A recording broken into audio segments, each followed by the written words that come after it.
the Senate, that they may wisely deliberate for the good of this country and the glory of thy holy name. Honorable members, please join me in the Lord's Prayer. Our Father, who art in heaven, hallowed be thy name. Thy kingdom come, thy will be done on earth as it is in heaven. Give us this day our daily bread, and forgive us our trespasses. And lead us not into temptation, but deliver us from evil. For thine is the kingdom, the power, and the glory, forever and ever. Amen. Pray be seated.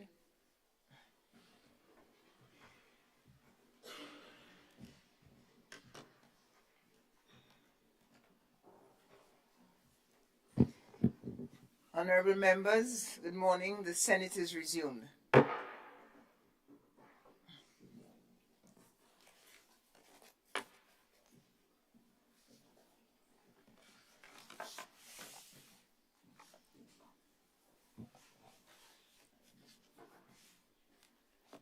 As we continue the debate of estimates of revenue and expenditure,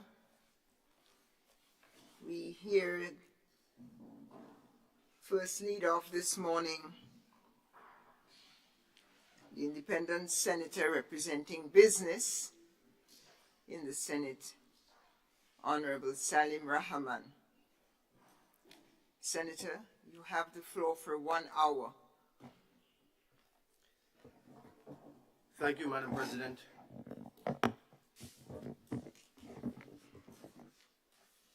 Blessed is he in whose hands is the dominion, and he hath power over all things.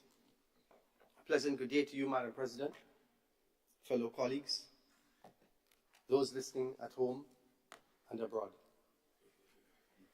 I begin by registering my gratitude to our Creator and Sustainer, the ever-living, self-subsisting Almighty God, for the breath of life itself, for his bounties and his mercies that he has extended to us, our leaders, unto every Grenadian who forms part of this blessed country to which we all call home.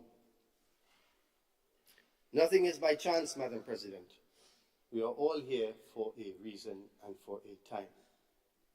I give thanks for the opportunity to comment on matters arising from this 2024 estimates of revenue and expenditure through the lens of the private sector and offer some recommendations to government in areas of importance. I give thanks to those businessmen and businesswomen who have taken the time to share their views and insights on matters affecting the private sector throughout the year and right up to yesterday. Madam President, let me just state on the onset of this presentation that if I had to use one word to classify Budget 2023, I would say that it was a stability budget. A stability budget in hindsight because of the following: that a new government had come into power, that they had to prove themselves, as many were seen as newcomers who the voting public gave the opportunity to lead, against the backdrop of the very experienced administration who Grenadians gave over 2 decades to do their best. This administration needed to be seen as responsible stewards of our economy, not only as the continuum of government, but making the very difficult decisions that needed to be made on hard issues, many that should or could have been addressed before. Importantly, the challenge they had and still have is to show that not only can they manage what they met, but that they can do so in a more efficient and competent manner than those that were there before. As far as the private sector is concerned, Madam President, we are happy with stability of the economy. And then, after stability, growth within that economy. Growth is nice, but can often be misleading. For example, after a sharp downturn in the economy, as was caused by COVID, for example, it is most likely that economies will see growth as they go back to where they used to be. So as far as the private sector is concerned, stability is paramount. Stability of the economy is paramount to continued business and to investor confidence. This is a mainstay, and this never changes, irrespective of who is captain of the ship. After stability, Madam President, then we look for growth. Growth in 2021, 4.7. Growth in 2022, 7.4. And growth in 2023, 5.5. And as the economy goes back to its more modest natural growth, projected growth in 2024 is expected to slow to just under 4%. These are clearly not negative figures, Madam President. So when the IMF in the November press release stated, and I quote, "The Grenadian economy continues to grow robustly, supported by public and private construction, and sustained strong tourism activity." When they state what we have just heard, we have no difficulty in believing them. And that is because the growth trend gives verification to those statements. When there is economic stability, coupled with the right attitude of government to business, creating the enabling environment for an open economy, trade facilitation, training and service expansion, implementing measures to safeguard against shocks, such as the spike in fuel, new opportunities will flourish. Entrepreneurs will take risk. In addition, when there is access to beneficial financing, not just financing, but fit-for-purpose financing. For example, the financing offered to a farmer needs to be more concessionary than financing offered to an apartment building opportunity, even though the investment in the apartment building may be more than 20 times the value of the farmer, of that given to the farmer. Why? Many reasons. I'll give two.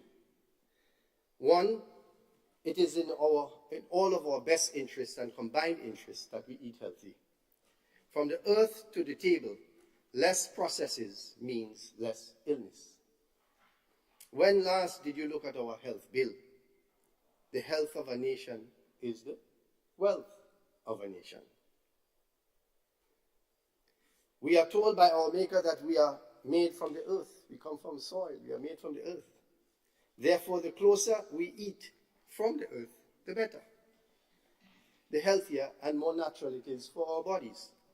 And two, the risks and shocks to a farmer is much higher, such as predial larceny, weather, pests, etc. And as such, it must be easier for him to recover.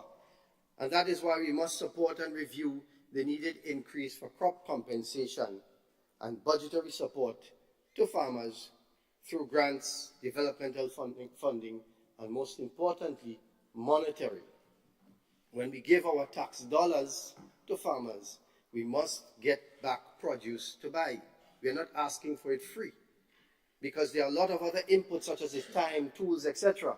But we must get a return on our investment, and it is the job of the ministry who gives the money on our behalf to monitor and ensure that we get back value for money. Madam President, when there is funding, and fit-for-purpose funding that facilitates growth instead of stunting that growth, entrepreneurs will take risk. Madam President, for this budget, if I were pressed to classify Budget 2024 in one word, I would call it a spending budget. A spending budget because government intends to spend more than it ever did before. And well, if government is earning, more than they ever did before.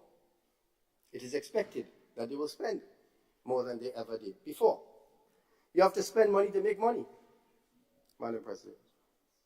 Government is the largest employer. It is the largest consumer of goods and services. This budget coming in at 1.656 billion is our largest ever. It is clearly ambitious, bold even, and speaks to the transformation that they often speak about. You can't positively reform without doing certain things better and differently. And certainly, you cannot transform without funding the transformation. I give my colleagues on the other side permission to use that phrase. Funding the transformation. But Madam President, funding the transformation, funding the transformation is not government's job alone, no. It is the job of every Grenadian and every business. We can't just sit down and watch government do things. We have to get up and get as a people. What can I do? What is needed? What tools do I need to buy to start my trade? I'll give you an example. Ram Supermarket. That new red building by Sugar Mill roundabout in the south. They have already employed over 100 Grenadians. I'm not speaking about the construction phase. I'm speaking about just the finishing phase of this business, the readying of that business for us, the consumer. The supermarket floor was done by a Grenadian. Actually, the first contractor didn't have enough tools to do the job. He was ambitious, but he didn't have the tools. So they had to bring in another contractor to get the job done. As I understand it, the graphics on the buildings, which is quite a lot, were done by two local graphic design companies, Grand Graphics Designs and Design Experts Grenada Limited. Madam President, in my discussion with 4 managers on that site visit several days ago, 2 Grenadians and 2 Kittians, 2 people from St. Kitts, they have provided 80 new jobs to Grenadians already, 80. And 3 managers and their families have moved to Grenada. And those families will need a place to stay, a vehicle or vehicles. Their children must go to school. So you see the spin-off. The same would be true for Silver Sands Beach House project, opened just this week, and the Six Senses Resort scheduled to be opened in 2024 and February, I believe. These are exactly what we need for business to increase. Consumption must increase for business to increase. And it does not have to be big business. We will need more plumbers to service these businesses, more electricians, more highly skilled carpenters and welders, and mechanics to diagnose all those and repair all those hybrids that government intends to bring in 2024. It means we need more people to consume more goods and services right here. This leads me to work permits. Madam President, every progressive country in the world has work permit programs and opportunities for work for foreign nationals. This is so because there are services that we just do not provide and cannot yet provide adequately. So if a hotel is going to invest $30 million in a project, they will need some of their qualified people to ensure that their business culture, training, and hospitality, that those levels are maintained and are immediately implemented day one. If a private medical clinic is going to invest in new equipment and different types of services not offered prior, they too will need specialized and suitably qualified personnel to carry out their duties. Similarly, a business owner who employs Grenadians or adds benefit and is a contributor to this economy, such as the owner of a Thai restaurant or an Indian supermarket, or some of those who give on credit all over the island, at their risk, as long as they are in the greater benefit of Grenada and Grenadians, they should be facilitated. A suggestion for the ministry, if you have not already done this, create a video for applicants to follow so that it streamlines the process. It makes it easy so that you don't have to send applications back and forth and back and forth. Create a video for applicants to follow before submission. The more seamless the process is, the more that they can avoid bottlenecks that can possibly arise and frustration out of these bottlenecks. Remember, they are foreigners, and we expect that they will not know our procedures. So allow these applications to be submitted and paid to you online as well. Ease of doing business, Madam President. Ease of doing business. Madam President, for the last year, the private sector has been watching with anticipation and some reservation the effects of the early steps of this administration.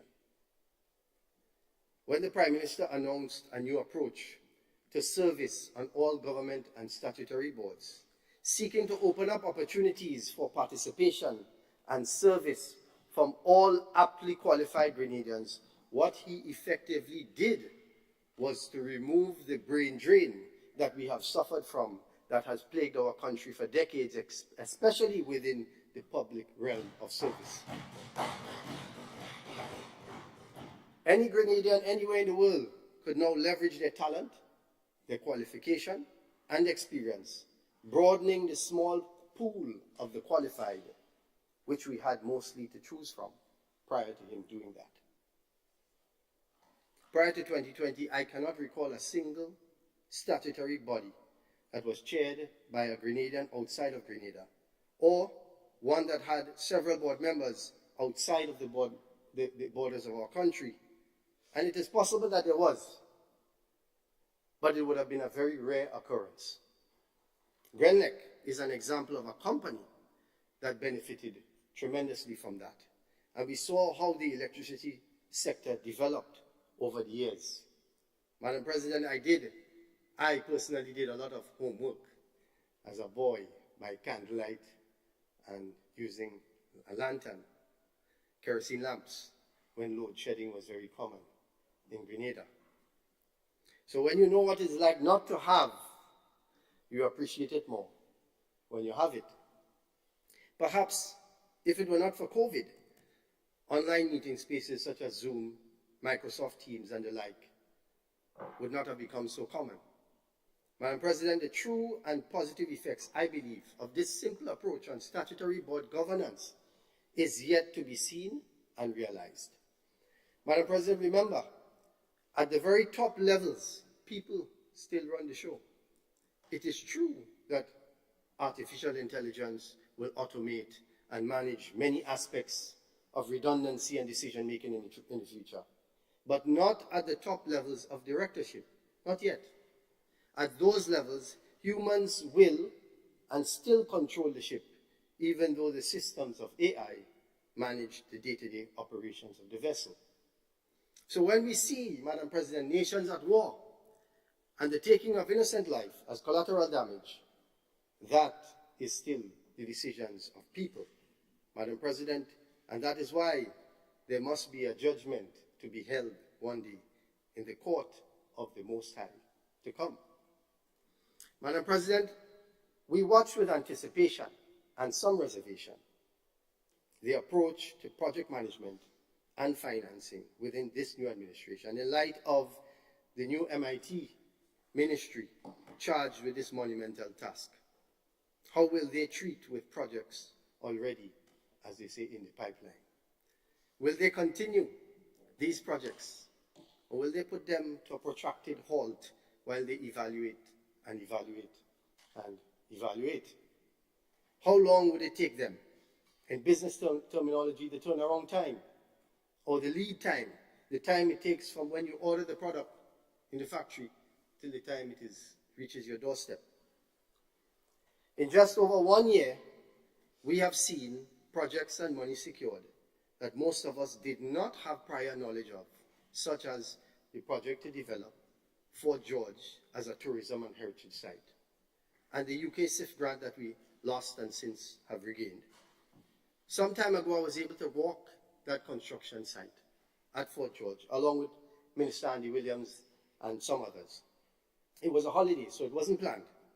I saw him and he was going there, holiday time, imagine, to check out the progress of that project.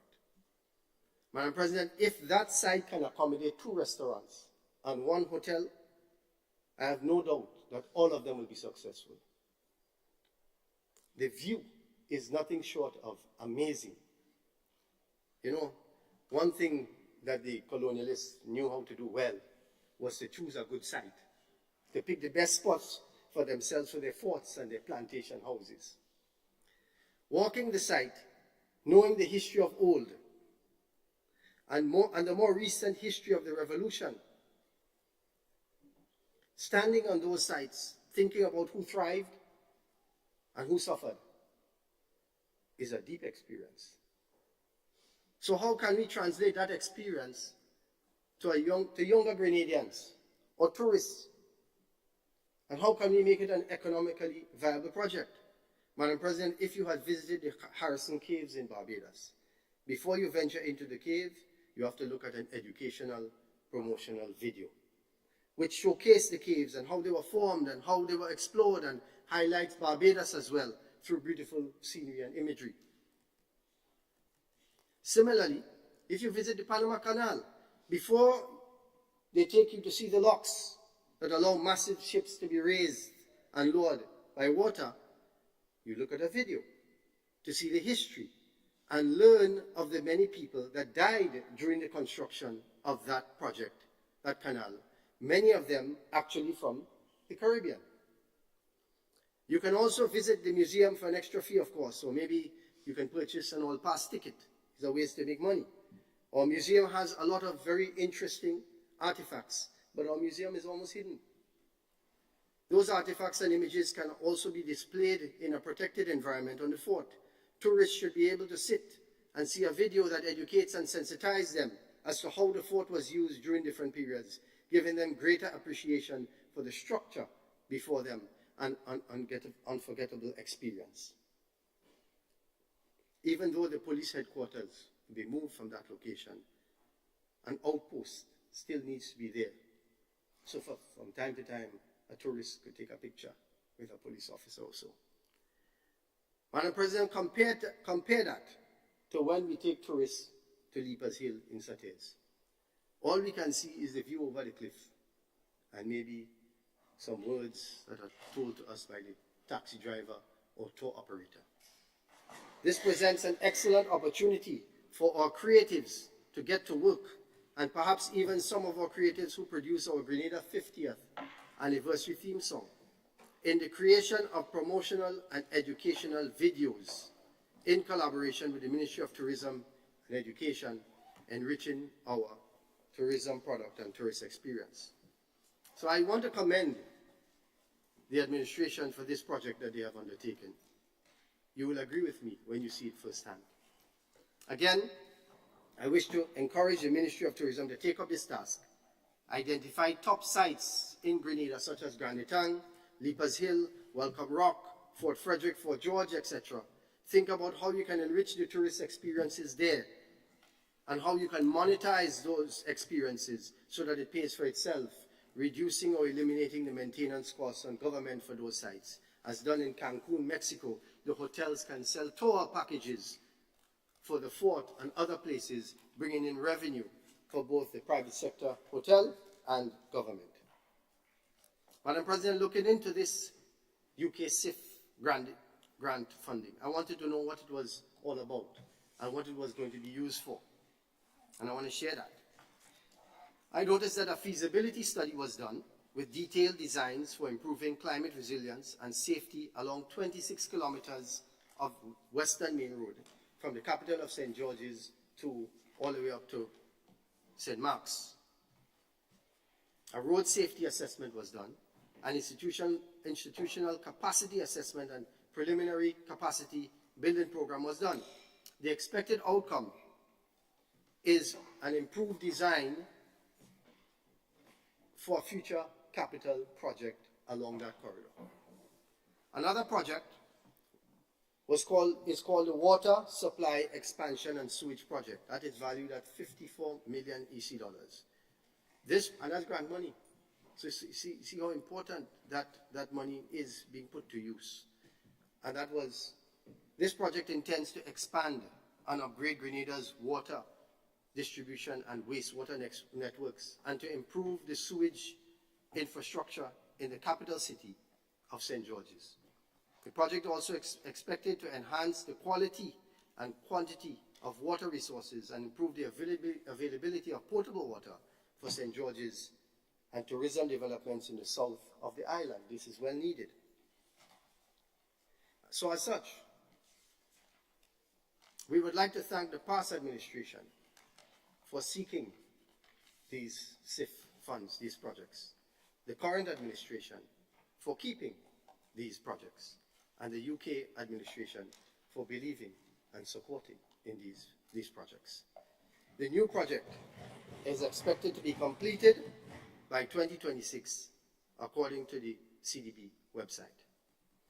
Madam President, the government and the opposition, throughout this whole debate experience, the government and the opposition have spent a lot of time talking about projects, who did this and who did that, and taking credit. As they have the right to do that, as their track record. How much was spent here and how much was spent there. It is very important, because it is directly related to the creation of jobs and economic activity. So for the private sector, we are happy when projects are planned, approved, and implemented. When a road is built in a rural community, such as Mount Kumar, that brings jobs not only for engineers, contractors, and equipment owners, but also for the smaller man, the carpenter, the mason, steelman, and the helper living within that community. Not only jobs, Madam President. These projects support bigger businesses such as hardwares, and even smaller businesses like the corner shop, village shop in the area. As such, Madam President, the business community is looking forward to more projects, more construction, more roads, and I should say, while I'm at it, better quality roads, to continue employment and support job creation and businesses all over the length and breadth of Grenada, Carriacou, and Petite Martinique. And as I am on the topic of roads, let me just say that no new road that government builds should be less than 12 feet or even 14 feet. As I said before, communities are being developed. People are building homes further and further inland. Everybody has their own transport today. And traffic and parking is an ever-increasing challenge. A 2 foot of land on each side of the road, if they have to take it, so be it. Madam President, there's a road in Woban. It is 12 feet until it reaches a certain man's property and then become 10. The last administration started it. This administration finished it. And no one, not any of them had the insight to right it, to fix that problem. You need to pay attention when they give jobs. When public servants are going out there and doing work and giving jobs. The monitoring process must be strengthened.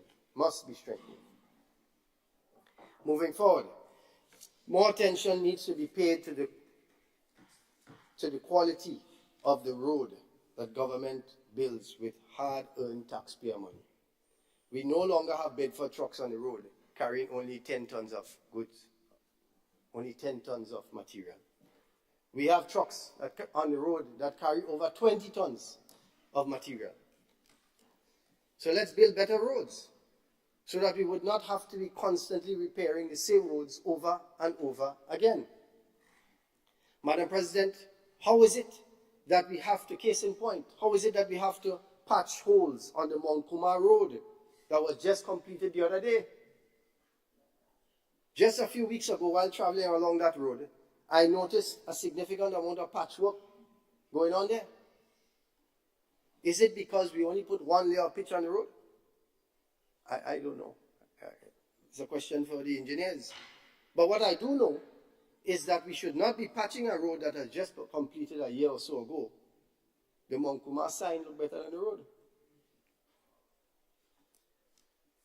Madam President, there is a corner after Mount Carmel, as you leave Grenville on your way back down, called Bumpy Corner. It serves a good purpose, meaning to slow down traffic. But I'm not sure that that was what it was intended to do. God helping us there a little bit. There are certain tight corners all over the country where we see this buckling of the pitch. But we don't see this problem on concrete roads. So why not make a policy to do sharp corners in concrete as a policy for all roads? Madam President, we have engineers and contractors, but sometimes the simplest of things we miss. Do it once, do it well, and let's move on. We have a lot of things to spend money on in this country.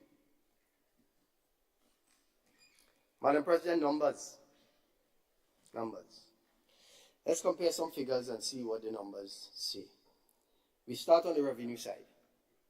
Government estimated that they would earn 1.118 billion in 2023, total revenue and grants.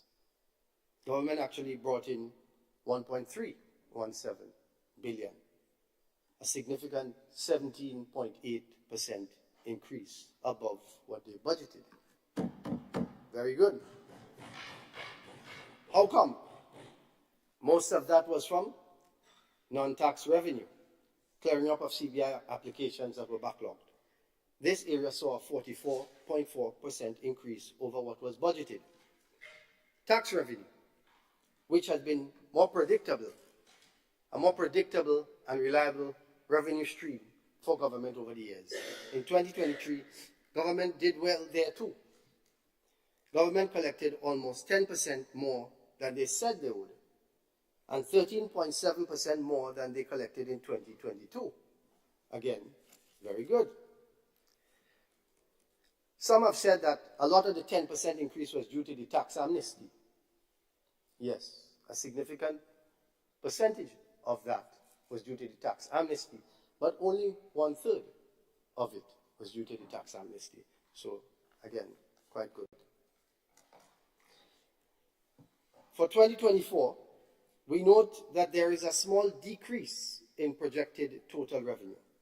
A small decrease, even though we see an 89% projected increase in total grants, but a 19.2% decrease in non-tax revenue. So here we see that CBI is moving down towards a more normalized performance, although still elevated for 2024 and 16% above the budgeted 2023 budgeted figure.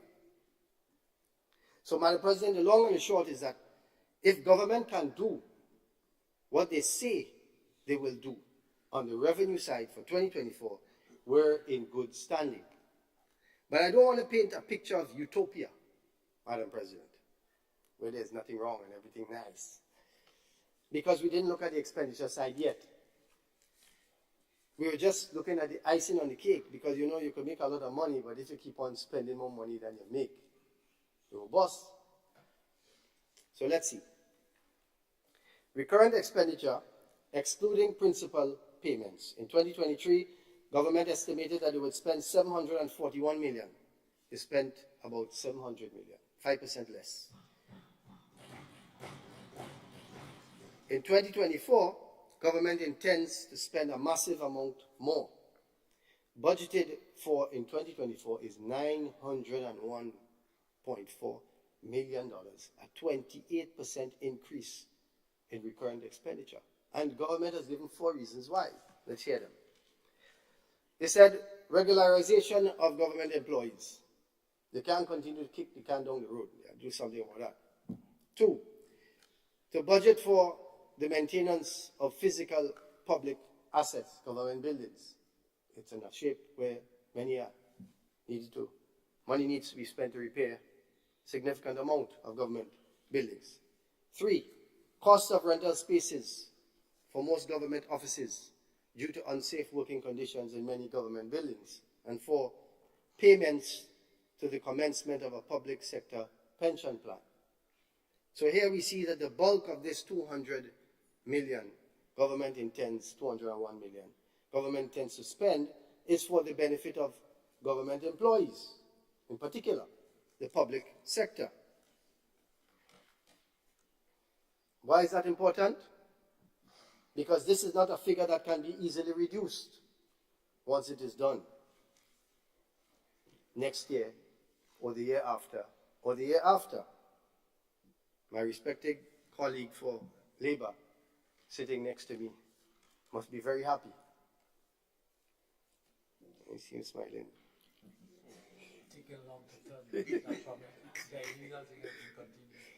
Clearly, the government has to do certain things before their intended wage increases could be actualized, such as change a law that limited government spending on wages at a maximum of 9% of GDP to now 13% of GDP.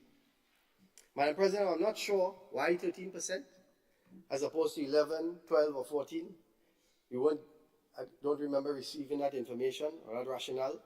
But since the IMF suggested 9%, I looked at their July report to see, country report, to see if there was a rationale for that 4% increase. But I don't recall seeing it. But now it is clear that this percentage was based on calculations to accommodate the regularization of public workers, the increases that had been given to them, and the implementation of minimum wage rules that will come into effect in 2024. Let me just say at this point, Madam President, because I have heard different things said in this House. Sometimes it's a challenge for me to separate the facts from the politics, which I try to do often. I could only imagine how hard it is for the average Grenadian to do so. You know, we are told to go left and then go right. And wait, hold on, stay ready. That's how it seems at times, Madam President. The nature of the beast, I guess. So I'm sure that government intends to do this, but let me just say that irrespective of who is increased, by how much and who is given what in these increases, taxes should be paid by all and sundry, according to the law, including parliamentarians who are the ones that contribute to the making of the law.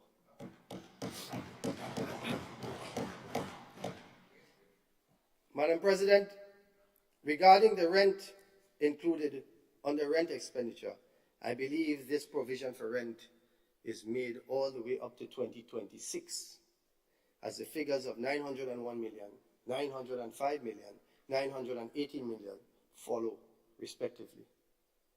If that is so, then as a businessman, I am happy for those businesses who will receive rent from government for their premises for that period. But as a Grenadian, I know that government has quite a lot of properties and should have a general plan to remodel and rebuild and save some of that rent in years to come. Minimum wage. Madam President, the issue of minimum wage, as expected, has generated a lot of conversation within the business community. A minimum rate of $60 per day across the board, or $1,200 a month, is affordable for most businesses, and yes, is challenging for some smaller ones. The greatest issue of businesses here, Madam President, is not that figure per se. It is productivity. And this issue is a national one. The discussion is always heavily weighted on the money side and is not balanced enough on the value for money side. And yes, even at $1,200, anyone who pays another for a job expects that the hired would fulfill their obligation to do that job effectively and according to the terms that they have agreed to. So the money doesn't really matter. It's about fulfilling the requirements for the money. I mean, the money matters, but in this case, speaking of productivity. And we start by coming to work and coming to work on time. Absenteeism in this country is a chronic problem, Madam President. Chronic. Sorry, boss. I had a PTA meeting yesterday. They called and they said I had to attend. So you didn't know that was happening in advance? You knew yesterday that you had a PTA meeting? Coming to work on time does not mean that if work starts at 8 a.m., you reach at 8 a.m. You hear people saying that all the time. I have to get to work for 8 o'clock. I rush in, but I have to get to work for 8. No, you don't have to get to work for 8. Work starts at 8. When they reach at work, they have something to eat. They eat breakfast, you know. They have to send one of the junior staff down the road to pick up breakfast and make a quick call. We in the private sector deal with this every day. Every day. Day in, day out, day in, day out. If work starts at 8 a.m., we must as a country agree to be at work for 7:45 a.m. Minimum.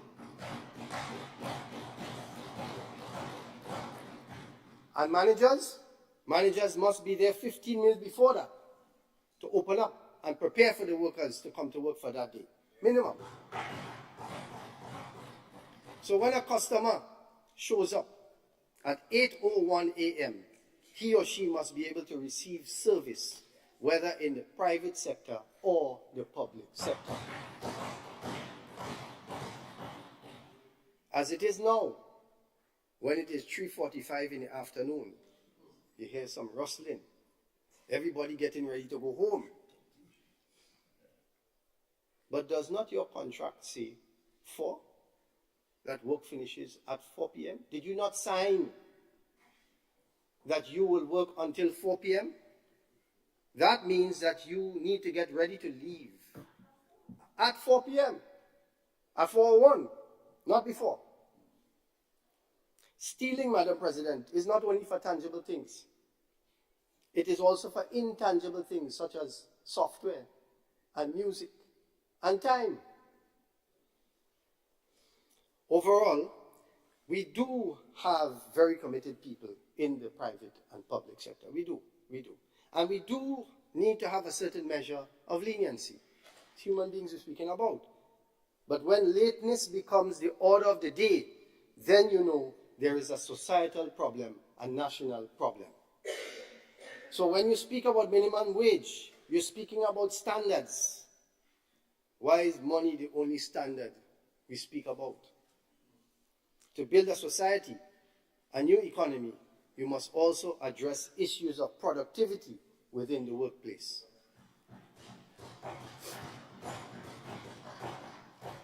Madam President,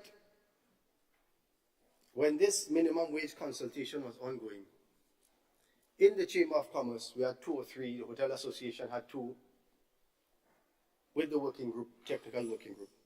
Privately, we discussed amongst ourselves what rate you think government should set for minimum wage. Some people say $1,000, some people say 11.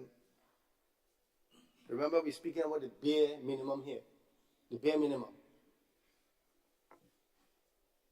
When they came up with the 1,200 and communicated that to us, most of us were already paying around that area for entry level, some a little lower, some a little higher.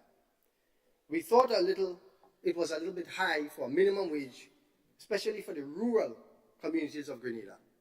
But there is need to standardize rates across the country. You can have a different rate for St. George's and a different rate for Sates.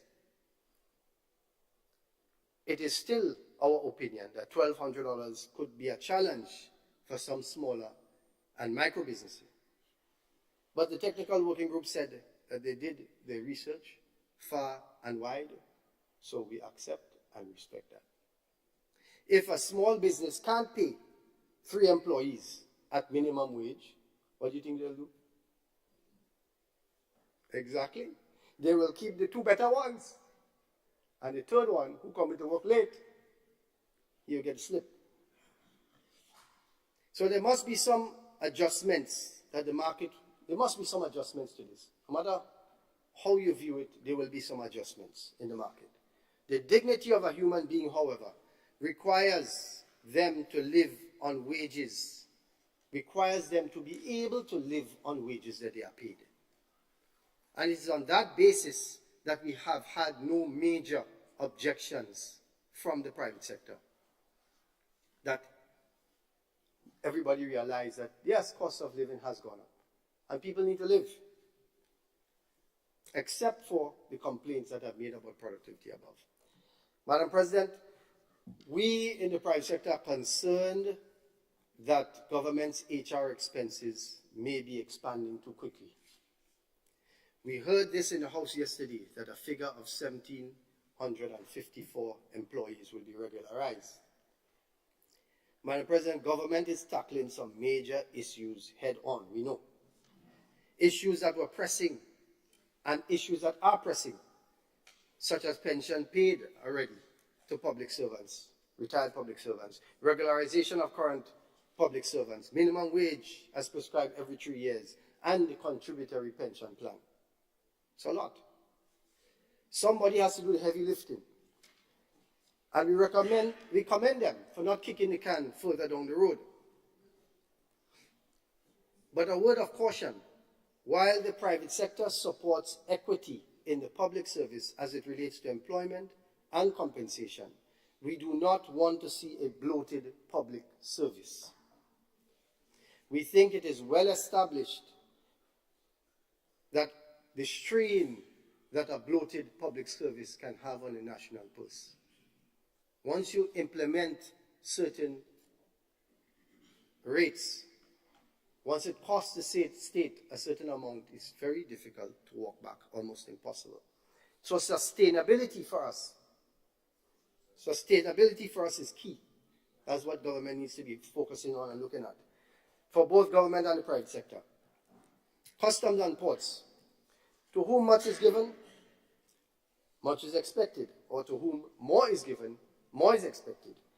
With $434.6 million collected by customs this year, a 12.2% increase over 2022, with vast majority of that coming as a direct result of private sector trade and investment, we only have 2 efficiency recommendations this year, one for customs and one for the port.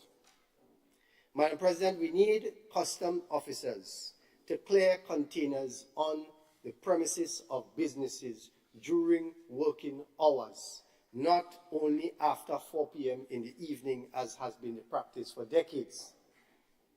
The excuse is always we don't have extra officers, so government hiring so much more people, but yet we don't have officers to come and work on the premises of a business during the day.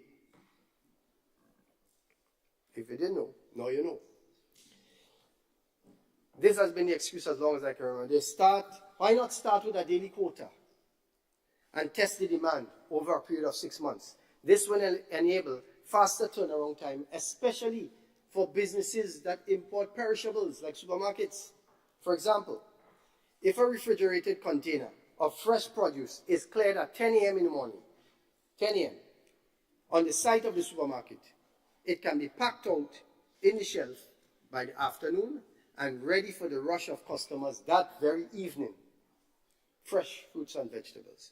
But if they can only get an officer after 4, it means that the business has to hire extra staff or keep staff later just to offload this container after hours. In addition, the business has to pay overtime, not only to the staff, but to customs officers. Employees cannot stay back much after 6 and pack shelves because transportation is an issue in the country. It's a serious challenge. So the extra day for perishables increases the chance of spoilage, whether in the supermarket or in the restaurant or in homes at our refrigerators. We spend money and we get less out of it. Madam President, if this is not an example of low-hanging fruit, and I don't know what is. And who you think the business is passing on the cost to?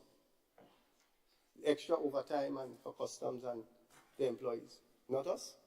And we come here and we talk about inflation and costs when we could cut down certain costs immediately. Madam President, we talk about these things, but we don't often look at the efficiency gains that could stay and keep the price of goods down. The port suggestion centers around productivity. And I'd like the government to listen and listen well. Madam President, one of the areas used to measure productivity on a port internationally is the number of containers moved per hour. Just like you have miles per hour, you have containers moved per hour. What is called gross moved per hour. Ask the freight agents. They will tell you that when compared to other countries in the Eastern Caribbean, not international, right here in Eastern Caribbean Union, our port is not as efficient and productive as it should be. Subject to correction, I am told that the average moves per hour in Grenada, and I got that information 2 days ago, is about 20 containers per hour as compared to 30 to 35 per hour in other OECS islands. 20 in Grenada as compared to 35 right within the region. Grenada is the third highest on landing charges in the region. You wonder why food price is high? Third highest on landing charges in the region. By comparison, the landing charge on a 40-foot container in Grenada is about $1,200 US. And it's more than that because I just paid one this week. And in Trinidad, landing charge is less than half that amount to land a container. Less than half. Madam President, a CDB study was done in 2016 on maritime ports, 12 ports to be exact, and Grenada is one of them. This is a big task. It is a big task for government to deal with. But by the second half of 2024, I am hopeful that government should identify a stepped approach to improve productivity on the port and a strategy that will be catered for in the 2025 budget. There is also a challenge for space on the port. Everybody, I think, knows that. In the last 5 years, cargo volumes have increased by over 40%. Possibly warehouses need to be relocated off the port to free up space. I've even heard the discussion about moving the port altogether. More spending. Madam President, in 2023, government spent $136.7 million in goods and services. In 2024, they intend to spend 68.6% more. That's $93 million more. And that's good for the economy. Capital expenditure in 2024, they intend to spend $419.5 million or 6.7% more than in 2023. We welcome this. It's capital expenditure. With 26.3% of capital expenditure spent in the area of, so capital expenditure, what is spent, the aspect that takes the most out of that particular segment is Ministry of Finance. After that, we have the Ministry of Infrastructure and Development, Public Utilities, Civil Aviation and Transportation. That takes the second amount of monies that are going into that area from that expenditure. So out of that, you have construction and you have tourism, to name a few. So overall, for 2024, the total expenditure is expected to increase by 20.9% over 2023's total expenditure. So we're increasing our total expenditure by what? 20%, 21%. Madam President, increased government spending is good for the economy. We just want to make sure it is sustainable. Once the budget can be competitively financed, as long as we meet our debt reduction commitments, we must give this administration the room to make their contribution and their stamp to this nation. Speaking of competitive and concessional financing, the $100 million Saudi loan at a 1.5% interest rate is as good as it gets. The next best thing to grant funding. Madam President, lasting relationships are not built over the phone. Today you have to go. So when we hear people complaining about they go in here and they go in there and in the sky, maybe there's some legitimacy to that, but they have to go. You can't just sit on the phone and expect things to happen. If that was so, then why did most of the Caribbean leaders go to Saudi Arabia for the Caribbean Summit recently? Why? They recognize the importance of doing it.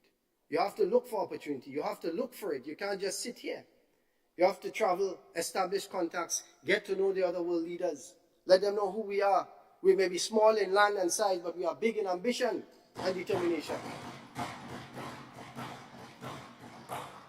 Madam President, oil and gas. It is a shame that we have made no real inroads into possible oil and gas deposits that we may have, despite announcements before. We are happy to hear that government has set up a technical working group to look into this area. It's an important area. When we look at the possibilities and opportunities oil and gas is bringing for Guyana, this could take Grenada to a first world small state. A suggestion for government, as you strengthen your relationship with Saudi Arabia, invite Saudi Aramco, which is the largest company. We hear about Shell and Exxon and Mobil in this part of the world, but we don't hear about Saudi Aramco. And Saudi Aramco began that all and put together. Invite Saudi Aramco, the largest oil company in the world, to assist in the necessary probing. An additional word of advice.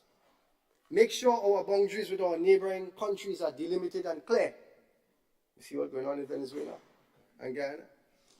We don't want that. Money, Madam President, money changes a lot of things, not always in a positive way. If we agree to our boundary with St. Vincent, we can possibly sign a joint agreement between us and St. Vincent and our corresponding partner to develop our potential waters and resources together. The more waters to tap may mean a more lucrative deal for both nations and a more worthwhile investment from an investment point of view. We have more to explore, more to offer. And we do it together. And that goes to a bigger picture, speaks to a bigger picture of OECS integration and cooperation, which we need to do more and more and more of. We need to harmonize our laws in a greater way. When we go to St. Vincent or Dominica or St. Lucia, the same process to register business must be the same right through. Same process. It must be as if it's almost the same country. Madam President, when you go to the United States or Canada, you could walk in, if you're a national of that country, walk into to a bank and open a bank account in 15 minutes. Here in Grenada, it's like drawing blood. It's very, very difficult. Sometimes you don't want to do it. Because they're asking you for this and asking you for that and asking you for that. Who is that for? We know that we have to follow regulations. We're not saying no. But within the OECS, let us make it easier for us to open accounts so that a Grenadian could walk into St. Lucia and open an account very easily and do business there. One region. A quick glance of some other projects and some other topics. Tourism projects, Madam President, as said, is reported strong growth. Airlift. We are very, very happy to see what the Ministry of Tourism is doing in the area of airlift.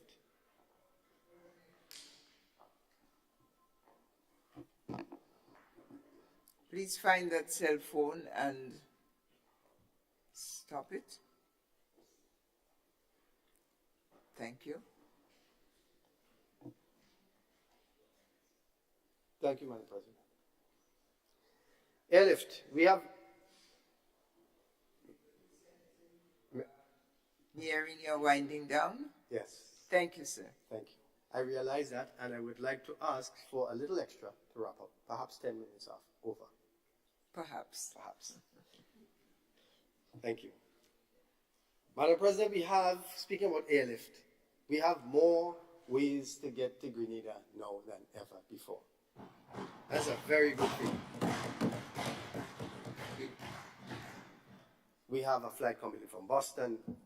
Yesterday, my daughter, who is here from Canada, came in on Air Canada. So flights are back on stream. Grenadians can come home. It's much easier. Many hotels have full bookings all through the season. There was a group that reached out to me about 2 months ago. They wanted to book an entire resort for January to accommodate 150 people. for 1 week. I could not get that booking. And I'm still trying. 150 people for 1 week in January. Peak season, you cannot get it. Six Senses, Silver Sands Beach House, 2 new resorts. One open this week and the other soon to come. Madam President, I heard the leader of government's business yesterday speaking about Africa, our need to improve the relationship with Africa. You know, when we have to travel, we can't go straight across to Africa as it exists today. We have to go all the way up to Europe to go back down to Africa. Economically, that don't make any sense. We need to make sure that we have flights going across the Caribbean from Guyana into, if we don't have the volume, into South Africa. And we need to ask them to stop off in Grenada on the way. Food security, Madam President. Food security is very essential to our growing economy. When I was speaking to Rams, the managers of that supermarket, new supermarket, there is a struggle to get fresh fruits and vegetables even to supply that supermarket. And if that is the case, how do we propose to supply the new beach house project? How do we propose to supply the new Six Senses project? How do we suppose to supply the Intercontinental project? The back end, and the Prime Minister spoke about the reimagined marketing board. How are we going to supply that? The back end needs to be strengthened. I noticed that in this budget for government estates, there's a $0.7 million amount that is budgeted to ensure more efficient operations within government estates. That is a good step. I don't think it's enough, but I think that's a good step. I noticed also youth in agriculture, 1.6 million budget for that. Excellent. We need to open new avenues for young people. A lot of our farmers are older in Grenada. A lot of our property owners of farms are older in Grenada. But I think also, I don't think that is enough. I think that we should be investing a little bit more in the back-end supply to be able to supply these projects so that we can tell these hotels, of course it's in their interest. Madam President, when I go into a restaurant and I ask for fruit punch and they tell me they don't have, or all they have is in a tin, I don't want that. We have mango and fruit spoiling on the road all over Grenada. Why is it that you do not have a fruit punch? Why is it that you don't have golden apple juice or cherry juice or sorrel if it's the season for that? As a matter of fact, sorrel is a thing we should be getting year-round because it's very light and easy to fill in your refrigerator, and you could even dry it. You don't even need to freeze it. So that gives you an idea of how much work we need to do for the back end. Transportation. Driver's license. Very, very happy to hear that government is working on this. We want to give a few suggestions briefly. B class, we would like to see the age move from 18 years of age for B class license to 16. But 16, when you get that, is a B1, which means that you could only drive during daylight hours and you could only drive with a licensed driver for the first year. So it's a graduated system. So you start at 16, you could get your license, but only during the day you could drive, and you must have a licensed driver next to you. You do that for 1 year, then you get your regular B license, B class license, like all of us, at age 17. So we move it down 1 year. When it comes to trucks, we have farmers. The chassis on a pickup is the same chassis as a Fortuner. One is a P, one is a T.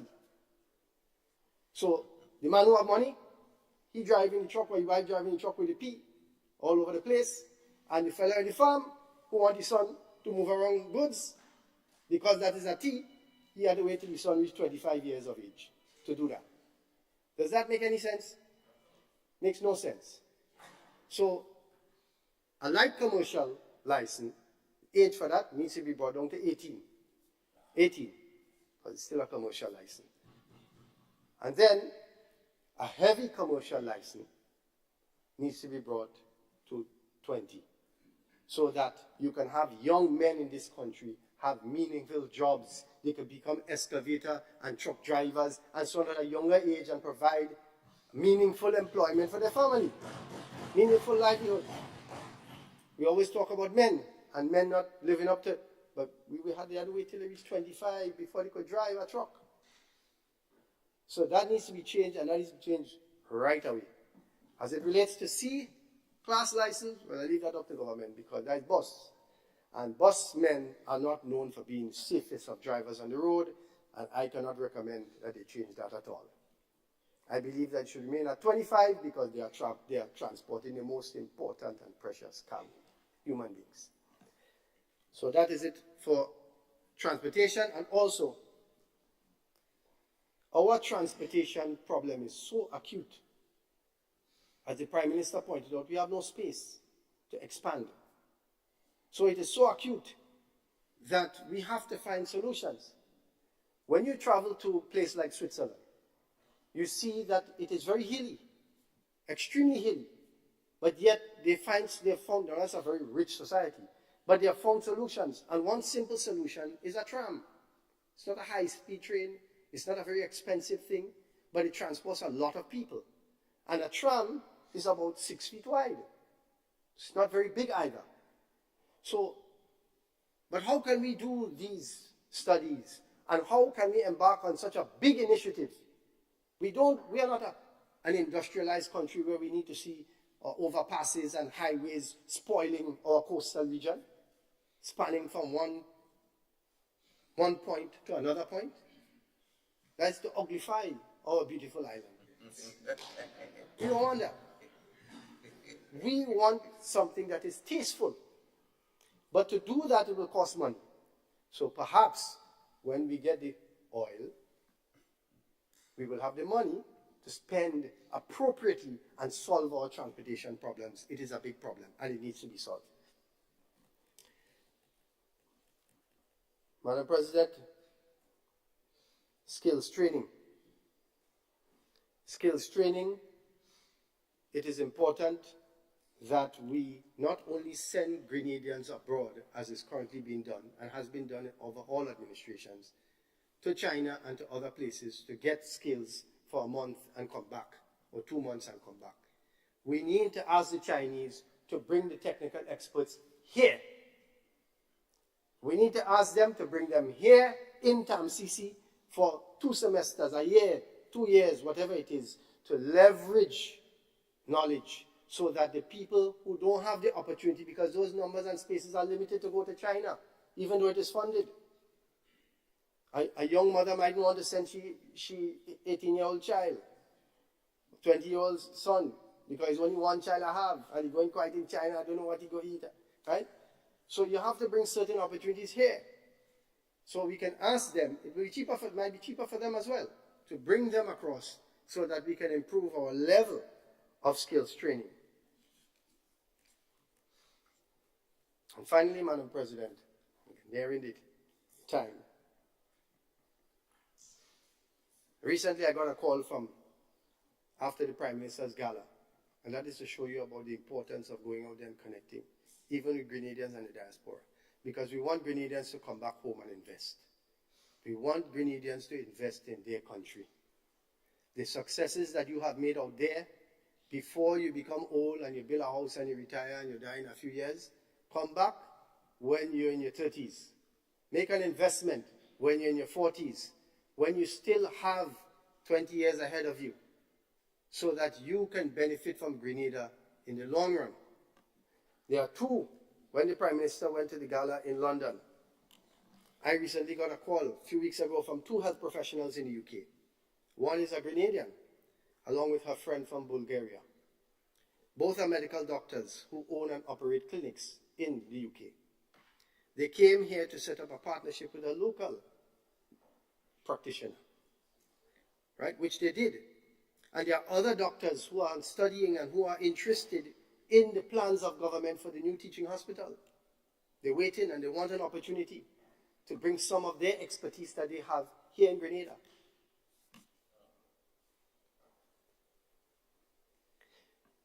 On the harmonization of laws within the Eastern Caribbean,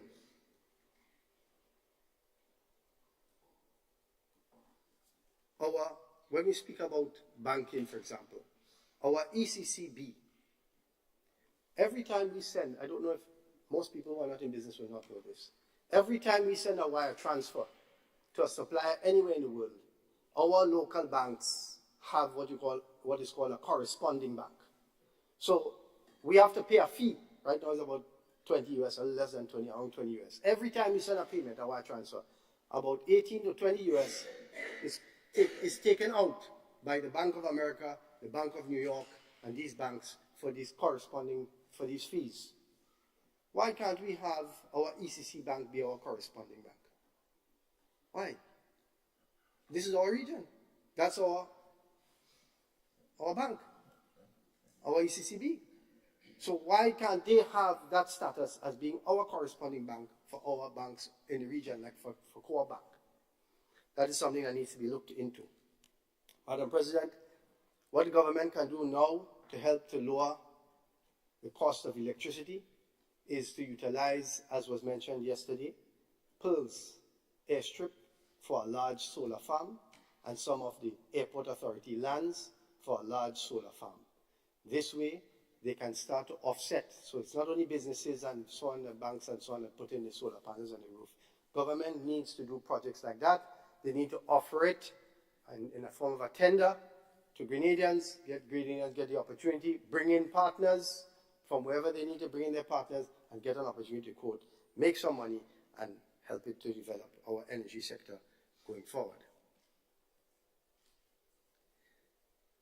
And finally, Madam President, I would like to say thank you to you and to your staff and to my colleagues for the good treatment that we have received and we continue to receive, the environment that we have in this house where we can disagree and agree to disagree respectfully, and the level of maturity that you bring to this house.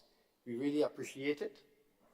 I would like to wish the entire business community all the best for the rest of this year and God's best wishes for 2024.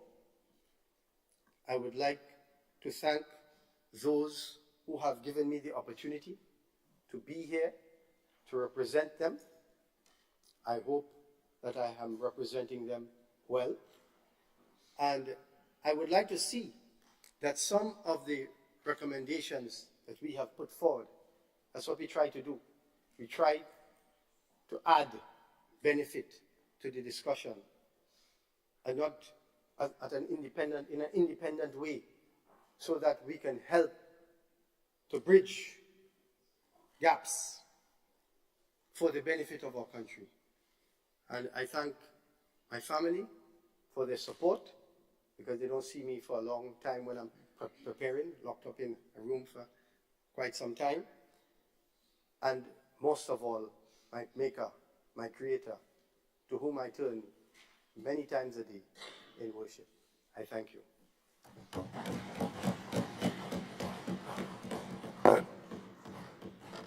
I thank the independent senator, distinguished Senator Rahman, and I also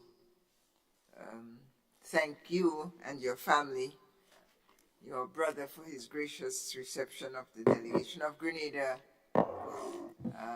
in Dubai, attending the climate change meeting. It's a family of graciousness, as we have seen from evidence here in the Senate. Welcome home, daughter. Welcome home. And I want to welcome all the participants in the Senate deliberations this morning. Some of you are from ministries, some of you are from families. It's good to take a keen and supportive interest in the debate that would strengthen your thoughts, your ideas, your conversations, except to ask from whence it comes. No telephones must ring in this chamber during our meetings. Be guided accordingly, everyone, No telephones must ring. I offer the floor to the next deliberator on the budget, on the proposed budget. Right. The Honorable Senator from St. George's, Senator Clayton Jonathan Lacrette. You have the floor for 1 hour, sir. Well, seeing that you have rechristened me, Madam President, I will take Clayton instead of Gayton, so. but nevertheless, Is you? it is what it is. That's quite fine, Madam President. Madam President, based on the clinical nature of my presentation this morning, I foresee or I anticipate that I am going to need some extra time. But let's see how it goes. Yes, and I am sure that you will graciously grant such when the time arrives, because there must be some detailed explanation to certain things that I've been hearing over the past few weeks and months, and especially in the lower house over the past 3 debates. Nevertheless, I rise this morning to support the 2024 estimates of revenue and expenditure budget as presented by the Minister for Finance, Ministry of Finance, and to welcome on behalf of Team Health the $117.9 million allocated to the Ministry of Health, Wellness, and Religious Affairs. I first of all want to start by giving thanks to Christ, who is the head of my life, and who ensures that he guides me in every season by his grace. I also want to express thanks to Prime Minister, the Honorable Dickon Mitchell, for the opportunity to serve in his cabinet, and not just to serve, but to serve over this particular ministry at this particular point in time where public health atrocities across the entire world, they're not going anywhere anytime soon. I also want to thank my team at the Ministry of Health, Wellness, and Religious Affairs. And whenever I speak about them, or whenever I speak of them, I always speak about the excellent clinical, managerial, leadership, and technical team that that ministry possess, and rightly so in their respective craft. A number of them, they are here this morning, and I am pleased to have them here as they witness the budget presentation for the Ministry of Health, Wellness, and Religious Affairs. I also want to say thank you to my cabinet colleagues for the support over the past 17, 18 months that they have given to me at the Ministry of Health, Wellness, and Religious Affairs, and the projects and programs that we have so ably and aptly implemented for the ministry. Thank you immensely. Madam President, true constituency representation lies not in the voidness of narration, nor the spectacle of political theatrics, but it lies in the humanity of being the people's voice, being the people's vindicator, and being the people's vanguard. Lacrette 2023.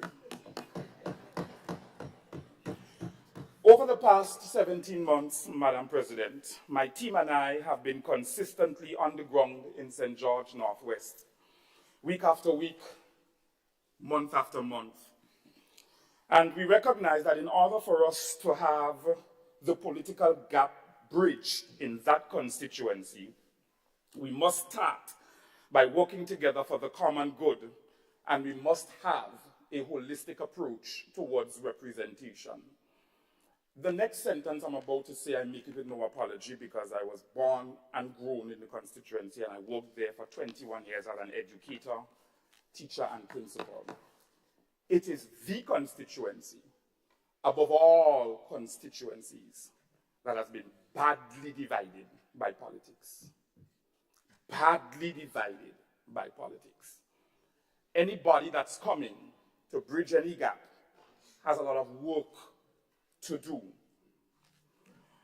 Together, Madam President, my team and I have formed the Council for Human and Social Development, also known as the Council for St. George Northwest, with 2 representatives per community sitting on that council, ensuring that community development, community empowerment, and poverty eradication is their mandate at this particular point in time. Madam President, the Council has a very strong focus on education in the constituency. In fact, so strong that we have adopted all of the schools in the constituency, from primary to secondary. And to show our support to the educational thrust in the constituency on September 4th, when the new academic school year started, the council delivered in excess of $27,000 to every school. It was divided to the schools in that constituency. For those of you who had the opportunity to look at the news, you recognize that the principals were very elated because, as a former principal, Madam President, starting school at the beginning of the new... Point of order. Thank you. Senator Lacrette, please yield. Senator Andrew Lewis, take the floor. Thank you, Madam President. Well, everyone knows that I was not here yesterday, so I don't know if this matter was addressed and it was clarified. But I'm hearing a constituency report in terms of St. George's Northwest. And where I know, for instance, that I'm seeking to understand what is happening. I mean, I was here kind of baffled. I spoke to my colleagues here too, and as I said, I was not here yesterday, so I don't know. But I'm seeking, yes. So, yeah, I thought we were debating the budget in terms of ministerial issues. But I'm hearing constituency reports. Thank you. It is a budget debate. I have noticed that different speakers will speak about what has been accomplished in their constituency under the conversation of the previous budget and that achievement as it relates to the budget under consideration now. Yes, Senator. Please permit me. I'm not aware that we have constituency representatives in this House. I'll be guided by you, but I'm not aware. You see, I'm trying to ensure that we maintain a certain level of decorum. The Senate has been respected and has been identified, has been different to the other place. And therefore, I think it is important for us to address issues very early. I am not aware that any one of us here. Now, I have constituents, not a constituency. I mean, I represent Labour. But when we start speaking about the political divisions in terms of how our islands are divided, in terms of constituencies, as far as I'm aware, this is for the northern place. If I were to use a local colloquial. So I just thought I should, and I'll be guided by you. Thank you. I offer guidance to the minister, the senator, that his report will be made within the context of the rules of the Senate. Well, Madam President, on that note, it's a bit unfair because others that went before me had an opportunity to present on their constituency. That's the format that we took, that we present on our constituency in the first few minutes of our budget presentation, and thereafter we start our budget debate. So I think that the precedence has already been set. I would like to continue, please, Madam President, with your permission. My two responses are that the matter had not been raised before, and my second response is that you may be as brief as you can, and it will not set a precedent for those to follow you. Thank you, Madam President. Thank you. On that note, Madam President, I'll leave what I was speaking about the constituency on, and I'll start my budget debate. In fact, the work that I'm doing speaks very loudly, so I don't need to come to the nation and talk about what's taking place in the constituency. We'll leave it at that. This is a vision of the Senate. Yeah. Thank you, sir. Thank you. No problem. Thank you.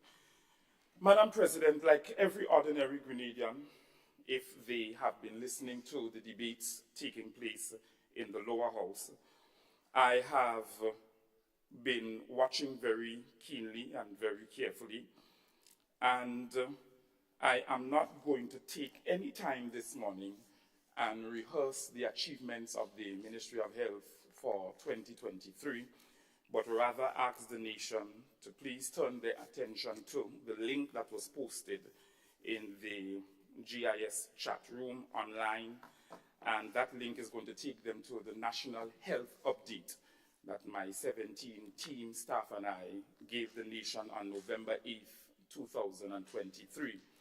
All managers over the health sector sat and they prudently had a discourse with the nation as it relates to the $114 million we requested in the last budget cycle to outfit the health sector and how it was spent, and the areas of achievements that it was spent on. So the link has been posted multiple times and the nation can turn their attention to that link, and it's a 3-hour update and they can definitely review and thereafter make or draw their conclusions. Madam President, I want to turn the attention of this Honorable House to Mrs. Annabel Dewsbury. Mrs. Annabel Dewsbury has been suffering from a chronic disease for the past 10 years. She has never really visited a doctor, never had a personal physician, but used natural remedies for her health challenge. The disease became persistent, Madam President, after a while, and started to affect multiple areas of her body. Unlike acute conditions that responds to treatment and is normally localized, this was not the case for Ms. Annabel Dewsbury. This chronic disease, Madam President, was here to stay. Madam President, after so much tiring visits to a physician and so many trips to the laboratory, Mrs. Dewsbury's physician informed her that her condition will persist. As such, it will not cure. I want to repeat that for emphasis. As such, it will not cure, but with the right lifestyle change, with the right exercise, with the right support mechanism or system, regular screening, she will be able to manage it. It will not cure, but with the right lifestyle changes, the right screening, the right exercise, the right support mechanism, she will be able to manage it. Mrs. Dewsbury smiled and comforted herself that she is now an active participant in the management of her chronic disease. Her life or her death thereafter depended, Madam President, on her lifestyle actions. Madam President, upon assuming office in 2022, I, Jonathan Lacrette, Minister for Health, Wellness and Religious Affairs, inherited a chronic disease. No government, Madam President, to come will be able to fix health challenges in a hurry. I want the nation to hear us, because I speak on behalf of my staff as well. No government now to come is going to be able to fix the challenges in health in a hurry. Large international countries, their presidents and prime ministers would say to you, with the best hospital, Mercy, you name it, Kings County, they have inherent challenges. Imagine small island states like ours, vulnerable to economic shocks, amongst other things, do not have the resilient infrastructure health-wise to be able to stand or withstand these economic shocks, amongst other things. Imagine how exposed we are. Madam President, it is not easy. I heard in the lower house that in the other place there were many things that were mentioned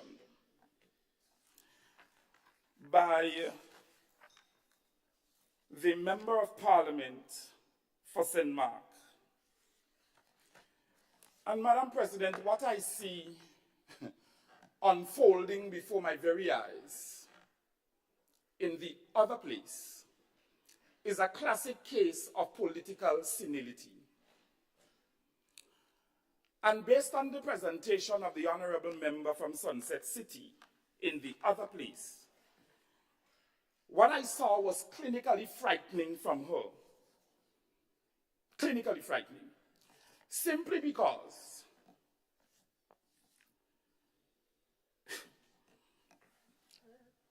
it is not easy, Madam President, because a lot of things were said. Because you run up in the Parliament of Grenada, former Minister for Health, run up in the Parliament of Grenada to tell the nation on many occasions, no medication, the mantra of the opposition, no medication, no this, no that, etc. But what I hear, Madam President, coming from her is the diary of a mad black woman. Because it is not easy to live, Madam President, in the shadow of a man for over 20 plus years. You give him your blood, you give him your sweat, you give him your tears, and not even be considered for political leadership. Let's talk this morning. Madam President. Mr. Senator. Yes, Madam President. Standing orders of the Senate. Rules of debate. Chapter 33 and chapter 36, I draw to your attention. 33 reminds us of time and manner of speaking. And chapter 36 reminds us of contents of speech. Please be guided. Continue. Madam President, can you explain a little bit, please, as it relates to the content that was mentioned? The reference to the mad black woman, I suspect it's the title of a book I have not seen, heard or have quoted to me. And if it is, that's one use. And if it's not, I'm putting chapter 36 on the table. So that's why I leave it for you to decide. No problem, Madam President. Thank you. I would one day answer to please record that I am asking for that statement to be withdrawn, and I will move on. Madam President, I want to begin my presentation with pharmaceuticals. Pharmaceuticals, procurement, and its process. Madam President, as a Ministry of Health, Wellness, and Religious Affairs, we procure the bulk of our medicinal products from the OECS PPS. It is a bulk procurement procedure for the 11 OECS country states for safe and reliable pharmaceutical products in order to have regulatory and consumption safety, Madam President. We cannot be procuring pharmaceuticals from across the entire globe, left, right, and center. Whenever we recognize that we are going short in our stocks, we cannot expeditiously acquire what we requested, sometimes because of the OECS PPS process and the chain management process. So, Madam President, we turn to our local pharmaceutical distributors. Bulk procurement, Madam President, equals bulk financing. If all countries in the OECS PPS, who forms part of that conglomerate, if all countries do not pay the allotted sum that they are supposed to, so that we can have that bulk procurement happen, PPS cannot procure. In 2021, September, I believe, we recognized that by in 2022, September, we recognized that by 2021, September, yes, correct, we recognized that by in 2022, we recognized that we were going to need pharmaceuticals by September 2022. So we made a procurement request in February, and we received it in June, 4.5, almost 5 months later, because sometimes the procurement request takes long.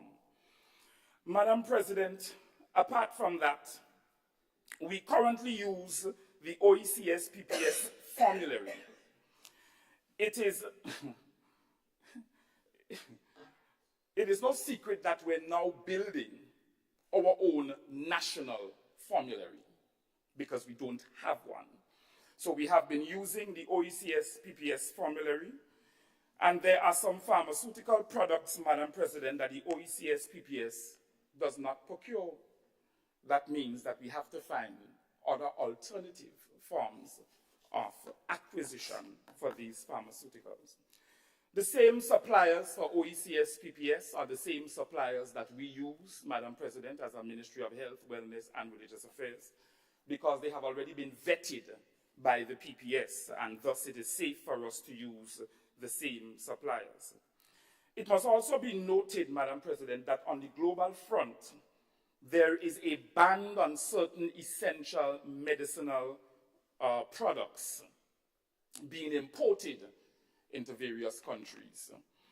And there is a particular reason for that, Madam President. But, Madam President, greater than the procurement of pharmaceuticals, the operating structure must be there for the central medical stores to be able to function effectively. So we have one procurement officer upon assuming office, no procurement board upon assuming office, no standard inventory system upon assuming office, no standard tracking system upon assuming office, no general manager upon assuming office, no national formulary upon assuming office, and the list can go on, Madam President.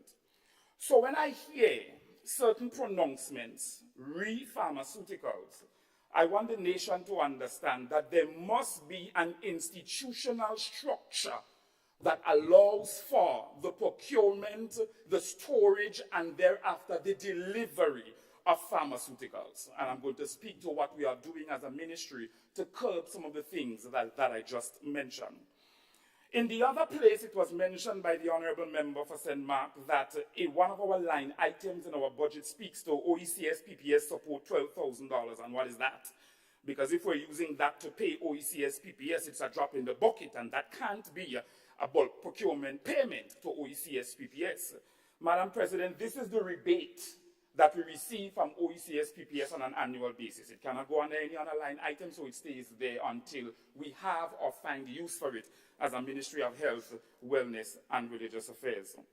It was mentioned, Madam President, in the other place by the Honorable Member as well for St. Mark, because I want to be able this morning to debunk certain things so that the nation can have a full understanding as to where the Ministry of Health is. I remember when we came into office, Madam President, there were a number of ministers who graced the public with their presence and gave a full update as to the state of the ministries that they are now overseeing, and also the state they formed the ministry in. Our ministry was one of the ministries that did not give the nation an update as to the state that the ministry was in.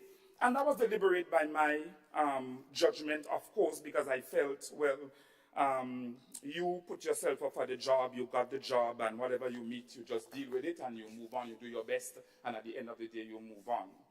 But I mentioned the case of political senility because when persons have served in the very same office, and then you leave the same mess for somebody else to come and clean it, and then you come in the Parliament of Grenada and make it look as though you forget what processes and procedures it entails in order for the country to be able to procure pharmaceuticals.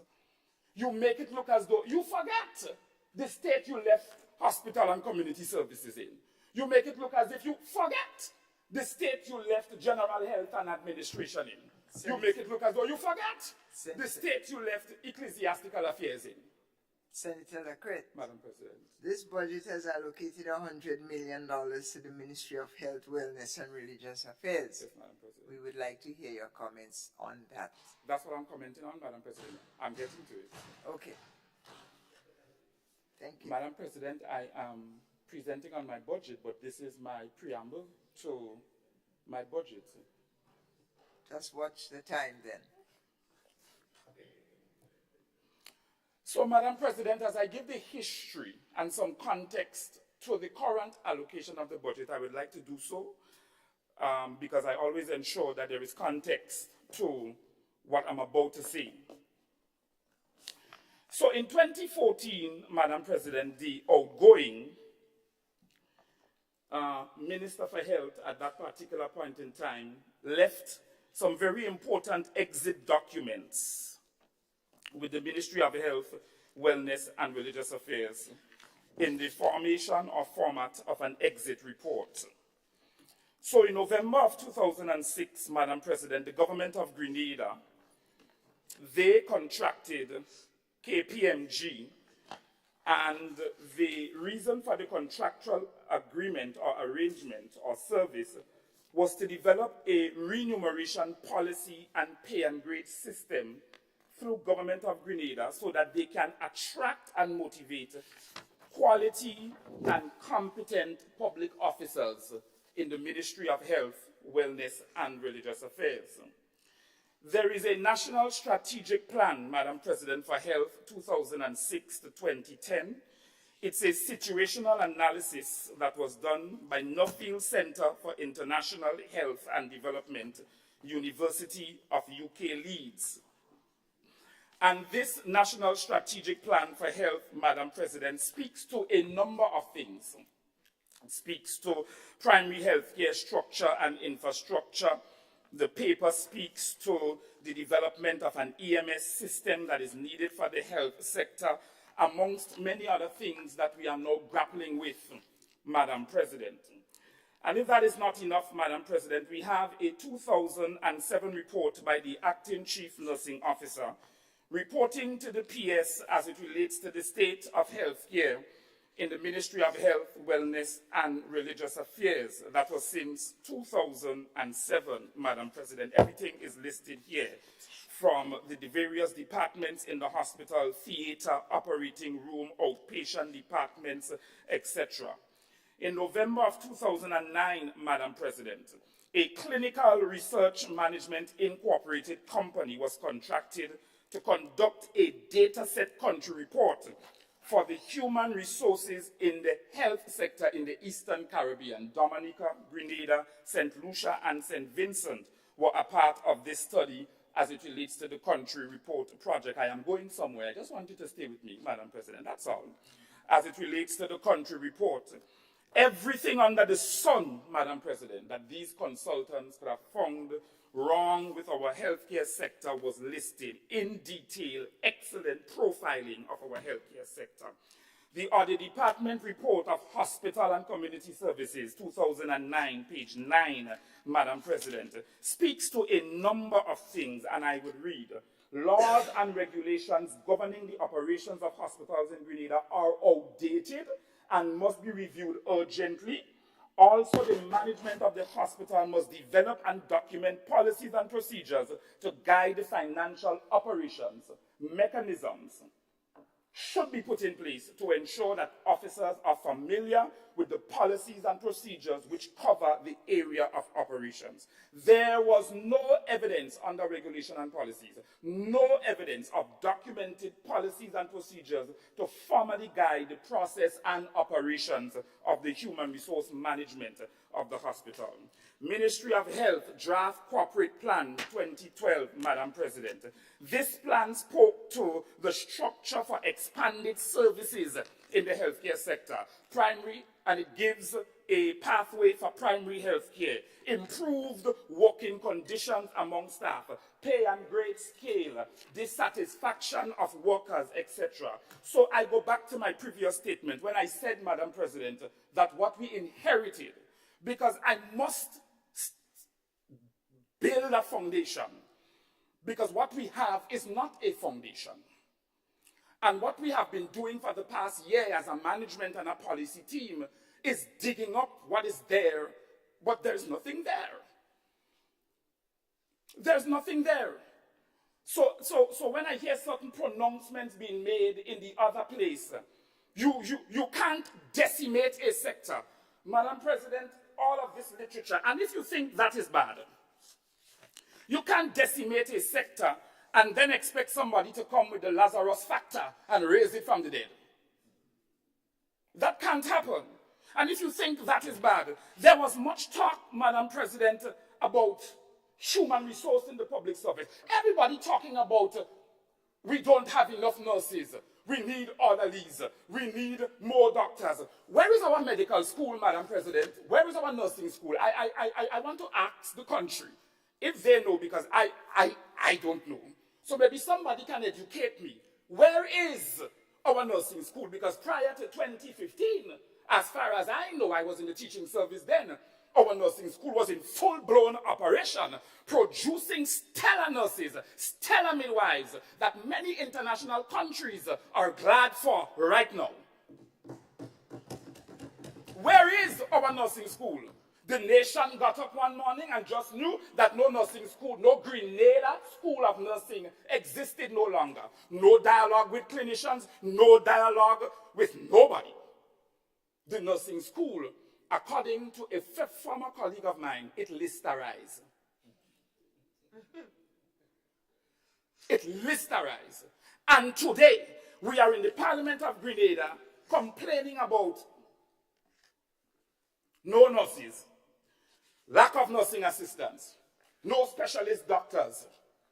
Madam President, if you think that is bad, VDA Cabinet Conclusion number 1025 of July 7, 2014.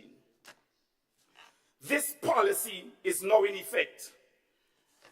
The previous administration, Madam President, permit me through you, is responsible for what I term the rum shop policy 3 for 10. This document, Madam President, speaks to the policy statement says, and in my humble opinion as someone trained in the development of policy, this is a statement of position because it does not have the characteristics of a policy statement.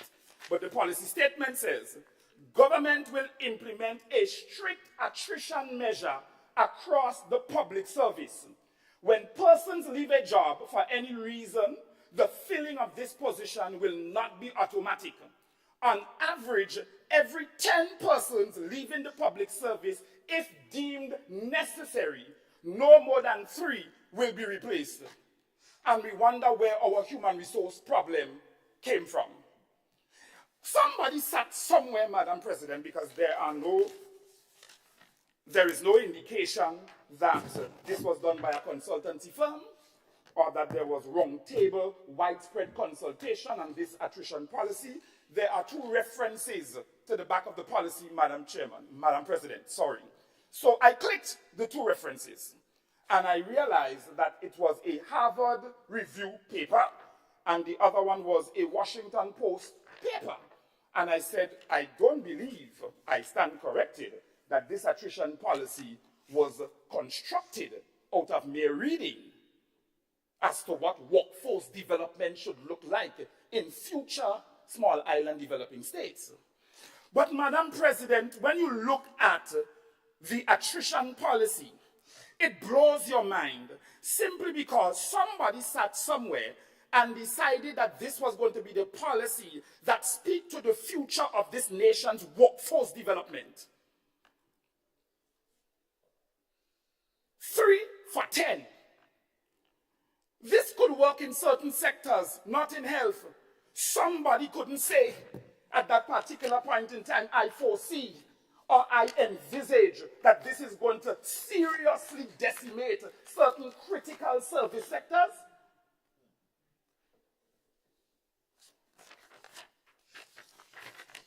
Under applicability, Madam President, this policy applies to all ministries and departments within the public service. The disciplined forces, police and prison are exempt fine. But for me, that could have said police and prison, all healthcare workers. Police and prison, all healthcare workers. So when we run up in the Parliament of Grenada, to make the nation feel that there is a health minister that's sitting over the Ministry of Health as the policy lead that is incompetent, I do not take offense. I am saddened.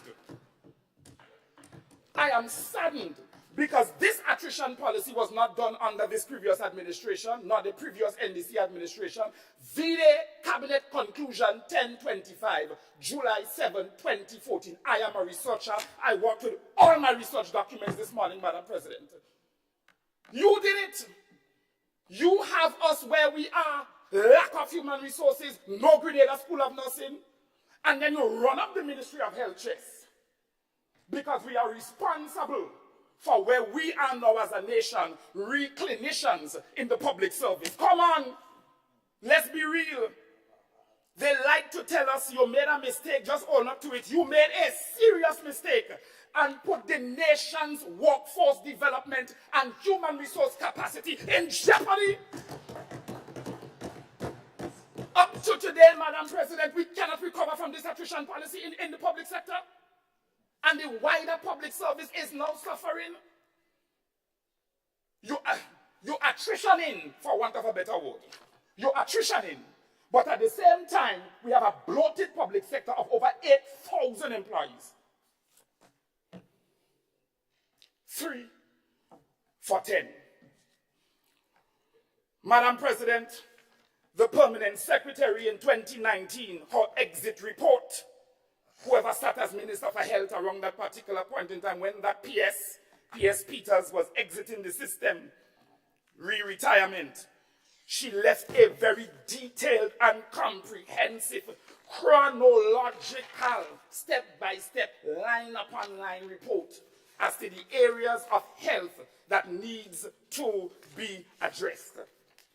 Madam President, social media, strengthening capacity within the HR department at the administration level, implement changes in the hospital administration to support delivery of hospital services, ongoing regularization of nursing staff. Why are we still here? And must build the foundation. Why are we still here? Ongoing regularization of pharmacists, commence regularization of house officers and district medical officers, implementation of the HRH policy and plan, strengthen procurement unit for the management. We're just trying to strengthen our procurement unit. This was flagged since 2019. What have the health ministers been doing then?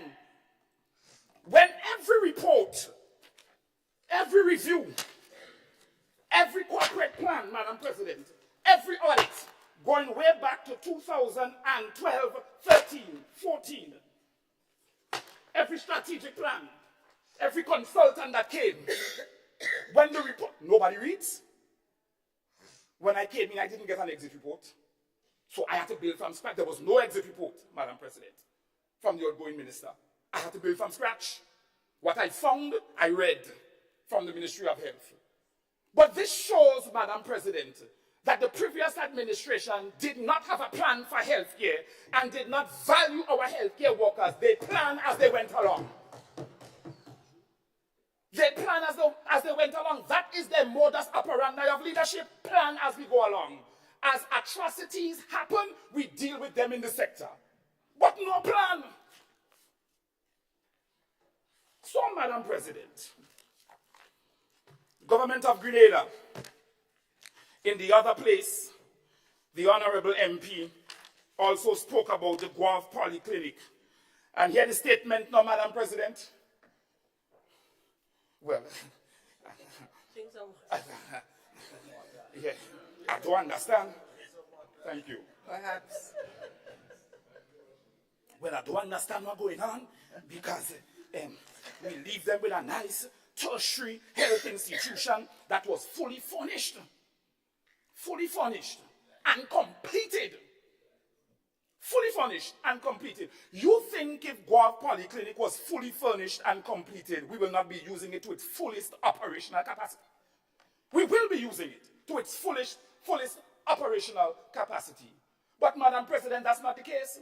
They went ahead against the council of the technocrats, and they commissioned the center. It was not ready. It was not ready. It wasn't even near 90 or 80% ready.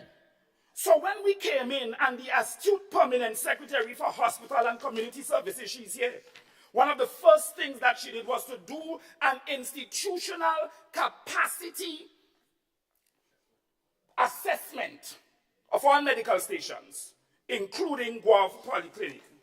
Government of Grenada, internal memorandum from Ms. Lorna Charles, architect, building department, Ministry of Infrastructure, coming to the parliament and lied to Grenadians. Ministry of Infrastructure Development, Public Utilities, Energy, Transport and Implementation.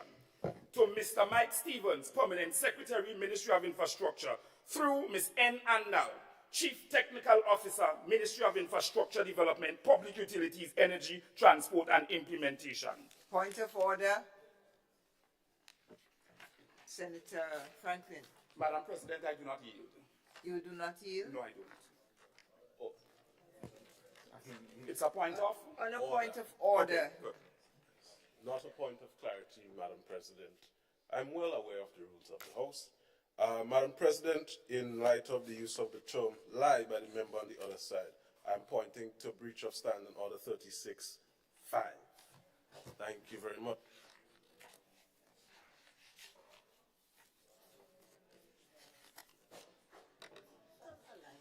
Madam President, may I continue? Yes. Thank you. The report says, You are Madam guided President, by the concern expressed regarding Section I- 36. well, Madam President, if I have the truth in my hands and otherwise was said in the other place, then what is that, Madam President? It's a lie. It's a deficiency of the truth.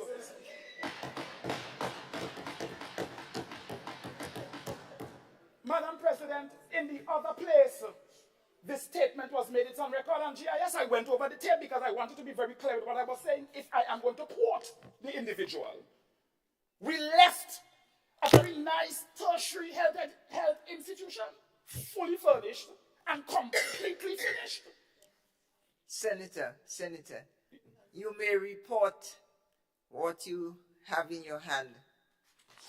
And I think that will be sufficient The report says, Madam President, without characterizing the previous November 6, 2022. statements. It's sad, Madam President, that nevertheless, to date, a foul stench resonates in the building, most of the time from doctor's office downstairs, male toilets, and disabled toilets on both floors. The emergency room also has a stench. Through the AC units, staff is forced to use disinfecting agents sometimes to function. Administrative office, AC gives off foul-smelling, fresh odor.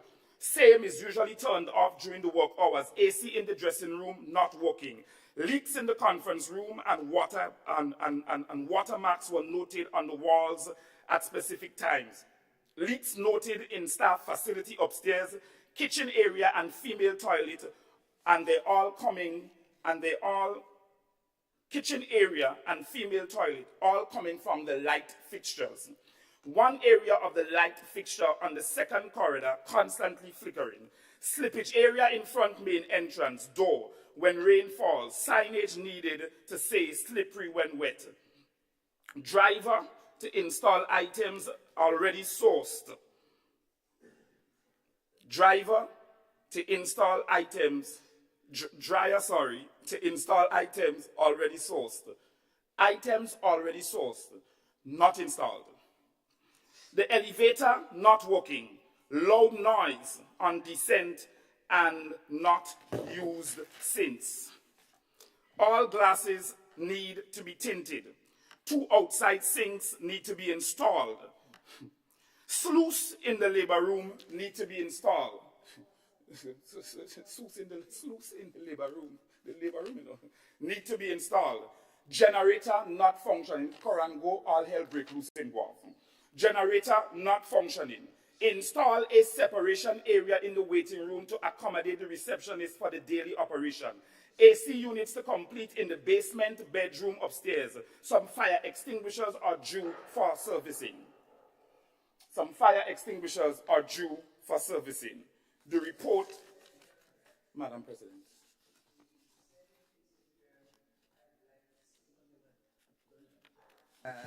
Senate is briefly adjourned. I want to see you and the Leader of Government Business in my office immediately.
Madam President.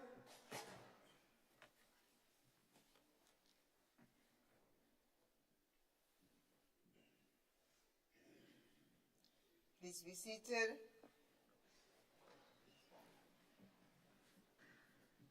Senate resumes. Honorable Jonathan Clayton Lacrette, continue. The rechristening again, Madam President. Right, but nevertheless, thank you, Madam President, for your counsel as well as we deliberated a few minutes ago. I started the way that I started, Madam President, simply because I like to provide context, and you must know the history of a thing before you can actually platform yourself to the next thing.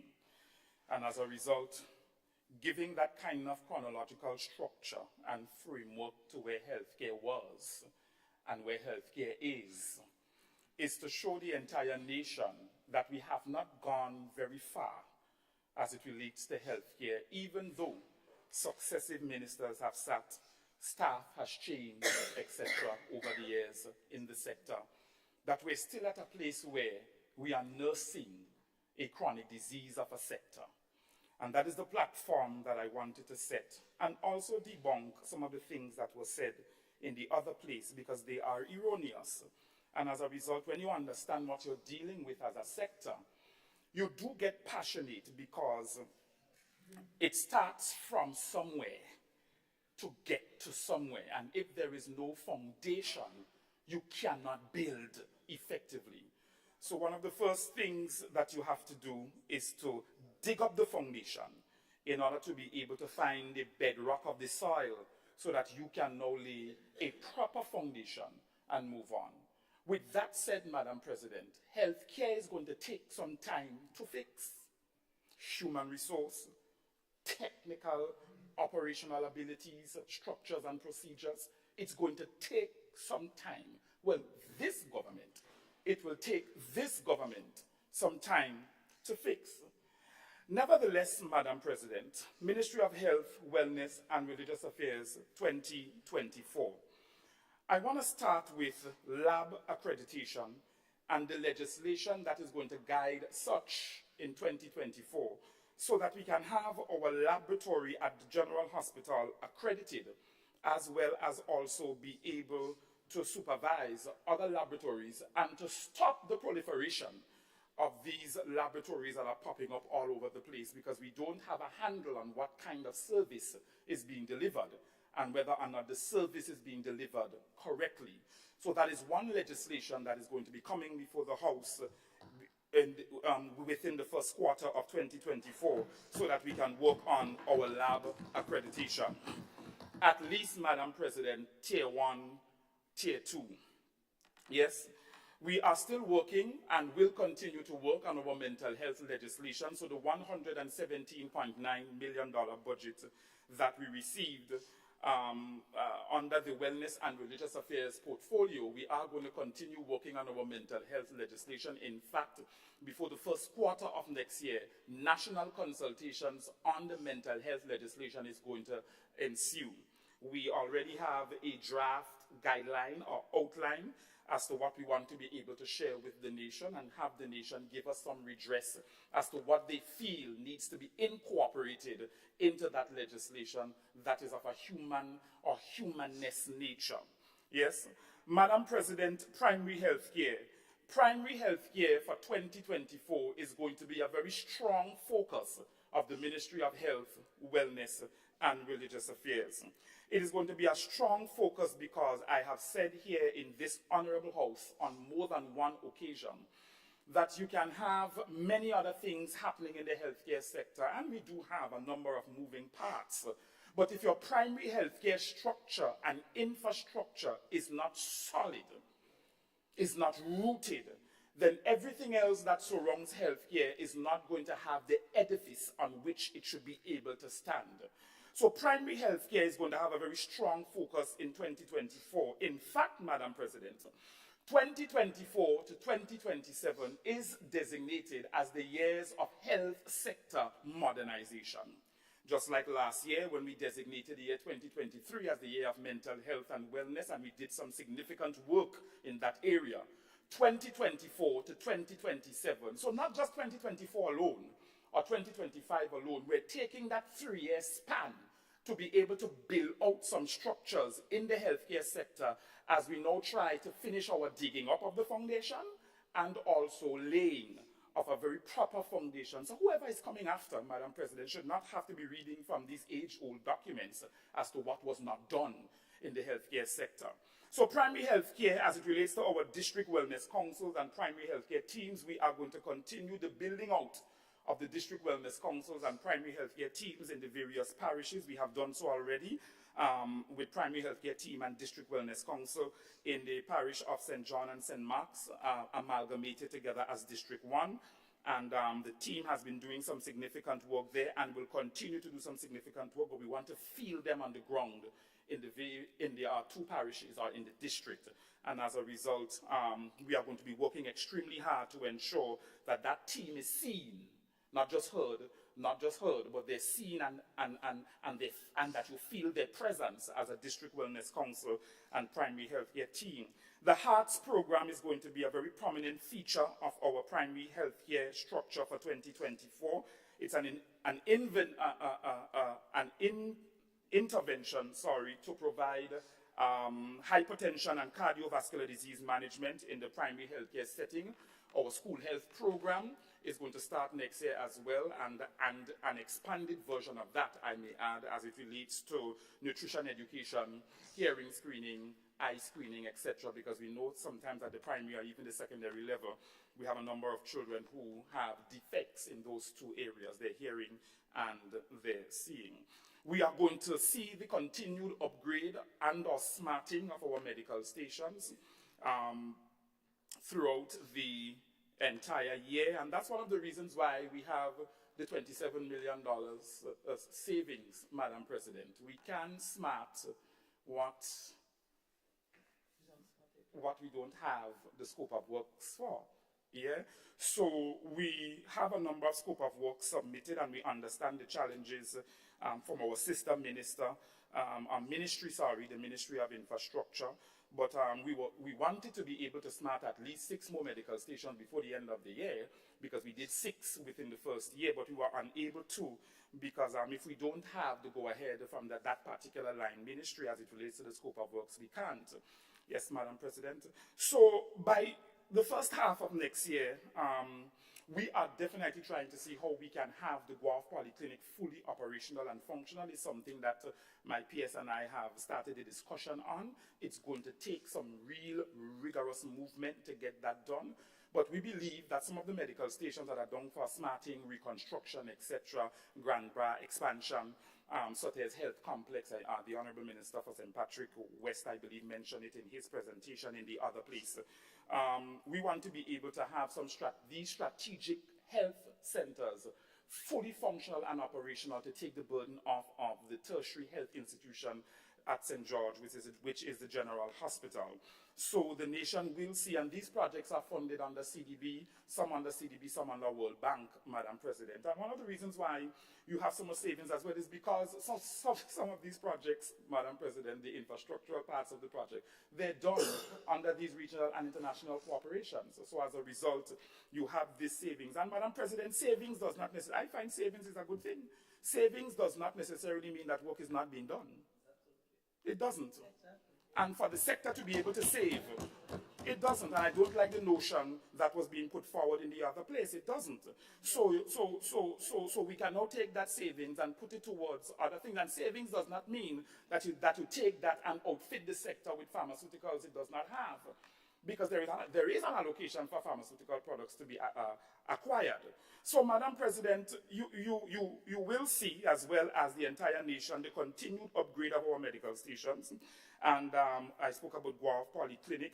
And we're also going to have, as of the new year 2024, the McKinney Foundation, the government of Grenada, has signed a memorandum of understanding with the McKinney Foundation that is going to be providing free gynecological and obstetrics treatment, delivery treatment to the women of Grenada, Carriacou, and Petite Martinique. Yes, I said free gynecological and obstetrics treatment to the women of Grenada, Carriacou, and Petite Martinique. As it relates to our oncology department, we expect to see some movement there. I'm very passionate about that as well. I'm not an oncologist by trade or by craft, but because cancer is the #1 cause of death in the nation, we want to be able to ensure that we organizationally structure the department well as clinically outfit the department with the necessary things that it needs so that we can really take care of our cancer patients, present and maybe to come, in a very proper way, Madam President, that persons don't have to be on long waiting lists, etc. And having to go to the private sector can be extremely financially burdensome to get the clinical redress you need. So we want to be able to beef up the oncology department. As it relates to training forms a major part of our budget for 2024. And the $117.9 million is definitely going to work well for us with the $3-something million extra that we received from the 114 last year. Simply because, Madam President, we started a number of training series this year with leadership and management in our leadership and management across the health sector. And we're going to continue those training series because we want to be able to train inside before we can actually have the training done outside. In fact, our management, administrative level, we need that kind of training so that we can be more relevant and more on the cutting edge in the healthcare sector to be able to deliver the kind of services that we need. So we have training under the CDB project for both nurses and doctors. And we also have training for managers across the healthcare sector. And we're going to see a number of training taking place. As it relates to training as well, Madam President, this year we sent 3 nurses off to Jamaica, if my memory serves me correctly. And the areas that they are studying in is operating room nursing, critical care nursing, and I believe nephrology, if my memory serves me correctly. Every year after that, 3 nurses will go off to study in particular specialist areas so that they can come back to the country and give the kind of clinical delivery that is needed in the various areas of study that they embarked upon. Additionally, Madam President, we currently have 117 nursing assistants in the system. I know that a lot of persons have been asking, what are we doing to build back the nursing capacity in Grenada? That's a very serious eyesore for a lot of Grenadians, and a burning issue for our nursing council and everybody across the sector, because doctors can do without nurses, nurses can do without doctors, and the nation can do without its nurses, yes, as the bedrock or foundation of the clinical environment.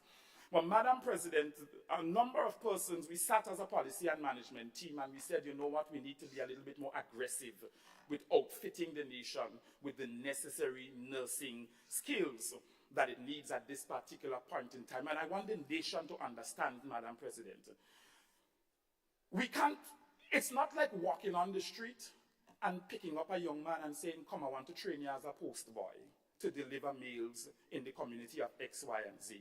It takes 3 to 4 years to train a nurse. So this is going to take some time. I can't pick up somebody off the street and say, come, I want to, it's not like taking someone and training them for 6 months and then giving them a certificate and say, you're now a Stevie Doe.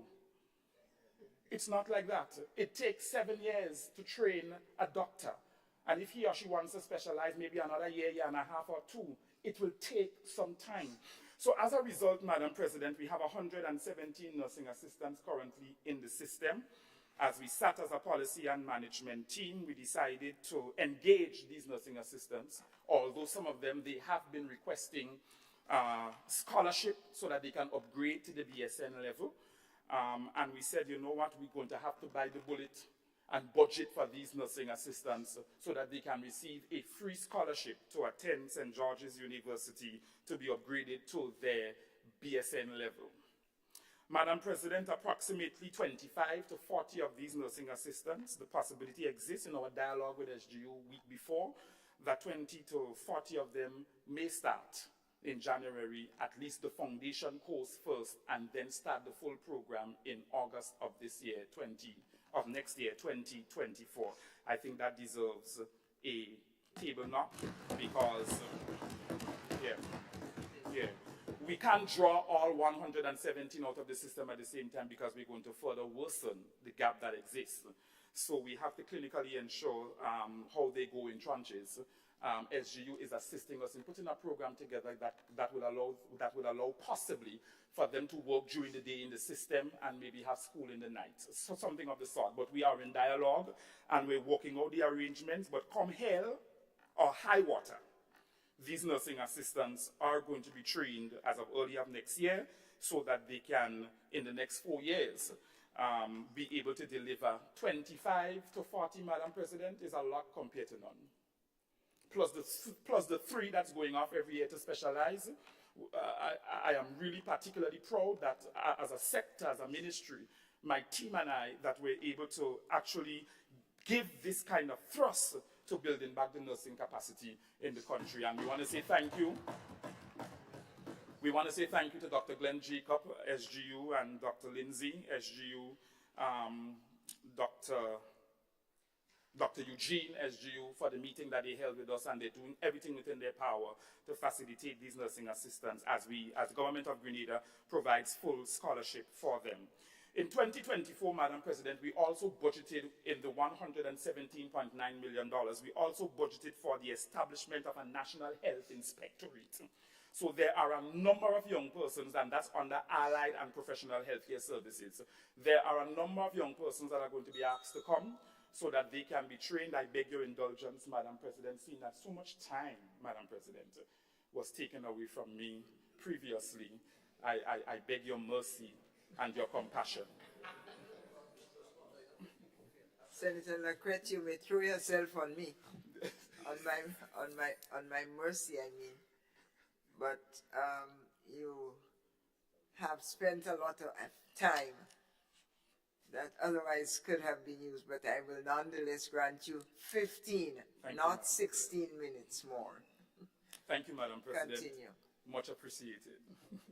So under Allied and Professional Healthcare Services, as I said, the establishment of a National Health Inspectorate is one of the things that the country will see coming out of this $117.9 million budget, simply because, Madam President, we recognize that as it relates to allied health, there are a lot of things that are happening that is not within standard, and we need to be able to inspect all health facilities under our auspices and outside of our auspices as well. So there will be some amendments to the legislation where that is concerned, so that the Ministry of Health can be the custodian or the vanguard of these health care delivery operations or institutions, so that we can have a handle on some of the things that are happening re-allied health in our country.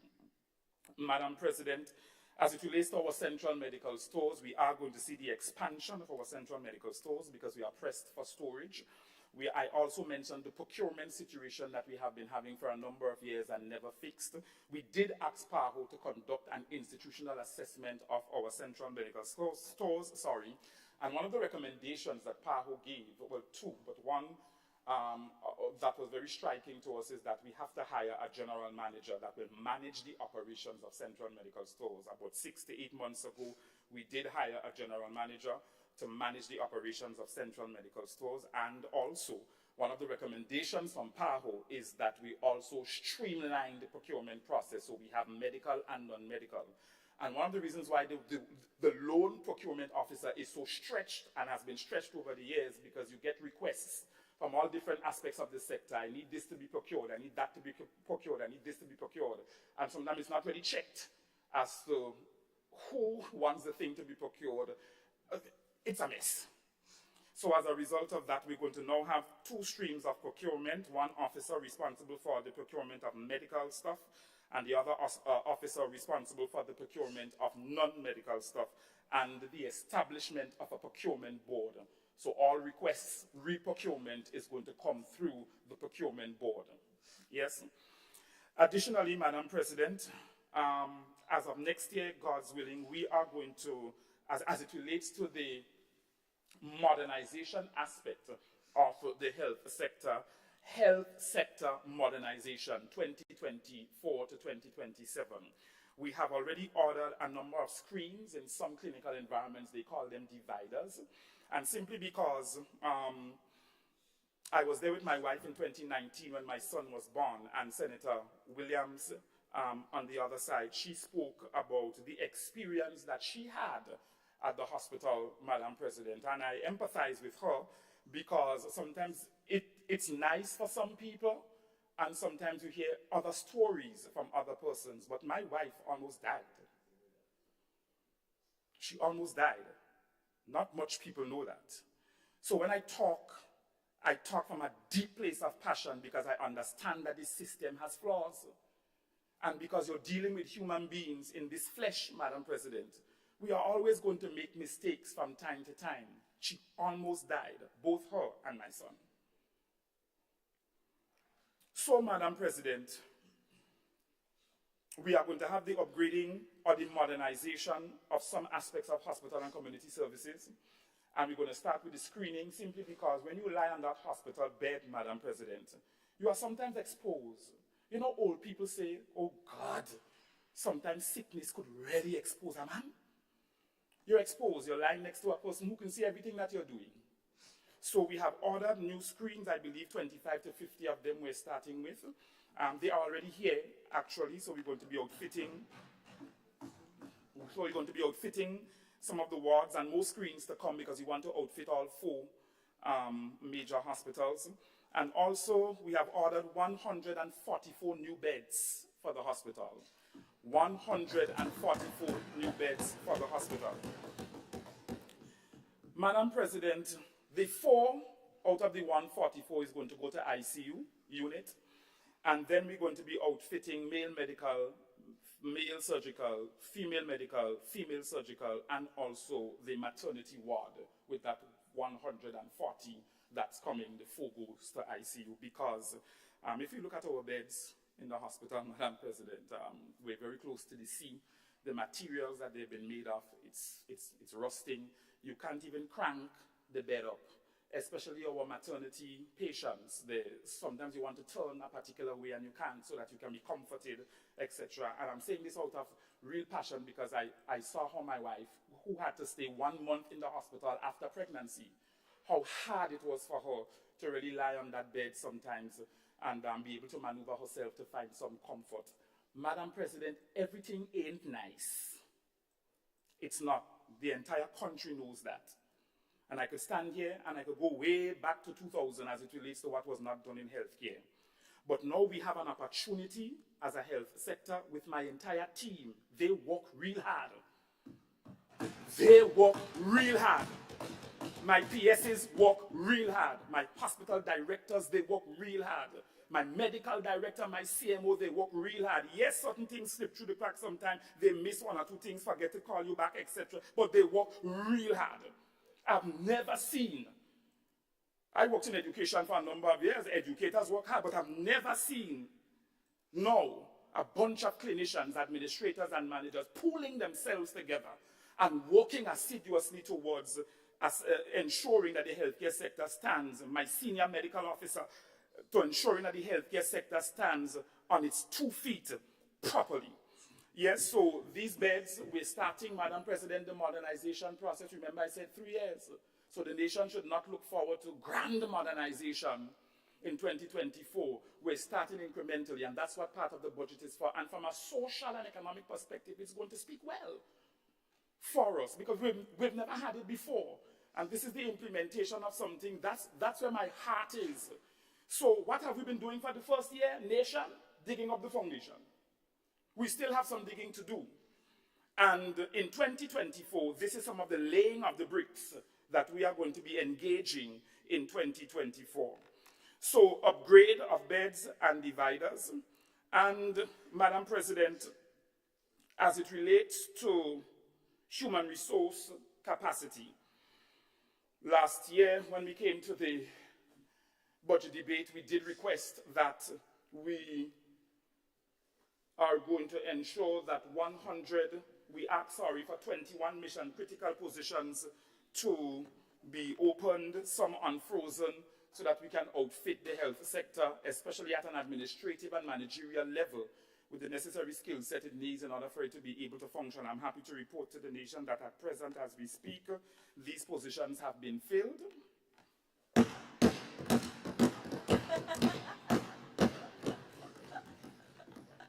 As we speak, these positions have been filled. There are one or two that, in principle, DPA has given us the permission to go ahead and fill as of the new year. But in principle also as well, these positions have been filled. Our mental health director, our epidemiologist, our senior medical officer for primary health care and chronic disease, all these positions, including much more, all the 8 or I can't remember the exact figure, clerical assistants we hired so that we can have 24-hour caching service at the hospital, etc., etc. All these positions have been filled. I'm particularly happy, Madam President, that as a sector we're moving towards national health insurance. Much more dialogue on that with the nation is going to be forthcoming, but we understand the importance of it so that persons who visit the private sector, the financial burden that they experience can be taken off of their backs. Yes, when we have a very proper and solid national health insurance infrastructure and structure that the nation can benefit from. I'm also happy, Madam President, that we have signed the agreement for the lands, for the purchase of the lands for the brand new climate smart, climate resilient hospital. And I'm passionate about that too, Madam President. Oh, well, we own the land already, yes, for the brand new climate smart, climate resilient hospital. The hospital is going to come, Madam President. That is why my astute team and I, we are ensuring that we move expeditiously to ensure that we build that strong primary health care structure so that when the hospital comes and that when the quote-unquote Carlton home, as it used to be known yesteryear, when that comes, these two institutions, amongst others, as we continue to build out infrastructure in health, they have a strong primary healthcare structure to stand on. The person with the diabetic soul food should not be going to the brand new climate smart, climate resilient hospital. If they live in St. John or St. Mark, they should be able to go to the Guelph Polyclinic because it is fully operational and functional. If they live in Grand Bras, they should be able to go to the Grand Bras Health Center because it is fully operational and functional. And that is the kind of vision we have. But, Madam President, it is not going to come in 1 year. It is not going to come in 2 years. It may not even come in 3 years. In fact, most governments coming into office just have 3.5 years to implement. Maybe 4. Because historically, elections don't really go up to the 5th year. It's called at the 4th. So what we are doing now, Madam President, is ensuring that we set and lay the kind of foundation that we can be proud of as a health team. I call them team health, so that we will know at the end of the day we've done our best. So in 2024, the list of things that I've mentioned are some of the things that the nation can look forward to being built out in the health sector. I want to take this opportunity to express gratitude again to Team Health, and to also wish the honorable senators on the other side, as well as my colleagues, Madam President, yourself, clerk and deputy clerk of the Senate, and the entire nation a Merry Christmas and a Christ-centered New Year as we look forward for God's divine favor to overshadow us in 2024 as a nation and as a government. Thank you, Madam President. Thank you, Senator Lacrette, and may God's divine favor also wash over you and your family.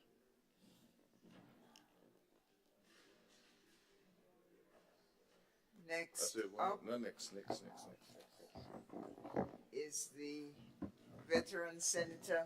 Thank you those of you who are leaving. The veteran is Senator Luis. And I notice your health team is No. Andrew, I meet Andrew here. Grandfather then our big father. Okay.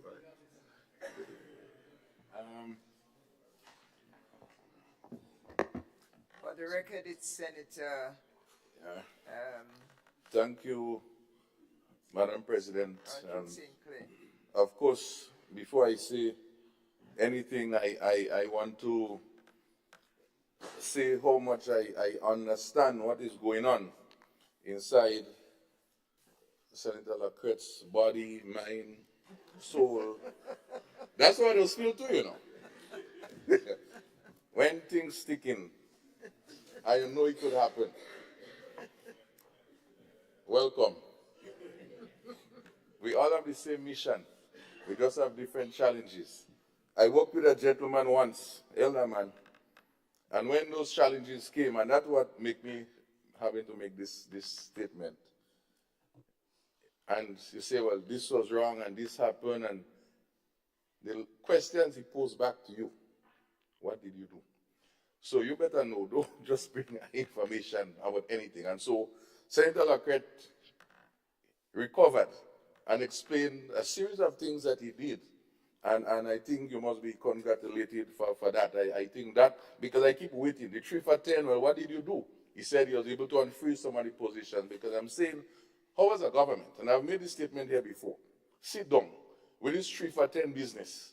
And people suffering, I mean, that's the only thing we can change. And I think that cabinet submission, I sure could be reviewed and have a more up-to-date policy. I think this is something that you need to do, and one of the first recommendations.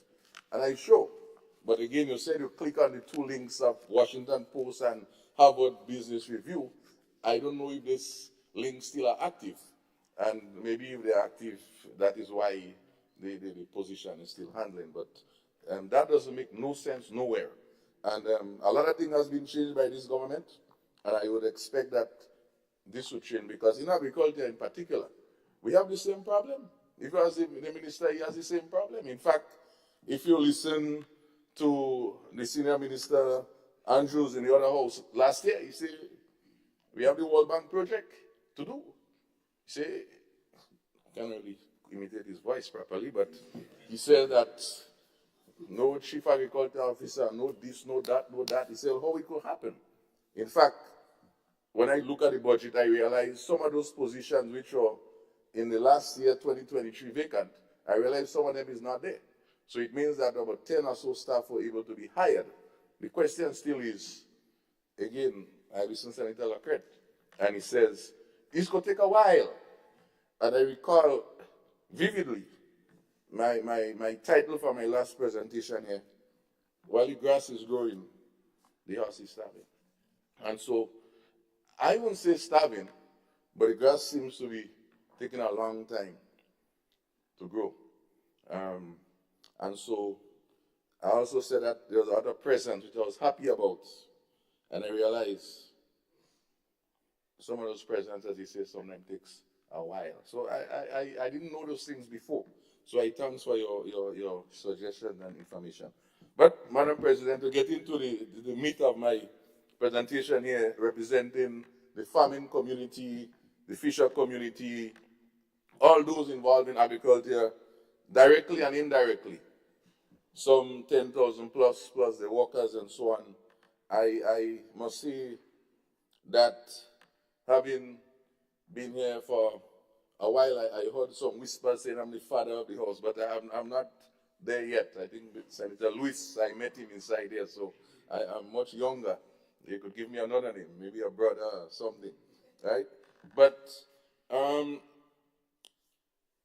want to say thank them very much for the continued support, suggestions, information that they give me to function, because without them, there's no need for me or even this function. But we know agriculture is a very important thing. It's the food that provides us energy. And of course, it's important that the government will recognize the need to have this sort of voice and get that sort of feedback within the system. Of course, my entire family and friends and my fellow senators on this side, the other side, which I interact with, other persons on the other place, yourself, of course, the discussion about all the different issues, both locally and overseas, has helped me truly many times and up to today. And I trust that God will continue to give me good strength and health to continue to serve at the best of my ability in this honorable house. Madam President, I like to always again have some quote a word to help me, to guide me in how I function. And so today, the theme is walking the talk. That's the theme of my presentation. And you may say, where is the inspiration for this comes from? This inspiration comes from the listening to the Minister for Finance presentation. And I remember vividly speaking about different parts in the budget. Particularly, I think it was related to the marketing board. I think he said something to the effect, but around that part of the speech, he said, we walk in the walk. And so it was a good phrase at the time. But I know as a little boy, and for those who might be old as me, there is a famous songster called Michael Jackson, who also used to walk the walk. But his walk, I'm more a reggae dancer, calypso, his walk was like this. So I don't know which walk he was walking, right? But exactly. We want to walk the talk. So I want to get into no walking. So, you always have to have a little bit of culture in the culture. All right, so let me deal with a few issues, Madam President. And I create my index of discussion.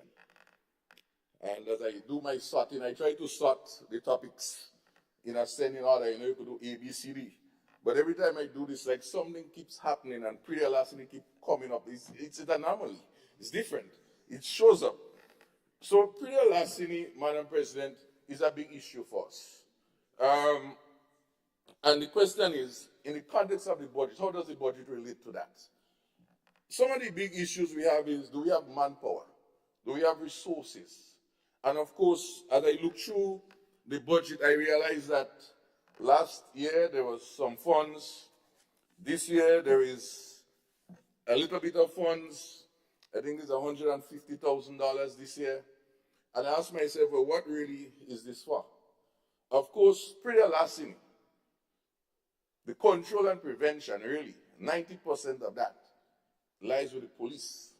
It's not the Ministry of Agriculture. I've said that many times. The Ministry of Agriculture provides certain support instructors, registration of farmers, registration of vendors. And I've seen from the report that some farmers were registered new ones, some were renewed, which is good because sometimes the farmers update the field, and that updating of the records is very important.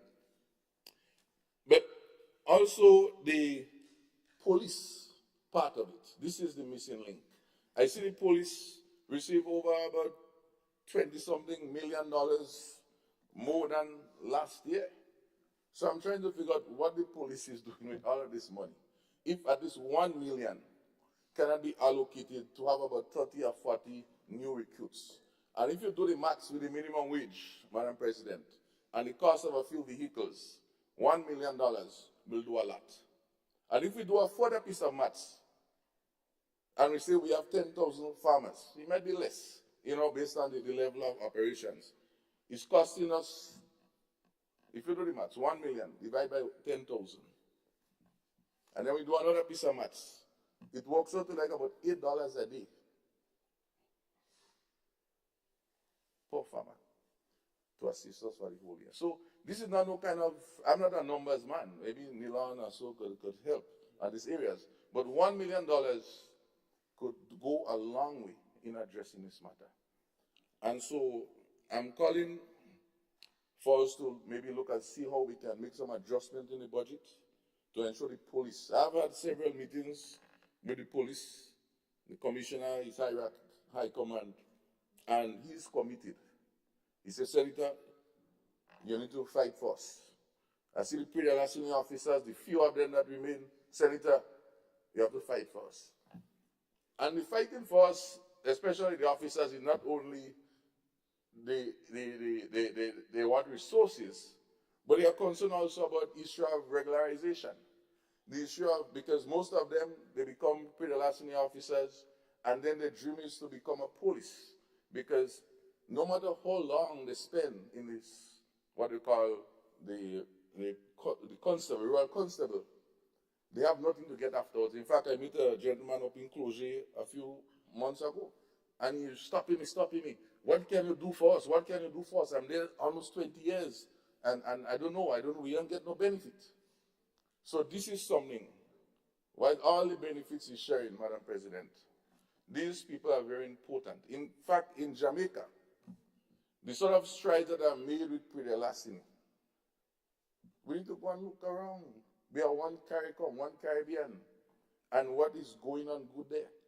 They have now, in fact, the last thing I saw, and I'm not asking the local minister to do that, the Minister of Agriculture is saying, look, police have to solve the problem. So, for example, you say, when some house break open or some business break open or some problem, who do you call? The Minister for Commerce? The Minister for Finance? No. But you have a Prix de Lassini problem, who do they call? They call the senator, they call the minister, because they fed up the police. So we, at our stage, has to be able to empower the police and provide the sort of support so that the police can provide the kind of support that we need. In fact, when I listen to the MP Lennox Andrew in the other place, it's very important. You speak about enabling environment that governments must provide. And security is one of those enabling environments. That infrastructure. So the question is Prix de Lassini not a crime in Grenada that you don't have to apply it in the context of security? You see, and so, Madam President, the problem and the frustration is that every time it comes to something in the farming community, it always have to be, well, we go deal with that. Tomorrow, we'll come back again. We have to stop that. And so, I will move on. Next topic, Madam President, the issue of poultry. Big issue. It's a long time I haven't heard the issue about food import bill and all of that. You get very quiet on that. How much is poultry import in this country? 40 million plus. We like all the chicken. Our poultry farmers are crying. And why are they crying? The birds are dying. Why the birds are dying? Chicken is not like us. We could maybe go 4 days, 5 days without eating. And the good thing is, I don't think that exists. Like where we have, what called cannibalism, where you start eating other humans. Birds do that. So if 1 day, 2 days, they don't get food, they start cannibalizing on one another. I also teach agriculture science in school, so I kind of remember that part. This is a serious matter. So the question is, notwithstanding, I see $2 million this year in the budget to support poultry. I'm very happy to see that. The question is, how would this $2 million be used to assist? And, Madam President, even if we say, okay, government can help with feed with the farmers, which we will say, yes, this is nice, but is it sustainable? After this $2 million finish, or 500,000 finish, where do we go? And so we have a bigger elephant in the room. Well, it's not in the room, it's just down the road. The issue of the Caribbean agro-industries, which has a monopoly as it relates to this food based on some 1967 arrangement. This matter I've taken here and debated it before with petitions, which the then government would have engaged the whole poultry sector. We have had a plan which the major stakeholders, supermarkets, etc. Of course, this plan was submitted to the ministry only last year, just before the budget, as to some of the things that the industry stakeholders were discussing, because they are the same people, they are the same information. So whether it's today, next year, 1 year ago, it's the same information of these small business people. And big ones too, eh? In fact, there are some very big ones. And they need help more than anything else. Because, they have banks to pay, other things to do. So the question is, in this case, we are calling on the government. And I'm always there to help and support in whatever way. Because I've had been part of some of those dialogues. How do we work with? It's not about removing Caribbean Agro from Grenada. I see my Labour senator watching me as if I want to lose jobs at Caribbean Agro. No, we are saying, how do we work together to find mechanisms, whether it's through some tax incentive, some tax break, so that the price of the feed can become more affordable for our persons here. So that we don't have to think about the 40 million going away and be penny wise and pound foolish. That's all we're asking. But there's another part to this, Madam President, when it comes to the feed. There was one initiative some years ago called a protein to waste, whereby we are taking like the fish waste, animal waste, mixing it with corn and other things, and make a very good feed, which the farmers were very happy with, and that also improved their productivity. Interestingly, is my information from engagement with these folks through the times, that the lands on which all of these things is happening is government lands that were put in as part of the support for this initiative. And so I'm calling for the government to relook it, relook the arrangement, such that we can get this thing back up and running, and that could be a more sustainable approach in this whole enterprise. Whereby you look at the transition with the Caribbean Agro, as well as that. So let us look at how we rationalize that $2 million. But in addition to that, Madam President, as it relates to the school feeding program, our good friend in the hospital services, institutions, I like the talk, you know, but he must show me the bill as to what percentage of the food products and meat products that goes into the local farmer's hand, that is sourced from our local farmers. I want him to report that question to you, Madam President. So when we could talk about things, but are we supporting the local industry? Similarly, the school feeding program, I know do some, but I don't think sufficient is done based on my personal interaction information through the years. So I'm saying we have to look at this thing collectively. So while yes, government may invest that way, but you're going to get the benefit on the return by utilizing inside of it, especially which I always support, this free lunch. And I won't call it a free lunch. We should use better words. No, not free lunch. We are providing healthy meal for our nation's students. That's what it is, not free lunch. Because even at the $1, it was still technically free. As I think someone mentioned, you can't even pay for the receipt or something like that they're writing it on. So, connected with poultry, also linked with the whole issue with livestock.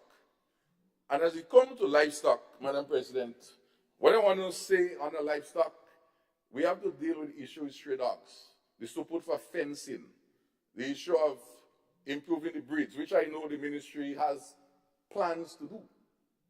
Plans to do, right? But I know there is some work going on there, so I have to raise this, but I think those are the key areas. The breeds, the issue of the dog predation is a big issue. And they also face larceny too. That's another discussion. The issue of cannabis, Madam President, is a big issue. I was told only a few days ago that this commission, commissioned, has been disbanded, they're closed, they finished their work. But there are some issues surrounding cannabis. The issue of what is the government's real position? Is this legalization for medicinal?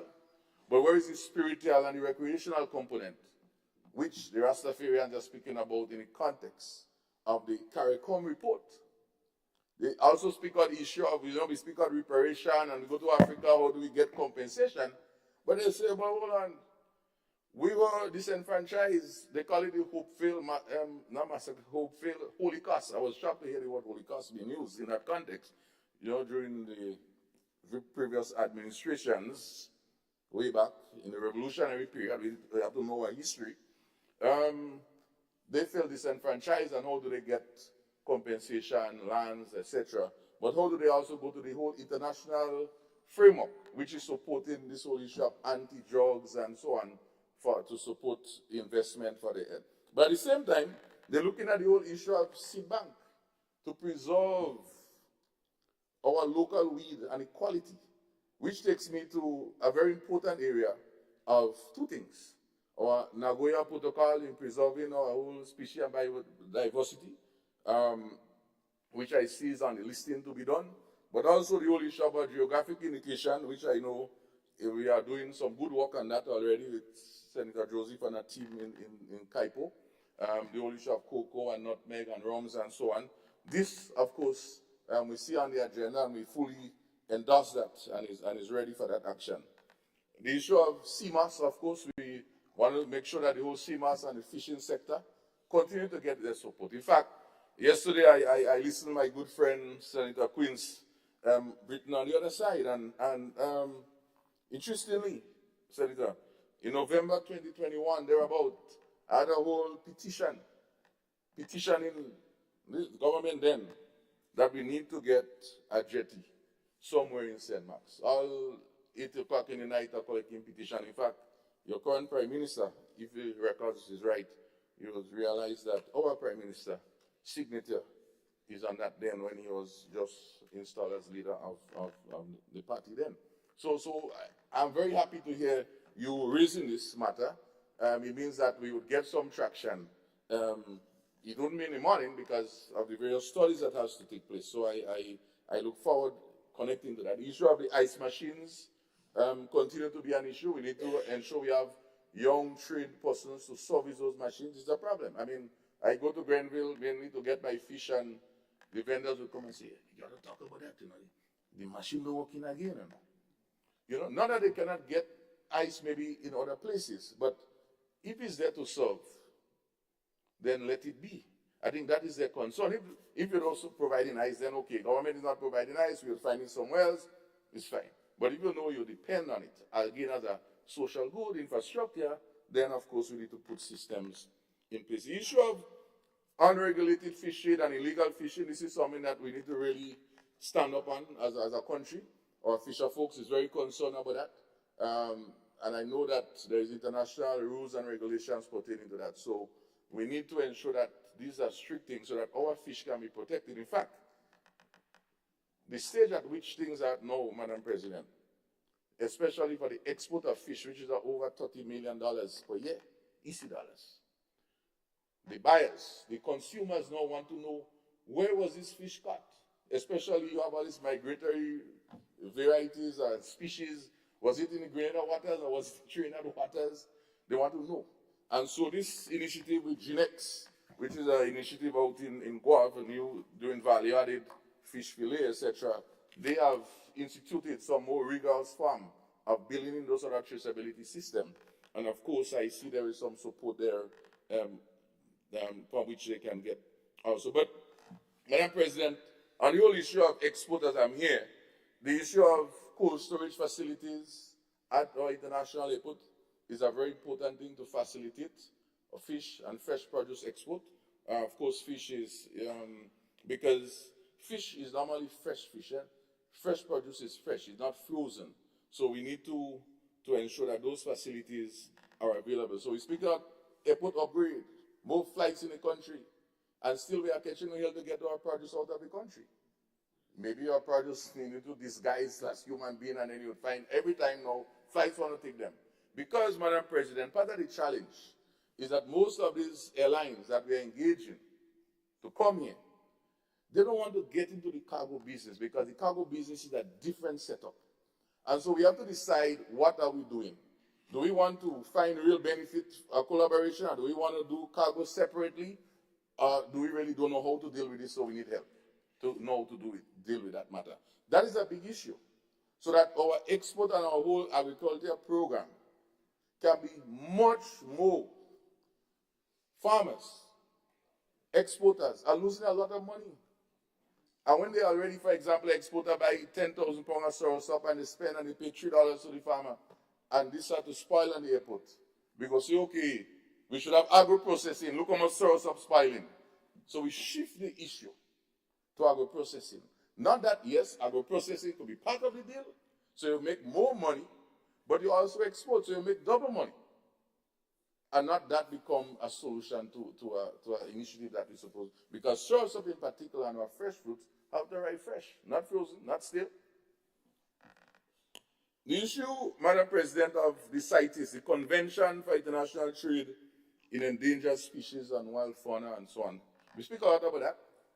And of course, I've seen it in the last year's report of the ministry. And of course, some work was done, and I see the legislation is in drafting stage. But at the same time, we can't wait, Madam President. We can't be doing the moonwalk. We have to be walking forward. And we need to try and get that done quickly, because I'm receiving those calls.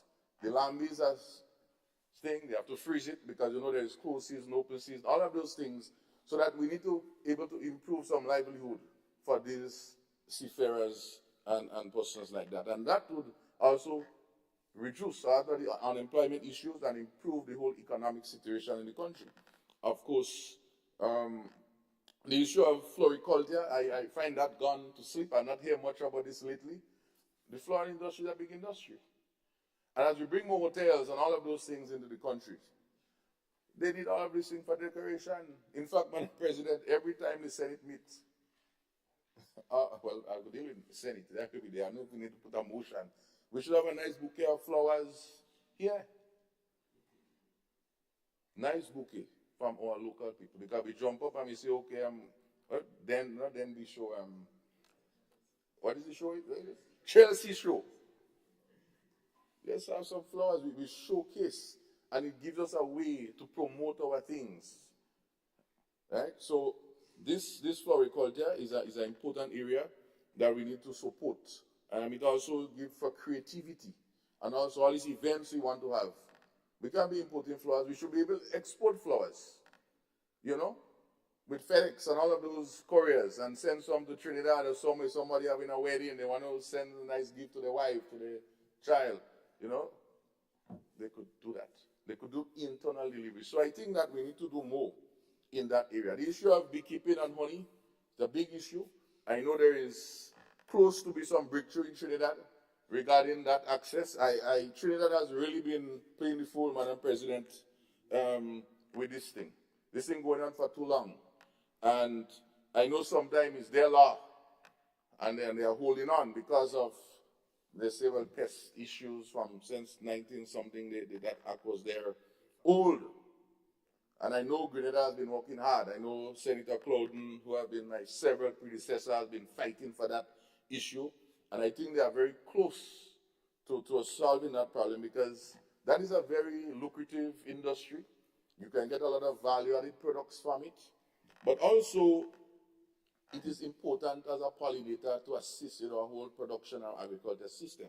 So we need to keep pushing on in that regards. The issue of tree crops, I mentioned soursop, cocoa, nutmegs, and so on.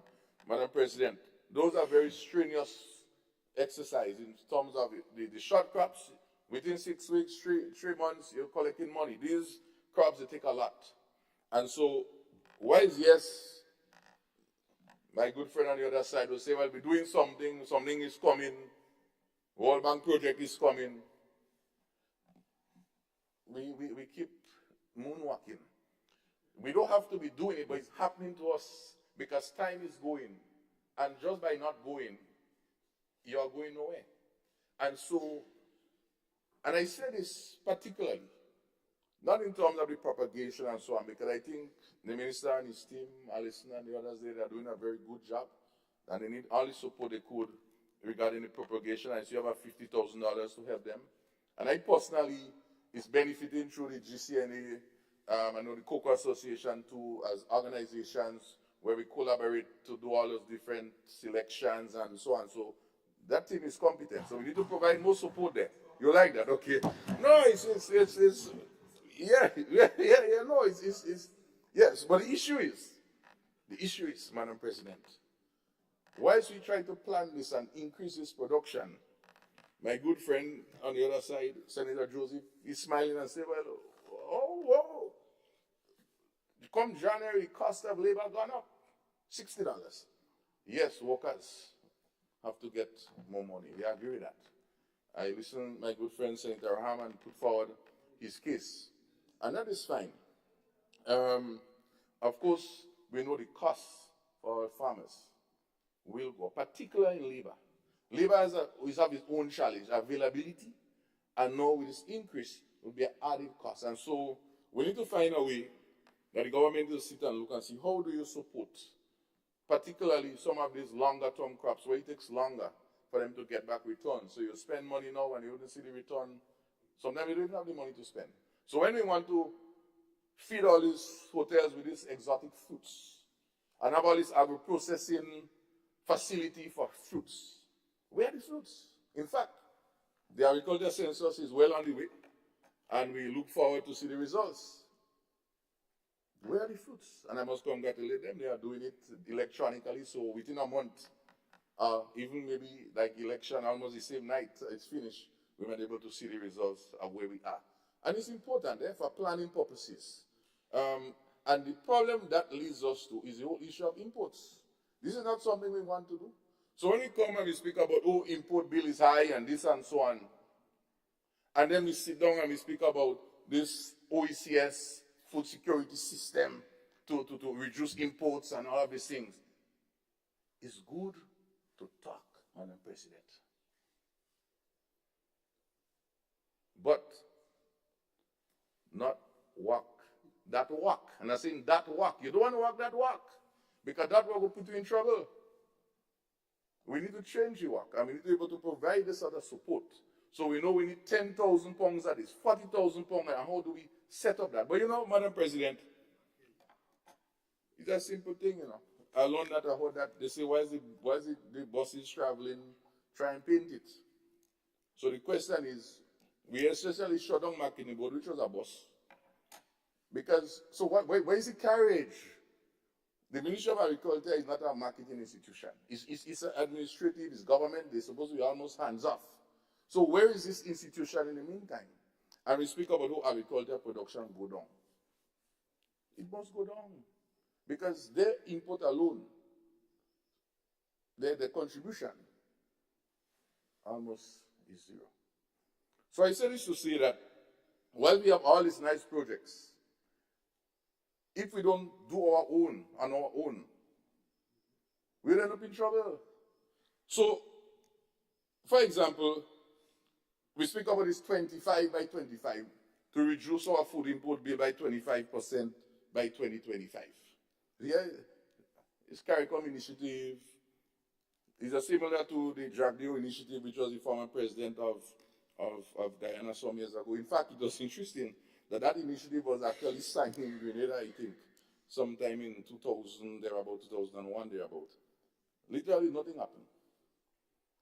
So, President Ali actually come up with this new plan. I guess he wants his own legacy.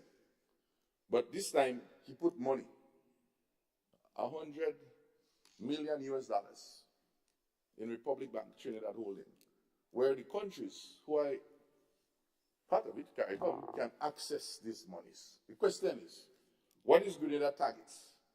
What are the products we're targeting?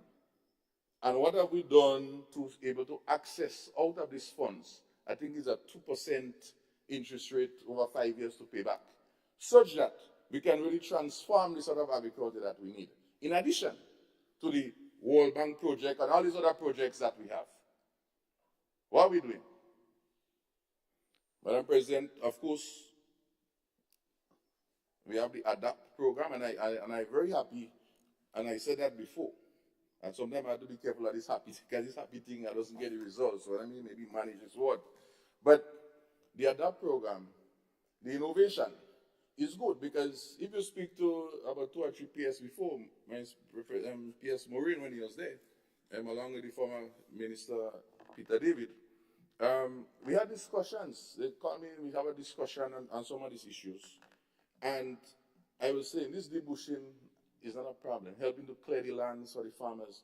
But there are poultry farmers, there are fisher folks, there is beekeepers who also need help. So if you think it's only cutting bush, what happened to these others? They are farmers too. And so this, I'm very happy to see that you take a bold step, and that remain a sort of maybe cabinet conclusion, Senator Lacrette, so that nobody want to change it, but improve it. And so more benefits can come to wider percentage of our farmers. Madam President, I also, as I switch over a little bit on projects, the AgriCom project, that is a very important project. Myself personally at the GCNA, Coco, my compadre, and many other farming organizations, the Good Farmers in Sauterres and so on, in Carriacou, etc. Ms. Marichou and a team, they would have benefited in various ways. And I know this would have helped them a lot, and this has helped us a lot. So this one, I'm certain I am seeing the real benefit, and that was executed through the Ministry of Agriculture. Also, there is a UNDP challenge, digital challenge. That is also, I think, some 30 persons would have benefited on that. And so they can use different digital, whether it's online, webbing, whether it's whatever it is to improve their business. Small business persons, mainly. Again, I've been involved in that similar exercise from the GCNA standpoint, so I understand the sort of benefit that it brings for our agriculture sector. The issue with the CES, we still want to know what is happening with the CES program in terms of farmers, calling say, is the CES finished? What is the status? Is there more to come? You say, well, farmers always like freeness. Well, most of our farmers are small farmers, Madam President, as in any country. We're not situation. If you look at even your land use data, you realize that most of our big farms cut them into small farms. So, really and truly, this issue about you have a lot of land, 1 acre, 2 acres, they need help. And you'll say, well, the hotel association get helps, the business community get helps, whoever get help. And then you say, oh, the farmers, man, they need to form themselves in an organization, and then they come and they have a discussion. It's going to be better that way, and of course I agree with that. And we've been calling for that since I've been there, and even before, because I've been, in the sector a long time in various ways. You see some organization come strength to strength. And of course, only recently we had the CMOS farmers. They were formed, myself been working with them, and they actually got the articles of incorporation a few days ago, proudly displaying it. And so I want to congratulate them for that initiative, and Jude and his team. So now, as a group, they can able to access and interface better, maybe benefit under the same food security, etc. Because, Madam President, CMOS is a superfood. CMOS is a healthy food. And it is also using the whole issue of marine resources. In fact, interestingly, and I want to congratulate the minister, of course, on the renaming. I don't think he didn't say that big announcement. Renaming of the Ministry of Agriculture, etc., etc. And instead of saying fisheries, he put marine resources. This is good. Because if we don't do those things, Madam President, we will just see the sea just as the sea. And so the whole issue of marine protected areas is a key factor so that we can be able to manage our fish stock and also the way that the community interface, the issue of pollution, the issue of building too close to waterways and all that happen on the land in terms of fertilizer use and all of those things become very significant in those areas. So the more we can relate to that, I would expect now as the government engineer its programs, see it as a resource. You don't throw away a resource. A resource is something of value, and also for the people who want to, swim and use the sea and all of those things is part of the resource. Madam President, I want to also speak to the issue of the youth in agriculture. Of course, this is, to me, too long in coming. I've been hearing this youth in agriculture project about maybe 5 years. But the issue about projects, and that is the message I want to get to us. We have to be careful, and not me, because I am not the government, how we pre-announce things and how we put things in. Because when you're dealing with risk, Madam President, there is something called high risk, low risk, medium risk, and depend on that. Let's suppose you plan to collect $1,000, but but I don't show Andre may not have a lot of money, but Andre maybe he may just give me $50. So I have to manage how I communicate. So I say this to say that, for example, last year with the World Bank project, the government proposed $17 million. I was so happy, Madam President. I know you saw the table knock and stuff and say, I'm getting a good Christmas. And only to realize only about 1-point-something million spent, and then senators say, well, leader of government business say, you have 10 million there. I know we have about 3 more weeks before the year is up. I really hope that we can use it up quickly because we have 9 more that remain from the 27 originally to spend next year. And so I'm worried that if we only spend 1.6 million, it takes so long to get here, then 12 months next year, to spend 9 million may take us into 2025. That is what worries me. So you know that I'm always here to help and support, and in whatever way, we will work with him. In fact, on the issue of spice replanting, of course, you know my association with the GCNA, Cocoa, and the nation. And we are implementing at the GCNA that program on behalf of, and so we are still waiting for the funds to start helping the farmers to replant the spices and those things like that. So I understand the situation. I'm deep inside, but the public must understand the context of what is happening and to give them the reassurance that it will happen. It's just that, Madam President, we can't wait. We cannot wait, because longer we wait, we are losing opportunities. As Senator Rahman said, a new supermarket established Rams. Do you think they could wait? They go into the government and say, government, we need to bring in some oranges, we need to bring in some bananas. What do the government tell them? You know, hold on. They say, well, no. They say, we'll close up and go. And trust me, these are business people, Madam President. So they came, they did their research. They very well know. The import permits for the eggs and the poultry and all those things will come very soon. We are waiting to see what would be your response. And 2 decades? Yeah, but you see, that is the problem. There is something called, in anything we do, Madam President, you have something called a finish line. And it will come. And you know, it's funny that you say this, because I was reading a document this morning speaking of food security. Madam President, I was written in the Ministry of Agriculture. It doesn't have a date, but it seems to be sometime post-2001 thereabout. And they have a whole plan for food security in the Ministry of Agriculture, how much crops will be produced, how much pounds, everything. And you know what are some of the readings? Wars and climate change and all of those things. And I sit to myself, I say, but wait, climate change is going on so long, and we still haven't seen anything. But we know climate change is real. So if climate change is real and so much action is taking place to control climate change, what are we doing on this other side to make sure that we have food security sorted out? The day will come, if we don't careful, that we may end up like the chickens.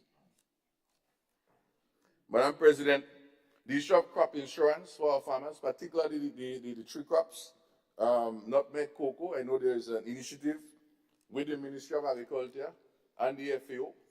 My concern is in the 2024 budget, the issue of premium support for the farmers, which they are looking towards on that matter. I didn't see any allocation there. And we trust that maybe in the supplemental, we may see some action there. Right now, the farmers have been going through registration, and we look forward for the cooperation of the farmers pertaining to that. Madam President, as we move further down, we have to also recognize in all of this the role of the Chinese mission, the AICA, the CARDI, and so on, that is also providing support. And so the farmers, at the same time, are very thankful for that collaborative support in that mixture. It may not see like a money item, but these institutions, if you look under the contributions, are supported through, if you look at it, I think it's vote 25, you'll see what different contributions are taking place. And if they don't give the contribution, like my dear friend, Senator Andrew would say, the same thing with the UE, the economic costs, so that we will be able to get that continuous support. The issue of the agro-processing and having a central facility on agro-processing, this is good, and we look forward for that, because actually, Madam President, I have proposed this a while now. You have several small processors, operating from the kitchen, operating individually, and the amount of money they would have to spend. And you have all these operations throughout the country. Then you have issues of standards and quality and all of those things and trained personnel. If you have a central facility that you can run 24 hours and it can be on shared use and multi-purpose, such that you can have jams going on, you have equipment maybe to do juices, you have different, maybe for different products, and you have specialists trained. So they're inside there and they are ensuring the testing and all of those things once you have your formula. So you yourself, Madam President, could have a formula to make maybe tomato paste. And you contract them to produce, package everything for you, and you sit down and you just collect your money. Right? So this, I trust, would be the sort of model that is going on there, rather than Tom, Dick, and Harry all over the place. It may sound nice to do, but if you want to be able to access the international market and you want to do those sort of skills, that you need those sort of interventions.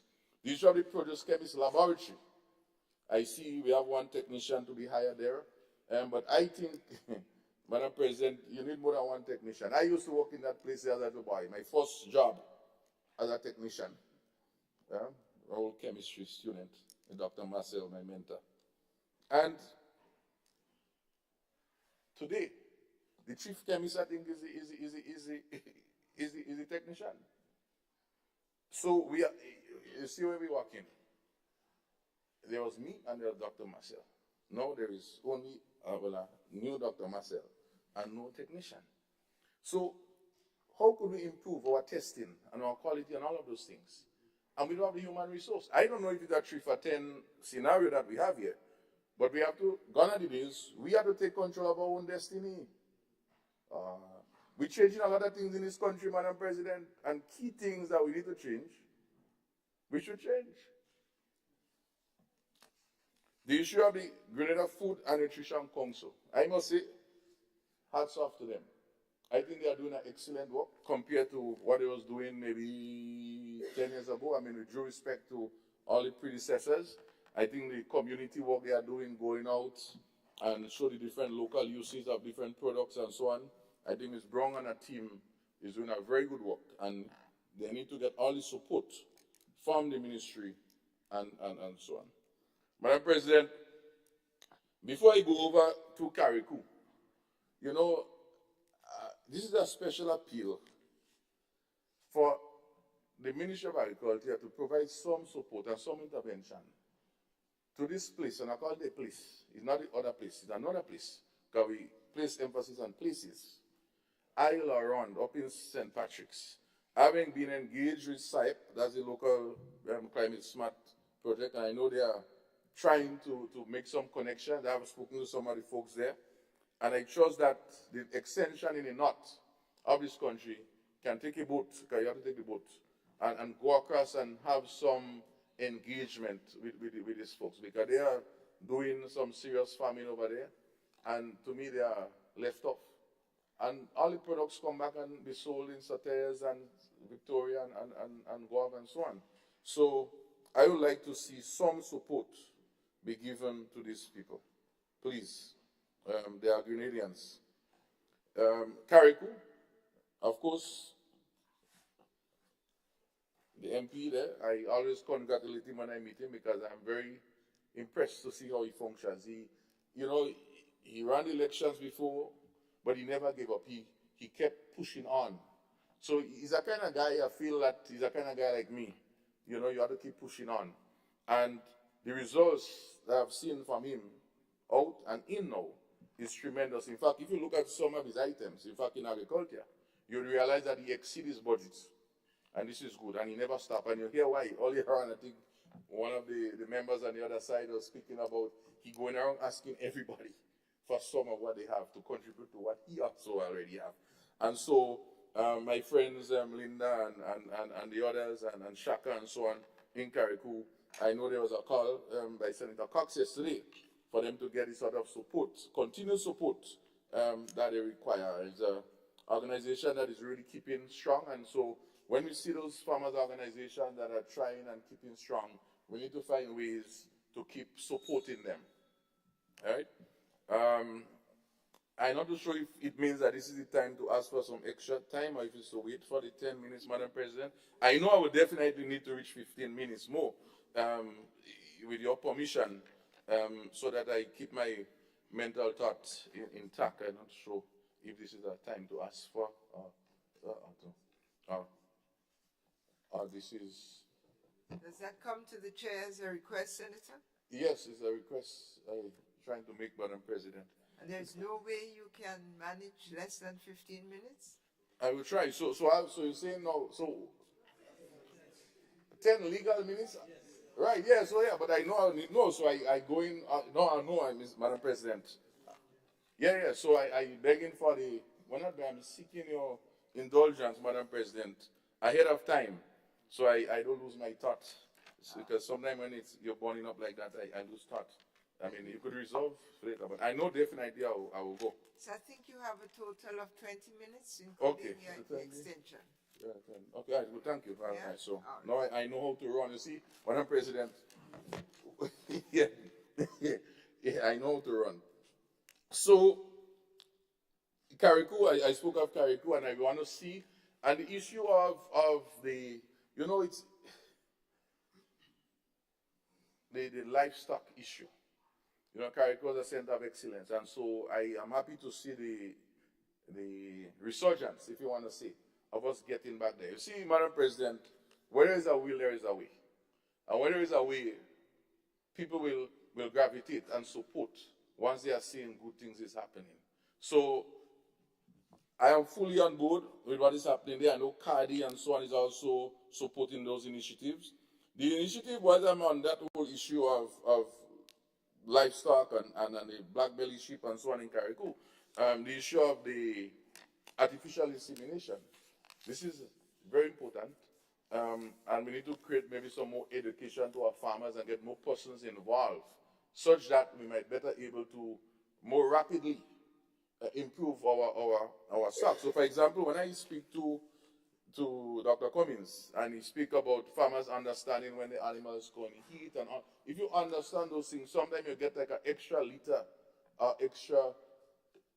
Because if you miss the cycle in that whole process, then like you have to wait a whole long period of time. So I think those simple things could improve our productivity in the process. But again, Madam President, that is good talk to see.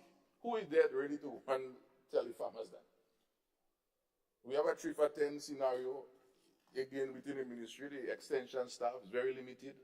And so we need to improve the number of extension staff that we have. You know, we could speak a lot of things and say, well, you know, person not interested in agriculture and all of those things. And I end up here because I started on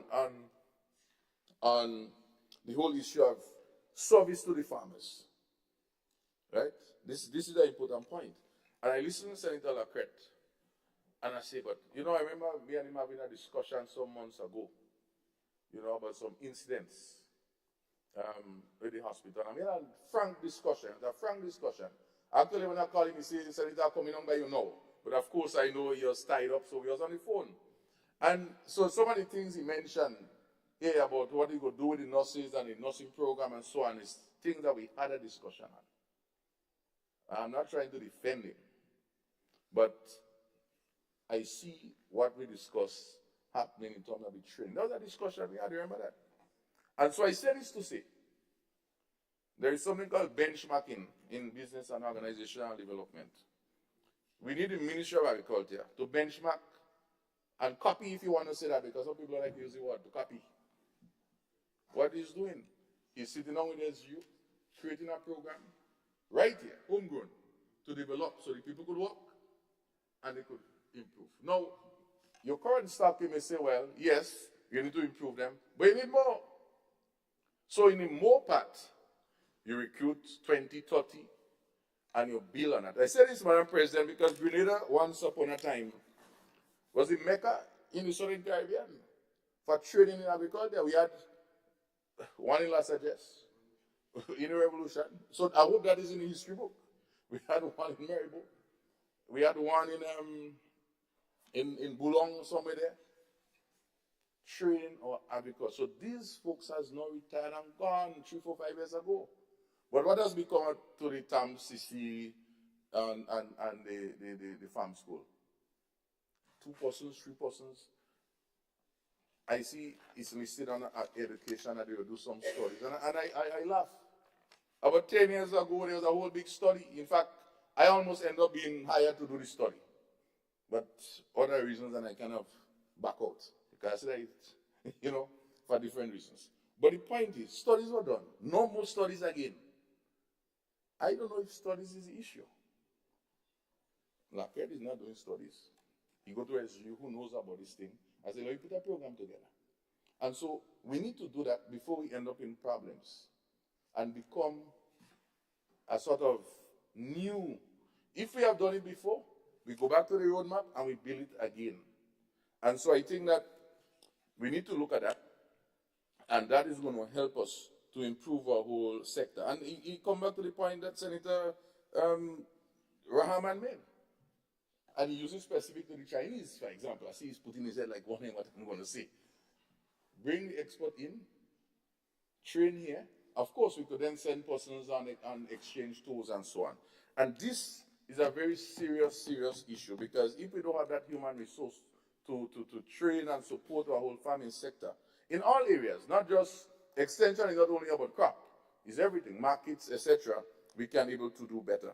The issue, Madam President, of the cooperatives, and because I'm happy also, I'll tell the Senator when my leader of government business, in fact, on his impending appointment, I say I'm very happy that you need to try and put cooperatives with your portfolio, because farmers grouping, that would be a very important thing. And so I am happy to see that there is an initiative to not only look at the financial cooperatives, but look at the productive marketing cooperatives, etc. So this, we really look forward to provide the sort of support that these organizations need to build, not just farming cooperatives for farming cooperatives' sake, and how do you tie them to market. So we come back again to the whole issue of what is the role of marketing board in all of this mix. And that is a whole lecture for itself, Madam President. The issue of pest management, Madam President, is a big issue. Meaning that whilst we may have some issues, we need to ensure that the pest management unit is fully and properly staffed to protect us from those pests that can interfere with us. In fact, I was happy to see in the budget document that the continued assessment and trapping that is done regarding that whole internal feeder assessment with Soursop and so on, because if we only find that in a Soursop, case closed. And so this they need to get good support in that area. The issue of farm roads, Madam President, not feeder roads, because feeder roads is the roads that we basically seen on the main road, and immediately the price of land change. We talk about farm roads, those sort of road that all you need really is teeth and gravels, such that the farmers can get to the area in a 4x4 vehicle or something like that. We need to have a more concerted effort. Because I look at how much $1 million road and $1 million feeder road, but the farmers ain't benefiting from that. They would get this far, and then they would have to walk that far to get to the products. So they end up going not far. They go back home. The workers have challenges to get to the farm because of all of those things. So you see, Madam President, I like to deal with things very simple. The government say, look, we'll help you with the bathroom and toilet, and you have to get water. I say this to say that we have to think smart also. We want to support agriculture in this area. We must ensure that we do some farm roads to make sure it makes sense. Because the man that may get the labor support, when the products start growing, he can't even go in the farm. We could talk about concessions. Concessions, you could have the best vehicle, best trucks. It doesn't take us through some of these rugged roads. And of course, my dear friend know of those roads. Of course, I know there's one or two that was tried to do on the Barrack, and there's Barrack Road, and there's some little issues. But I must say at the same time, The folks in Grenville in particular in the public works, they have been very supportive working with me and providing some little assistance to some farmers. Particularly, Madam President, those things happen when you don't have asphalt. So when you have asphalt, they have to go back on the main road. But where is that concerted fit? You know, because there is something called consistency of purpose.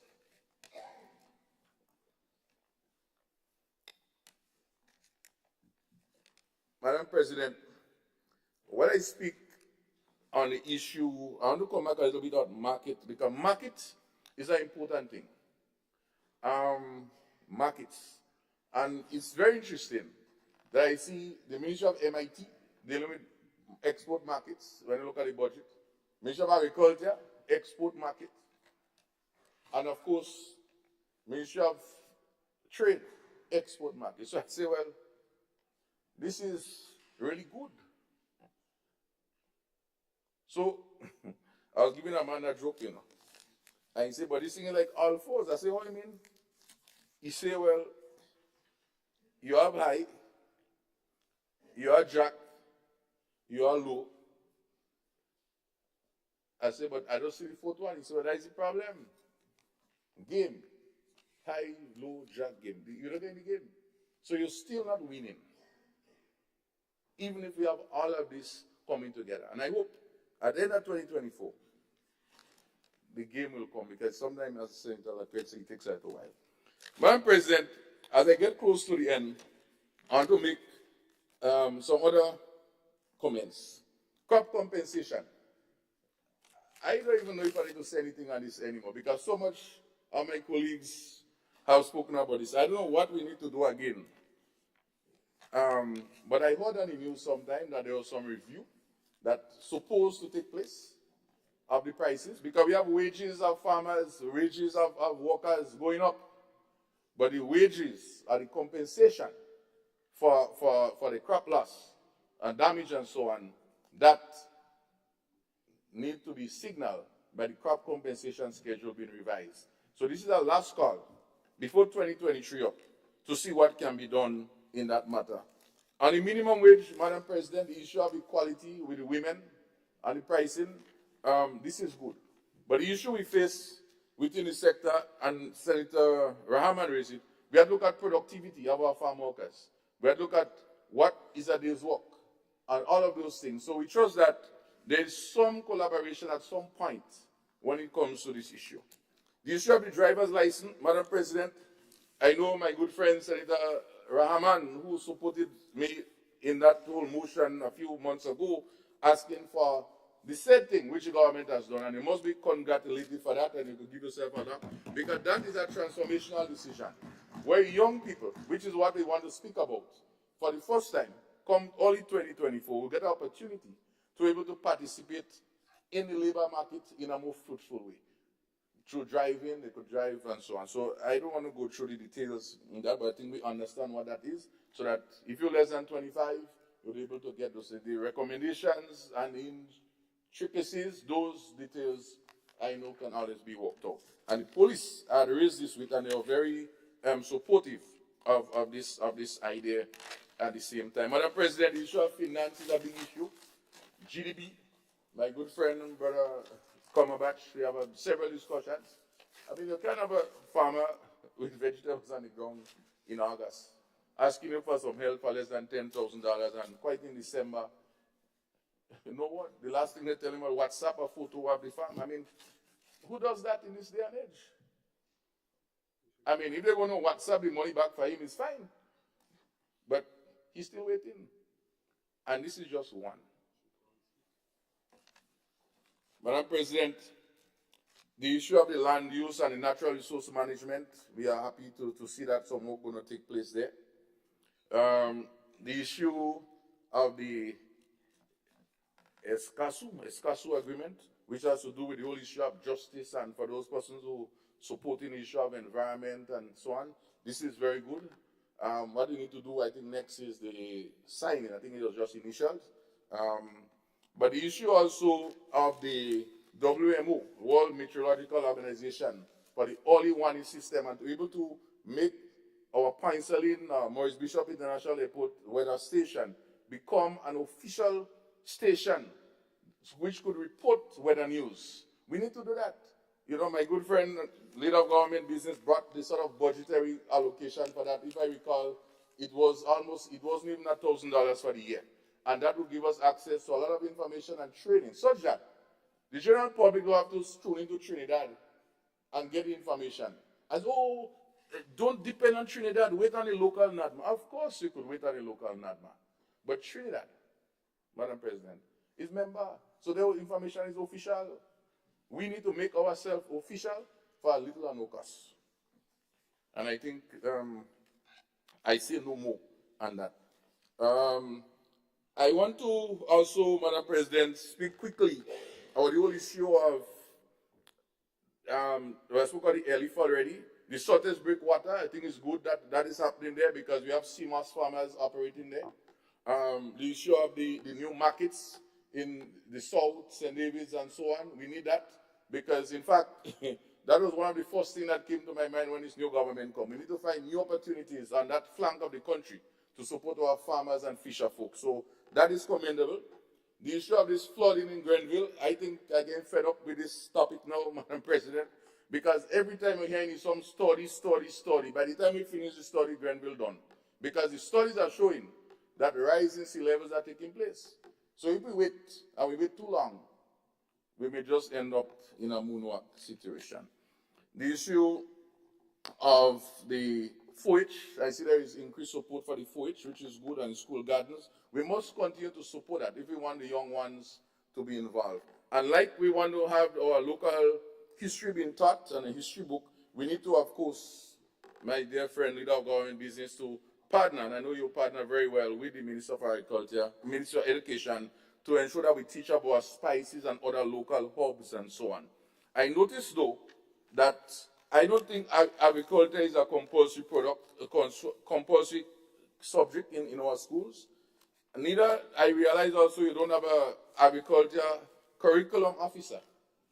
I remember teaching agriculture science, and you had people like Mr. X and all of those different persons. Now X is young, Maureen and those guys. Not the one in education, this is his brother and cousin. And they would come around and discuss with you. So you always have to be on the ball. So I think we need to really have that. The issue of the science fair, I want to congratulate you on that because science fairs is a way you can have a lot of new innovations for the country. The issue of agritourism, my good friend, Senator, I know you want to bring some business for me with the Nutmeg Museum in Victoria. And of course, as I mentioned this, I know his parliamentary rep. We say, yeah, you hear him talking? We hear him talking, and I want to also recognize the support she's also given us in having that started up. And of course, we're all over the place because we only have another museum open up in Bolio facility there. And so what we are doing is trying to mesh the whole agriculture with the tourism product. So I know many persons are doing that, and we want to congratulate them. And the issue of the festival with cassava, this is something I'm really happy to hear that. Many years ago, I was hired to prepare a cassava national plan. I don't know where that plan is right now. It should be the Ministry of Agriculture, and it's supposed to be something that should be looked at and see how that can be incorporated. The issue of foreign language is excellent, particularly for our tourist product. You know, so this is another important area that we need to look at. So I think at this stage, Madam President, anything I left out might be something I've not seen on my paper. So I think I want to make one point regarding Senator Thomas. You know, I always follow her, and we go back years when I was to be teaching evening classes, and she was doing coordinating all of those things. So we have that sort of relationship, and it's always humbled when you're around your elder and mentors.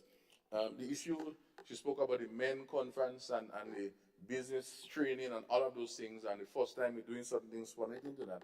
I think it's something that we need to really be proud about as a nation, because we know the issues about our men, you know. And so, yes, we talk on the agriculture component. At the end of the day, They are normal human beings working and living in the society. Some of them can end up become maintenance to our own farms to pay their last in it. So we have to create those safeguards in that process. And so in all of those contexts, I want to, keep pushing her in that right direction. And also the other issue, the Spotlight Initiative. And of course, I didn't hear she mention, she could have said it in a halfway way, the issue with the gender conference that they had for the parliamentarians. I learned a lot. I didn't come holidays, and initiatives that are taking place. I think it's very complimentary in that regard. I always follow her closely. Last but not least, Madam President, the Fishing Institute. As they're not looking, as they're watching. This is something that was spoken about because we had a fishing school before to train young persons into all the different aspects of fishing. Interestingly, Madam President, you have to look at this budget very smart, because when I look at last year, it was supposed to end up this year. But now, this year disappeared, and it gone to 2025. So I don't expect nothing with the Fishing Institute in 2024, which I find is really kind of sad. So if there's some consideration, even if the preliminary studies, research is done, but I think we need to look at that. So with all that and all said, Madam President, I want to bring that contribution that I've just made, representing, I would say, in most, the views, the pains, the happiness, the excitement, that we in the agriculture, fishing, processing, all of these facilities look forward to. And as we go forward, we'll continue to monitor progress, have progress reports from the government on these matters. I want to thank everyone for listening. I want to also thank everyone for, the suggestions, the guidance, the little chit chat, I don't take them personal, and I trust that nobody take anything in a personal, but we have representation to make. This is not an apologetic statement. I just saying that in those phases, because we chat in different ways, all of us, and we take it in good spirit for the advancement. Because if we do a matrix of what is said and what is reality and what is the benefits, then we will see, as my good friend over on the other side say, the truth. The truth. I want to thank you, Madam President. I think you have done a great job for this 2 sessions. Really, I think you really improved. Well, you say I'm the father, so I will say that there.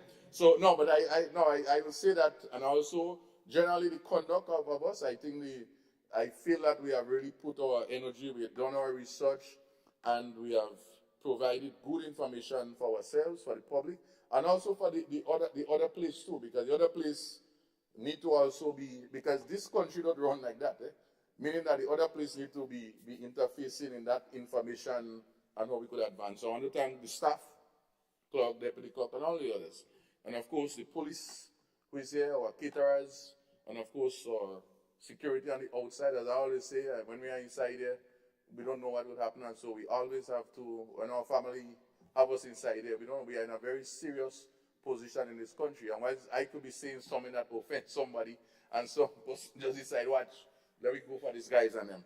So no, it's serious, So we really have to commend everyone, our Sergeant of Arms and so on, for some time listening to us and say, what happened to these guys and them? What they say. So thank you very much, Madam. Oh, I still have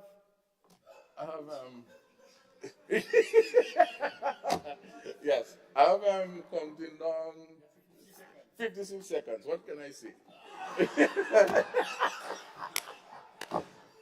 Thank you. Best wishes for the new year. And of course, to the farmers, we want to ensure that they try and have enough products to sell whatever they can do. And I really wish them a Merry Christmas.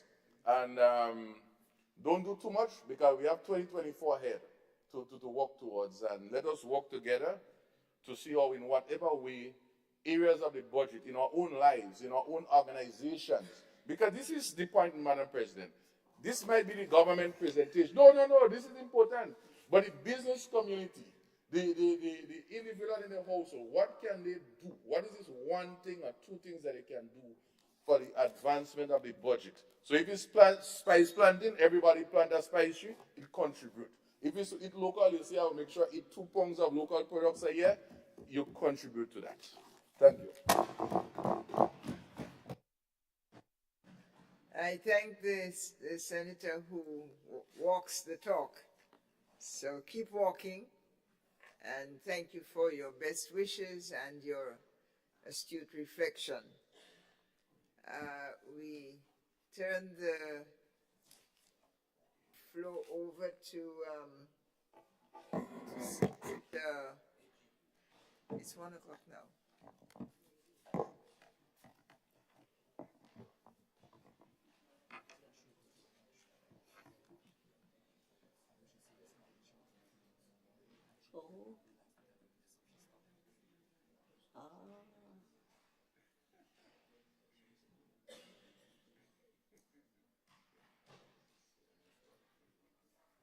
As Senator Claudette Joseph prepares to start, I just advise you that we have already exceeded the 5-hour limit of sitting and hearing and so on. So I crave your indulgence, senators, to continue with the presentation now of Senator Joseph. No objection is given. You may proceed, distinguished lady of the law. Madam President, it is indeed ironic that you would make that request when the Minister for Labor is standing.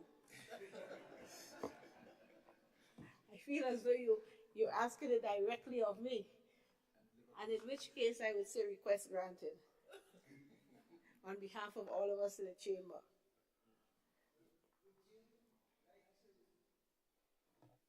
Would you like to present after lunch? No, Madam President, with your leave and indulgence and the agreement of my colleagues on both sides, I think we would like to press on. So would I. Thank you. Thank you. Proceed. Thank you. Up. So says the Labour senator. We're pressing on. Madam President, I thank you very much. No, I think this is unfair. We need to start back the clock. I'm going to need all my time. I can't lose a minute.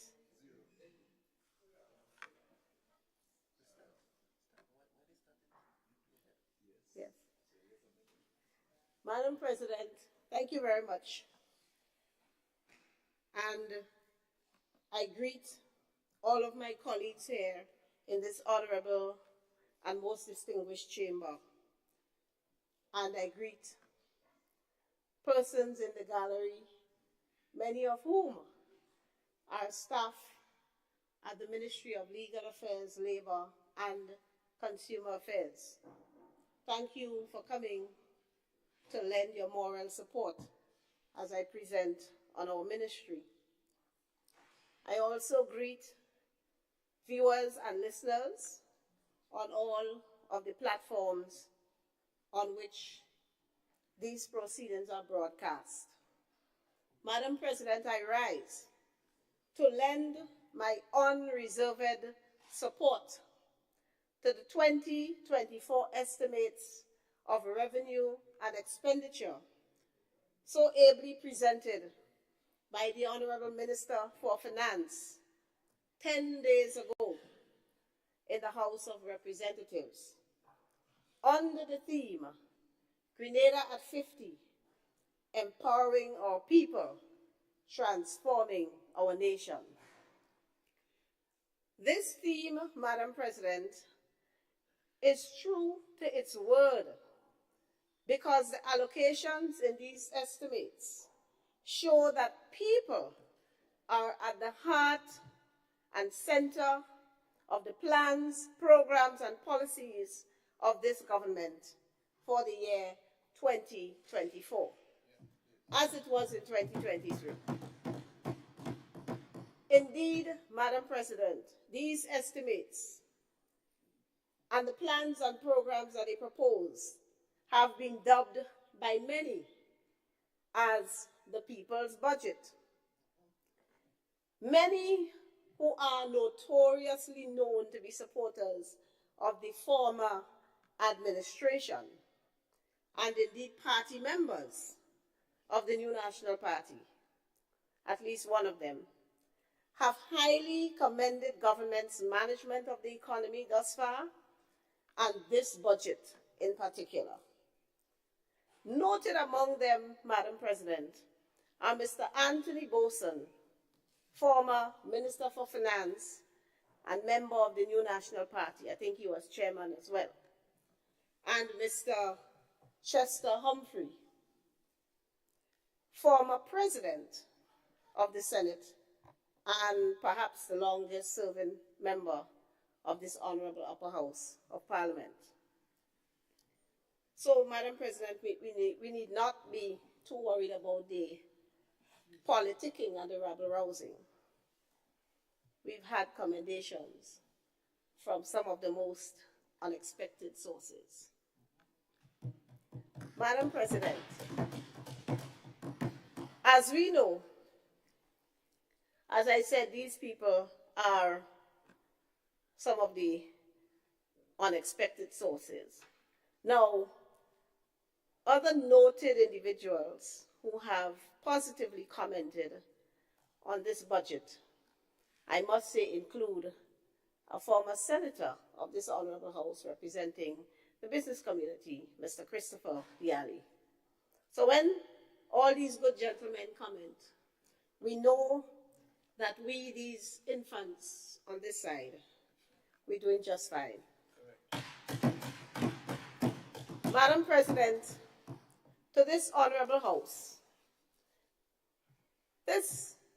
these estimates of revenue and expenditure, as I am concerned, they're not just people-centered.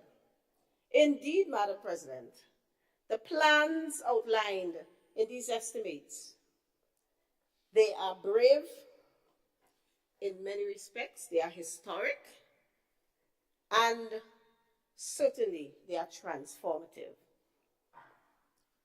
I am pleased,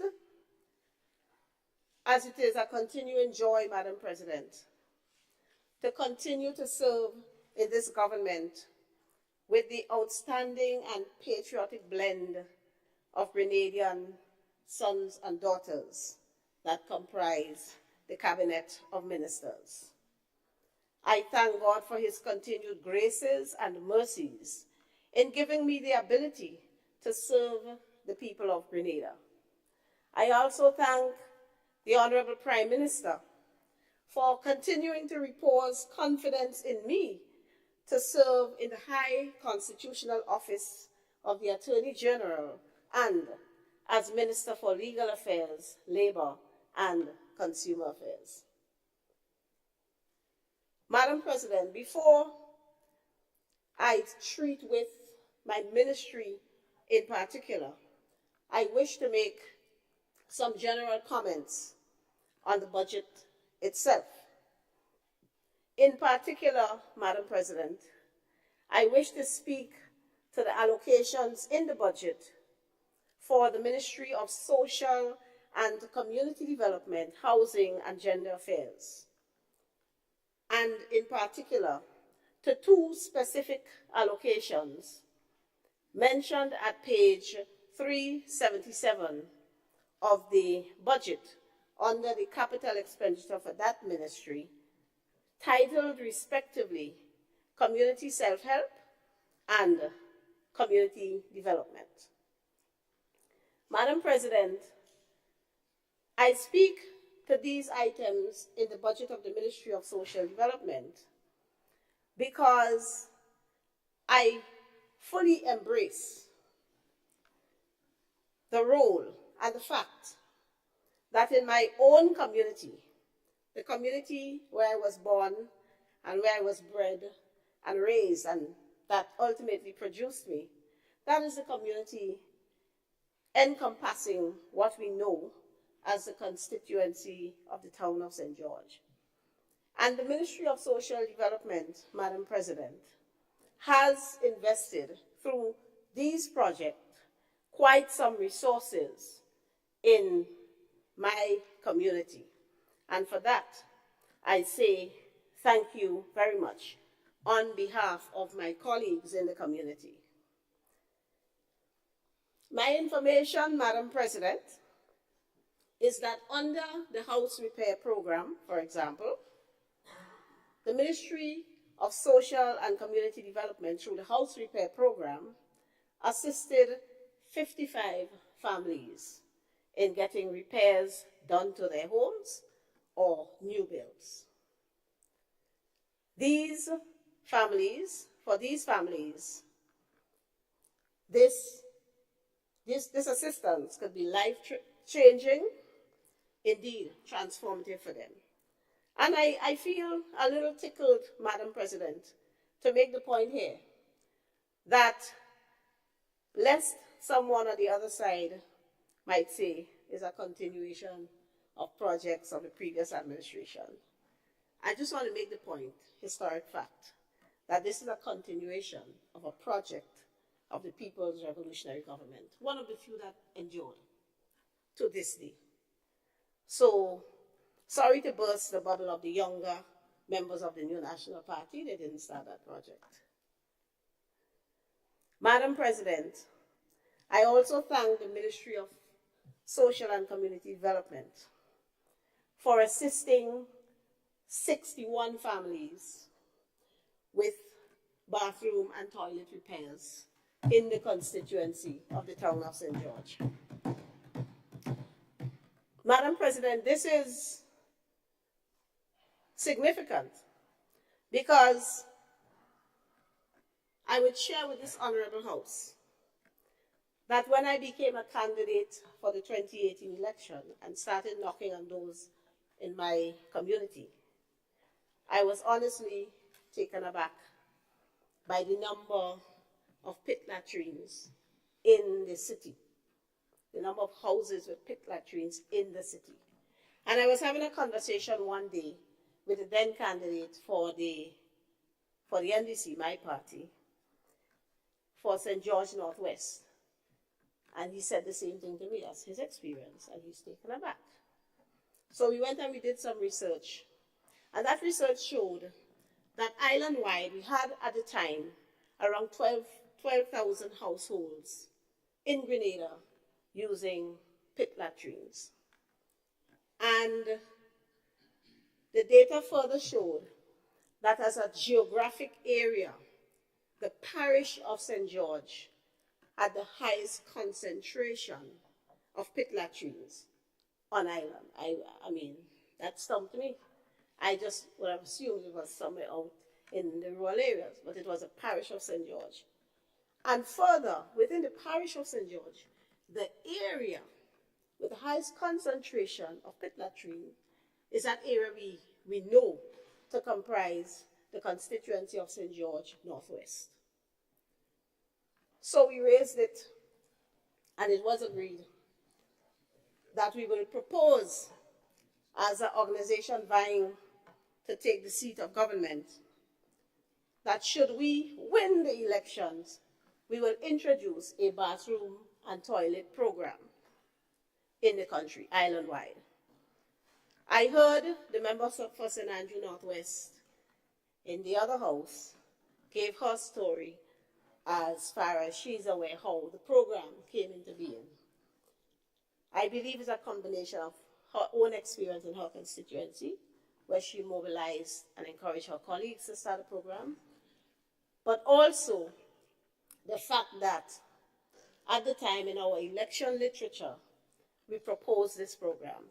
Because what we saw after 2018 was quite a few of the programs, even if we didn't win a seat, quite a few of the programs that we proposed, there were attempts to actually implement them. This bathroom and toilet program is one. Another I can think of is a special victims unit. So, Madam President, my research shows that in the constituency, nationally, the program started in 2019. But in the geographic area known as the constituency of the town of St. George in 2019, there were no beneficiaries under this program, not one. 2020, there were 27. 2021, there were 24. 2022, there were 33, but 8 of those got approval after the change in administration. So effectively, the MP did another 25 in 2022. Madam President, I am pleased and grateful to the Ministry of Social Development for in 2023, so far, 61 families have benefited. That is progress. That is transformative. Madam President, this we expect to accelerate with the rollout of the WASH program, because the focus of the WASH program is to ensure that every household in Grenada by 2027 has indoor bathroom and toilet facilities and running water to the homes. And Madam President, WASH allows us as an administration to realize a vision that we had as a party since 2018. So I am certain, I have no doubt that we will do it better than our predecessors. And so WASH is original. WASH, I expect to be a beacon of success in this country. And I add, WASH is brave, historic, and transformative. Madam President, the Ministry of Social and Community Development, under the Community Development head at page 377, as I said before, completed 8 small projects in my own community walkways and secondary roads for better access to and egress from homes, mostly of the elderly and the physically challenged. 3 projects, Madam President, that goes directly to the health and safety of individuals, including the repairing the guardrail at the Humpback Bridge at River Road. There are now 7 similar projects taking place and about 12 to 15 ready to start in January and February. Madam President, as we celebrate 50 years as an independent nation, and most of the activities will be centered in my community, the town of St. George, and rightly so, because that's where a lot of the action took place in 1974. We look forward to government rolling out in our community more projects and programs that will beautify, enhance the community, and make for better lives of the residents, Madam President. Madam President, the community believes that we can't leave it to government alone to embark on these initiatives. So in that regard, Madam President, the initiative to light up the town has been well received by the residents and the wider public. And I am pleased, Madam President, to report that that initiative is led by none other than yours truly. And under the initiative to light up the town, we lit up every single bus stop in the geographic area of the constituency with solar LED lights. We also have undertaken to light up the whole of the Carenage, also with solar LED lights.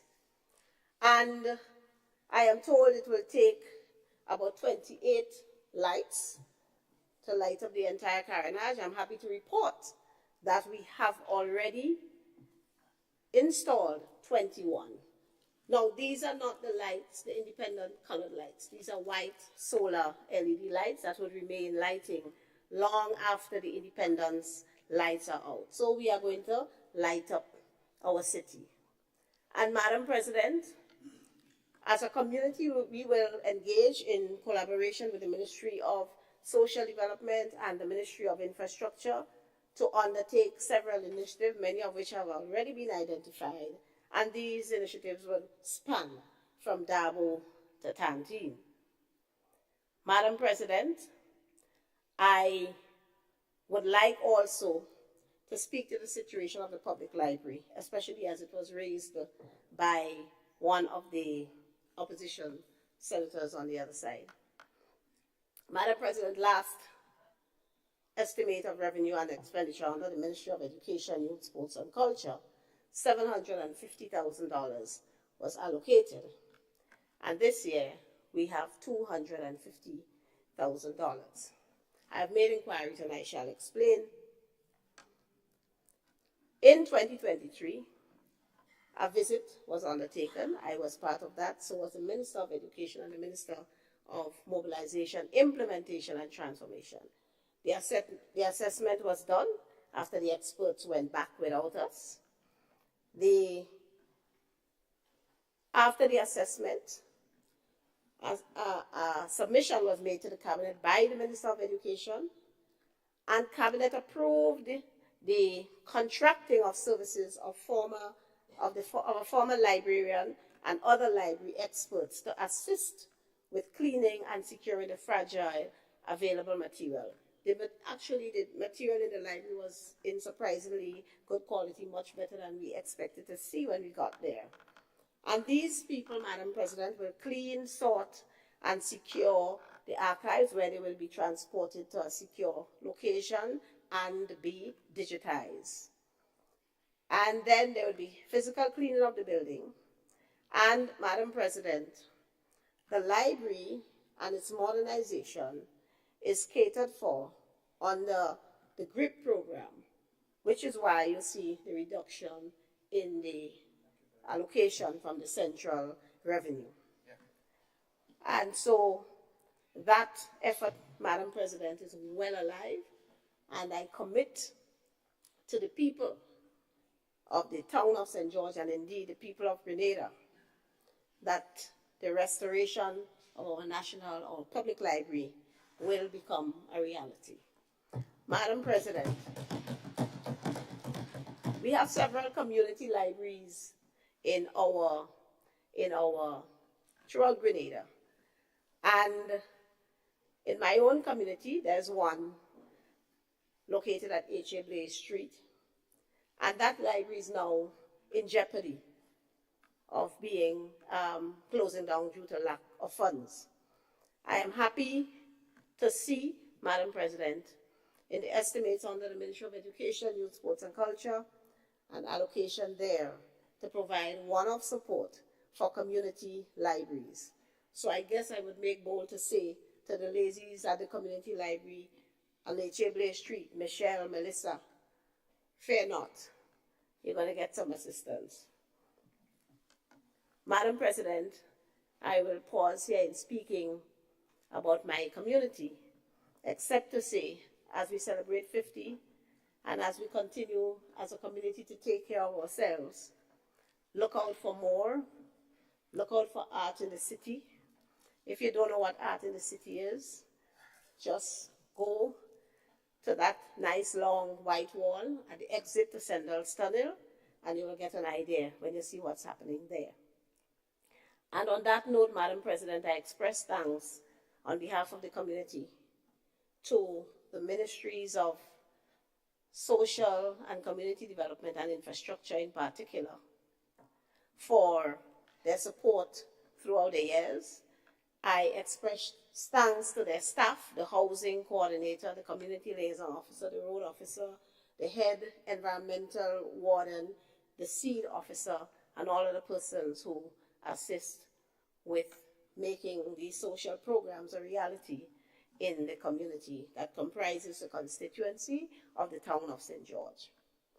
Madam President, I now turn to the allocations in the estimates for the Ministry of Legal Affairs, Labor and Consumer Affairs, and also the departments affiliated with that ministry and with the legal function of government. Madam President, I say too, in relation to the Ministry of Legal Affairs, Labor and Consumer Affairs and affiliated offices, the budget presented by the Minister for Finance in many respects is also brave, historic, and transformative.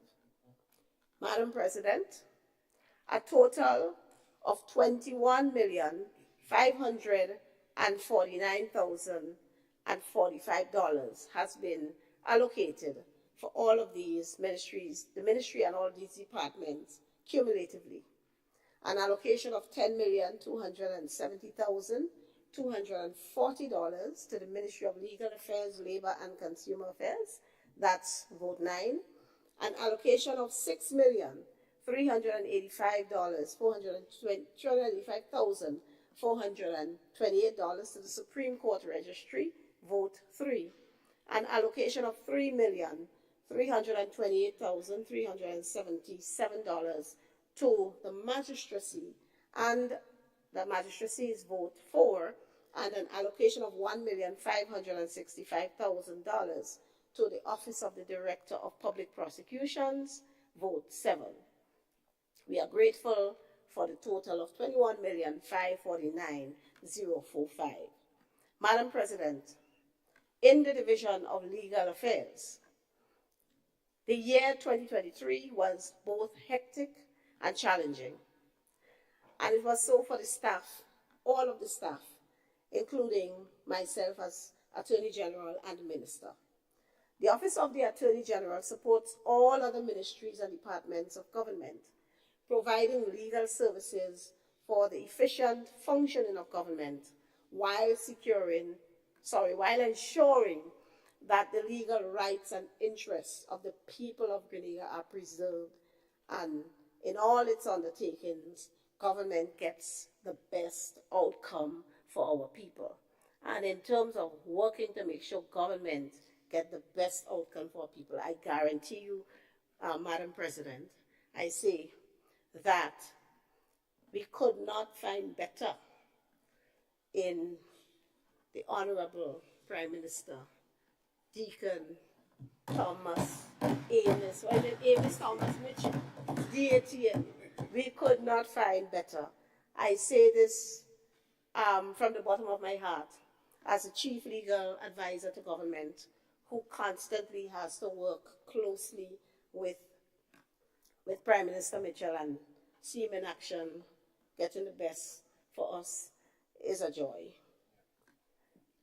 Madam President, the Office of the Attorney General in the Division of Legal Affairs was deeply involved in realizing some significant decisions and policies of the administrations.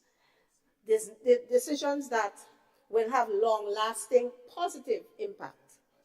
The legal officers and the support staff did this in the face of tremendous challenges and with grace, dignity, professionalism, and patriotism. And for that, guys, I say thank you very much. Madam President, the drafting unit of the Office of the Attorney General prepared the following significant pieces of legislation, many of which are already passed into law, and some are complete and are expected to be tabled in this Parliament in the first and second quarters of 2024. And these include, but they're not limited to, the suite of legislation that brought all of the budgetary measures into force in 2023, and there was quite a lot. And they worked very well. Ministry of Finance constantly complimented and commended the lawyers at the Legal Affairs Office. There was the Data Protection Act and the Disaster Management Act. And then there was a suite of amendments to the NIS law that, quite frankly, Madam President, saved the fund. I submit to this Honorable House that those amendments to the NIS Act, which were postponed in some instances for more than 10 years, were brave, historic, and transformative. Madam President, in that regard, I heap some commendation, and I use the word heap deliberately on the minister with responsibility for social security and his staff at the ministry, the Honorable Philip Telesford, wherever you are, take a bow. He will tell you, even I as AG, sometimes I get fed up with him. You're again with another NIS amendment, you're confusing me. But we had to get it all done, and we worked well to get it done. And I would single out at the Ministry of Legal Affairs, Ms. Legislative Drafter, Ms. Janine Bernard. She really worked well with NIS to get all of this done.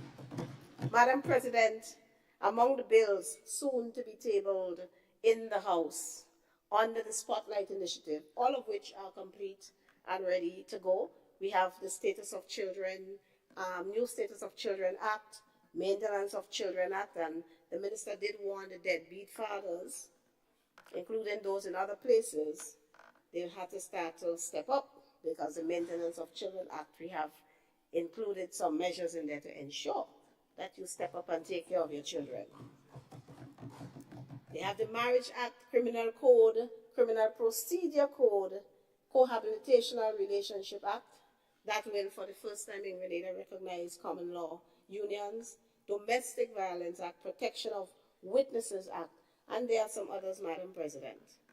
Madam President, also coming soon in 2024 is an act that will bring some substantial amendments to the Possessory Titles Act to correct some mischief that those of us who work the act, the court and lawyers alike, have spotted. We also have the Record of Proceedings Act, the Judge Alone Trials Act. We look forward to receiving necessary policy directive in relation to the cannabis industry. We are raring to go, but we need to get the proper instructions in order to craft the legislation to treat with the cannabis industry. We have put everything in place for that to happen. I thank Parliamentary Counsel, Chief Parliamentary Counsel, Madam President, Ms. Winnet Baker, and Parliamentary Counsels in the office, Ms. Janine Bernard and Ms. Aria Redhead, as well as support staff, Ms. Janelle Harry, for their hard work and commitment. And I particularly thank Counsel Ms. Lisa Telesford, who helped tremendously with the Spotlight Initiative work.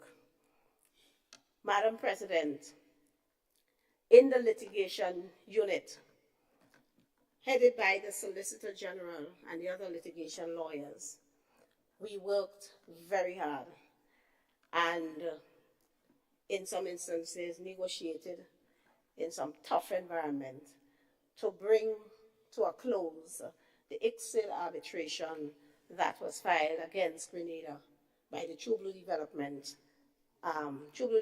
Limited, the former owners of K1 project.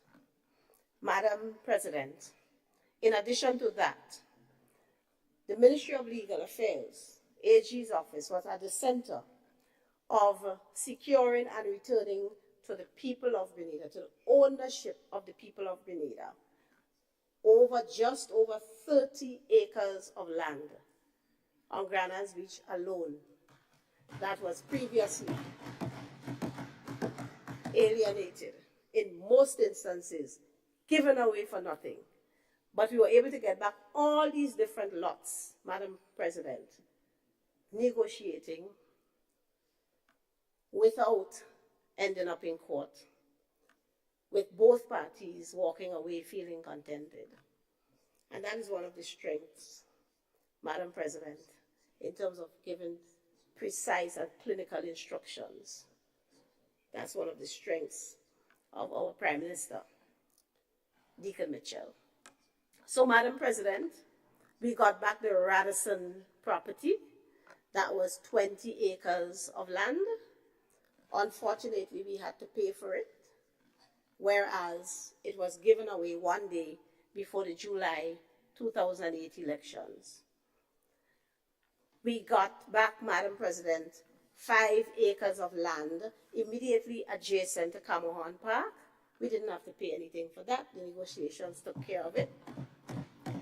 And it's now back freehold with the people of Grenada.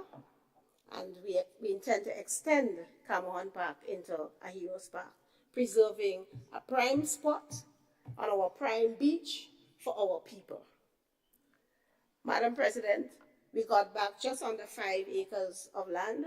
That is now the Kewanna Bay property. That was again given away freehold, and we now own that again. Anyone who gets it, well, we just leased it. So we're not selling no land on Grand Anse Beach, period.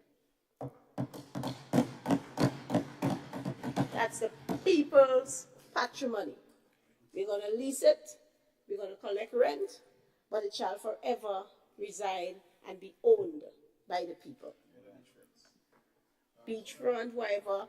Well, you have one lot, 1.5 acres, which is right behind Umbrella, so it's not entirely beachfront, but as far as we are concerned, that's Grand Anse too. So we got back that. That deal closed today. So, Madam President, in this regard, I would like specifically to thank the Solicitor General, Siobhan Spencer Joseph, and Miss Camille Gooding D'Souza, who worked very closely with me to make sure all these deals happen, together with the 83.9 acres that we now own for the hospital. And there's a property on the Carenage as well, which will be housing the police. And Secretary Ms. Bain, I thank you very much for all your support. So I thank the staff at the Ministry of Legal Affairs, AG's Chambers, Madam President, for working under very difficult conditions where, for the most part, we had to work remotely from home because we hadn't a place. I'm happy to say to all of you guys that we are in the final stages of retrofitting the NIS building on Melville Street, where the Ministry of Legal Affairs, AG's Chambers, will move in very shortly. Madam President, we are working assiduously to bring to fruition the Hall of Justice project. And Madam President, a steering committee has been approved by the Cabinet, and we are busy working on making this a reality, working with architects, consultant expert in construction of court project managers and so. So, Madam President, I'm going to try to start to speed up looking at the clock. So Hall of Justice is going to be coming on stream. And what we have done in the last year as we deliberated and considered our circumstance is that we have expanded the project not from being just a courthouse to also being a complex. So at the Hall of Justice complex, we wouldn't just only have the magistrates and high courts anymore. We would have the offices of the Attorney General and the Director of Public Prosecutions. We're going to provide permanent homes for these high constitutional office that comprise the third and co-equal arm of government. Madam President, the project has also been expanded to include a new courthouse in Carriacou. They have their own little mini Hall of Justice, and we are presently in the advanced stages of obtaining property previously owned by an entity other than government on which the Carriacou courthouse will be built. Madam President, I thank the Registrar of the Supreme Court for all her hard work and forbearance. And I say, Madam President, that while we await the permanent home in the Hall of Justice, the courts will now occupy the entire building on Yonge Street at Clico, as we have recently secured the ground floor of that structure to house the Mediation Center. Madam President, at the Corporate and Intellectual Property Office, we are doing great things. I highly commend and congratulate Mr. Branch, the Registrar of Corporate Affairs, for all the work he has been doing at CAIPO. And in that regard, Madam President, what we would see very soon is bringing into force new harmonized legislation relating to patents, and that would be harmonized throughout the OECS. This is an urgency for us, Madam President, because to my knowledge, Grenada remains the only country in the world hanging on to the old colonial relic by which we must register patents first in the United Kingdom before they are registered in Grenada. That's not good for business. That's not good for our thrust towards the new creative affairs industry. So the legislation, we hosted, initiated and hosted a workshop here in Grenada a few weeks ago, bringing all the registrars of Eastern Caribbean to Grenada, where they thrashed out the new Patent Act for the OECS. I think Mr. Branch deserves a table knock, even though he's not a member of the House. Madam President, we are, with the full support of WIPO, fully funded WIPO effort, bringing Grenada onto the new Intellectual Property Automated System, IPAS, and this will allow our creative economy to grow and will bring Grenada into the international sphere when it comes to trademark and industrial rights registration. So I know you would love to, you'd like to hear that, Mr. Minister, Agricultural Representative. And so currently the system is being customized to suit the requirements of our legal system, but we will be on par with our international colleagues once that is done. We signed an agreement with WIPO in March of this year, under which they will basically provide all the resources for us to get this done. And so I register my thanks to the director of WIPO for that.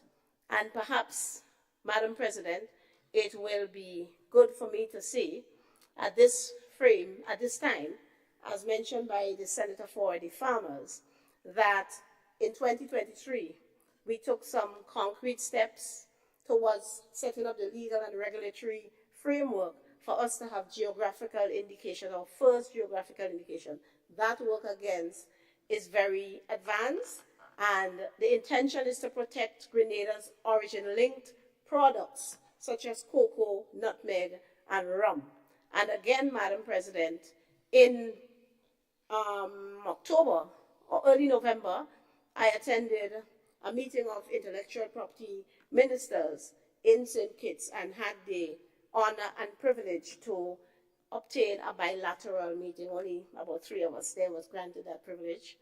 And I had a bilateral with the Director General of WIPO, who was at the meeting, and he is very excited with helping us roll out this initiative and to expand it to include efforts to strengthen the value of our products and to help package and market and so.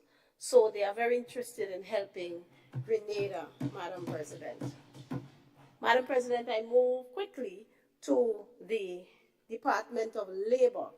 And in labor, Madam President, as my learned and dear friend and colleague here said, he inherited what, a sick Ministry of Health? Chronic disease. Labor was in the same state, perhaps worse. Madam President, the Department of Labor, we are committed to fulfilling our statutory mandates while ensuring that we are aligned with the Sustainable Development Goals, National Sustainable Development Plan 2035, and the government's transformative agenda. Madam President, our strategic priorities in that regard for 2023 was to strengthen labor management through policy and legislative reforms, enhance the delivery of labor management services, enhance service delivery by leveraging technology, restructuring the Department of Labor to enhance service delivery and capacity building. We did some of all of these, Madam President. Time may not permit me to speak in detail to each of them. But, Madam President, I will speak to strengthening labor management through legislative reform. And in that regard, Madam President, I speak to the Minimum Wages Order 2023, which will be published in the Gazette tomorrow, December 15th, 2023, and come into force on 1st January 2024. Madam President, yeah, it's big, you may knock. Madam President, after extensive and widespread consultation and independent research and data collection, the Wages Advisory Committee that was set up in September 2022 submitted its final report, which was accepted by Cabinet and reduced into the new order that will come into effect, as I said, in 2024, January 1. And this new legislative change will be a significant step towards a fair and just economic system for Grenada. The greatest beneficiaries, of course, will be our workers, and our workers who tend to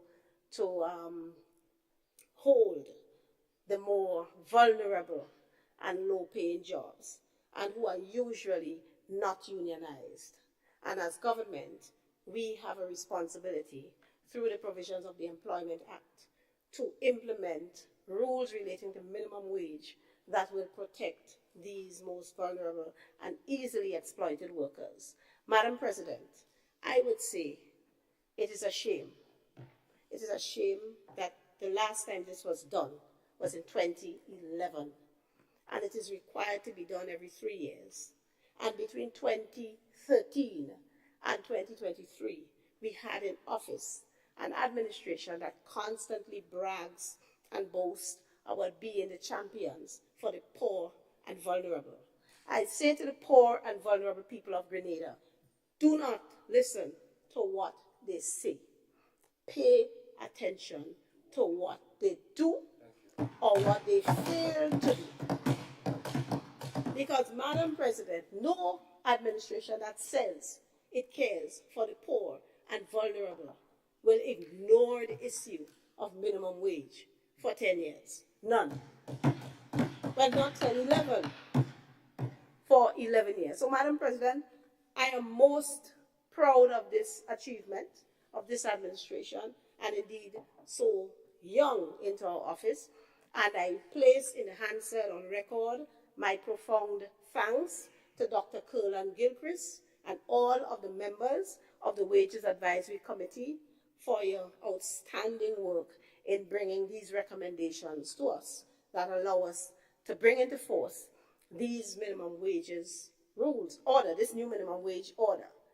And perhaps, Madam President, it is more historic that for the first time, the minimum wages order will feature the removal of gender disparity for the first time ever, in keeping with the fundamental principle and the right to work and the right for equal pay for equal work, the right that all workers have.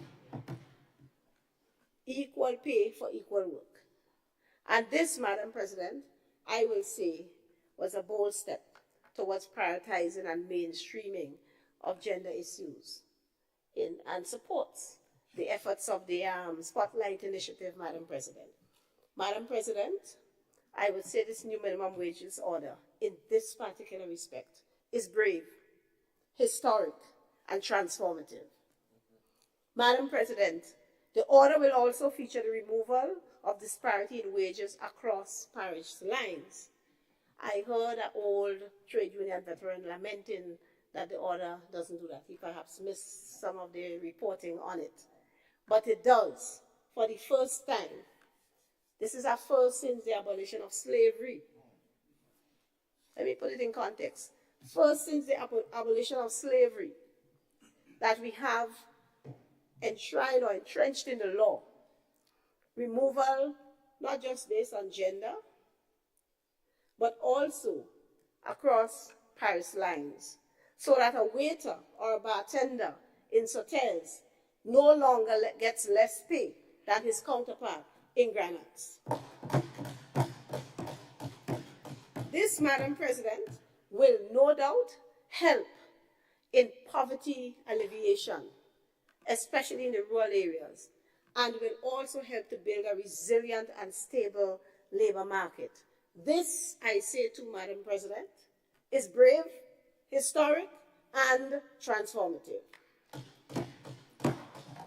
Madam President, again, for the first time, The new minimum wages order will cover an expanded category of workers to include media workers, call center workers, helpers on construction sites, and sanitation workers. For the first time, Madam President, for example, sanitation workers, they're not only covered, but they're getting a nice hike. Their new minimum wage would be $108. Madam President, the expansion of these categories of workers who are now protected by the minimum wages order will again help with reducing the levels of poverty and thereby increasing and improving the standard of living for our workers across a broader spectrum of sectors and disciplines. I say to Madam President, and I know this Honorable House would agree with me, that this is brave, historic, and transformative. Madam President, why not going the full distance to introduce what is known in the labor space as a living wage? Because we figured that some more work had to be done to get to that stage. What the minimum wages order, the new minimum wages order, will guarantee is that for the categories of workers covered by the order, no one will be working for less than $60 a day.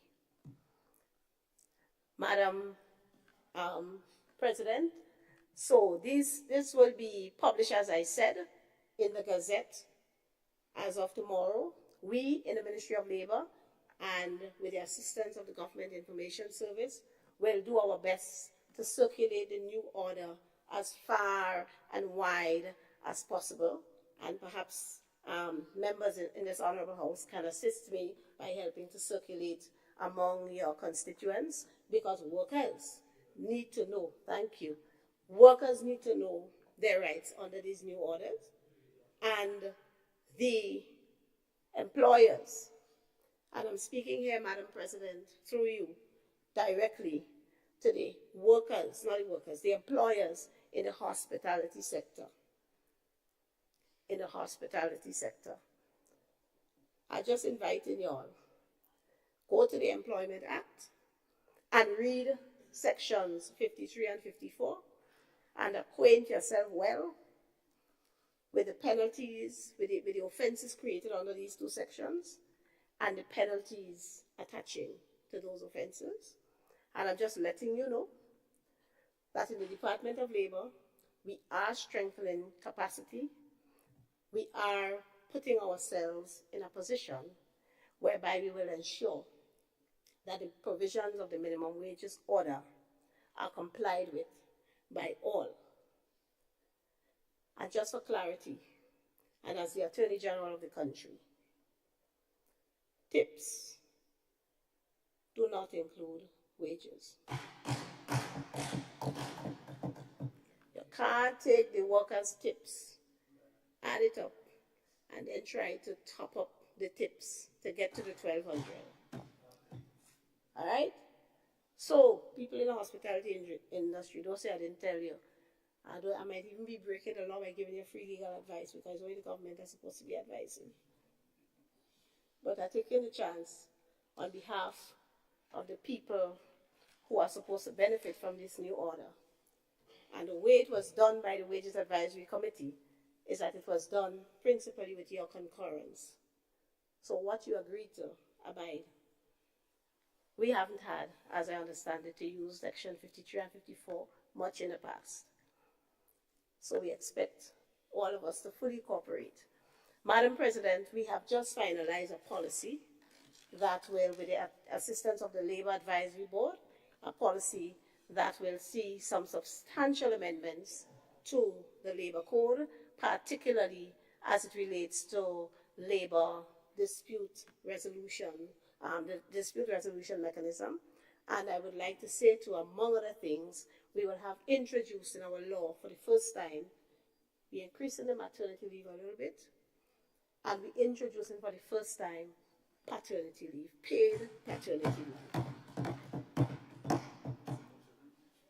And I can't get into all of the details of the amendments, but we will, I'm sure, hotly debate them right here in this honorable house when they come.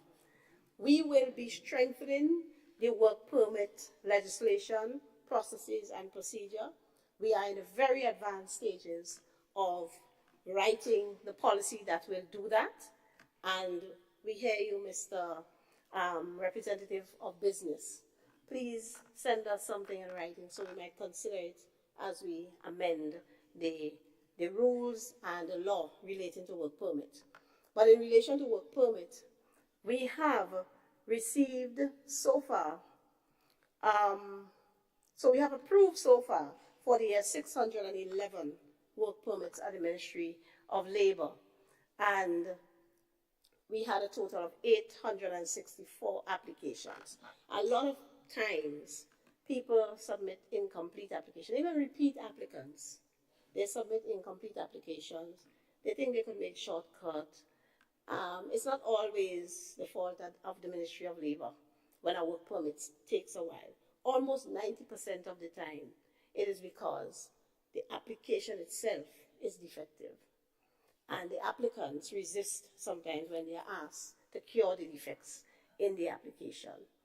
Madam President, we have, through this work permit process, been able to bring in for the public purse $1,365,102 in work permit fees.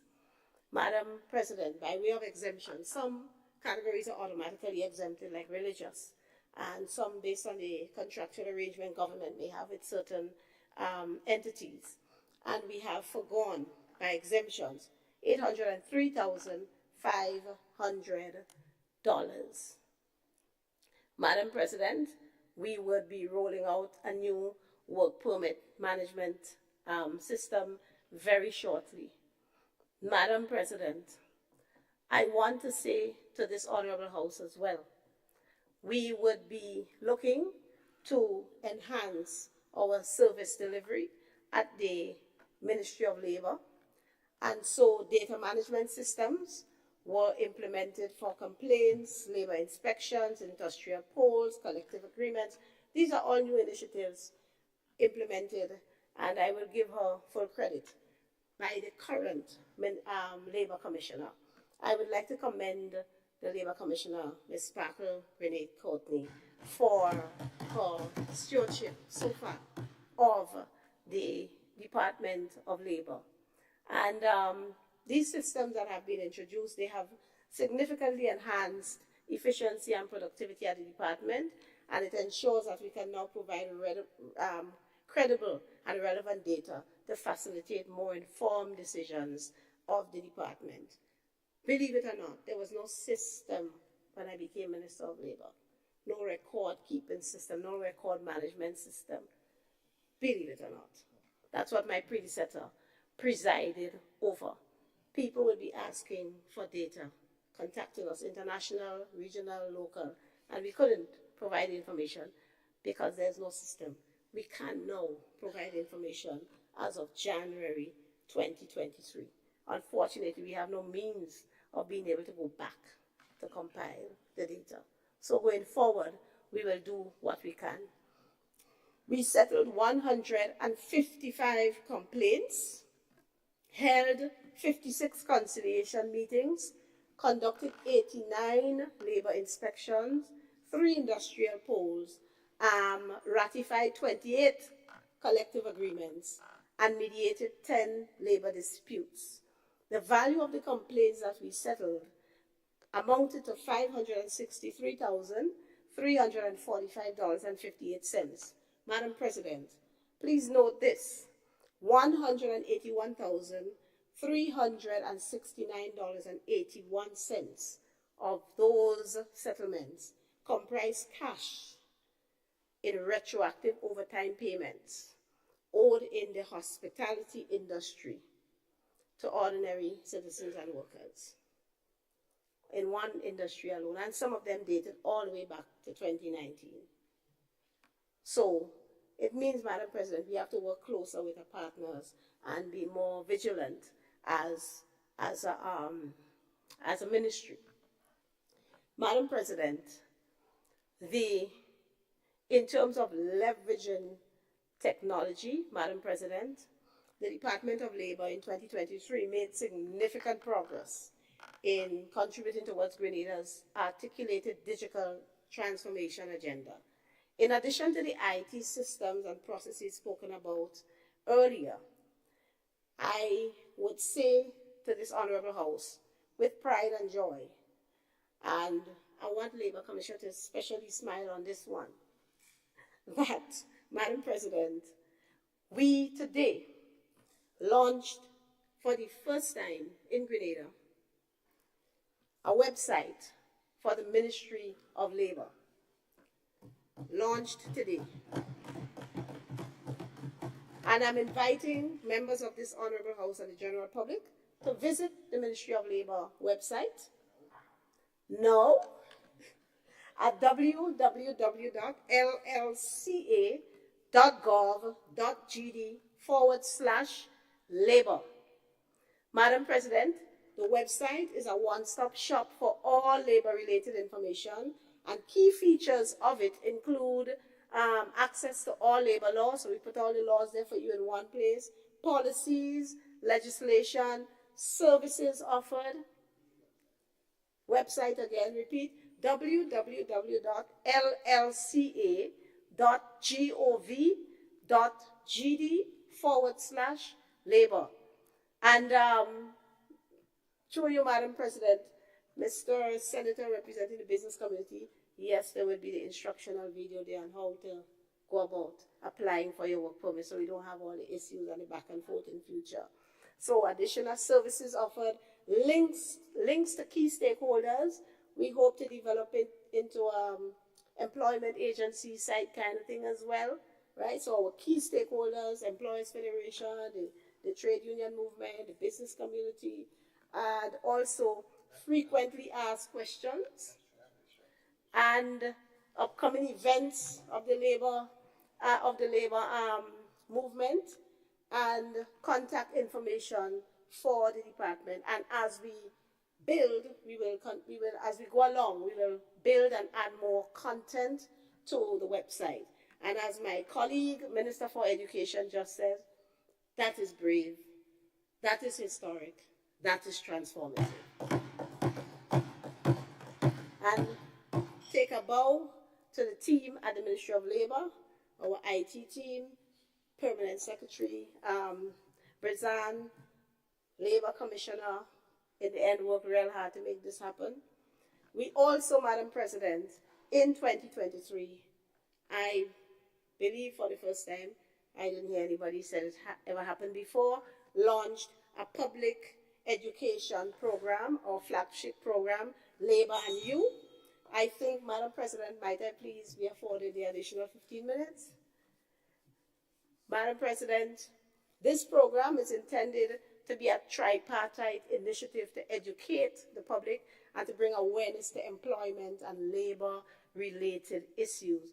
The launch was in June 2023, and so far we have had 6 episodes aired on GIS. I say, Madam President, transformative, brave, historic, transformative. Madam President, we have a lot more we can say in relation to the Ministry of Labour, but I will skip some. Madam President, the department is committed to come into compliance with its statutory reporting obligations in the Parliament of Grenada and the International Labour Organization. This is something that has not been done as far as our memory allows us. So I am pleased to announce, Madam President, that by the end of the first quarter, as mandated by the Act, the Commissioner will submit a report to the Houses of Parliament. Madam President, we are a member of the International Labour Organization, the ILO, and we are required to report on certain conventions that we have ratified. I am embarrassed and ashamed to say that the last time any report was submitted was in 2021, and before that it went all the way back to 2013. Madam President, we commit as a responsible division in a most important ministry to remedy this deficiency and to attempt as much as we can to begin complying with our requirements as a member of the ILO to report on all matters we need to report on. Madam President, in relation to the Department of Consumer Affairs, Madam President, we had consumer affairs legislation passed in 2018. Before I go to consumer affairs, let me again just stick a pin to commend and say thank you to all of the staff of the Ministry of Labor. S.A. Twine, Labor Commissioner, Deputy Labor Commissioner, the labor officers. We did a lot to move labor in the last year and a half, Madam President, because labor was flat on its face when I inherited. No kidding. Practically almost everybody in their new portfolio, new person. We have done a lot and there's still a lot more to do, but we are seeing the light at the end of the tunnel, and I think we are well on the way into building a robust division that compares with our counterparts in the Caribbean. Madam President, now, Consumer Affairs, Madam President, we had in 2018 a Consumer Affairs Act passed in the Parliament. And after that, nothing was done. Nothing was done to bring the act into force. Nothing was done to hire the officers specified under the act, Madam President. So, when I became minister, Prime Minister tacked Consumer Affairs onto my portfolio. Hither to that, it was just a little unit with about 3-4 people in the Trade, Department of Trade. Madam President, it took a lot of work, but I am now happy to report to this Honorable House that on page 37 of the estimates of revenue, not 37, 137 of the estimates of revenue and expenditure, we will see that the Division of Consumer Affairs in terms of staffing allocation moved from 4 to 22. So now we have full allocation. And Madam President, the job descriptions have already been done. The Department of Public Administration has already approved our strategic and HR needs. The position of Director of Consumer Affairs has already been advertised. We have to do some re-advertisement because a couple of people who showed interest have seen, circumstances have since changed for them. And Madam President, I am happy to report that we are now in the final stage. You saw me getting up and going a little bit yesterday. That's because we were working on paint, colors, and final finishing touches for the Office of Consumer Affairs, which will be located in the new NIS complex on Melville Street, right adjacent to Boss FM. Is Boss FM? Power? No. Power 95 FM. And the legal affairs will be across. So, Madam President, we are looking forward to finally, since 2018, bringing into force and action the requirements of the Consumer Protection Act. And to that I say, Madam President, this new division in the Ministry of Legal Affairs, Labor and Consumer Affairs, fully staffed, fully functional in a matter of weeks. I say, Madam President, brave, transformative, and historic. Madam President, before I wrap up, Madam President, I would like to touch on one matter that is contained in the vote relating to Parliament. And Madam President, that is the matter of remuneration for members of the House. I think I would be remiss if I sit and don't address this issue, because they hear all manner of things. And the first thing I say, Madam President, is that we in this honorable house must recall that we are not a youth parliament. We are not mock parliament. We are the real deal. We are the creme de la creme. And there is a little girl in Birch Grove and a little boy in Dabo who aspire to participate in the Grand Lake debates or the youth parliament or to become a member of this house one day in future. And to learn how to do it right, when parliament sits, they tune in and they listen to what we say. So we have to be responsible when we debate in this honorable house. We have to make sense. We have to be factual. Because the public, including the little ones, they're very perceptive. And if you're talking stuff that ain't making sense, they're going to pick it up. And you're not going to look bad. Not a leader who has passed expiry date. It's you. So, Madam President, this thing is Social Studies 101, primary school stuff, probably in Dr. Philip book, The Arms of Government, 3 Arms of Government. Madam President, our system, we have 3 independent and co-equal arms of government. We have the legislature, which is us, the parliament. We have the executive, which is a cabinet of ministers. And we have the judiciary, the courts.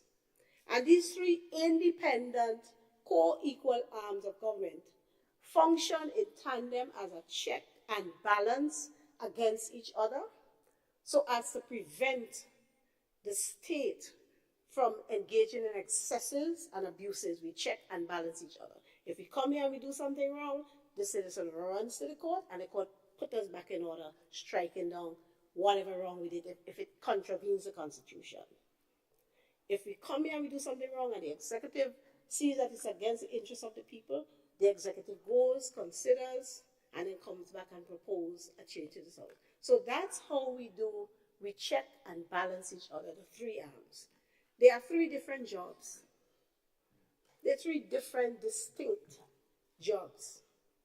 And Madam President, a little research will show that this parliament is the only one in the Commonwealth, not just CARICOM, in the Commonwealth, that does not remunerate members of the legislature, whether or not they're ministers. Madam President, there's a colonial historic reason for that. In the colonial past, it was the planter class and the merchants, the wealthy ones, who sat in the parliament. They didn't need nothing. They had money. Their purpose of sitting in the parliament was to give a little extra service and for the status of it, for something to be honorable and something to be behind the name. Children of slaves, like all of us here, didn't get in the parliament. Matter of fact, we didn't even have the right to vote until 1952. Women couldn't vote. Only in 1952 we got universal adult suffrage. So that is the historic context in which members of parliament were not compensated for their parliamentary work. But all of us here now, being the children of slaves, in the parliament, as occurs in all of the eastern of the CARICOM countries, we ain't have no money. We ain't come from the planter class. We're not the merchant class. And even in the colonial headquarters, the United Kingdom, and those that closely follow, like Canada, Australia, New Zealand, they have long gone past that. And even in the colonial parliament, the MPs get paid now. Even if some of them have noble stock in them, they get paid now because it is recognized it's a separate and distinct job. So we have a situation where members who hold ministerial portfolio prepare for parliament, they debate, spend long hours. Those who are in the lower house represent their constituency. That's a next job by itself. And they get 0. Nothing. 0. If you are a minister. If you are a minister and you are an MP, you have an office and the parliament is paying your staff at the office. They're paying your driver 2,500. You're paying your research assistant, I think 2,500. Another one, admin person getting 2,500. And the MP gets nothing. So the lowest paid person in the MP office is the MP. And that's if he's an opposition member. He gets $1,200. Right? This is clearly any person of minuscule intelligence can see that this is an untenable, unjust, oppressive state of affairs. Now you have a leader who like to keep everybody poor and vulnerable, and don't get tired. He ministers to the MPs, to everybody poor and vulnerable, because you have to keep coming back and beg. You get yourself in trouble, you're coming back and beg. Making your work, but you're getting paid, you have to beg. And that applied not just to the constituents, but to the ministers too. And that's why the ministers never got paid. It was talked about by the said leader. I remember the member for the Tonga St. George spoke about it after 2018 thereabout, and nothing was done. The proposal of a committee is nonsense. I think you don't want me to use that kind of word at all, but to me it's an English word. Right? Because that was done. The committee was appointed. Mr. Henry Joseph and so made the recommendation. And what did the gentleman do with it? Nothing. He pushed it aside. Because there was no intention to pay the MPs. Let it be known, brothers and sisters, Madam President, that we have a new dispensation in town.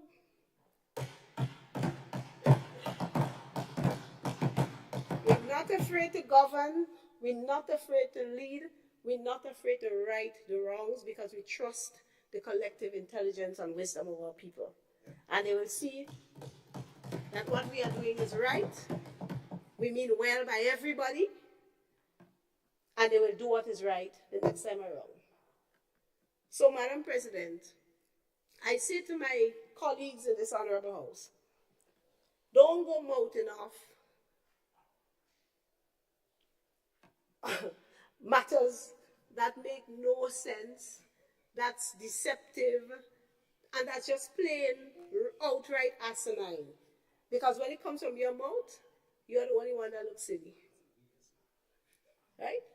So, Madam President, and I know every single member of this house and of the lower house are very happy that they are going to be compensated for their work in this honorable house. And stop playing the fool. Stop playing the fool. Senator? And talking. Senator? Yes, Madam President.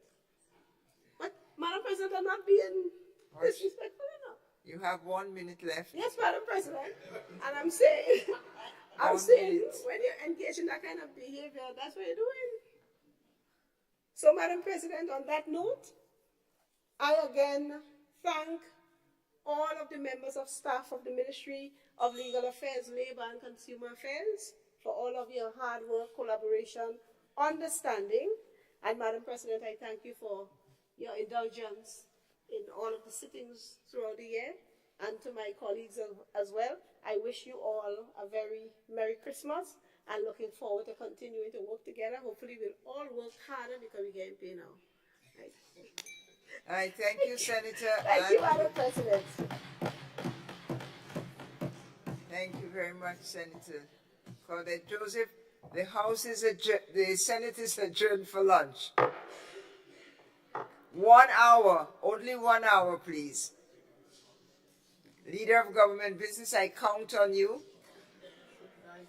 And whoever is on the other side, in charge of that side, the father or the brother as he calls himself, I count on you. Thank you.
Hope you had an enjoyable lunch, and we will continue our deliberations with the immediate participation of another veteran senator, Andre Lewis. You have the floor, sir, for 1 whole hour.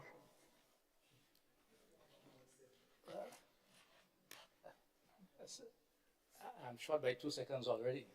Okay, good. Okay. Yes, thank you very much, Madam President.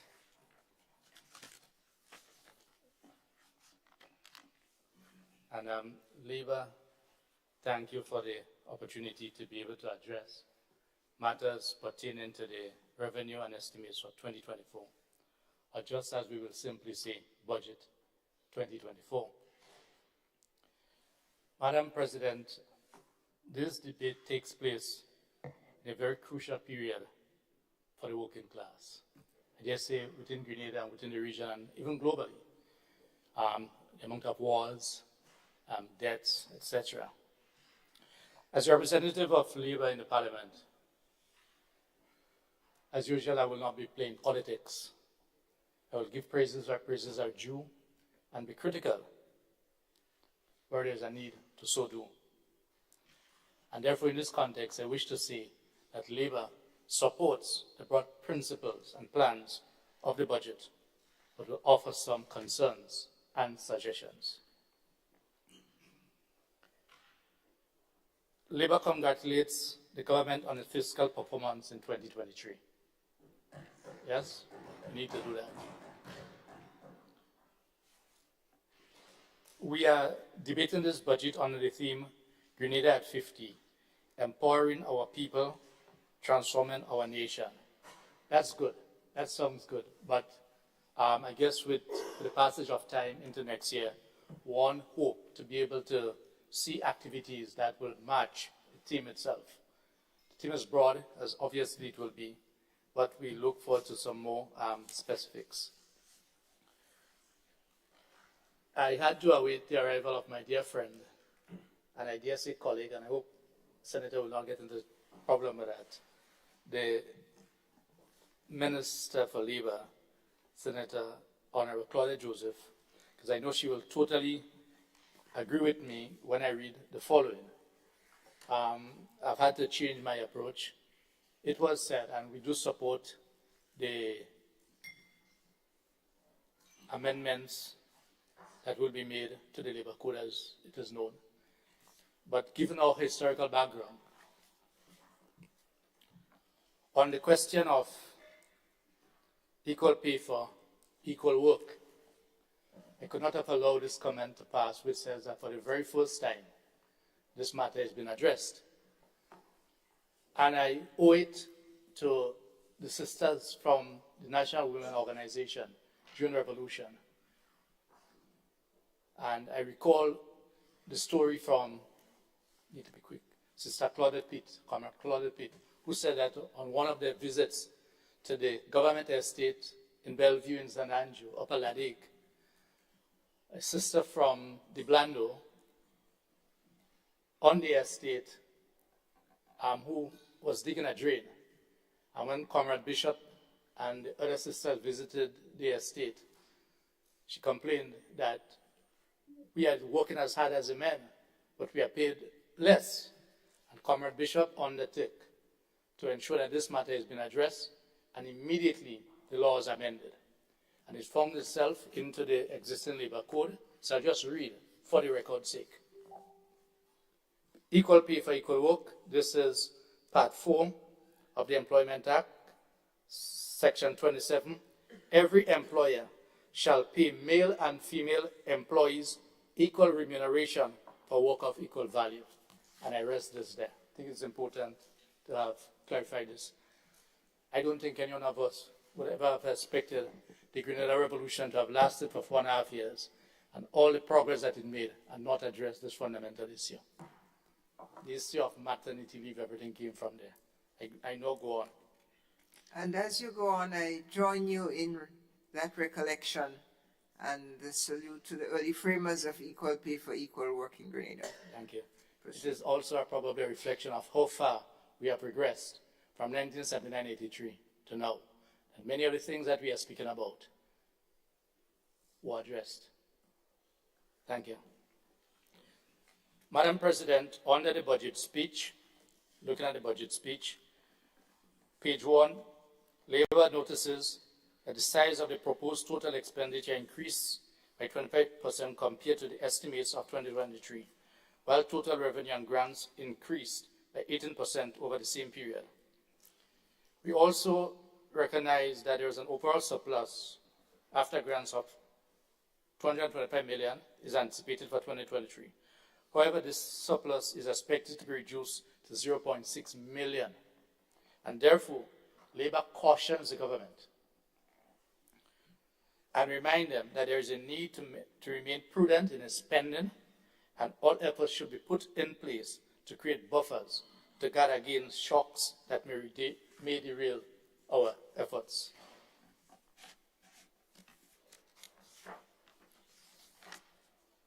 It is no secret that this country continues to be built on the backs and knees of the Grenadian worker, both in the private and public sector. Labour is no doubt a very key stakeholder in this environment. And the question of productivity, and I'll address this, so I'll be backward and forth. The environment must be created, and the aspect of creativity, there's a very strong managerial issue here. Leaders have to lead, management has to lead, and no trade union, as strong as they are, can defend anyone that is not performing. What is important is to have proper systems in place to be able to address productivity. The aspect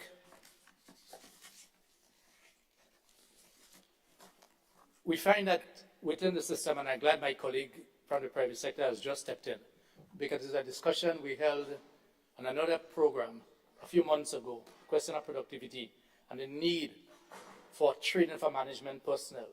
Because I'm sure, I'll be surprised if my colleague here have that issue of the difficulties at his workplace without managing his employee properly.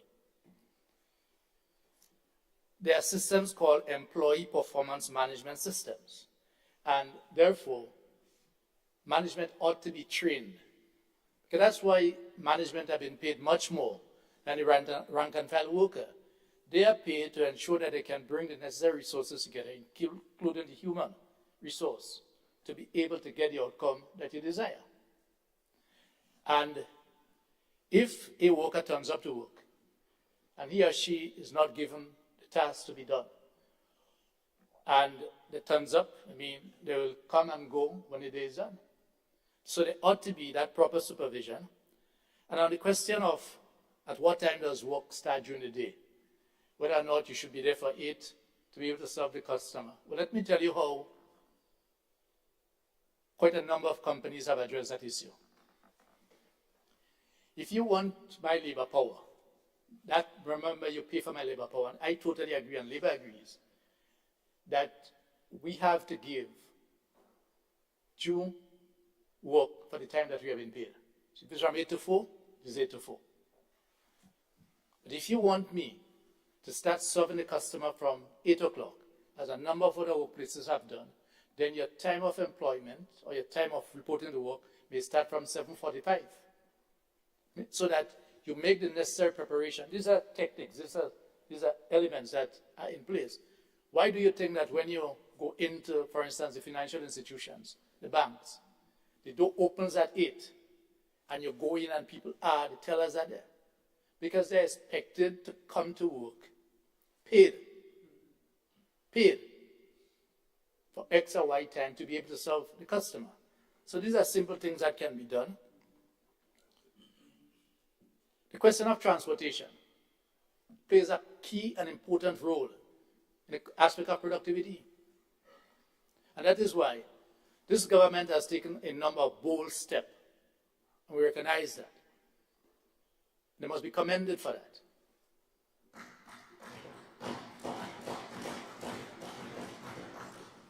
let us take the bold step of not waiting until this committee that has to address transport nationally completes the work. There are some simple things that can be done. Let us, for instance, start with a school bus or buses for school children. It doesn't have to be the yellow buses.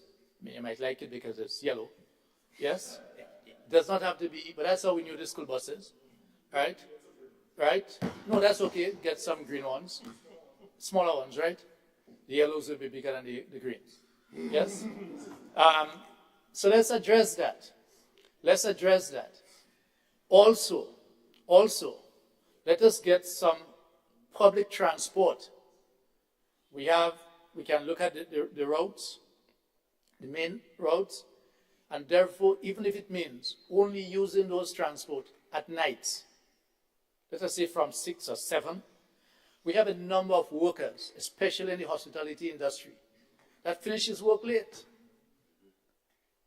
And the employer class, because see, at the end of the day, the private enterprise look for the maximization of profit. The private enterprise is not too concerned about the well-being of the employee. Although if that employee is injured along the way, it impacts the employer. Or when that employee reaches home late at night, because when they finish 10 and 11 at night, and they are dropped off along the road in Brizan, Boucherville, Redgate, and the unions have been able to push them that far, they used to drop them out much closer before.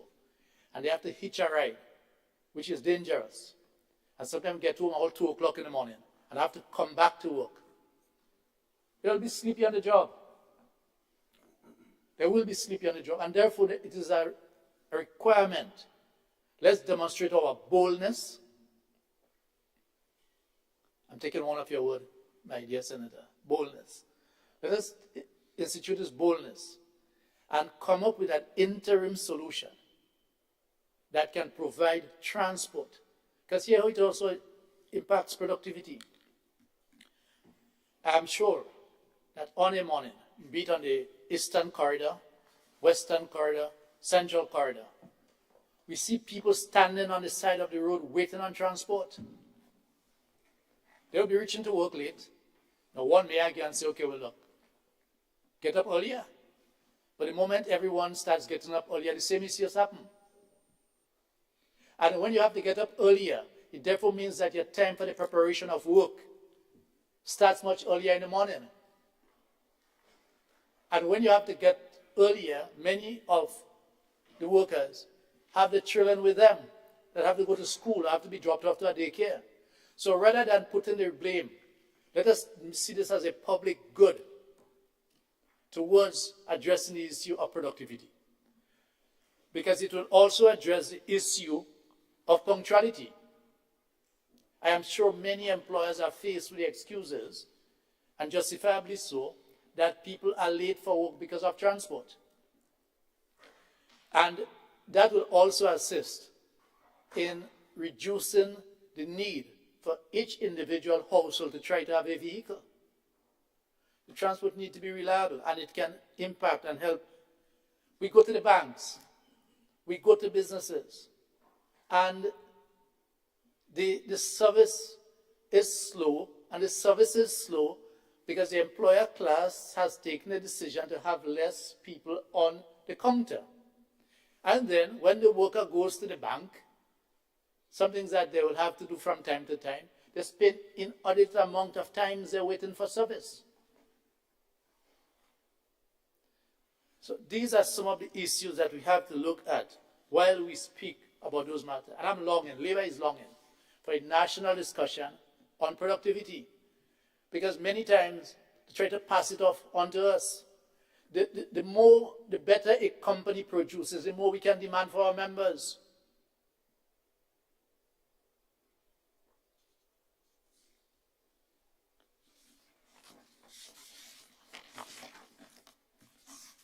Madam President, page 9 of the budget speech. And I'm quoted, it says, Mr. Speaker, inflation remains a challenge.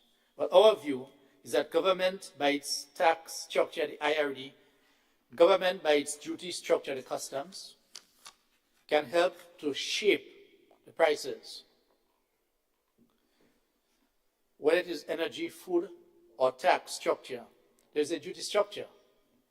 And we are advancing. We are advancing. That some of the cost of living measures that can be addressed, that can be advanced, we are proposing that the electricity rates, not just on the first subsidy, because subsidy is done by government. That's our taxpayers' money. We are proposing that on the electricity rates, on the non-fuel charge, that there be a reduction of at least 15%. 2 years ago, it was 25%. That's high, to be quite frank with you. The investors will want to get a return. But I'm absolutely confident that all the investors, all the shareholders in Grand Lake, companies like Grand Lake, have already received the maximum, have received the investment monies already. And therefore, because it is a national asset, it is national issues, let us address the impact on the high cost of energy by looking at a reduction, not just in terms of a subsidy. Because inflation is how we workers' income. We now have to increase our spending to NIS, and it is going up, I think, is it 0.25% ever so often. We are further recommending. We are also further recommending, but before I make the recommendation, Madam President, if I have any disappointment in this budget, or if my expectation was not met, it was largely influenced by what turned out to be a misreading on my part. But certainly that's the signal I got from my colleagues on the other side when 2 sittings ago or thereabouts. They quite rightly pointed out that a number of the taxes and other stringent measures that we have in place from the Structural Adjustment Program from 2014 to 2016 was promised to be a temporary measure, but was not repealed or reduced. And I felt pleased, I felt happy when everyone said, yeah, and so I thought that at least they would have demonstrated, walk Senator, is it? Walk the talk. Walk the talk by addressing those things that were there for a temporary measure. So for instance, even without recommending to take out everything, we are recommending that because before the Structural Adjustment Program, income tax was only on $5,000 a month or more, which is $60,000 a year. We are recommending that this is now 28%. We are recommending that it be brought to 25%. There was no income tax on anything on there. $50,000 for the year. 60, sorry. There is now a 10% over 36 to 50. We recommended that percent be reduced to 8%. Labour is also recommending that there be a VAT-free day at least twice per year. And we are also recommending that petrol at the pump should not rise above $15 per gallon. Madam President,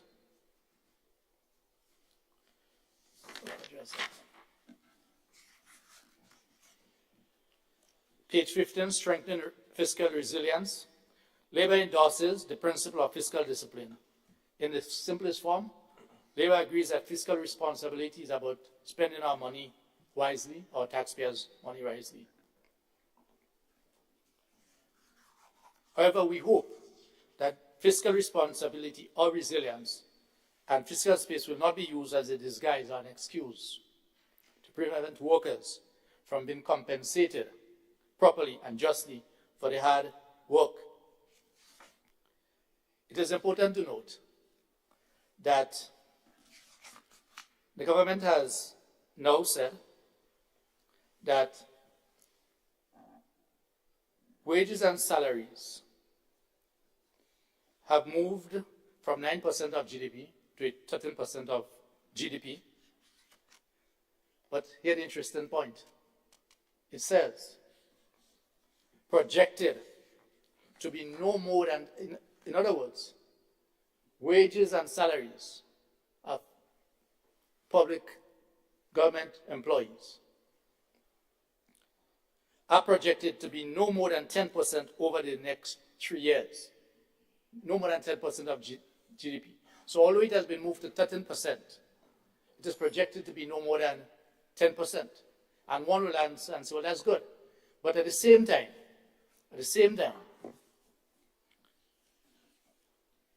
government indicated that it could not have paid more than 5% for 2026, 4% for 2024, and 4% for 2023. There is an understanding matter, and now we are confident that the proposal of one of our affiliates, labor affiliates, the Grenada Technical and Allied Workers Union, the only union that did not sign off on the end of salary negotiations, because the government negotiating team, I repeat, the government negotiating team was quite clear that the government were in a position to pay more than 4% for at least the second year. The only union. This matter is still outstanding before our dear colleague, and we are confident at the Ministry of Labour that for the proposals that we have made, and for the public, I will say what it is. We have proposed that any worker who makes $1,700 or less a month be paid 5% increase for 2024. That is in a context where the government had said that they could have paid all public officers more. But I could only speak, or the Technical and Allied Workers Union could only speak for its members. Further, that's the workers at the Grenada Food and Nutrition Council also be afforded the increase of 5%. And here, the evidence has shown that despite of and in spite of the increase to parliamentarians, because this will also be part of the government wage bill, it is projected that the wage bill will not go over 10% of GDP for the next 3 years. So the workers of the Technical and Allied Workers Union on the government waits with high anticipation. As a matter of fact, they may feel that we should have asked for more, but no, that's where we are. That's where we are. Because perception is reality here. It is important that as parliamentarians, where we, and I'm saying collectively, where we collectively, through the stroke of a pen, can change our wages. And this is not a question of whether it's right or wrong, whether it is due or not. For our workers, whose salary is quite acceptable, because there are a number of government employees that were making less than $700 a month. And therefore, come the new minimum wage, you stand to benefit from the $1,200, which is not a living wage. Right? I wouldn't want to belittle it because part of the tripartite arrangement we have agreed and we have moved on. But as the Minister, through you, Madam President, indicated, and correctly so, that this is not a living wage that we spoke about, but we will see what happens. It is important that we send the signal that it is not just about us, that I just can't take my pen, although it was said in some other forum that through the stroke of a pen will make everyone permanent, because it was illegal. That pen has not yet come out. It has come out partially. Yes, but through the stroke of a pen, we have increased our salaries. It is also important, wages. Well, it will be increased. And through you, Madam President, our dear colleague,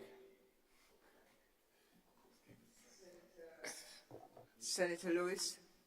Please hold on a point of order from the Thank Leader you. of Yes, Madam Government President. Business. I'm not sure if I heard correctly that salaries will be increased, Minister. Yes, I'm saying this. Could I just explain here? We have been told even here today again, and the budget speech, that as of January 2024, parliamentarians, parliamentarians, I say we, remember I say we inside here. So I don't think, because I'm running with time, I don't wish to be repeating parliamentarians every time. You didn't hear the context. Thank you very much. Yes? Thank you. Thank you. Proceed. Thank you very much. A study was done to address parliamentarians' wages, benefits. And I'm following the lead, through you, Madam President, of my dear Senator Joseph, Attorney General, Minister of Labor, etc., etc. Because one of the persons, an eminent Grenadian, was identified as Mr. Henry Joseph, I will just identify the rest of the team, and then I will read the following. Mr. Henry Joseph, Ms. Merrill Forsyth. No, I should just give their background. Mr. Henry Joseph, Chairman. Ms. Merrill Forsyth, former Cabinet Secretary and representative of the public sector. Ms. Anya Chow Chong, representative private sector. Mr. Davis Adams, representative Greenwich Trades Union Council. Ms. Karen Williams, representative Eastern Caribbean Central Bank. And Ms. Caroline Honoré, secretary. And what was instructive? It was agreed that parliamentarians, in relation to the region, were not properly remunerated. And I'll read the following. There was a suggestion made as to what increases should be, as an honorable colleague said. But for the record's sake, it would be important to know what those increases were, right? Without going into, yes. It says, they made some recommendation, and there was a significant increase relative to the Prime Minister's salary and the leader of the opposition. And there was a 2018, that's the same, once I became more comfortable in using this, once the Attorney General identified Mr. Henry Joseph. Yes? Which means to say that the Attorney General and the government, the cabinet, must be aware of this. But for the other parliamentarians, like senators, members of the Senate, members of Parliament, the increases were much less. And there's no way compared to what has been. It would be good to know what study was done to make this recommendation. It will be useful for us because, remember, we also represent public workers. And it is accepted and known. My colleague here, who was a teacher, through you, Madam President, must be aware that in comparison to other OECS islands and the Caribbean region, teachers and police officers and others are much lowly paid. And therefore, the principle is important. You see, once we advance, that one of the criteria, or the main criteria, that have been to try to bring us in line with what has been done throughout the region.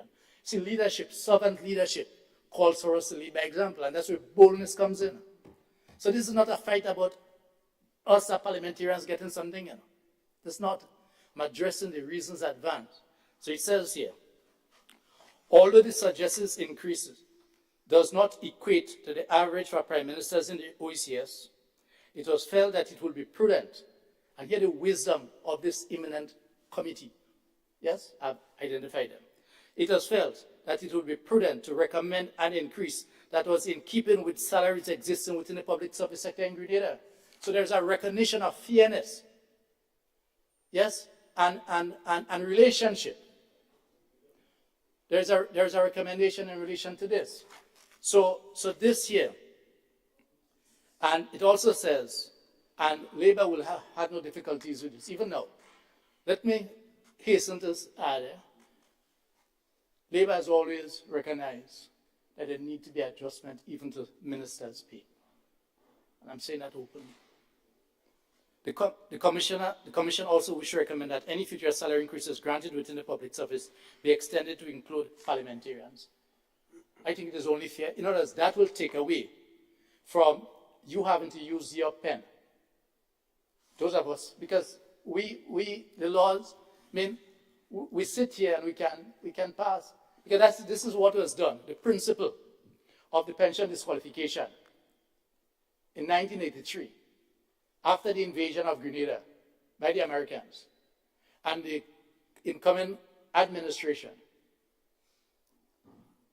which comprised of NNP, NDC, GDM, etc., without restoring the pension that has now been restored recently under the code system. By the stroke of a pen in Parliament, pension was put in place for parliamentarians. So we need to ensure that what we do can stand the test, because we are servant leaders. And I'm absolutely sure, and we're not against this, I'm just saying the principle. And people must be paid for their work. But I'm also saying, in our view, certainly in my view, there's an element of voluntarism that we must never get away from. And I am sure that when we all came here, we are all doing this on the basis that we are prepared to serve.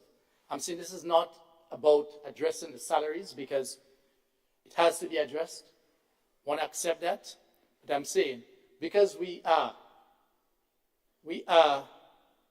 as we said, in this house, and there are other public officers, police officers, teachers, the nurses. The only reason why, or one of the reasons why, through you, Madam President, and I'm sure I wish to just highlight my dear colleague again, the Minister of Health, and just through you, Madam President, suggest that a sit-down with the Public Workers Union, the representative of the workers, will greatly assist in alleviating some of the problems confronting the health workers and as a whole. And let's take a collaborative approach. The union is not there to fight you, and you're not there to fight the union. Right? We have different responsibilities, but I urge through you, Madam President, that a sit-down be held with the union. The honorarium that is given to the nurses and the doctors will not discuss with the union. They would not object to it, but it is important to address those matters, because the mistake that we have to avoid making, remember there are other workers in the health system. So when we stand here and we say, well, we give it an honorarium, because this year it was only to the nurses. I think next year is the first time the doctors will be included, am I correct? Right. And a rational advance, if I have it wrong, you'll correct me, and I will sit to be corrected, that recognizing that the nurses can't make it without the doctors. In other words, they work in tandem. And therefore, well, how could you give an honorarium to the nurse and not give to the doctor? So now you have even compounded the issue, because the hospital cannot operate. The nurses and doctors without the orderlies, the maids. You can't.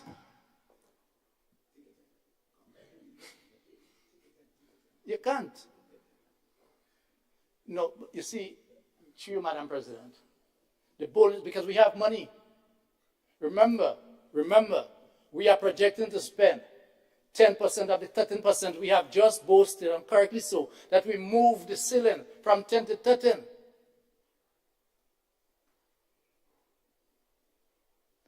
What if they tell us take our time in that how we have adjusted our potential? And these are the lowest paid workers. As a matter of fact, recognizing, as the budget has recognized, the challenges faced by inflation. We get about high importation of inflation. It's not really created here. The lower paid workers pays a higher percentage of their meager income on food. They pay a higher income, and therefore they are more impacted. So my colleague, through you, Madam President, I'm saying, I know everything cannot be done at the same time. Although we hold a view that these salaries can be adjusted. Do not, I'm asking for review. Labour is asking for review. You have pharmacists, you have lab technicians. The whole tutbagay of the healthcare system. The reason why, one of the reasons for the honorarium must be a recognition that the workers deserve more. And please make it part of the permanent salary, because I can't see how come next year or year after, you'll tell them you're taking it off.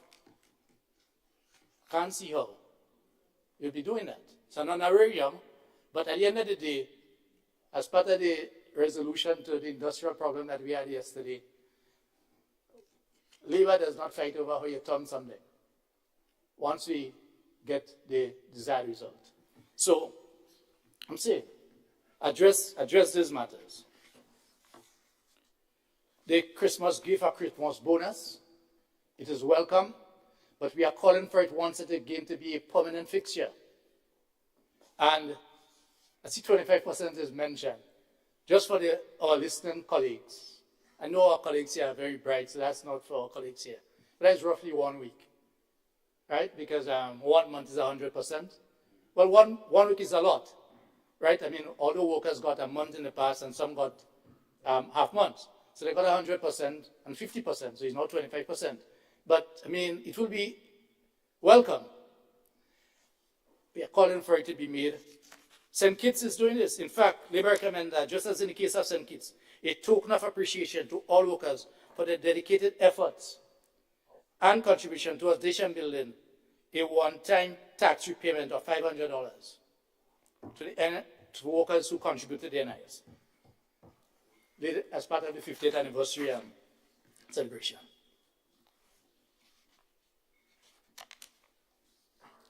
I just want to quickly pay some attention to the Ministry of Labour. We recognize on vote 9 that on line item 211, we recognize that in 2003, the budgeted amount was 973,000. We only spent 558,480. We now have a budget for 1.066 millions. Training, we see that there is a provision for training. Although there's a provision for training of 10,000, only $1,740 was used. It is now 20,000 for next year. We are strongly recommending that this money is be used. As a matter of fact, $20,000 is nothing for training, right? And through you, Madam President, could you convey to the Minister of Labour to convey Labour's highest appreciation and recognition of the work done by the Ministry of Labour so far, and in particular, the current acting Labour Commissioner. As it relates, matters are heard more speedily and recommendations come out more speedily. And we must recognize for that.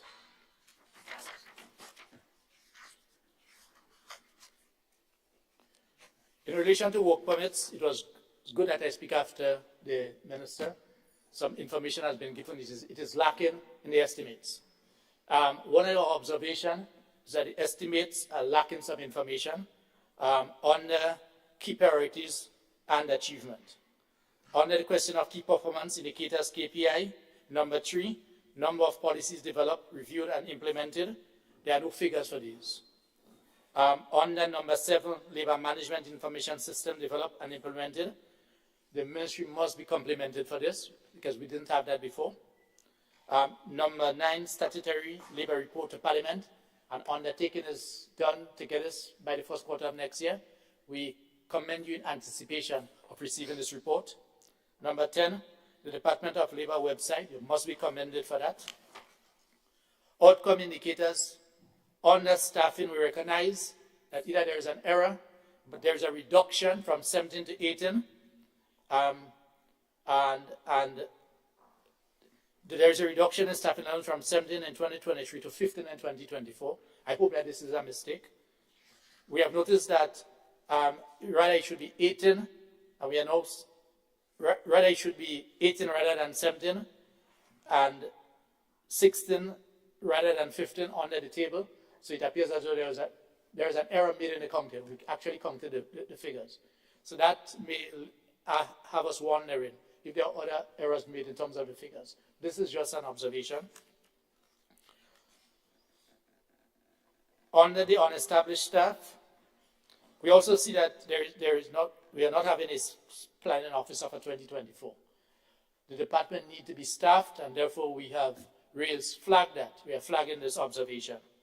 Under unestablished staff, there's one unestablished staff shown there, but there is no figures for the wages or salaries. So we are now flagging that also. Under consumer affairs, and that's an important aspect for us, because consumer affairs, if there's a thriving consumer affairs department, which can increase consumer awareness, it can also help with managing how business places interact with the public, quality of the goods, pricing, etc., because we can send out information. Because people, this invisible hand of the market is a joke.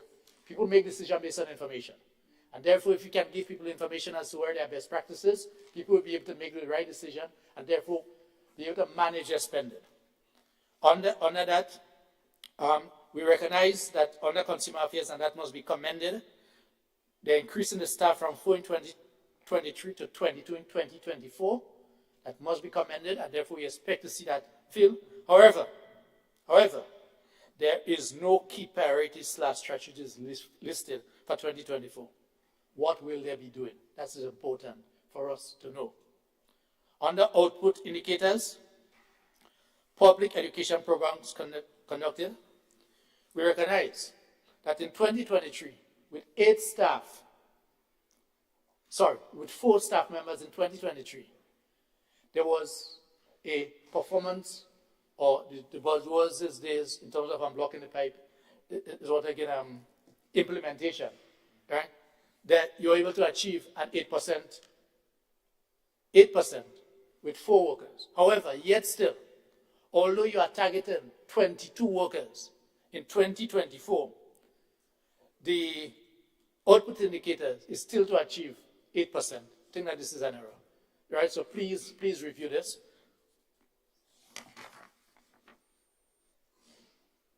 On the, we are interested in finding out why there was no financial services consumer protection policies developed. There's nothing indicated that these are important. These are important to give teeth.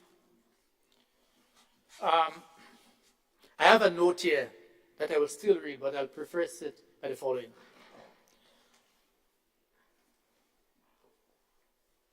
After listening to the Minister with responsibility for consumer affairs, I am hopeful or convinced that there is a thought process and the government is looking forward to having consumer affairs properly established. Because the note I had here was that the above begs into question whether the government know what it wants to do with this department. I'm prepared to wait and to accept what the minister has said.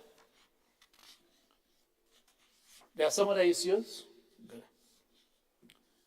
Other issues, Madam President, through you, Labour is very concerned about the following. And we will see what is happening here. So for instance, in the police, Royal Grenadier Police Force, there has been, and not now, but remember we are dealing with the boldness of a new administration that is taking decisions where others may have been reluctant or afraid to go. And therefore, I find it rather awkward sometimes to understand many times. So, for instance, the recent comment or question that was asked of Senator Sinclair, the farmer and fishers representative, when he made certain observation and why things need to be done more. And it was say, well, how long has that been outstanding? If every time we raise something, we keep hearing that, I don't think that'll be helping us. What we are doing, and as you rightly said, you have inherited the will. And if those in the past took long to do it, therefore they have a shorter time to get it done. Because there's an issue. We are the will, and let's get it done. So here, for instance, the pay and grade system for the members of the Royal Grenadier Police Force, that has been outstanding for years. Why can't we aggressively address this matter? And you see, I keep saying this because people are going to be asking, how is it you all could speedily address your matter? How is it you all could speedily address your matter? And then telling me, well, we have to wait a while still, we have to take bits as though we eating a salami. I don't eat meat, right? But as though we eating a salami, I have to bite off a piece at a time. But you shove the whole salami in your mouth for years. And I'm saying, this is what we have to be careful of. You see, leadership requires, servant leadership requires those things. Some people feel, people assess, that because pension was paid, let me say, the court ruled, and the workers struggled in the streets for pension. You had a government that did not recognize our rights to pension, and there are different forms of struggle. There was industrial, and we marched the streets every day, rain, thunder, lightning. There was legal, we went to the court. And there was political, the three forms of struggle simultaneously used. And it worked, because at the end of the day, pension has been restored. At the end of the day, pensioners and new administration and pension has been restored. It has worked.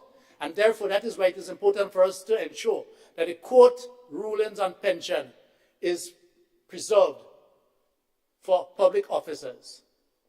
And that is why I must say that yesterday, I don't know if it has to do with the fact that I see a smile on my friend's face, right? I understand these things, right? We have been waiting on written communication from the Pension Reform Committee for months to confirm in writing for us some of the commitments given verbally and even contained in the budget. Remember, the budget is not a legal document with labor and the public, right? Lo and behold, yesterday, I got a quick call from the Office of the Greener Trades Union Council that you have received finally, TUC, Labour has finally received a letter from the Pension Reform Committee, right, addressing some of the matters that we have raised. And that is what has prevented us from being part of the organized discussion. And we said so, and we've been repeating that. And we could only wonder. And you can't blame us for finding that to take away some of the wind from my sail this today, the letter was sent. But it's not about the wind in my sail. It's about the wind in getting what is required to give certain guarantees. There are some issues that need to be resolved, but that letter came yesterday. So for the record's sake. On the question of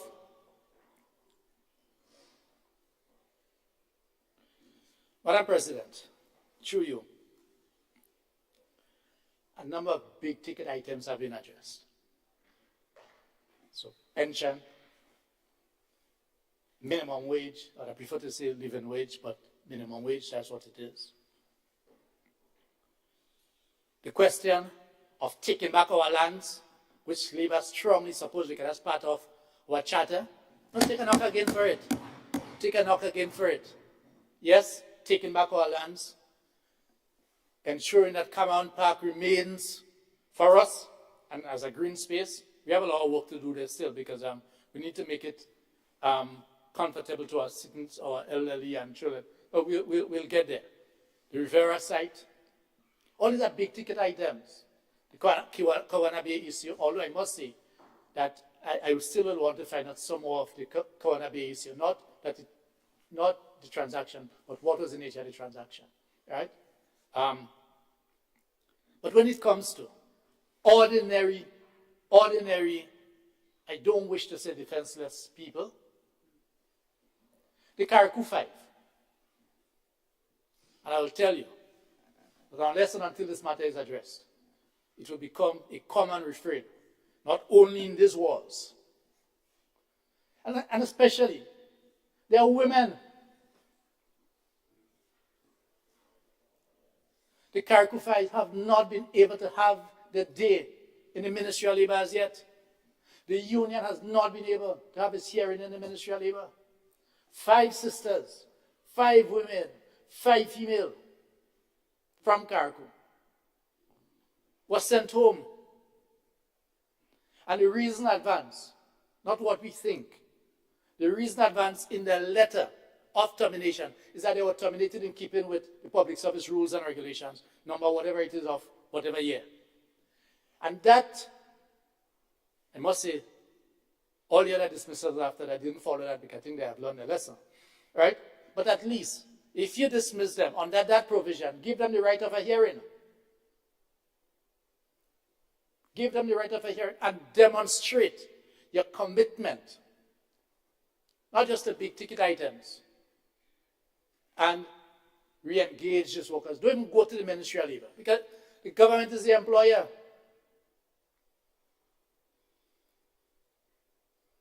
There is strength and bravery in humility. And walking back is not a sign of weakness. My dear colleague here, through you, Madam President, the expert that she is in her art knows that the art that she deals with, one of the first things you'll learn is defense. Walking back. It takes courage, it takes bravery, and it takes a sense of understanding how good you are to walk back on something. It's not a sign of weakness, but it's a sign of strength. And in keeping with this also,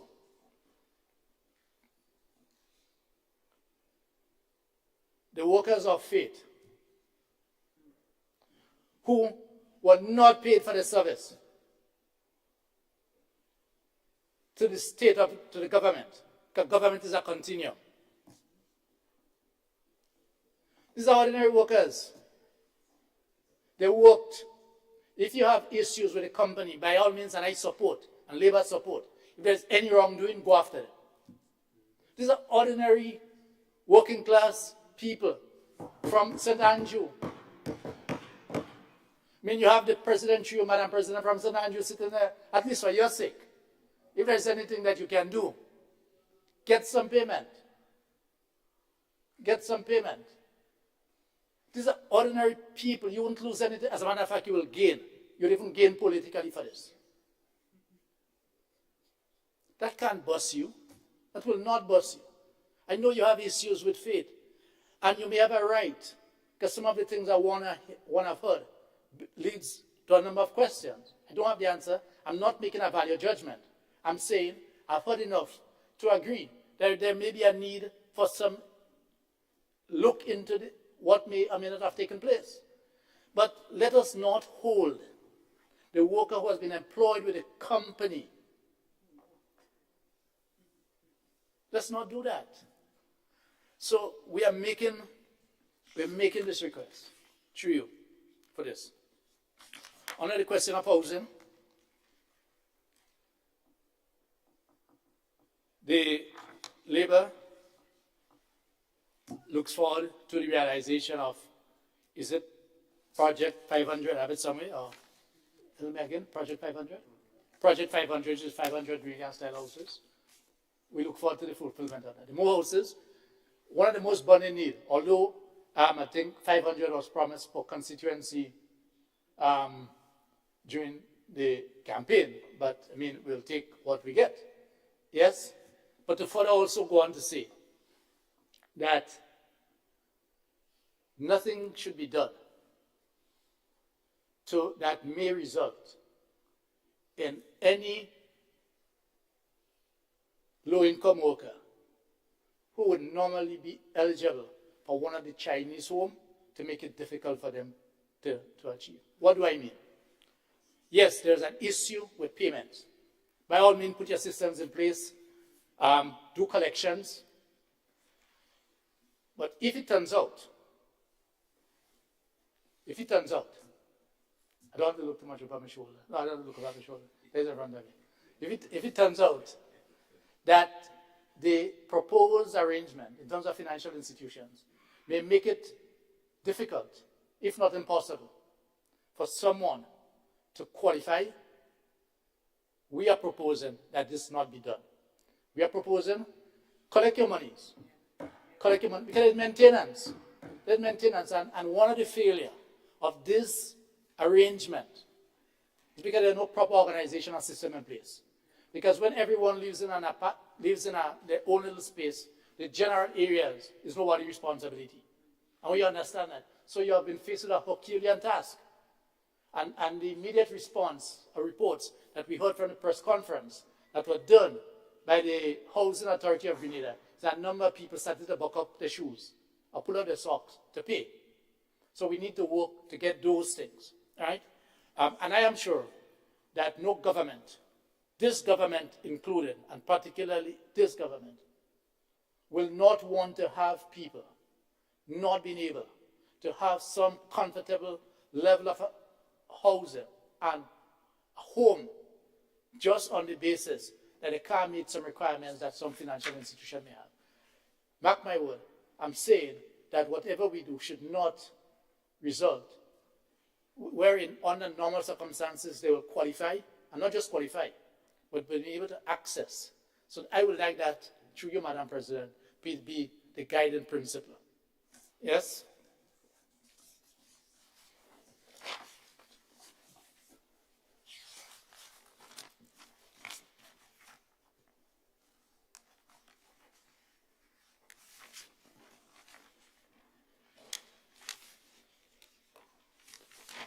Enhancing the tourism and hospitality sector.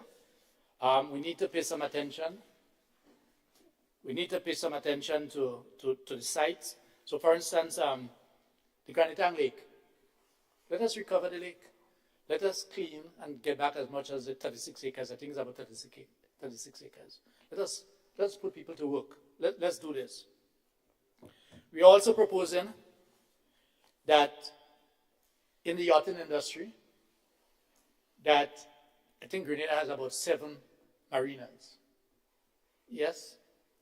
This is a golden area where, as part of the training, skill set training, we could do some investment in. Through you, Minister of Education, right?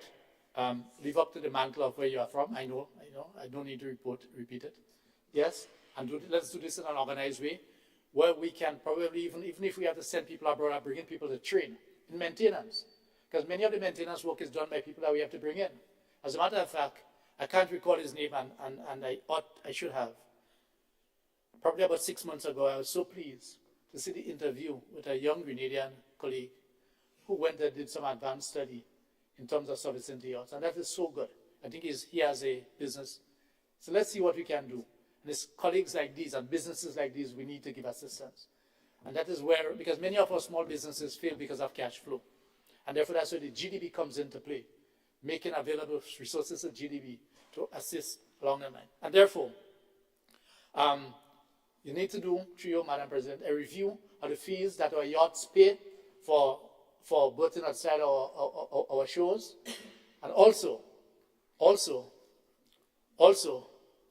we have to put systems in place to ensure that the waste that finds its ways into our waters that affects Pandy and Granans Beach and others is curtailed. We can't go in other people's countries and do them thing. We need to step that up. So Senator Sinclair, not only do we need pretty Alasani officers, but we need to be able to be policing and training the people in these areas. Under the advancing the development of the creative economy, and I pause here to say that one of the good things that has taken place, and I hope this government does not squander it, I've seen it happen in the past, is that rather than just focusing on what we'll call concrete, there's a lot of that and I could address that, because past administrations, in my view, didn't focus much on the human resource aspect. And motivating people, but concrete. So for instance, there's a vibe that there are new things that we can try. New ventures that we can go into. And one of them is within the creative economy so we applaud the Culture and Creative Industry Symposium that was held recently. That must be applauded. However, I wish to advance a word of caution, if I may say so do. This is a very good area, but we have to be mindful that in areas like this, it can result in further brain drains and where our skilled people now live. The reason is, there's no doubt that once you get good artists and visual artists and others, right? ITs and different things. The Grenada economy is not structured where people can do a lot. So they may be tempted to go to the foreign capitals, right? Hollywood, for instance, go to Europe. Not for the individual, that's good. But I'm just only saying that as we seek to develop our economy, and as we seek to change, which we need to do, because there's a big market for this, we need, in other words, there is nothing wrong in going into new ventures. There's nothing wrong, but we must be aware of the potential as to what may happen. Once we do that with an open eye, that is okay. Because what we do not want to happen is that there is significant investment in that area in developing our people, and then it happens like the nurses. Yes? And they go.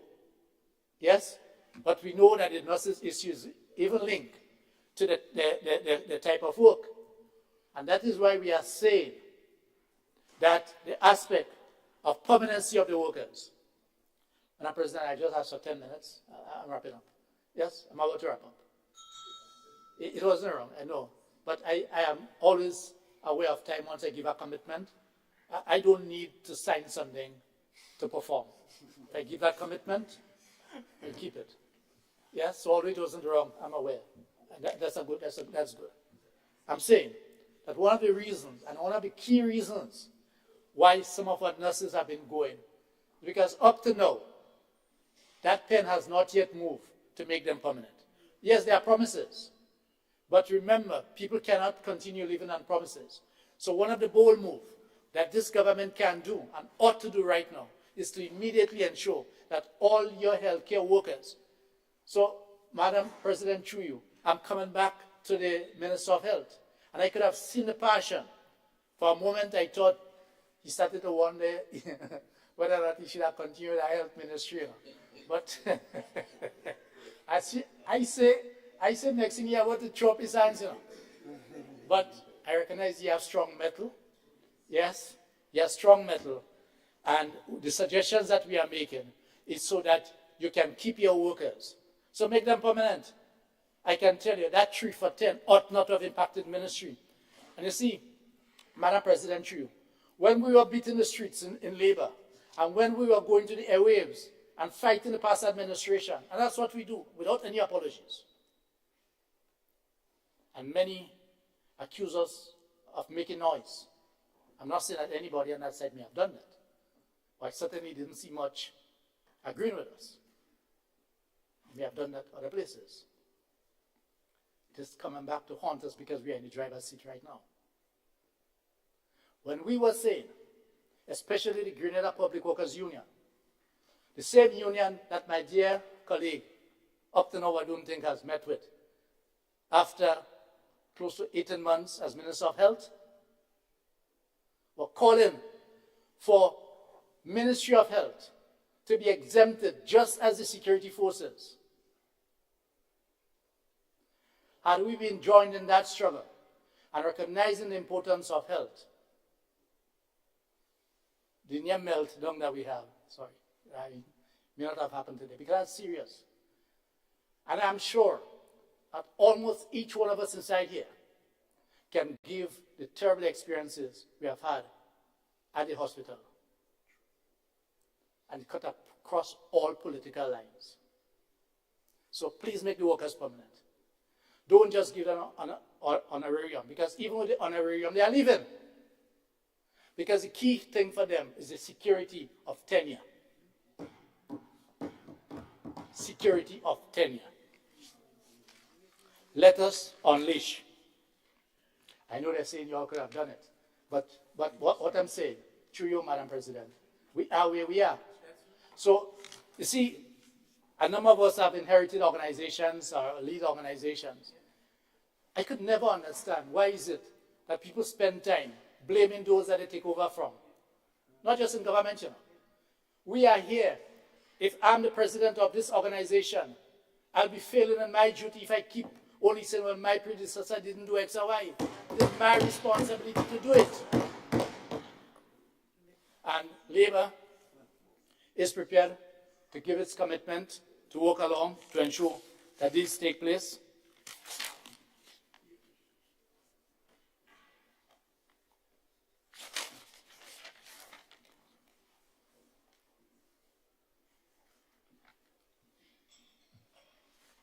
Yes, so another plug-in that I wish to make. There's no doubt, Madam President, because the aspect of transport is not only just local, regional transport, LIAT. Many used to cry down LIAT. You see, you never miss the well till the water, never miss the water till the well run dry. Grenada, over the years, never paid its contribution to LIAT over the years. There were three main shareholders that paid: Barbados, Antigua, and St. Vincent. And lately, Commerce Carrot, Prime Minister of Dominica, joined in. Grenada never paid over the years. But Grenada benefited tremendously. As a matter of fact, if you review our arrivals, we have had more local, regional travel in terms of visitors to islands than internationally. And our main connection was LIAT. And therefore, LIAT is out. And there are scores of Grenadian LIAT workers who have been sent home because the company is not operating as before and has not been paid 1 cent. The monies are outstanding, the severance, the other benefits are outstanding. Other countries have paid. We have written to the past administration, to the Prime Minister, we have written to this current administration Prime Minister. And we have not, because the unions, they are members of the union, the Technical Allied Workers Union represented the workers. The workers are languishing through no fault of theirs. And because Grenada benefited so much from LIAT, we are asking that some compassion, I can say it's a demand, but no, some compassion, call it how you want it. Please, please, pay these workers. It is through no fault of theirs, and Grenada benefited. So even if we argue that we are not shareholders, we are not paying, but we are receiving a service. And these workers sacrificed over the years to keep LIAT afloat. Their pension, the pension fund that they had before, were used by LIAT. We understood it to keep its operation going with the understanding that some things will come. And therefore, Madam President, I have no difficulty with ending on this note that current administration, that's who's there, is probably about $3 to $4 million, if so much. And in the scheme of things, there's no money in the scheme of things. Make good on the outstanding payment through you, Madam President. I'm asking if our Minister of Labour can identify with this call and we can work together to secure this benefit for the workers who have toiled, some of them 20-something years, 30-something years, right? And go home without anything. And I end by thanking you, Madam President. I know we may have an opportunity later, but let me do it now, so we'll cut on the time later. The members of the labor movement, the GTUC, all the trade unions, all the workers of Grenada, whether you are unionized or non-unionized, I wish you all the very best and thank you for your support. And continue to demand more of us from labor. Criticize us when there is need to be criticized, because that is what will keep us on our toes.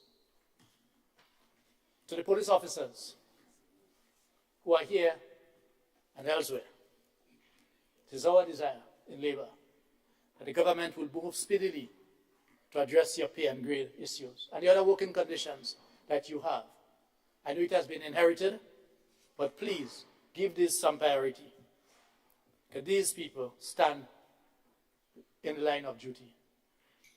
And I end by thanking everyone for their commitment, the staff within the various union secretariats and workers on the whole. And let us continue to be guided by their desire to serve and not the love of monetary benefits. Thank you very much, Madam President.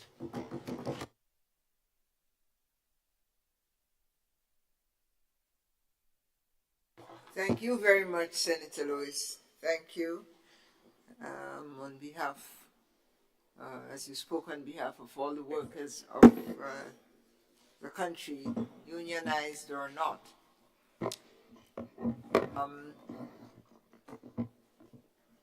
I note that you made a number of appeals for me to call for convening of meetings on different items. Those are duly noted, and I will review them at the end of the session to see which ones I have to follow up, depending on what happens here. But your learned counterpart, the Minister of Labour, heard all those appeals, and I'm sure she has plans to respond to them in the manner that her ministry she finds appropriate. I offer the floor to the Leader of Government Business, Senator Thomas. Thank you very much, Madam President.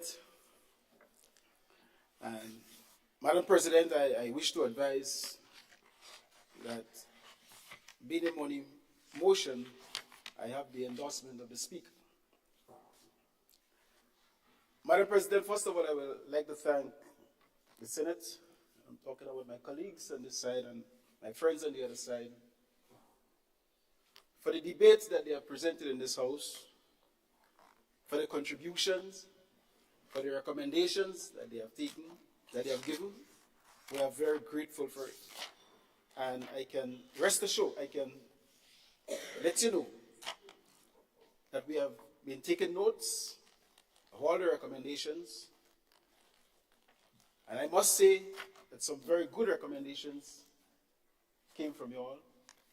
I'm happy to know that many aspects of the budget was welcomed by both sides. And every constituent, the farmers, the business community, Labour, the opposition political party, we took notes of all that was said. And definitely, we will make maximum use of it in terms of going in the future. However, Madam President, I want to address a couple issues that people may not have been assured of. And one of the very first one I want to address is the CBI program.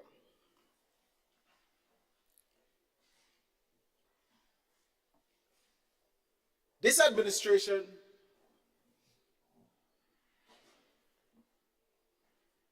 was interpreted to be an administration that's spending money wildly. And people were asking the question, where we getting money? Yesterday, I outlined a number of areas how our budget will be financed. And one of the areas that was highlighted is the CBI program. And some people raised concern that when the CBI program dry up, as some people are quite aware that this administration, the government of Grenada, as of March 31st, have not been selling passports to the Russians. But we not only selling passports, but in terms of business, the Citizenship by Investment program has not been exposed as of March 31st to the Russians. However, we are living in a free world. At one point in time, most of the Citizenship by Investment program was going towards the Chinese. So people feel that because there is no more Citizenship by Investment program going towards the Russians, we will not have money to finance our budget. But we have learned not to depend, Madam President, on one source of financing to our budget. And therefore, any Russian passport that had to be processed in Grenada, the application must have been inside by March 31st, 2023. And therefore, there should be no doubt in anybody's mind that the CBI program will flop because the Russians are not being able to purchase to be part of the CBI program. Madam President, when one door is closed, many more are open. So rest assured, my colleagues on the other side, that the CBI program will continue. Another important issue I want to raise, Madam President, is the question of parliamentary salaries. Madam President, everybody in Parliament must get that salary we are talking about, except government ministers.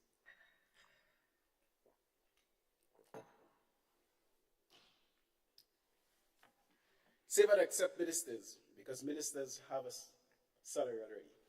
But I don't want to spend much time on that, because I think the AG she did a fantastic job in terms of explaining and laying the basis when she outlined the three arms of government.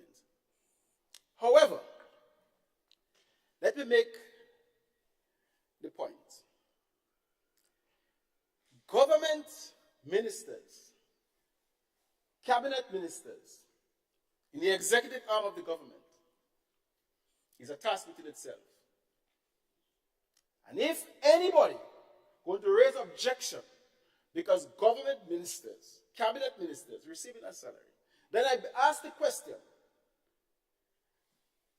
Senator Roderick St. Clair, General Manager of GCAD, are we going to ask him to give up his job and his salary because this government have the guts to say that parliamentarians must get a salary? Are we going to act as the MPs who are not in government and working otherwise to give up their job because parliamentarians get no salary? Or the representative from the business community, Mr. Rahman, are we going to ask him to give up his job because we give? Where are we going with this? What are we thinking? Madam President, I want us to think like mature people, like big people, people who are living in modern times, people who are living in the global community, in the global village,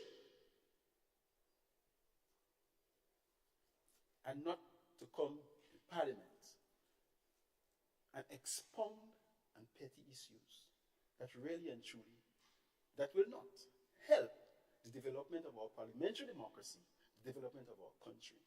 Let us be fair and objective, because we will not do that. And therefore it means that what they are advocating, that the only people that must not receive parliamentary salary and whatever other salary they may be receiving, government ministers. Even those who are self-employed, I wonder what they will do when they get parliamentary salary, because there are some MPs who are self-employed and in their own business. Or consultancies. Madam President, as politicians, we are called upon to perform two jobs. Let me ask another question. Is the public servant in charge of the electoral office must give up one or the other? I will not answer. But I want it to be carefully noted. The general public is listening to the discussion that is taking place inside, and they are capable of making the necessary assessment of our discussion. They are analyzing, and they will conclude and make the necessary decisions when the right time comes. Madam President, the issue of the SEED program, I want people to speak the truth. My good colleague, Minister responsible for social development and gender affairs, read the cabinet conclusion.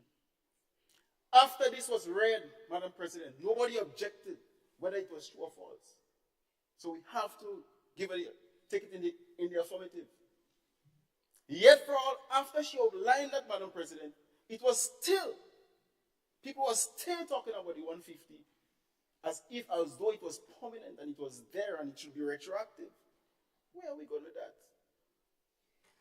Madam President, I am tempted to say any attempt to indicate that this was permanent and it was there forever, and somebody did some injustice. Madam President, it was there for a temporary measure for a year.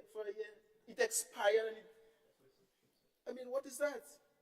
Madam President, I'm tempted to say it was a no, I should not say it was a damn lie, but no political mileage will be made out of that. The people understand what is going on. Madam President, I must say that I've listened to the farmers' representative carefully, and there are some issues that he's very much concerned about. I'd just like to touch on them quite very briefly. MNIB. MNIB, I want to assure the general public that MNIB is not closed. We have expounded on that for the last couple of months. MNIB will soon be reimagined. It is under restructuring, reorganizing, and I can assure the general public that MNIB is still functioning, and any farmers that want to make use of MNIB is available. In a couple of months' time, we will make maximum use of MNIB in a much better way that will be in the interests of the Grenadian people and the farming community in particular. But MNIB is not shut down, it's not closed down. Madam President, I want to also assure the farming community that the extension service which they are longing for in the first quarter of 2024, we have done a lot of the administrative work. We have held heavy discussion with the Department of Postal Administration, Public Service Commission, and we have almost completed the restructuring of the extension service that will give farmers the kind of assistance that they need. And that, I want the Senator to know that we have been paying particular attention to that. As a matter of fact, in a very informal, we have also already held preliminary discussion with GDB, the chairperson in particular, that extension service is a service that we will want GDB to assist us in terms of making extension officers mobile. So, I know you are in a hurry, but we're taking our time. We'll get there. When we build something or we construct something, it is not to last as an ice cream in the hot sun. Sustainability, we are very, very particularly concerned about that. Madam President, and that takes me to the next issue I want to raise in regards to the farming community, the Agricultural Crop Compensation Act. Madam President, while the Senator may quite be concerned of the length of time it has taken, Madam President, it is not just a matter of changing the figures, because the last review was done in 1995. When I met with many of the stakeholders to review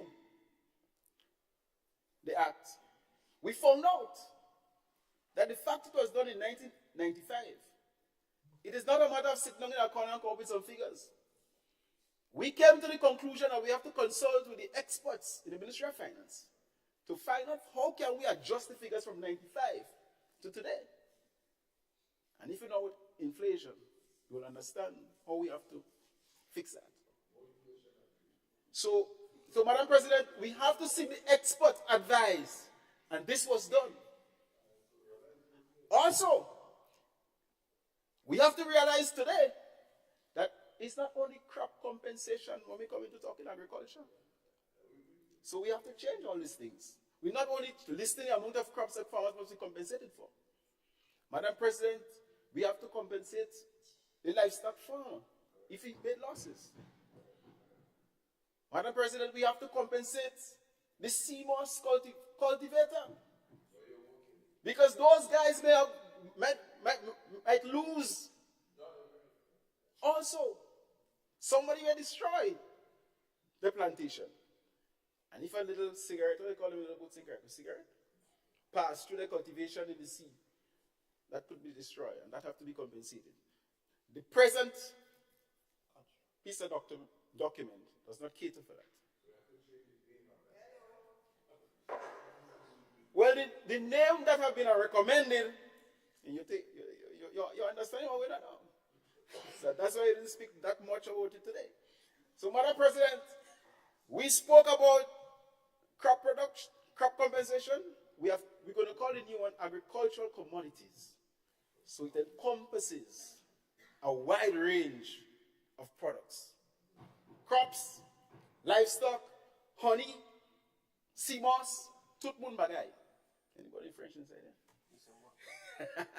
Madam President, and apart from that, the Act also outlined that the Director of Lands is the person in the Act to make the assessment on a farmer's plantation. I work in the ministry for 20 years, and I don't know the Director of Lands involved in any farming activity to make any assessment. We're going to shut down that, and we're going to put the Chief Extension Officer, who is on a day-to-day basis at the farm. So, Madam President, it's not just picking up a document, reading it, and saying we need to change it. It's much more than that. Are we going to use, in this day and age, in these modern times, are we going to beg the court to utilize photographic evidence from telephones and so on? We have to move with the times. So we have to get that inside there too. So it's a lot of work. And then we will not be able to go forward with that if we don't consult with the key stakeholders.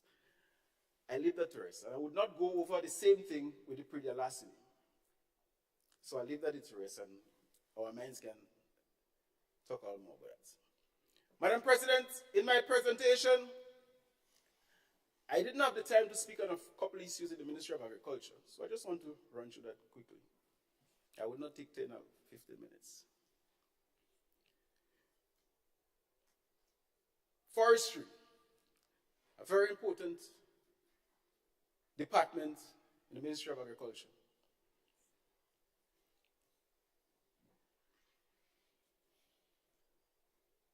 This department continues to take care of the forests. This department continues to propagate plants that can be utilized in the forest. Madam President, the nursery that we have is very important, and we continue to pay a lot of attention to it. This year we have budgeted for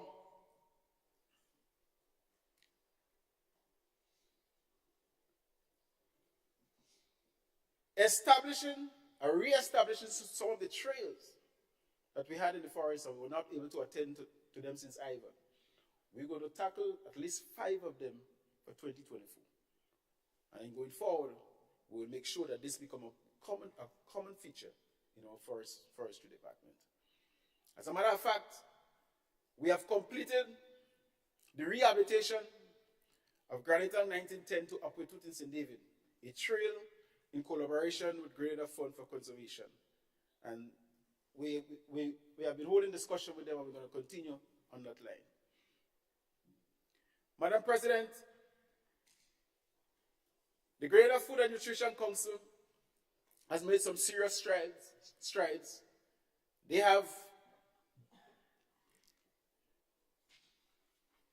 revised the school menu to align with food-based dietary guidelines of 2020 and the development of a framework for nutrition education in primary schools through an FAO-supported project.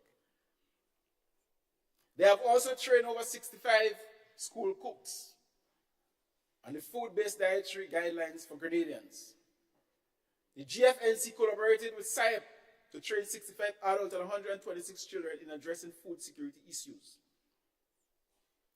1,194 individuals received group nutrition education at public clinics, and 246 individuals counseling sessions with a nutritionist for people living with chronic diseases.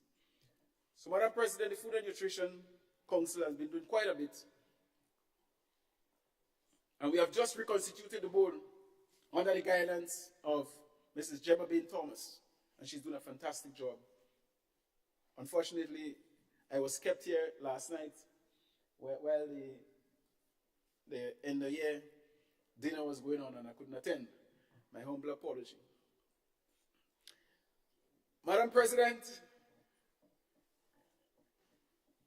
in 2024, the Ministry of Agriculture will be focusing heavily on a few areas.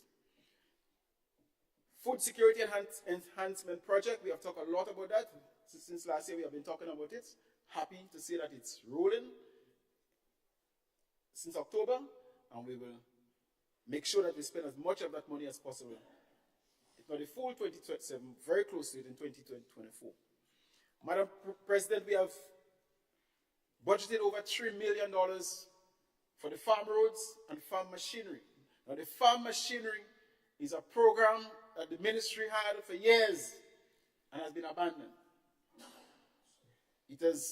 There was no, when I came into the ministry, there was no farm machinery program, there was no farm machinery department. This administration already started to put systems in place.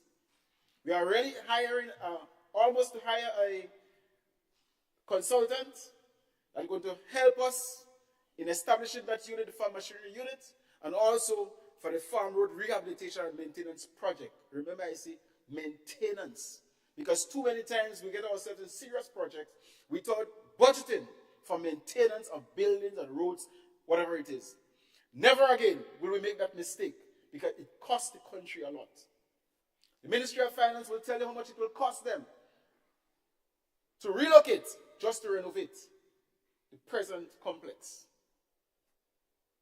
because people cannot work in conditions that will not allow them to produce. Madam President, will be focusing heavily on the Agricultural Development Assistance Program, ADAPT, development of government estates, strengthening support for agro-processing, support to poultry development, combating predial larceny. I will not speak about that in detail again. More preliminary work on the cannabis industry and public awareness on the agricultural sector. People take it for granted that when you do work, when you do things and you wish for the results, if you don't pay particular attention, Madam President, in terms of re-educating and changing the mindset of people, a lot of your work will go in vain. So we budgeted for public awareness. And I want to announce here that come January 2024, the 24th of January 2024, we'll be having a business symposium in the Trade Center, where we'll be calling the business community, the farmers, the vendors, to come. Let's talk and invest in agriculture. Because I want us to realize that in this agricultural sector, and the good senator will support me in that respect, the 10,000 farmers that we assume to be in Grenada is private business. That is their business. And sometimes we speak as though this is the government affairs. We have to educate our farmers. We have to educate our people. And I like to use the example of Kenco. Because Kenco came in Grenada, the main thing they came for is rum. That's what they want, rum. But they didn't come and set up a factory and say, well, we have no rum. We can't get sugar cane. We can't get workers. No.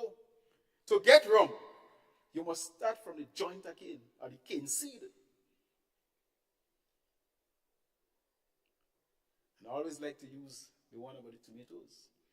If you want to invest in tomatoes, Mr. Rahman, Senator, if you want to invest in ketchup, find the land, plant the tomatoes, harvest it, process it, and sell your ketchup. And many of the farmers in the poultry business, that's the direction they want to go. From the egg to the processed meat. And if you cannot do everything for yourself, we must go in partnership. And hence the reason why in this symposium, We'll be promoting PPP, public-private partnership. That is what's going to move the agricultural sector. At the same time, enough respect to the farmers with the half-acre land and the 2 nutmeg trees. Because I understand accumulatively what nutmeg farming has done to Grenada. The farmer may have 2 trees, I have 2 trees, this gentleman have 2 trees, but when we come together, we create an industry. But we have to be organized. We have to be organized. And no attempt should be made to give farmers any idea that that's the way you do business. You have a piece of land and you call the ministry and you say, well, I have a piece of land, I need some assistance. So they give you 2 bags of fertilizer, they give you 6 men to do their work this year. Next year you come with the same thing. We cannot continue treating our farmers in that way. The time has come for we to sit down as leaders in this country and guide our farmers properly. If you're in the business of farming, you're in the business full time. And therefore we must make the distinction of commercial farmers and subsistence farmers. Madam President,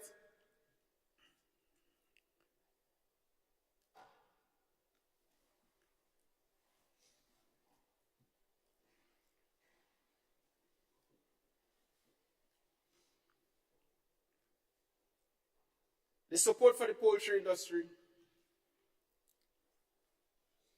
cannot be overemphasized. We have just completed a document, and as soon as I have a discussion with Cabinet on the matter, we'll be going to the general public. We have completed the document so far.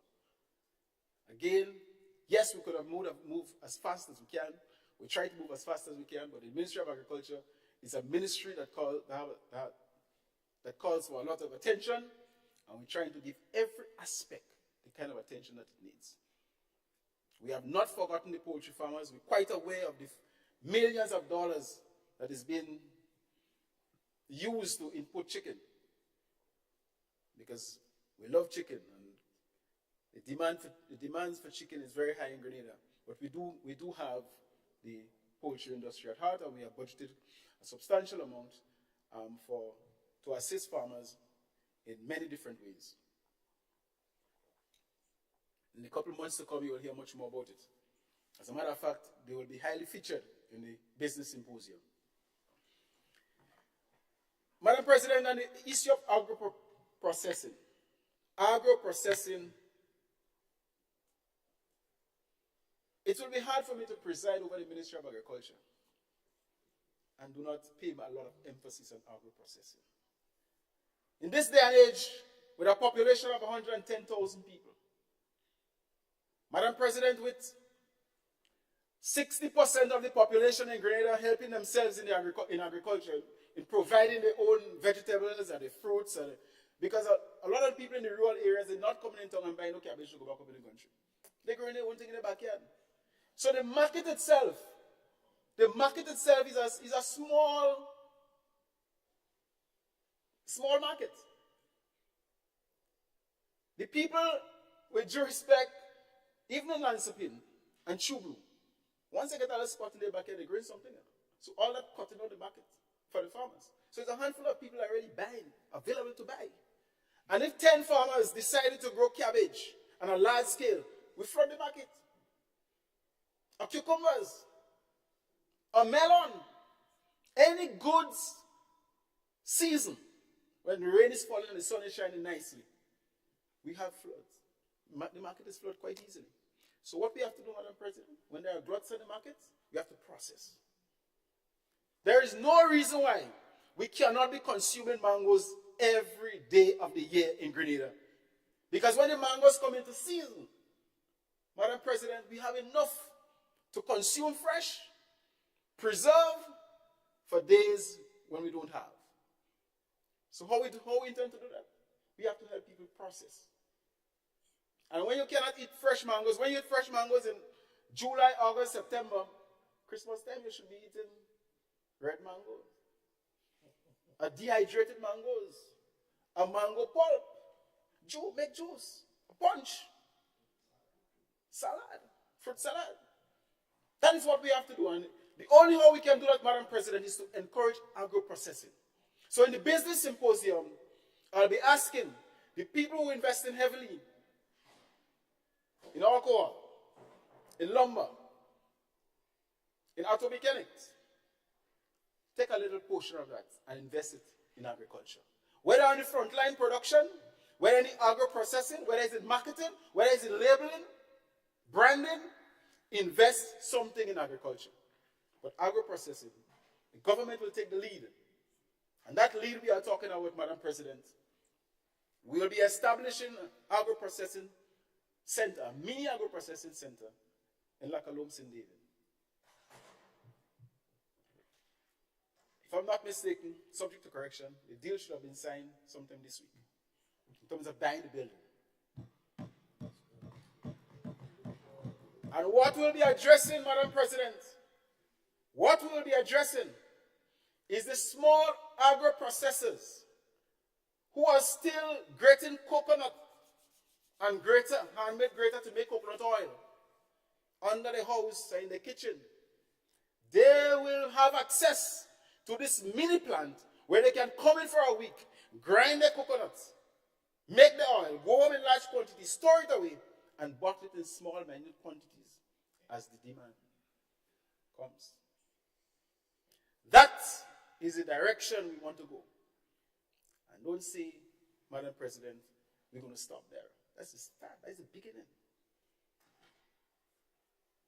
Because I always say to people, we may not be able to fill a 40-foot container of plantain chips to export. Because we ain't growing enough plantain yet.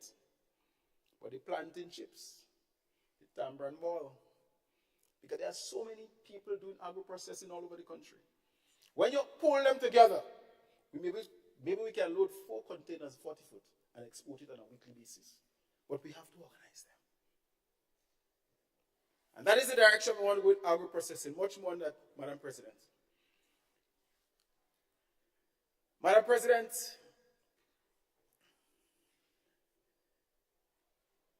government estates, we have already come to the conclusion, and I guess many people may have seen the Prime Minister and I visiting some of the estates. As they say in Carriacou, boots on the ground. We all looked at some of the estates, and government still is in possession of 4 of them. 2 of them we will retain, and the other 2 will invite the private sector to make maximum use of it with government assistance. I say no more on that for now. We have taken some time to really analyze them, to make sure that they are clear from whatever contract they were engaged in. And presently, Madam President, we are ready to roll. We have budgeted for that. We'll put strict management systems in place to ensure that the mistakes that were made in the last couple of years is not made again. So the general public will hear more about that as we move forward. Madam President, in the budget, I will not go through the amount of projects we have there, but the Youth in Agricultural project that we have been talking about is ready to roll. We have a project manager. The bank have given us the green light, Caribbean Development Bank. This project is a project where we want to make sure that the people that get into this project under 35 years, so it's serious youth people, youth age, and part of this project, part will be in grant, part will be in loans, very soft loans, and we're hoping that this is going to change the way people think of agriculture in Grenada. It's not limited to cutlass and fork, but the modern way of doing agriculture will also be encouraged. Madam President, we have re-established a 4-H club in the Ministry of Agriculture. Very important. And I just whispered to my good colleague here that the Agricultural Department in the Ministry of Education must be reinstated. We need it. The focus right now is for the 4-Hers to concentrate on the replanting of spices in the schools and in the hotels. In the schools, not for production and export, but to reimagine in the minds of our young people that Grenada is still the Isles of Spice. And every school that have a spot, every school that have piece of land, whether in front or behind, a couple spices plant must be laid there so that the young people will know what the cinnamon is all about. So when they walk the streets of St. George and they smell cinnamon and nutmeg and cocoa, they must be able to say, Daddy, I smell cocoa. There are a lot of young people that don't know how to peel an orange. Or they don't know what the sapot and the tonka bean look like. And when you talk about pimento, a gentleman was telling me, don't watch pimento soya. Jamaica making maximum use of pimento. Because that is the main ingredient in which they put in the jerk chicken and the jerk pork, and everybody fall for it. If they don't put this pimento there, people ain't buying it again. And we could grow this thing so well in Grenada. Lara Estate in St. David is doing well. The vanilla. It's amazing how easy those things are able to grow. So we are embarking heavily on the replanting of spices and making sure that we retain that title that we have. Madam President, in the Ministry of Agriculture and Lands in particular, we have started a process that have been plaguing our nation for a long time. The whole question, Madam President, of people squatting on government land without permission. The whole problem, Madam President, of people having government land being given to them legally up to now 10 years, 20 years, no document in their hand. Some people pay for the land and they don't have the deed.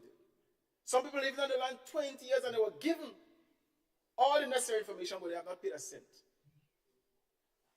In the next couple of weeks, we'll be putting out public notice.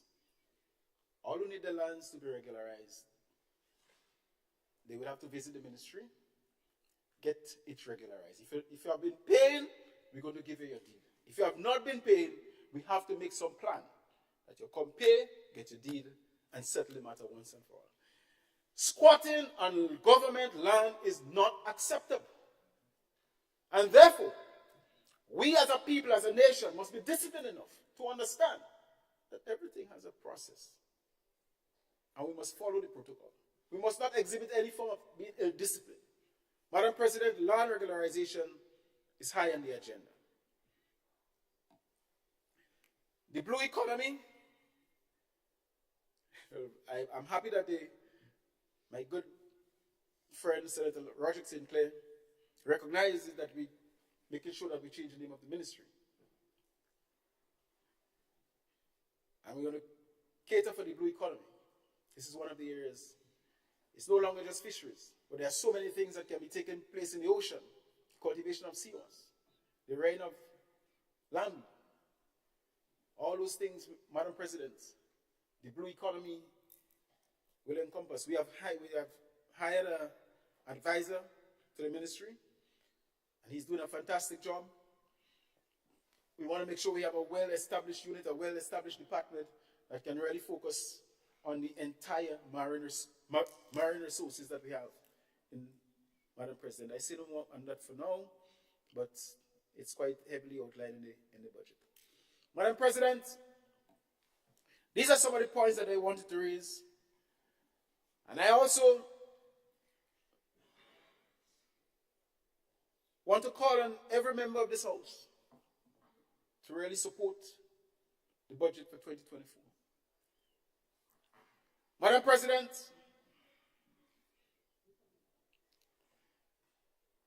as I said before, it has been a good debate.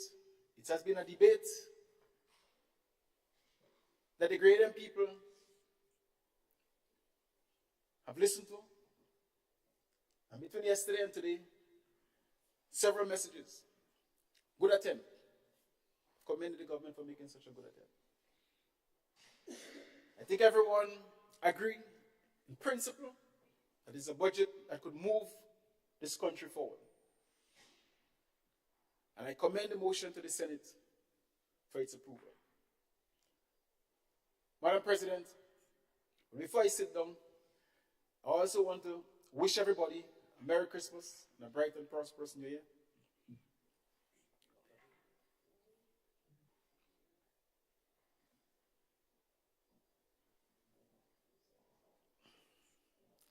and let the world know that we have made many strides.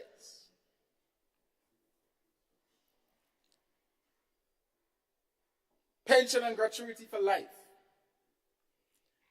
$500 for every nurse and continuing honorarium. The seed $200 increase permanently. Tom City workers was paid all the money retroactively. School fees for all secondary schools is out the door, never to return. Free tuition fee for Nulo and Tom City. Madam President, we have secured $27 million from the World Bank for the agricultural program. The bi-monthly payment is up and running. Madam President, the regularization of the public service has commenced.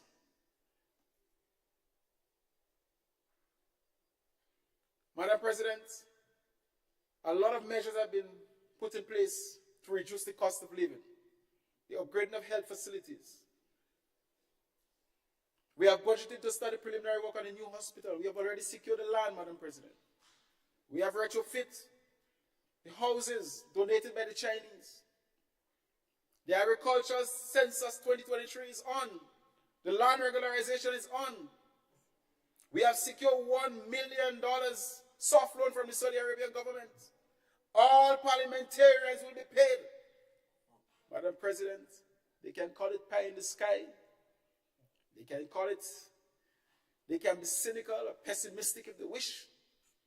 Whoever want to spread their own narrative of doom and gloom, they can regurgitate all what Mr. Irrelevant people are saying with due respect. I don't want to say who cares. But I want to tell this honorable house of the people of Grenada. Once the people of Grenada is happy,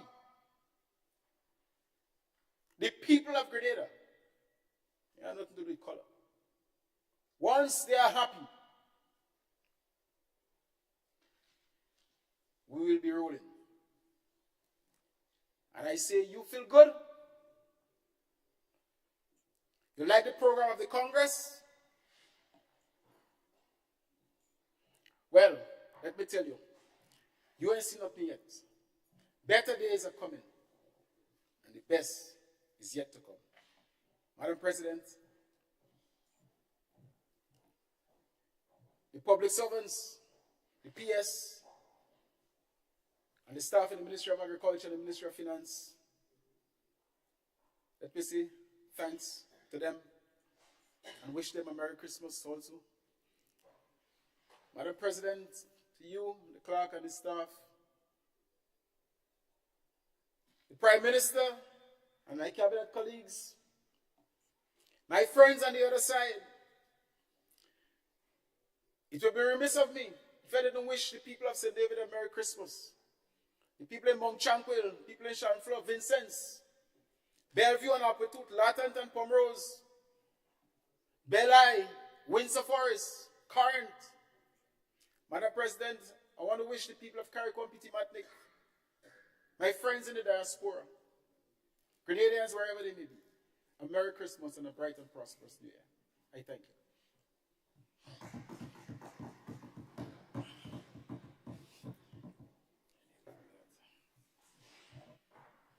I thank you.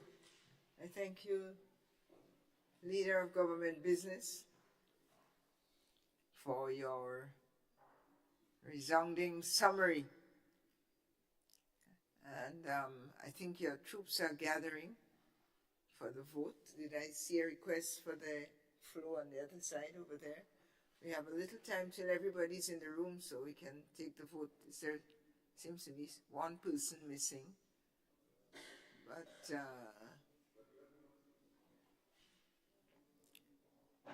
it's not a numbers game, but it's an inclusive game.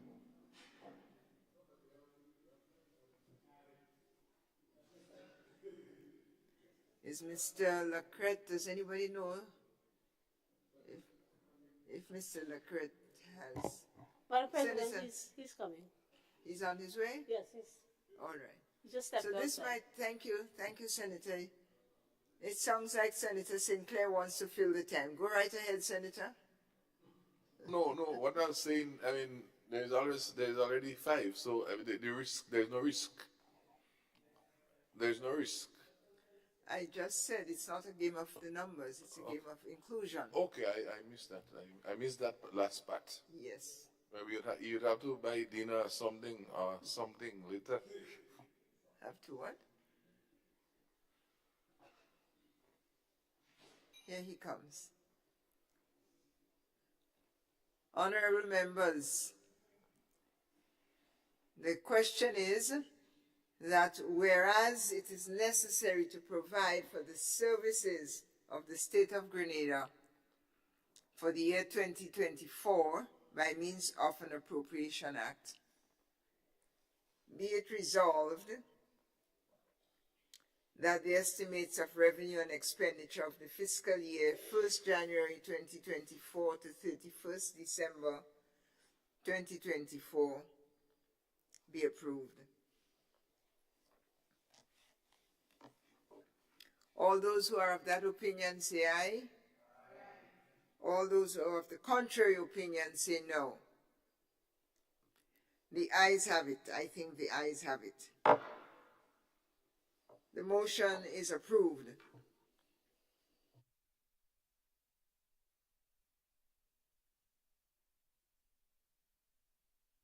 I want to congratulate the government at this stage, or maybe just say that I've listened for 2 days and I've heard quite a bit. Perhaps most significantly, the characterization of this important piece of legislation. It happens every year. So in that sense, it's, as the young people say, it's no biggie. But this one is big. It starts off at $1.6 billion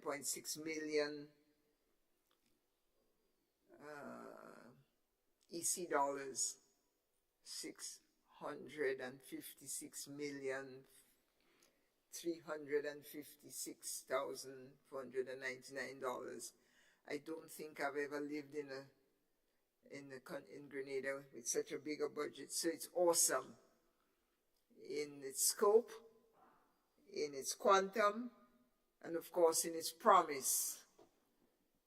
And I have a sense that all of you who have just voted for it recognize that the scale at which this will take the country. I want to commend the executive on your behalf for putting forward this magnitude of transformational intention, and to say there's a lot of novelty in it. Somebody said that there is no new initiative, others say it was brave, historic, transformative, whatever you think of it, it is unfolding with our next upcoming votes. And we clearly have to feel the moment, you know, because this moment will last a year of the executive section of the state acting on our behalf. I want then to just urge that there is equity in the unfolding of the budget, and that there is speed in it as well, so that the transformation and the justice needed in the society, neither is delayed. Those are my preliminary remarks, except to say that I was disappointed, colleagues, senators, not to hear enough on gender equity. I think the word was mentioned, but the analysis of this as a gender budget, I read in some of the papers that it is to come in January. So suppose I look forward to that. But that did not preclude you from stepping up to the plate as one of the elements of equity. I heard a good some measure of talk about regional diversity, regional contributions, workers, farmers. So I'm urging you to take on board the category of equality between the sexes through the spending of the state. Mr. Clerk, is it that we now take a small break and resume? And so this has been the proposal during the day. We just take a small break so we can again absorb the enormity of the success of this budget, and we come right back and continue with the other 4 bills. Thank you. 5 minutes, just 5 minutes stretch.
The Senate is resumed.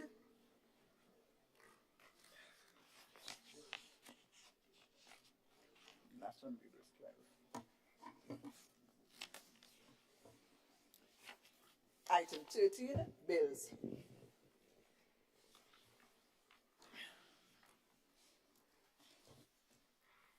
Leader of Government Business.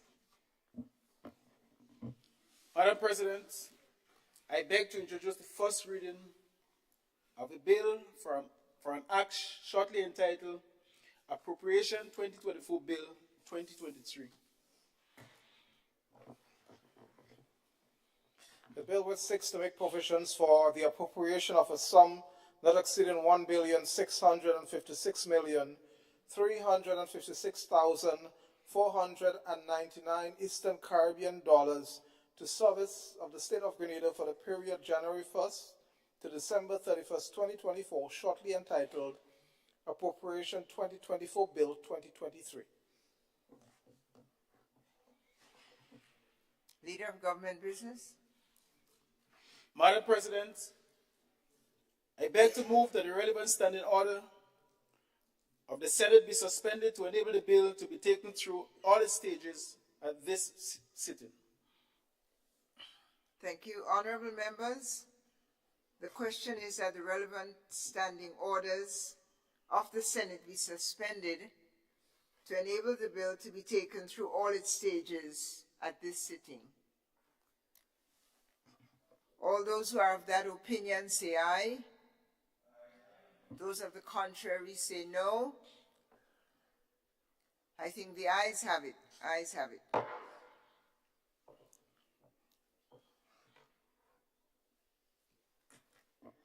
Leader of Government Business.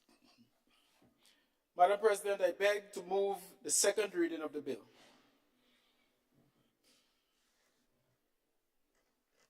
Honorable members, the question proposes that the bill be read a second time.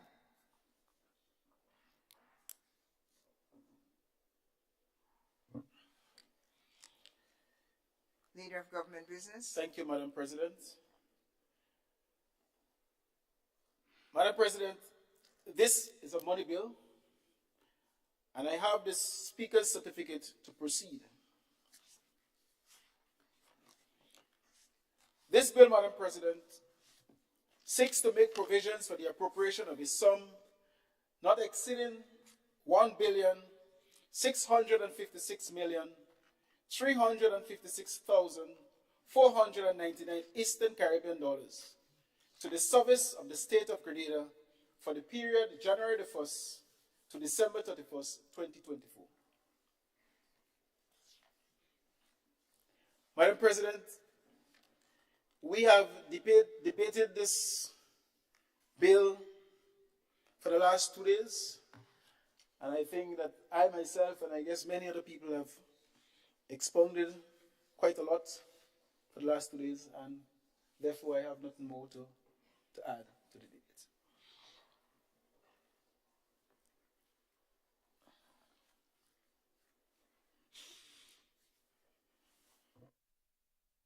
No request for the floor.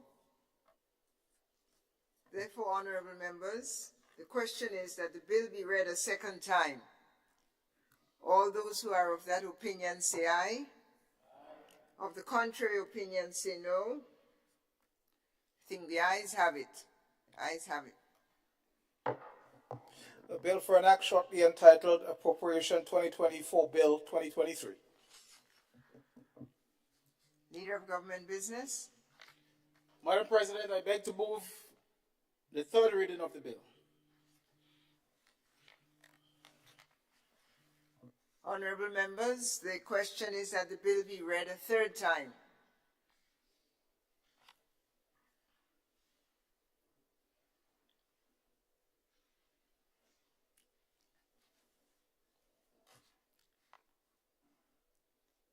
Read and passed. Preceded by discussion. No discussion. As many as are of the opinion that this bill be passed, say aye. Those of the contrary opinion say no. think the ayes have it. The ayes have it. A bill for an act shortly entitled Appropriation 2024 Bill 2023. Leader of Government Business. Madam President, I beg to introduce the first reading of a bill for an act shortly entitled 2024 Budget Loan Authorization Bill 2023.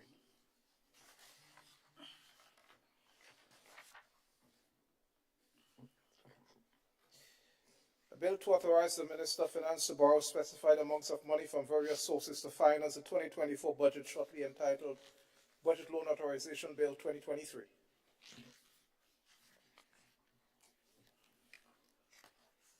Madam President, Please proceed. Madam President, I beg to move that the relevant standing order of the Senate be suspended to enable the bill to be taken through all its stages at this sitting.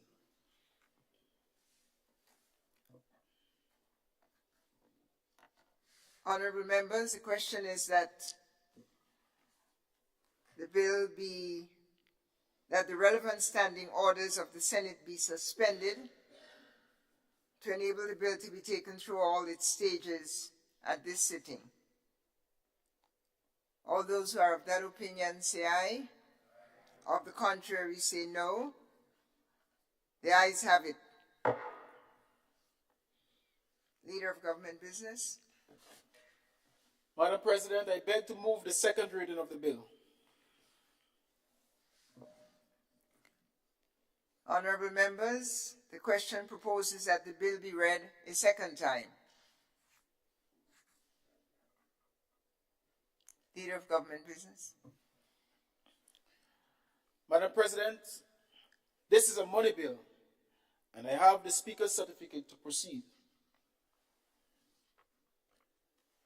Madam President, again, we have debated the budget, so I'll just indicate what the bill seeks to do. This bill seeks to authorize the Minister of Finance to borrow specified amounts of money from various sources to finance the 2024 budget. Madam President, I don't think I have much to say on it again after we have expounded so well on the budget for the day, for the last 2 days.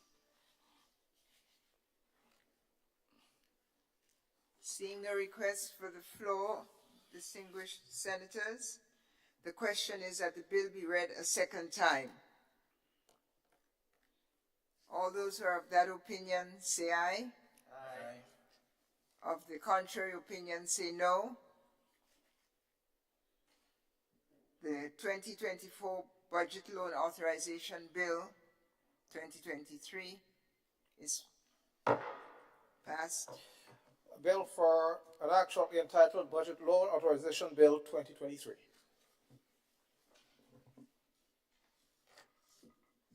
Leader of Government Business. Madam President, I beg to move the third reading of the bill. Honorable members, the question is that the bill be read a third time and passed.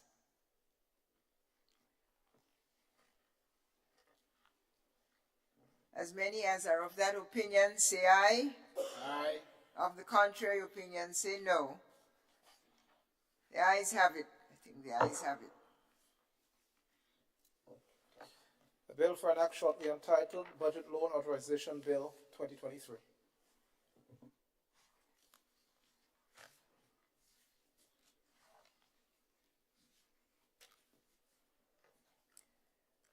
Leader of Government Business.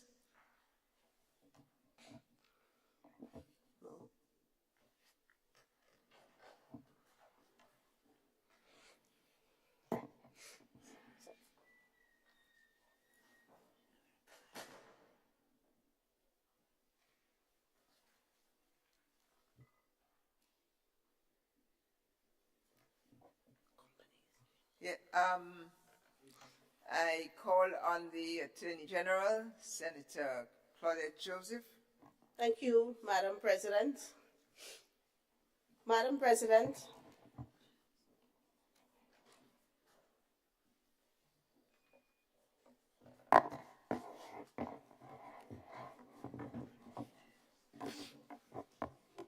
you, and my apologies for that. Madam President, I beg to introduce for the first reading a bill for an act to be entitled,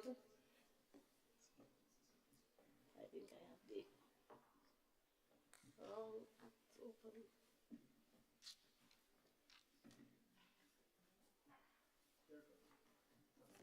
Somebody.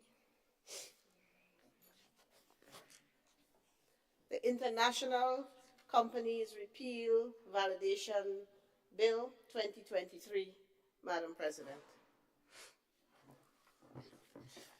A bill which seeks to validate international companies that fail to meet the statutory requirements for continue to carry on business in accordance with the Companies Act, Chapter 58A, after the repeal of the International Companies Act, Chapter 152, within the time prescribed under the International Companies Repeal Act Number 17 of 2018, shortly entitled International Companies Repeal Act Validation Bill 2023. Madam President, I beg to move that the relevant standing orders of the Senate be suspended to enable this bill to be taken through all its stages at this sitting.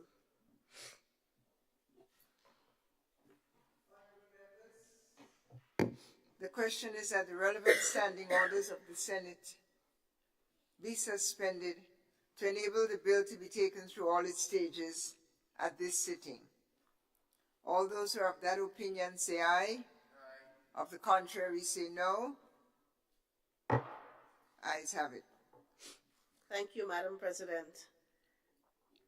I beg to move that the bill be read for a second time. Honorable members, the question proposed is that the bill be read a second time.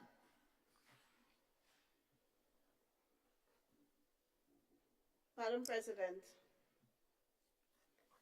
this bill seeks to validate international companies that failed to meet the statutory requirements for continuing to carry on business in accordance with the Companies Act, Chapter 58A of the 2010 Revised Laws of Grenada, within the time specified by the International Companies Repeal Act Number 17 of 2018. Hereafter, I will refer to this as the Repeal Act. And also, Madam President, the bill seeks to deem international companies that are listed in the schedule to have been transitioned to continue to carry on business and to provide services in accordance with the Companies Act and for related matters.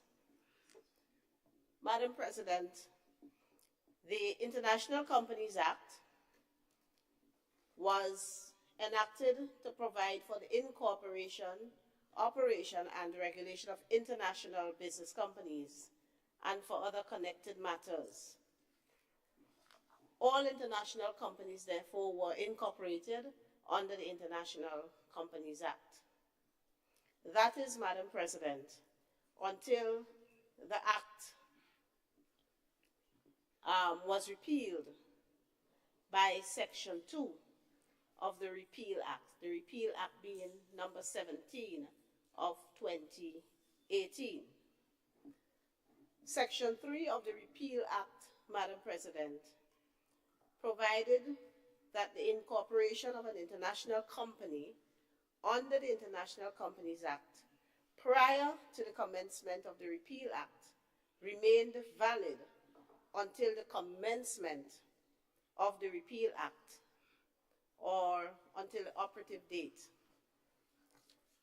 Section 3, subsection 3 of the Repeal Act defined operative date in the case of an international company that was a trust corporation under the International Trust Act, the date on which the international trust is terminated in accordance with Section 9 of the International Trust Act, or in any other case, the date on which the international company was wound up or dissolved in accordance with Part 8 of the International Companies Act, or as at 31st December 2021, whichever of these three occurrences was earlier. Madam President, the Repeal Act, that 17th of 2018, was amended by Act number 2 of 2021. Section 3, subsection 4 of the Repeal Act saved the rights and benefits conferred on international companies under the International Companies Act until the operative date. Madam President, Section 3(5) of the Repeal Act went on to provide that any obligation or penalty incurred by an international company during the period of operation of the company was not affected on any investigation, legal proceedings, or remedy in respect thereof. And any investigation or legal proceeding in respect thereof may be instituted, continued, or enforced, and such penalty imposed as if the International Companies Act had not been repealed. Then subsection 3(6) of the Repeal Act provided that an international company carrying on business under the International Companies Act that was in good standing as of 31st August 2021, as of 1st September 2021, was deemed as continued to carry on business under the Companies Act.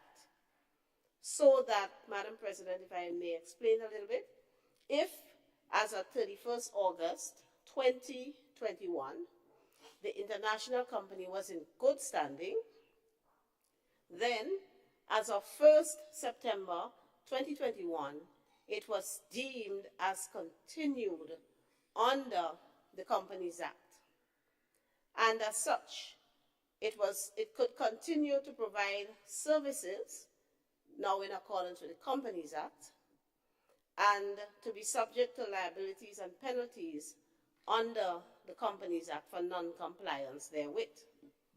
International companies that are listed in the schedule to this bill, Madam President, were not transitioned to continue to carry on business and to provide services in accordance with the section I just referred to, because they failed to meet the statutory requirement of good standing when 31st August 2021 hit.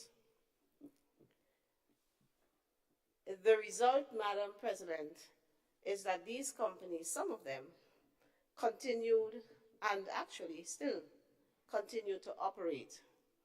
But the statute by which they were incorporated and under which they operated was repealed as of 31st August 2021, so no longer exists. And then the statute under which they are to continue to operate does not apply to them because they did not meet the requirement to be in good standing as of 31st August 2021, so that they might be automatically transitioned under the Companies Act.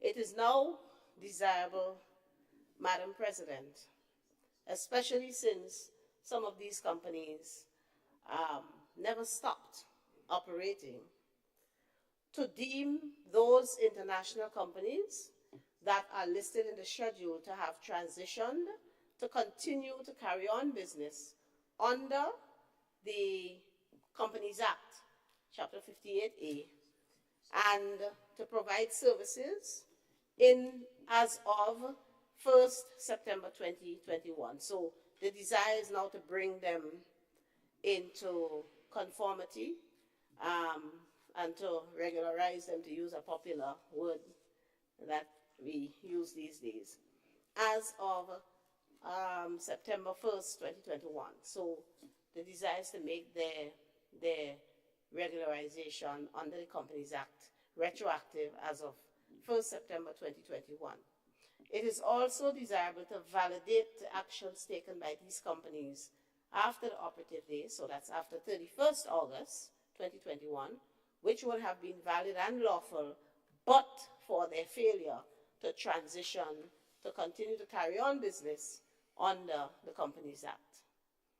So, Madam President, the Act contains, I think, 7 sections. Yes, 7 sections, Madam President. It contains 7 sections. The first section speaks to the interpretation of the sections in the Act. Sorry, this first section. No, yeah. The first section speaks to interpretation in the Act. Sorry, not the first section. The second section deals with interpretation. The third section deals with the international companies makes them deemed to have been continued under the Act. And the fourth section validates acts and things done or omitted to be done since 31st August 2021. So that's what speaks to retroactivity. And subsection 5 speaks to where the company failed to comply with Section 3, the provisions of Section 368, and that has to do with the,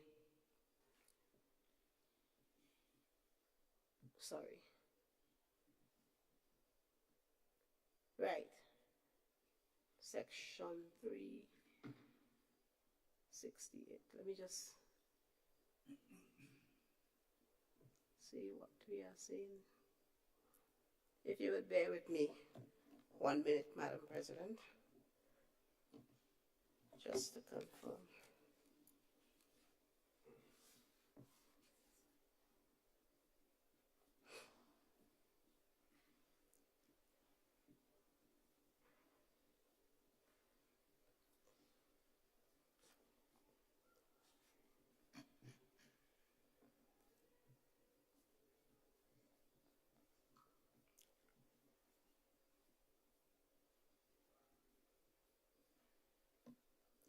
Yes, Madam President. Yes, so section 368. I didn't want to guess, so I want to put it up. So section 368 of the Companies Act, chapter 58A of the revised laws of Grenada, speaks to continuance of companies under the former act. So it speaks to how companies that were not originally incorporated under it may be transitioned. And so Section 5 says that Section 368 of the Companies Act shall apply to an international company that failed to comply with the transitionary provisions of the Repeal Act as of 31st August 2021. And then Section 6 provides that nothing in the Act shall affect the right of any person to any legal remedy that he or she may have had in respect of any act or thing done or omitted to be done by an international company to which Section 3 applies. And the final section gives the minister the authority to amend the schedule. So, Madam President, the schedule contains a list of companies, 22 of them in all, that did not comply with the transitionary requirements of the Repeal Act, and therefore they got caught in limbo. Some of them operating, some kind of dormant, but many of them still operating. And because they did not meet the requirement for transitioning, by August 31st, 2021, they are adversely affected in their operations in that they at present cannot obtain certificates of good standing because the act under which they were originally incorporated no longer exists. It's now repealed, and the act under which they are supposed to be operating, they were not transitioned under that act. So they are now kind of caught in the middle, operating, but with no specific company law applying to them. And that's the mischief we are trying to cure. As a result, some of them are hindered in doing business because to do certain kinds of businesses, you have to produce a certificate of good standing if you are to do business in a company's name. Simple thing as opening a bank account. Some of them, because they were international companies, they do business outside of Grenada for the most part, but there are a few that actually operate in Grenada and have several Grenadian employees. If you look at the fourth company on the list there, it's a company with which we are familiar, and they have quite a number of Grenadian workers. And so this state of affairs with them is quite untenable, can't continue as it has been going on since 2021. Surprised no one tried to fix this before. I guess that's our job. We, as Member for St. David said in the lower house, we have to clean up a lot of these little messes, Madam President. And so this is one we are trying to clean up so that these companies may be duly transitioned under the Companies Act, whenever they need to get official documents from the company's registry to show that they are in good standing and operational and not a defunct company or a company that's in violation of the law.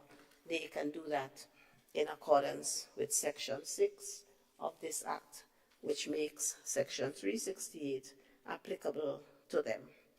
So, Madam President, I think these are the matters that I would like to bring to the attention of this Honorable House. I know some of these companies have been going through some real hardships because they have been making a lot of inquiries, asking for us to do something to help them out of the difficulty in which they find themselves.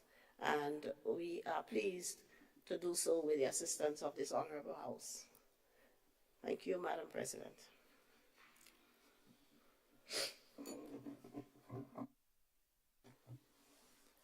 Thank you, Minister, for the presentation of the bill. And the floor is open.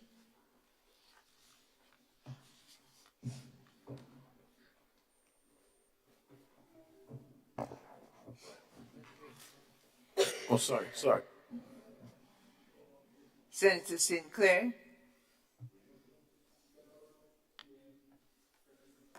Yeah. Thank you, Madam President. Now, it's just some clarification I'm trying to seek based on the presentation. I understand the context. The word good standing and good standing, I'm not too sure what is not this good standing. What are some of the issues? Is it they're not paying taxes? Is it some new component when the law changed that they were supposed to do and they didn't do it, and they tried to hedge and now come for us to fix at this stage? Is there any consequences associated with this? Because if they cannot get a certificate of good standing, what we are doing here essentially is giving that certificate for which we don't know what the mischief technically by the different companies may have committed. So this is what's sort of missing for me in this discussion. I'm not too sure what is because each one might have different situations. So I think that to me is missing in the presentation. So it's difficult for me to make a judgment at this stage. And that is my concern. Thank you, Senator Sinclair. Senator Joseph, or anyone else would wish to respond, give her a minute.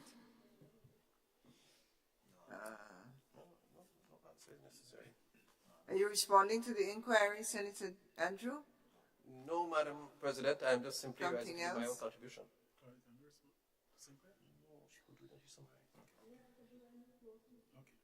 Please go ahead and we'll come back. If Senator Sinclair agrees, we'll come back for the response. Madam President, thank you. I rise in support of this bill before us, notwithstanding what appears to be relatively straightforward, given that companies that we know, companies that have operated, that have been incorporated under laws in Grenada that no longer exist. In other words, so they no longer have the kind of coverage that they need because they were covered by the International Companies Act, by, if my recollection serves, which has been repealed. And so they're kind of in limbo because they did not have the time to transition as the law allowed within the specified time frame. I therefore support the bill before us to validate those companies. These are companies that serve Grenada. Some of the names, when you look at the attached schedule, you see names of companies that have hundreds of Grenadians employed in them. And so we have every good reason to validate and have them covered duly by the Local Companies Act. And so I give full support to the bill as presented by the Attorney General and Honorable Claudette Joseph. Thank you. Thank you. Honorable David Andrew.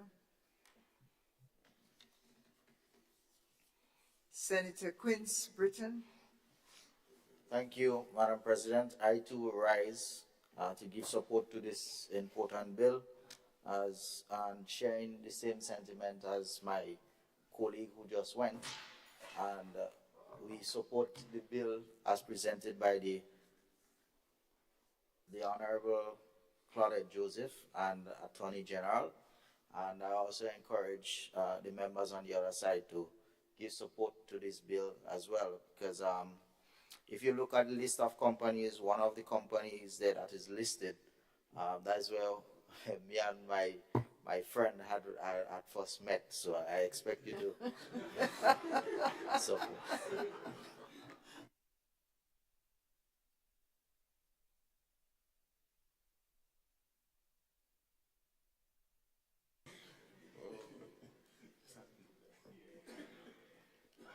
Thank you, Senator, for the revelation of your private life. I can't see if it's Senator Lewis. Yes. Thank you. You have the floor, sir. Thank you, Madam President. I know it is not implied or the intention to suggest that because we have companies that employ workers and they're providing jobs, if they did something wrong, we should just pass them. I know that's not the intention, although it can come across so. Yes, I think it is, I don't think anyone of us should be opposed to this. I think it is a useful question from our side, just to have an idea as to what may have given rise to the missing of that, because from 21 to 23, there's about 2-3 years. At least one or two of the companies there, I personally know them, and people are working there. But I ask my colleagues through you not to feel for one moment that our question is designed to try to prevent anyone from making a bread. But which must not come across, certainly in the Senate, as though that will give anybody or any company a pass because they are creating employment. We want to ensure that what we are doing, we understand what may have given rise to the predicament that they find themselves in. I just wanted that clarity. So that when the Attorney General answers, it will help.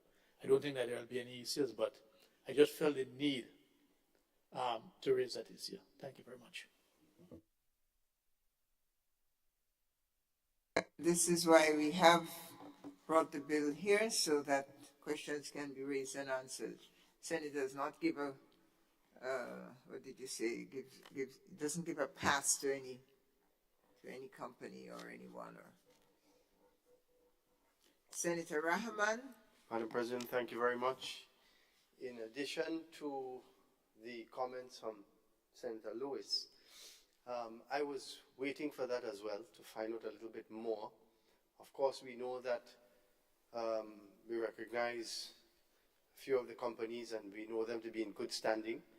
But when we see a list, and that list is a small list, we want to find out, well, why, you know, what's the purpose, why are they there, and with the hope that we would get the right answer so that we can support, because we know that they are gainful employers in Grenada. So we don't want to cause any undue stress or difficulty to them, but these questions just need some clarification so that we could do what we need to do. Thank you. Thank you, Senator Rahman. And let's see if Senator Joseph is ready with responses. You have the floor, Madam. Thank you, Madam President. And Madam President, the query is, I must say, quite a fair and appropriate one. I might even have been remiss in not actually explaining this aspect a little more in the initial presentation. So I am happy to clarify. Madam President, the former International Companies Act, under which these companies were incorporated, companies that were incorporated under that act, they were regulated by GAFIN, that's the Grenada Authority for the Regulation of Financial Institutions, as opposed to companies incorporated under what we call the Local Companies Act. These companies are regulated by CAIPO, the Corporate and Intellectual Property Office. And if you will recall, in 2018, Madam President, when the Companies Act and a slew of related International Insurance Act, International Trust Act, a few of them came to this Honorable House to be repealed. The debate then, and it was happening in other Caribbean jurisdictions, had to do with the threat of jurisdictions in the Caribbean, Barbados, St. Kitts and Nevis, Antigua, Grenada, who had at one point a vibrant offshore banking sector and who incorporated a lot of these international business companies. They were threatened, and a lot of pressure was put on these countries to repeal their international companies, mainly by the OECD and the European Union. The allegation then that this International Companies Act were used to create tax haven. That may not have been so, but this was the pressure from external forces brought to bear on these small countries. And so all the countries, as far as I know, a couple of them got, I would say, shielded because of their status as overseas territories of the former colonial masters. They didn't come under that kind of pressure, although they had identical legislation and was engaged in an identical kind of international business.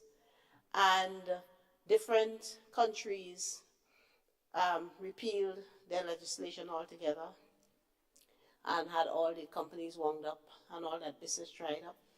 Some companies, for example, Barbados, they created a separate species of companies under their Local Companies Act.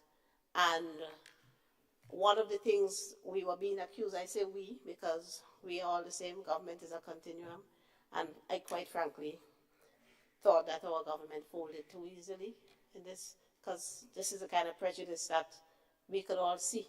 I say we in the legal profession could see this is the kind of prejudice that would have resulted to entities that do legitimate business in our country and beyond.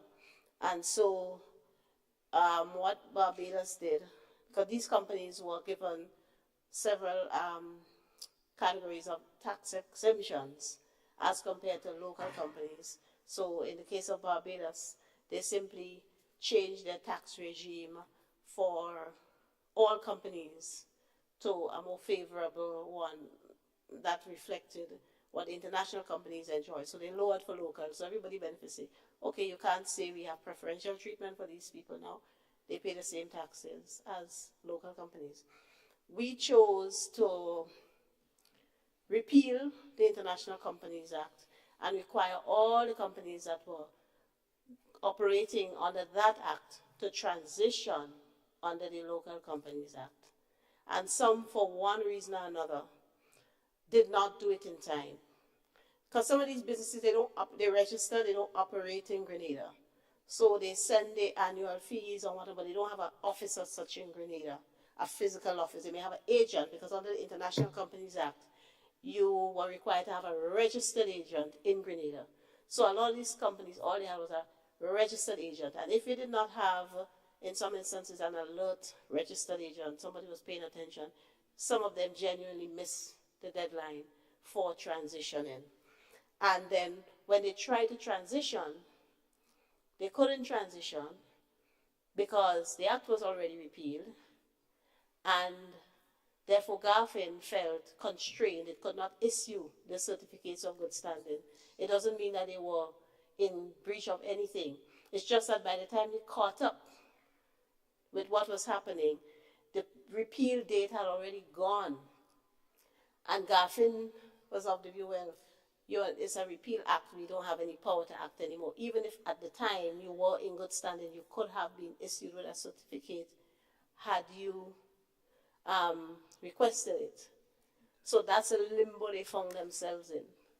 So under the repealed International Companies Act, Section 111 is what provided for certificates of good standing. And that section authorized or empowered GAFIN to, upon request of the company, right, or a person representing the company, and payment of the prescribed fee. There was a small fee, you would like $25 or something like that. You paid for the certificate of good standing. Issue, so it's upon request and payment of the fee. GAFIN would have then issued the company with a certificate of good standing under its hand and seal, certifying that a company incorporated under this act is in good standing and has satisfied the authority being GAFIN, that the name of the company is simple. You have to show that the name of the company is on the register and that you have paid all fees and licenses and penalties due and payable. And the fees and the annual fees and licenses was a registered agent fee, which from my recollection was somewhere in the region of $250 or something like that, and then some other little small fees. So that's what you paid to keep the company in good standing. And it's not that they were not in good standing at the date, it's just that they didn't transition, they didn't request their certificate, they didn't transition, and the time passed, and GAFIN said, well, I can't help you anymore. And then they go to the registrar of KIPO and he says, well, I can't help you, I can't register you, you need to show me a certificate of good standing. So you understand the limbo that these companies found themselves in.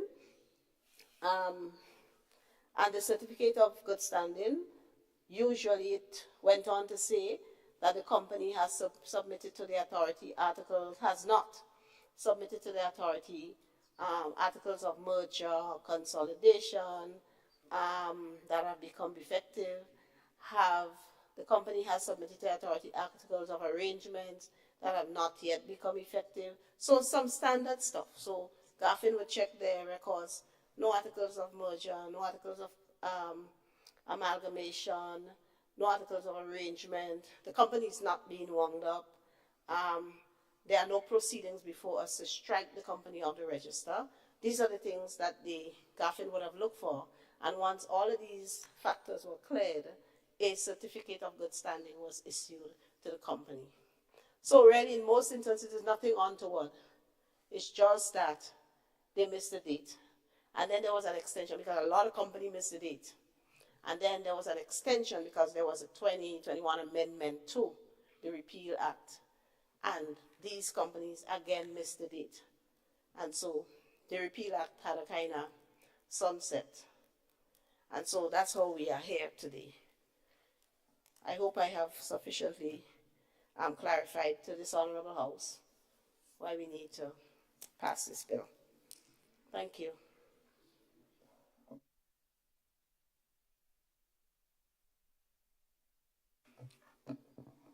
Senators, any more inquiry?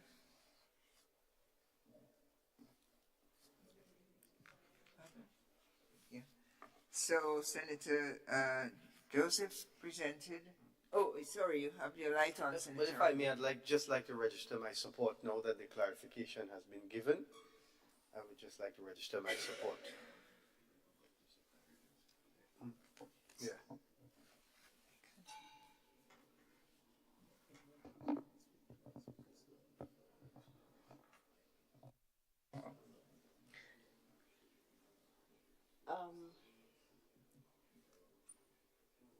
But she didn't take the...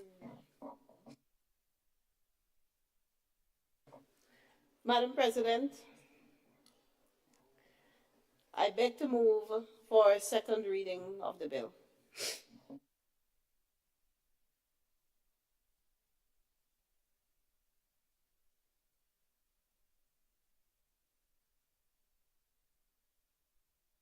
Sorry.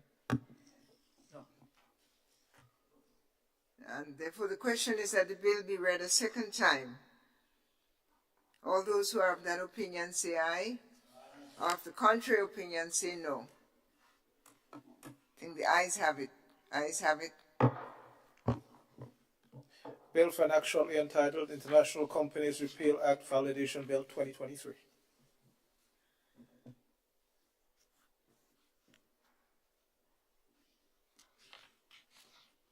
Minister.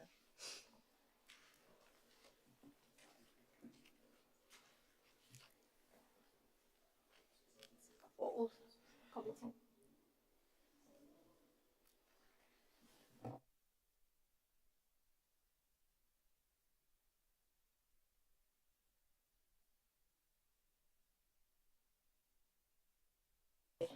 Yes. Madam President, my apologies.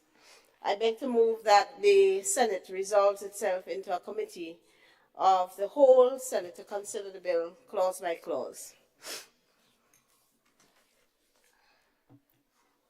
Thank you, Senator. The question is, Honorable Senators, that this Honorable House resolves itself into a committee of the whole Senate to consider the bill clause by clause. All those who are of that opinion say aye. Of the contrary view, say no. Contrary opinion, say aye. We're tired, aren't we? We are resolved ourselves now into committee. Clerk?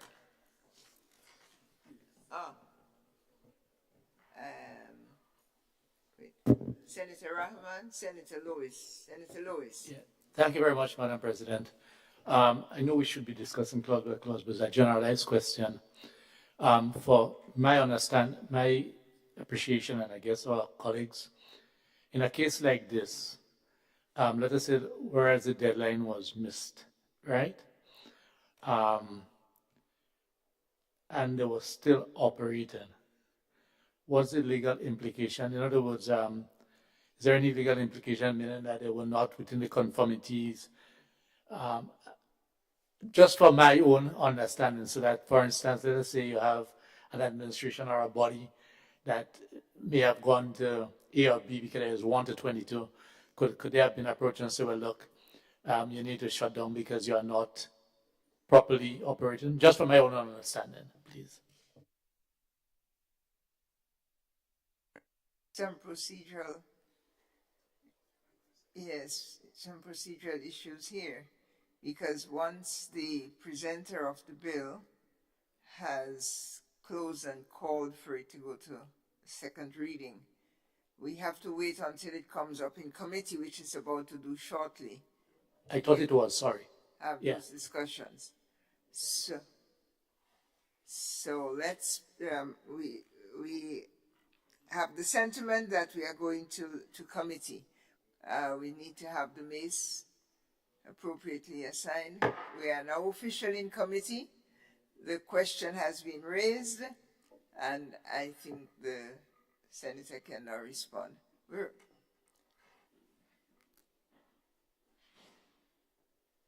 Good. Committee of the Whole is in session. Thank you. Senator Joseph, you may reply to the question posed by Senator Lewis.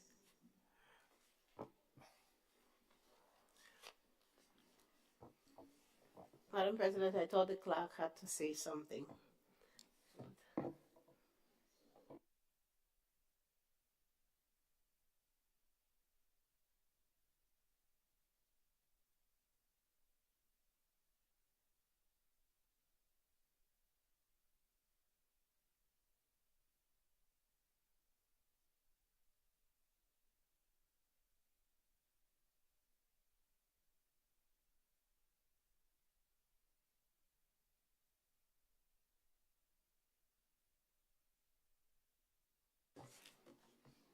Clause 2, interpretation.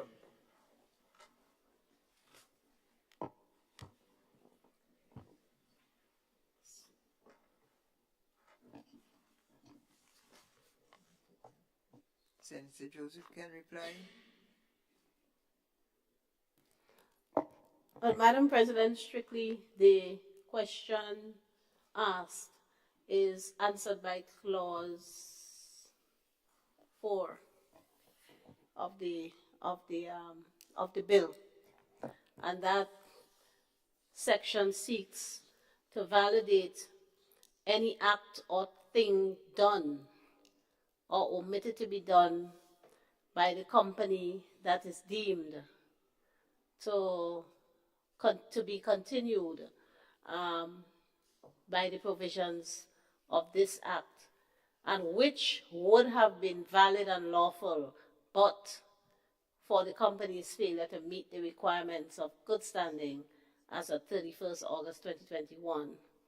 So we spotted that mischief in bringing this bill to Parliament and sought to cure the mischief by insertion of clause 4, so as to validate all acts of the applicable companies between August 31st, 2021 and when this act comes into force. So we, as I said, we sought to regularize what they would have done in transition, because they continued to fully operate. I hope that answers the question. Well, let me put it this way. Yes, it answers the question, but because the public will be following, I guess I can say, therefore, we are now seeking to validate what they were doing. And because the question was that whether during that time, because they were not quote unquote registered, then we are now seeking to say, well, we are giving cover to that which was done. So until this has been done, technically one can say that they were not operating within the confines of the law. And we're seeking to validate it. That's so I think I've answered. I understand it now. Okay, and then there's section 6 as well. So there's section 6 that says, in terms of rights and remedies that persons may have against these companies, whatever right or remedy you may have against these companies, says nothing in this act shall affect the right of any person to any legal remedy that he or she would have had in respect of any act or thing done or omitted to be done by an international company deemed to have transitioned under this act to continue to carry on business and to provide services. So it preserves rights that persons might have accrued in the interim period.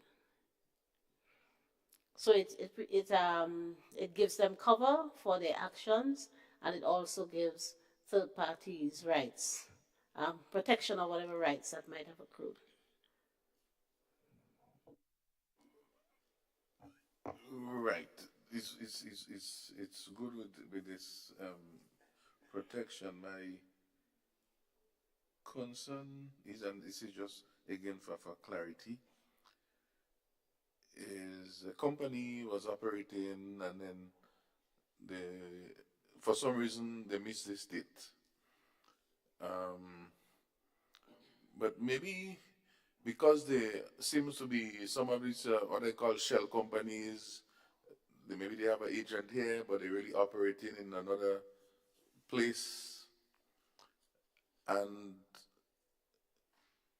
2-3 years has passed. But really and truly, they may not have really been conducting business, but they exist.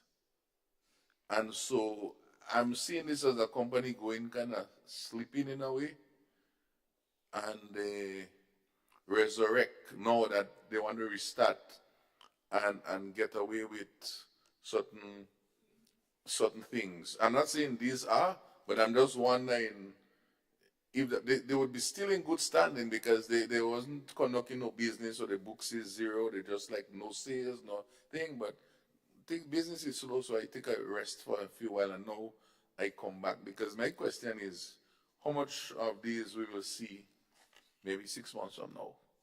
And oh, they forgot. And I thought there should be some penalty to me, maybe. And maybe it's there for missing this thing. If it's 1 year and after that, I mean, you can be operating a business and you really miss this thing, but you're doing all other things, all other things you're doing, to pay. If some of them are providing employment, they pay the electricity bill, they do all of these things, but they miss this thing. I find it strange. Not that I don't support what is it, I just concerned about the strategy. Maybe 6 months from now we come back with an exit. And then we may realize something is happening. Well, let me explain a little bit. There are only a few companies on the list there that have been asking because they are affected. As you say, there are some that have not requested. Perhaps they are not operating. But what we have done out of an abundance of caution is to list in this schedule all of the companies that should have been transitioned and were not transitioned according to the records of GAFIN. So as to avoid, just as you say, somebody coming a year later, 2 years later to ask. So all of the companies that did not make the transition and were still in limbo according to GAFIN, whether or not they made the request, we did the transition. Any additional one would be one that GAFIN itself might have missed. So this list takes care of everybody who didn't do the transition. And to get the certificate of good standing from the registrar of Kaipuno, you have to meet the requirements. So you have to update your records and so. You have to pay the fees and update and become current with filing your returns and all the other stuff you have to do regularly now as a company to get a certificate of good standing. All right, yeah, that makes sense. Yeah. Just me again. So is it quite possible that there are companies here in name only?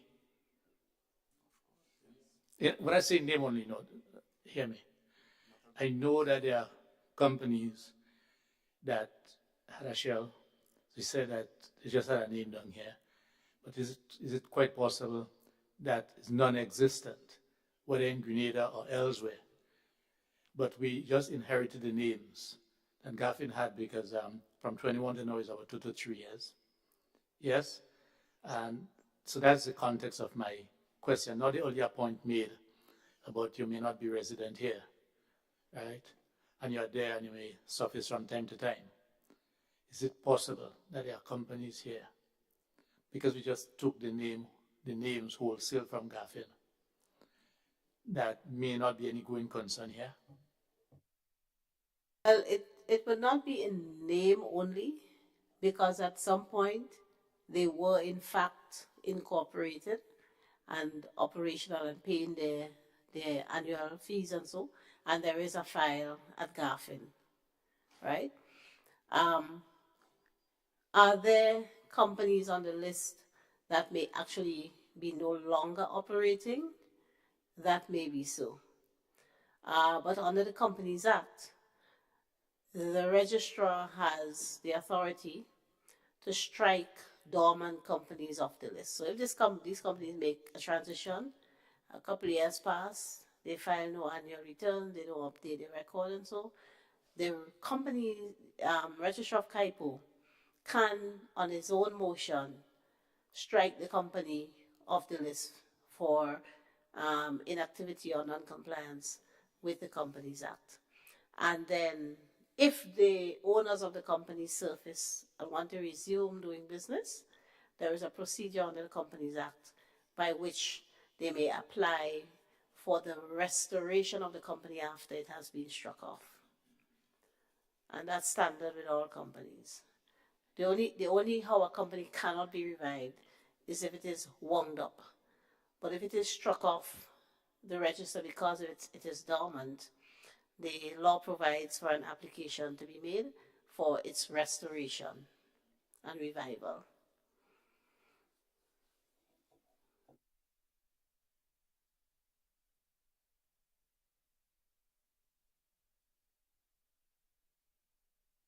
Senator Franklin, you had requested the floor? Or you? Is it Franklin or is it Douglas? Senator Douglas, go ahead, please. Thank you, Madam President. Just for clarity, so, and again, I really would like to support this because I think it's important to do so. And not only because there's a company that listed that I spent most of my career life in, but you made mention that on 2 occasions they missed the deadline to attain the certificate of good standing. Did they provide any reason, for the sake of the public and my understanding, as to why they missed the deadline twice? That's the first part of the question. And the second part of the question, the companies that listed there, all of them missed the 2 deadlines, or it's just just a couple of them?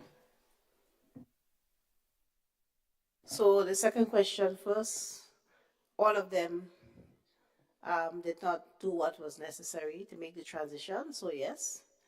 And the first question, there is no real obligation anywhere in the law for them to indicate why the deadline was missed. So what we're treating with is a fact that the deadline was missed, and some of them are going concerns, maybe a variety of reasons. But based on the nature of the companies and what is required to obtain a certificate of good standing, for those companies expressing interest to be transitioned and regularized, I hardly suspect that it would be anything untoward. I don't think it would be, based on what they would normally have to submit to obtain a certificate of good standing. Because it's standard thing, they have to show that there's no proceedings to wind up the company, that the company has not filed articles of arrangement or amalgamation, that the company has paid the annual fees, and as I indicated before, the annual fees are nominal. So it's not like it's a whole lot of onerous matters that they fail to do that could put the country at any risk, reputationally or otherwise.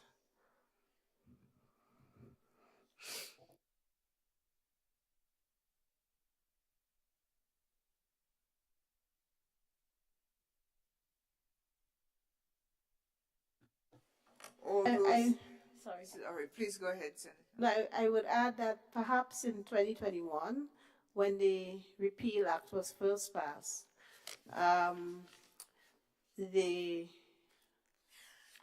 window was too narrow and the conditions too stringent.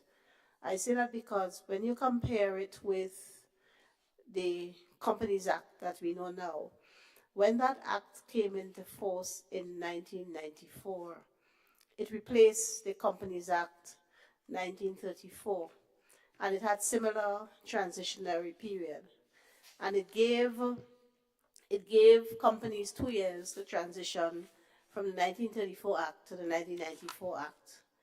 And then there was a provision that said if you didn't transition after a certain time, you're automatically deemed transition. And then if you want to obtain a certificate of good standing, or so you want to do certain things, then you must pay a requisite fee to get your certificate of continuance. That's what it was called at the time. So you have to get a certificate of continuance. You're deemed. If you didn't do it, you're automatically. So I think back then it was recognized that no matter what you do, there would be some people or some companies that would, for one reason or another, miss the window to transition. Because it's thousands of companies incorporated, not a few, thousands of companies incorporated. And perhaps the flaw really was in the initial legislation in 2021 that had the gap too narrow for transitioning. In the Existing Companies Act, you may apply to the court. It gave you options if you miss the transitionary period, but this 2001 Act, not 2001, 2021 Act, 2018, did not really give much wiggle room for a company that missed the transitionary date.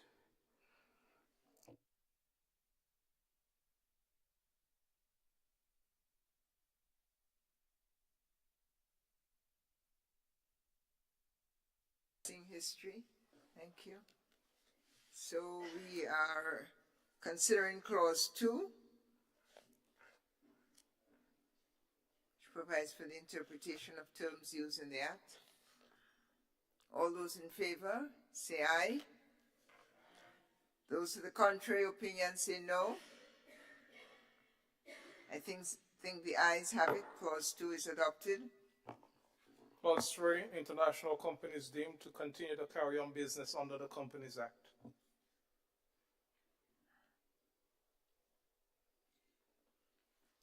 Honourable members, the question is that Clause 3 forms part of the bill. All those in favour of Clause 3 to be part of the bill, say aye. Opposed, say no. Clause 3 is passed. Clause 4, validation. Honourable members, the question is that Clause 4 forms part of the bill. All those who are of that opinion say aye. Of the contrary view, say no. Clause 4 is passed. Clause 5, failure to comply. Honourable members, the question is that Clause 5 forms part of the bill. All those who are of that opinion say aye. Sorry, of the contrary opinion say no. Clause 5 forms part of the bill. Clause 6, right to legal remedy. Honourable members, the question is that Clause 6 forms part of the bill. All those who are of that opinion say aye. Of the contrary say nay. Clause 6 is approved. Clause 7, amendment of schedule. Honourable members, the question is that Clause 7 forms part of the bill. All those who are of that opinion say aye. Of the contrary opinion say no. Clause 7 forms part of the bill. Schedule, list of international companies. Honourable members, the question is that the schedule forms part of the bill. All those who are of that opinion, say aye. And of the contrary opinion, say nay. The schedule is passed as part of the bill. Clause 1, short title. All those who are of the opinion that Clause 1 should form part of the bill, say aye. Of the contrary opinion, say no. Clause 1 forms part of the bill. Madam President, I beg to move that the Senate resumes and the chairman of the committee reports progress on the bill. Honourable members, the question is that the Senate resumes and that the chair of the committee reports progress on the bill. As many as are of that opinion, say aye. Of the contrary view, say nay. Ayes have it. Honourable members, I have to report that the bill was considered by a committee of the whole Senate and passed without amendment. Madam President, I beg to move that the chairman's report be adopted. Honourable members, the question is that the chairman's report be adopted. As many as are of that opinion say aye. And of the contrary opinion say nay. I think the ayes have it. Madam President, I beg to move the third reading of the bill.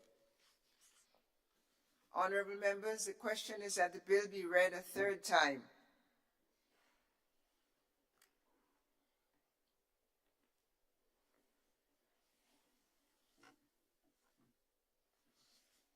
There being no discussion,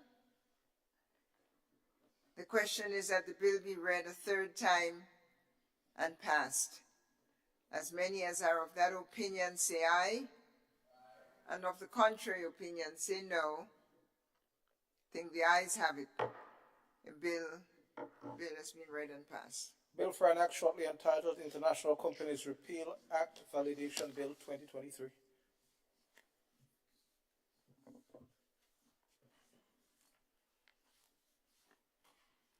Leader of Government Business.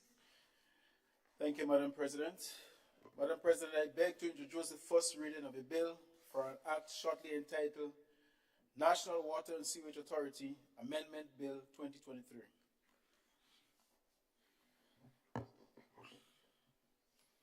Bill which seeks to amend the National Water and Sewage Authority Act, Chapter 208, the Principal Act, so that unpaid water and sewage rates and charges are no longer lien against the premises in respect of which the debt is incurred, shortly entitled National Water and Sewage Authority Amendment Bill 2023.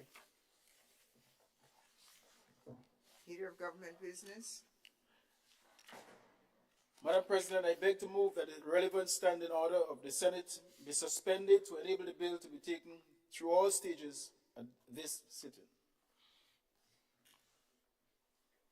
Honourable members, the question is that the relevant standing orders of the Senate be suspended to enable the bill to be taken through all its stages at this sitting.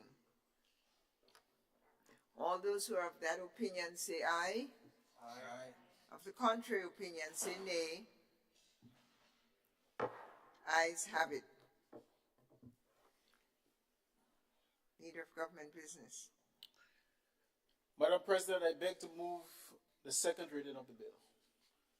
Honourable members, the question proposes that the bill be read a second time.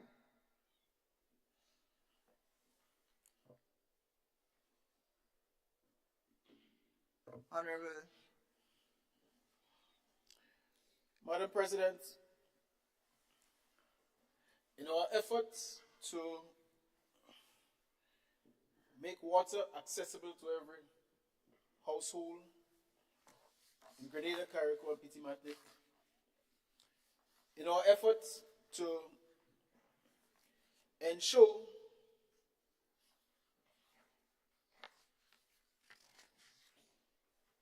water is brought inside rather than just on the compound of the premises. In our effort, Madam President, to eliminate once and for all pit latrines among our citizens,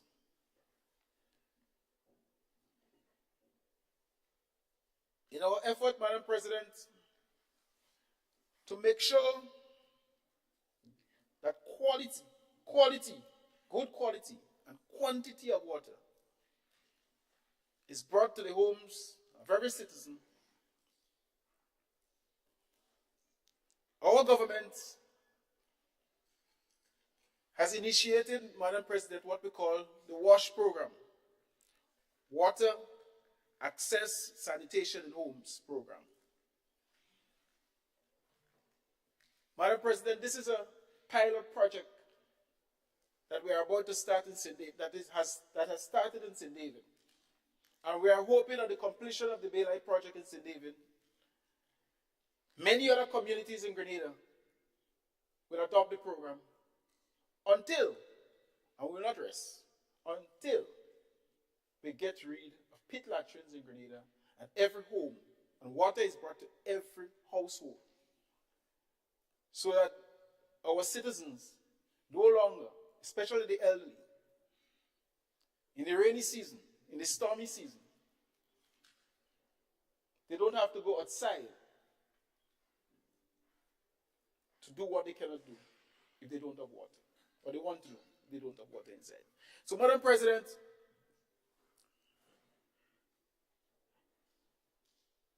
the challenge we face today in Grenada, Carriacou, and Petite Martinique,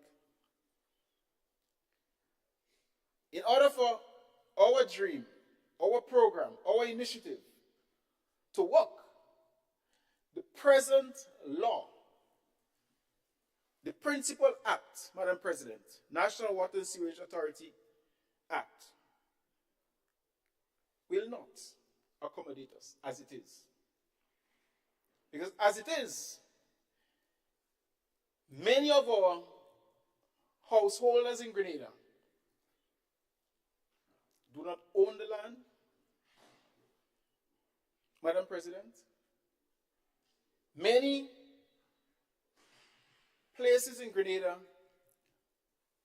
who are renting facilities do not have title to the property. And the present law as is, the National Water and Sewerage Authority, Madam President, will not make any connection whatsoever on any property if they don't get permission from the owner. So in other words, Madam President, if you cannot find the land papers, and your great-grandfather might have left some property for you, you're just ready to build a house. You build a house, and you want water to come on the property. Madam President, if you cannot find that land paper, you cannot get connection. In other instances, Madam President, if you are renting a property,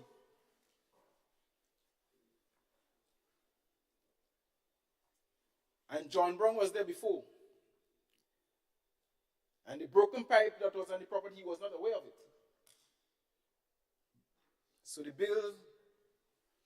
bills run up to thousands of dollars. And John Brown cannot find the money, so he left. Gone back by his mommy, he gone back some money for some place to live. And that home or that business place has to be rented to somebody else. Well, now I say come in and reconnect that facility until all this money is being paid based on the present law. In order for our program to succeed, Madam President, as I said, this law will be a challenge. And it will be a case where Peter has to pay for Paul. Well, Pedro, I know Pedro not got money to pay. But Madam President, we cannot afford, our society cannot go forward when we have this lien on premises and properties. Madam President, I just come to Grenada, or an individual just come to Grenada. Nobody know him, so you want to rent, you want to open this business. There's a lot of businesses I know that doors are closed because they cannot pay the house bill that they run up so high. And these buildings sit there, just deteriorating. I wouldn't point out any particular buildings, but I know quite a few. I had the privilege in terms of visiting a agro-processing plant that is closed because the bill is about $23,000. The owner cannot afford to pay it, and people want it, people come and look at it. But this is a heavy cost to pay up front. So, Madam President, what we intend to do is to amend the law.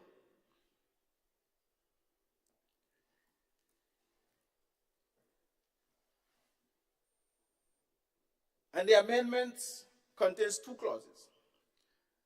Clause 1 seeks to provide for the short title of the act for which this is billed.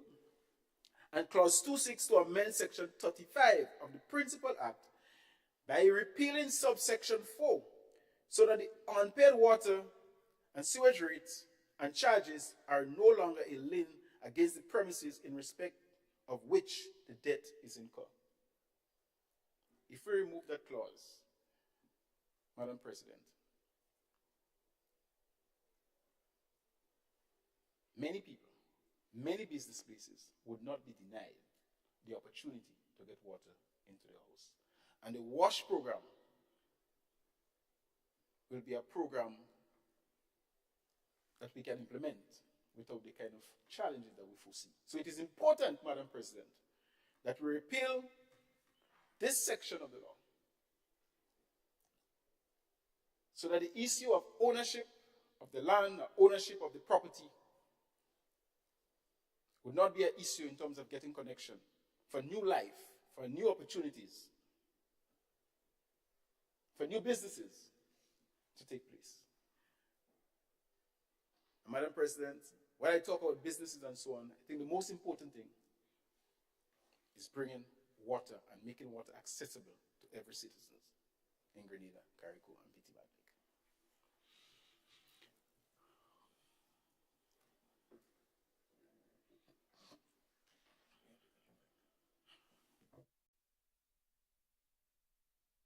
Thank the Leader of Government Business for the presentation of the bill. Honourable members, the question is that the bill be read a second time. All those who are of that opinion say aye.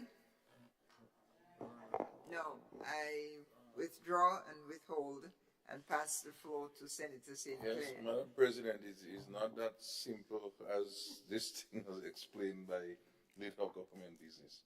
It's more complex.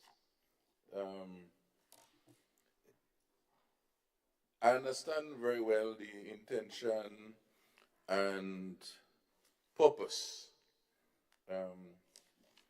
and of course the ease of access that can be created. But there are some concerns we need to look at, I think, under this whole section 35. The section to repeal speaks of unpaid rent and charges shall be a lien on the premises. So if I don't pay my water bill, it means that now at some time can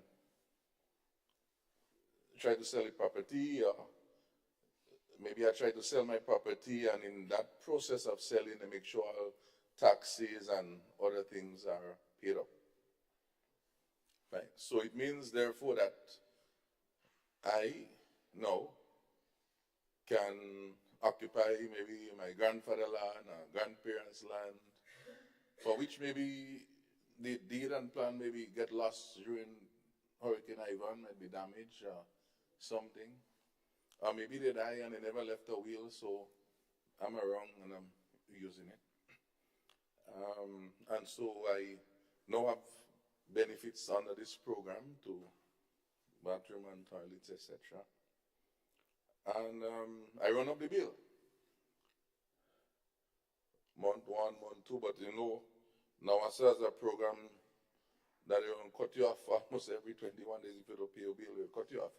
It's not like before. So this, to me, in the first place, gives maybe persons, maybe 10 years, 15 years, 5 years ago, who have a high bill, their lands now, the property now could become enabled because this removal of this clause is not saying is to enable bathroom and toilet for persons under such category. Removing it leaves it open for all these things I'm telling you now. So I have a shop 5 years ago. Mr. Rahman was using it. He didn't pay. And so now, there is no lien on my property. I could get a connection. So Senator Nilon Franklin come to my place and no problem. But NAWASA is going to connect him. But the property owned NAWASA. But hold on, you can't lien my property. So NAWASA now could maybe charge me, take me to court. That's what it means, because I now become liable. If you look, Madam President, at the preceding clauses, 35, 1, 2, and 3, there are accommodations within those clauses for which NAWASA can get their monies, right? And I'll speak to that in a while. So it means, therefore, Senator Franklin now can come and rent and get connection. And if after 3 months, no bill, he didn't pay, and he leaves and go, this bill is his bill. Depend on the lease arrangement that is made between the tenant and himself. Some of it may be inside the rent. Some might be, well, you pay your own water, so then that comes on your name. So I say this to say, Madam President, that while we're speaking about bathroom and toilet facilitation, this removal of this clause doesn't say it is to facilitate, a new clause saying to facilitate that purpose, which I think we'd all support. But when you open that up now, you remove it, it opens up a new can of worms. So, for example, and I don't want to get there yet to confuse the argument, right? I don't want to get there yet, but I will come to that point. So, the squatters, they go, say, I need connection. Basically, I'm not too sure.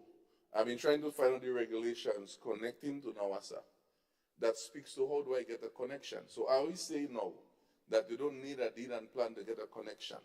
So we speak about about the payment of the bill, but to get water, you're saying then that we also would have to address the regulations, or there's another section, or what gives NAWASA the power that you must bring a deed and land, your deed and plan to get connection. Because saying that you're going to remove it, you don't have a lien on those things, we know you must bring a deed or some plan, a deed, to get NAWASA connection. So are we saying then that that is not necessary anymore to have it? That's what I heard. It's not necessary to have deed or title. So, for example, our farmers. I know a gentleman in the Cocoa in Paradise, he always said to me, man, I need water, look at the pipe passing right there, NAWASA can give me connection. He definitely would be jumping to this because he don't have the deed and plan. His family is right there, he can get a connection. Of course, we may say, well, we should get other type of water because that's treated water, and we could go to that argument. But the issue is that he cannot connect.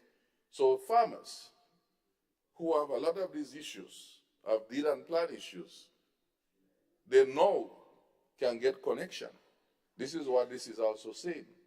And this is why the question is, where is there a regulation? Because I was trying to read this so long, a day or two ago, and I couldn't see the requirement for the connection. I'm not sure if it's in the regulation, and if so, then the regulation need to be adjusted. Removing this clause, unpaid rates and charges shall be leaned against the premises in respect of which the debt is incurred. Removing that doesn't say you don't need to bring a deed or plan to get a connection. So I'm trying to figure out if now that's going to be adjusted according to the presenter of the bill. So these are some of my concerns, and at the same time, we would find NAWASA would have a new risk associated with them in terms of, okay, I'm just giving some breaking information here by my colleagues, like somebody want to apply for water. It says, well, I guess that would have to change again. Section B in the application for NAWASA, Madam President, if you permit me, says, do you own the property where service is required? Yes or no? If no, please go to section D. If yes, do you have title documents proving that you are the owner of the property? Yes or no?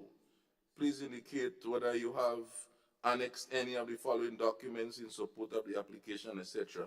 So it means, therefore, that, and then when you go to the owner of the property, it goes to the name of the owner, and you have to attach appropriate documents, etc. So, I mean, thank you so much. We didn't plan that, but I appreciate you being so resourceful. So I'm a little bit, I think something is missing. I agree. I think the intention is good, but I'm concerned that there is some loophole that, or some part that is missing to make this solid. And at the same time, I welcome this direction such that my farmers and so on can able to breathe a sigh of relief and be able to access water. But it means also, Madam President, further to that, this is a new demand. You know, NAWASA has their own challenges. And of course, you say, well, store your water and all those things sounds very good. But we know this increase on the pipeline, which is good for the company, would now mean that this company need to have some new strategies for this increased demand. So this is another consideration that we have to look at, and to what extent is NAWASA planning and beefing up itself and having the required resources to respond to this speedily, because trust me, when I heard the numbers today of 61, in I think it was 1 month or 2 months, or no, in the year for St. George's, and the 12,000, I think, pit latrines that we want to convert. And this I know will move very fast once this come out here. These are my preliminary concerns.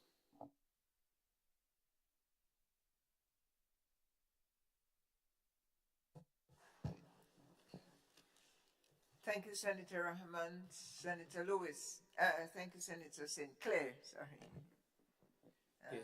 Thank you very much, Madam President. And I, for one, support the move to try to ensure, or we ought to ensure as a modern civilization, that all households have access to potable water. So that's not an issue. Apart from the issues raised by Senator Sinclair, I'm trying to figure out whether or not, as it relates to NAWASA now, is it therefore possible that, nothing to do with the WASH program now, yes? Nothing to do with the WASH program now. But in a household where you may have run into arrears, you are disconnected. And I'm not addressing whether it's affordable or not, because sometimes we don't pay our bill, although we can afford to pay it. Because many people see water as, you know, not something we should be paying for. Yes? Does this open the door where, say, the water in household B, let's say that there are 5 people living in household B, not a question of affordability. I'm disconnected because we have not paid, because the company needs to manage itself and get resources, workers to be paid, lines to be maintained, etc., etc. Is it possible now that So on this side here, we are the household. So it is in Senator Nilon's name. Disconnected. He has not paid. My turn now to apply my name. No, you see, no, yeah, please follow me because see, I'm aware that this has happened in other companies. I wouldn't identify the companies for or whatever it is. So what happens is that you run up bills and you're disconnected. Someone else reapply. So I have been involved many years ago, been aware of those issues. So I'm just putting that outside there. As we seek to address the issues from a social standpoint, we have to be aware of what we may be opening up. Yes, because you do not want to find yourself where we can make water now available to everyone, but at the same time, the provider of the water is not running into some difficulties. So that's another element I just wanted to put there as we discuss it. Yes?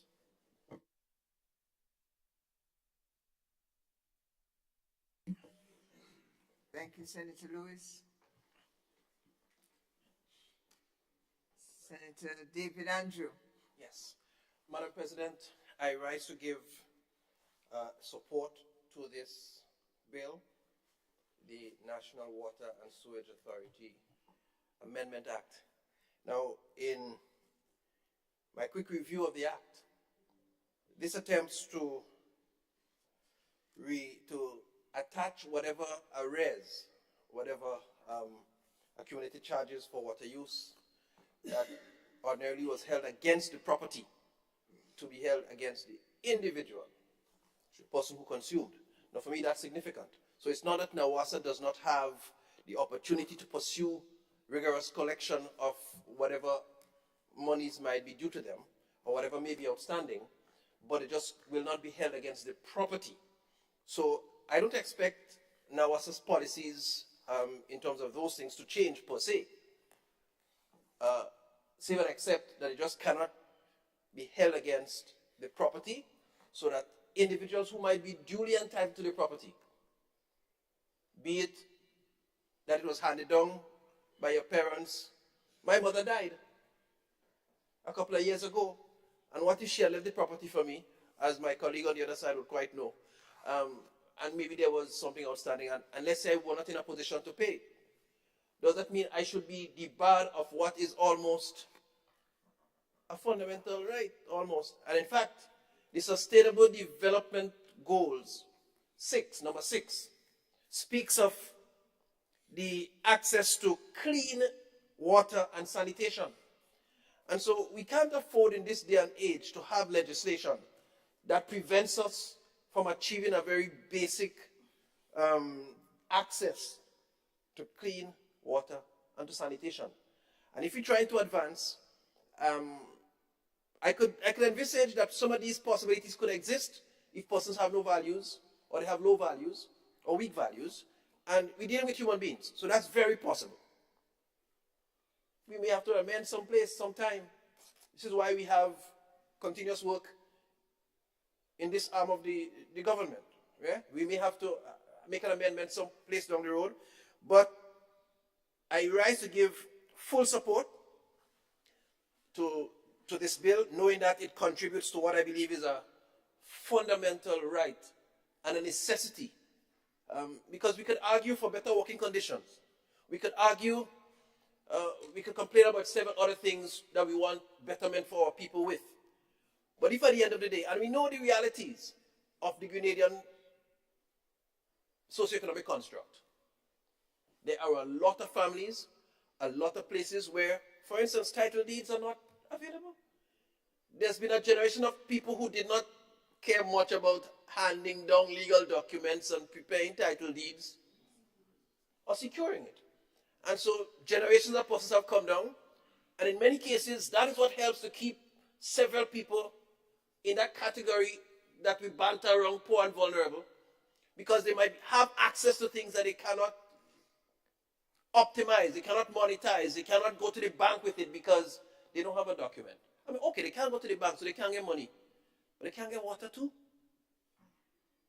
It's kind of painful to think of it. And so, having said these few words, I give my full support to this bill. And whatever kinks we meet as we go along in this place, and probably the other place too, we will iron out and ensure that we keep improving the quality of life, the sanitation, and the access to clean water for our people. Thank you.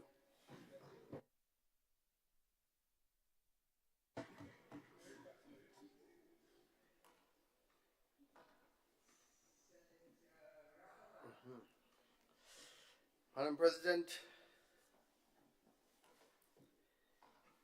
I have to seek clarification with regard to other utilities. Because in my mind, if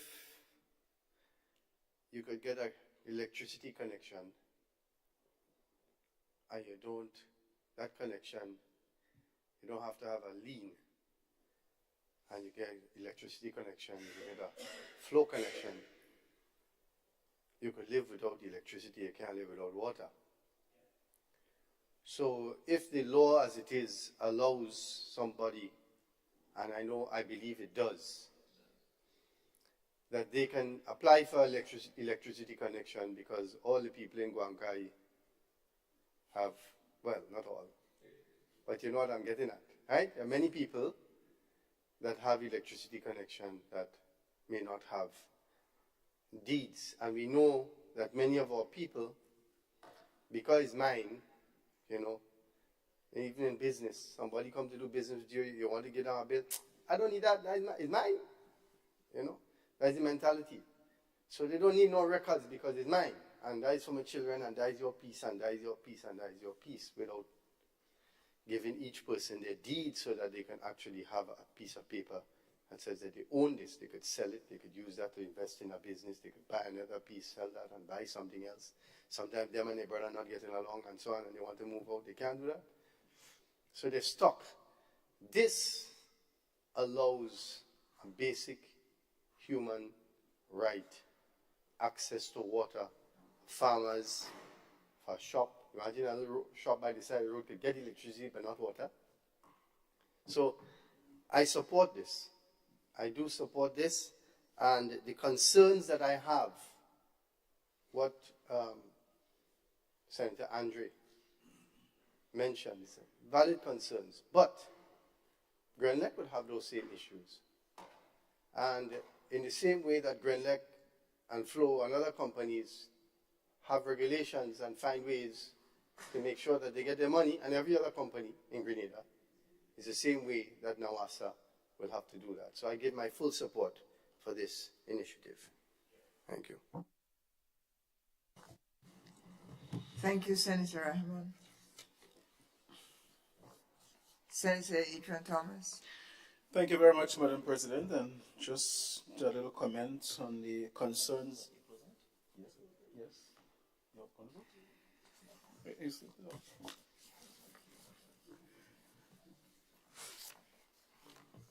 Senator Claudette Joseph.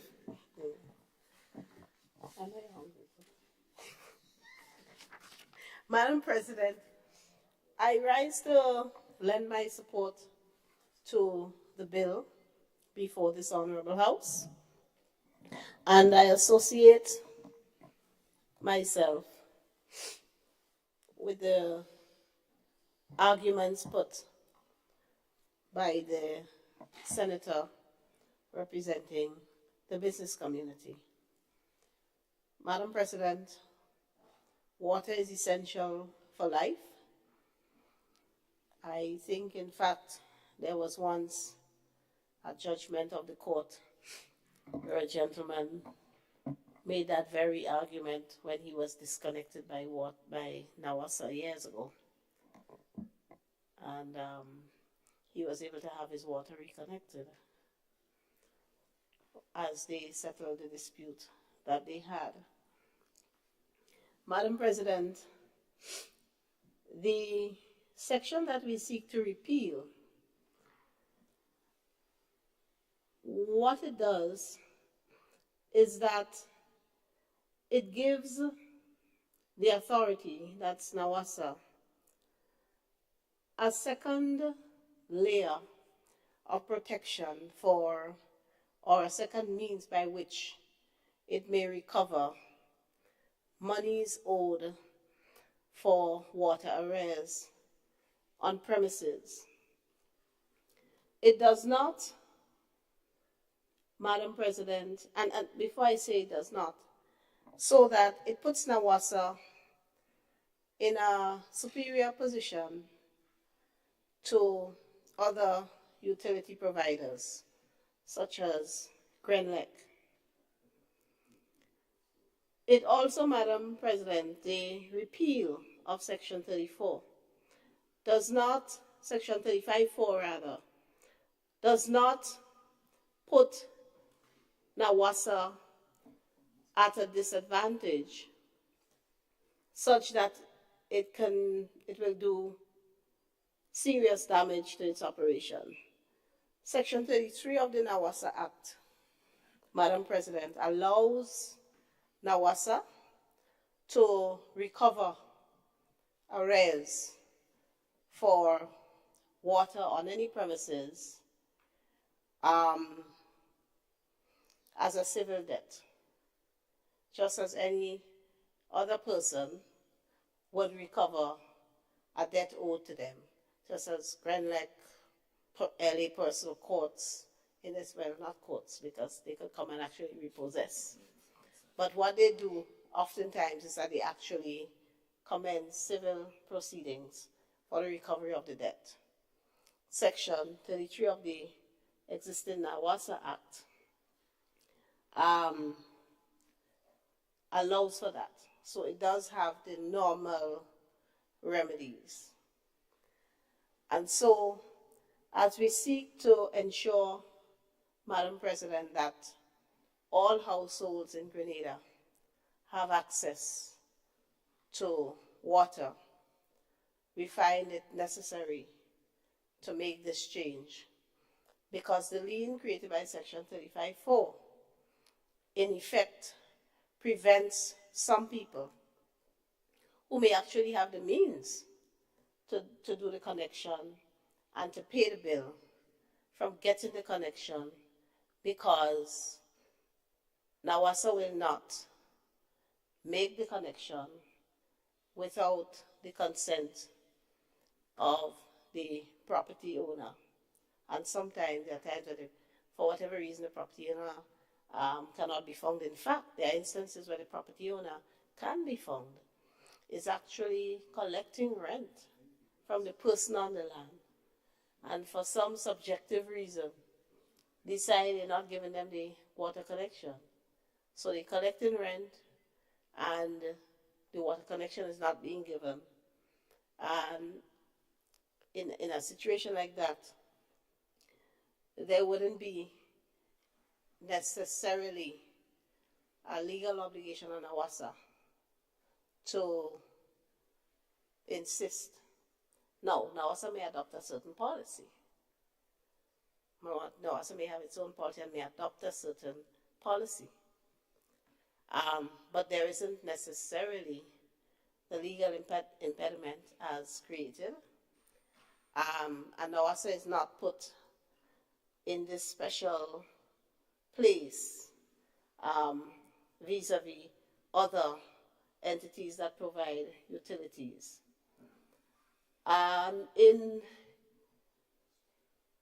In some instances, I was looking at the other jurisdiction,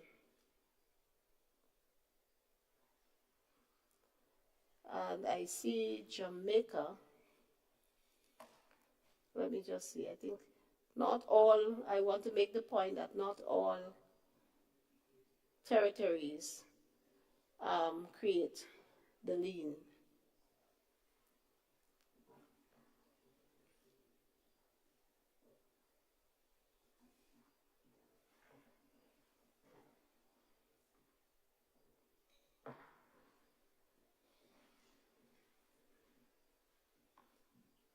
Yeah, well, I can't find it. I can't find it here now. I had it earlier. But Madam President, I think this I commend to the House as we seek to ensure that we cover as many Grenadians as possible. And as I say,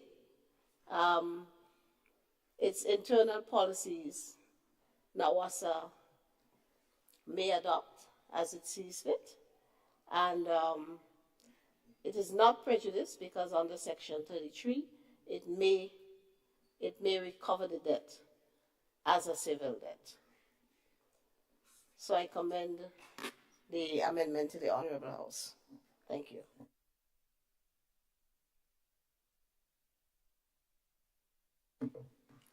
Thank you, Senator Joseph. Senator Adrian Thomas. Thank you very much, Madam President, and let me say thanks also to the AG because the comments I was about to make was to satisfy the concerns of Senator Andrew Lewis and Senator Roderick St. Clair. But I think what the AG has presented there really and truly created the atmosphere where I think both senators are quite satisfied. So, Madam President, let me thank everybody for the contribution that they have made, both on our side and my colleagues on the other side. And I now ask them to support this very important bill that will satisfy our primary objective. First and foremost, primary objective is to bring water to every household in Grenada, Carriacou, and Petite Martinique. And while the NAWASA collection of this debt is very important, we also believe that it is still a secondary objective in regards to the WASH program. Thank you. Thank you, Senator.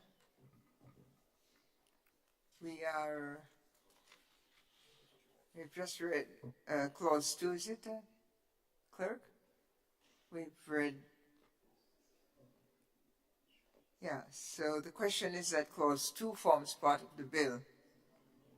No. Oh, I missed the jump, sorry. The question is that the bill be read a second time. All those who are of that opinion say aye. Of the contrary opinion say no. The ayes have it. Bill for an act shortly entitled National Water and Sewage Authority Amendment Bill 2023.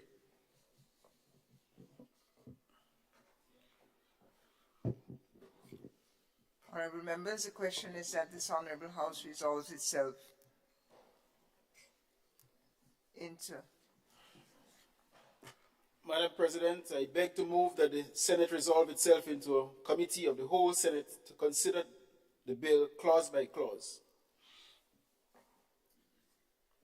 Thank you, honourable members. The question is that the House resolves itself into a committee of the whole Senate to consider the bill clause by clause. All those who are of that opinion say aye. Contrary opinion say nay. Ayes have it.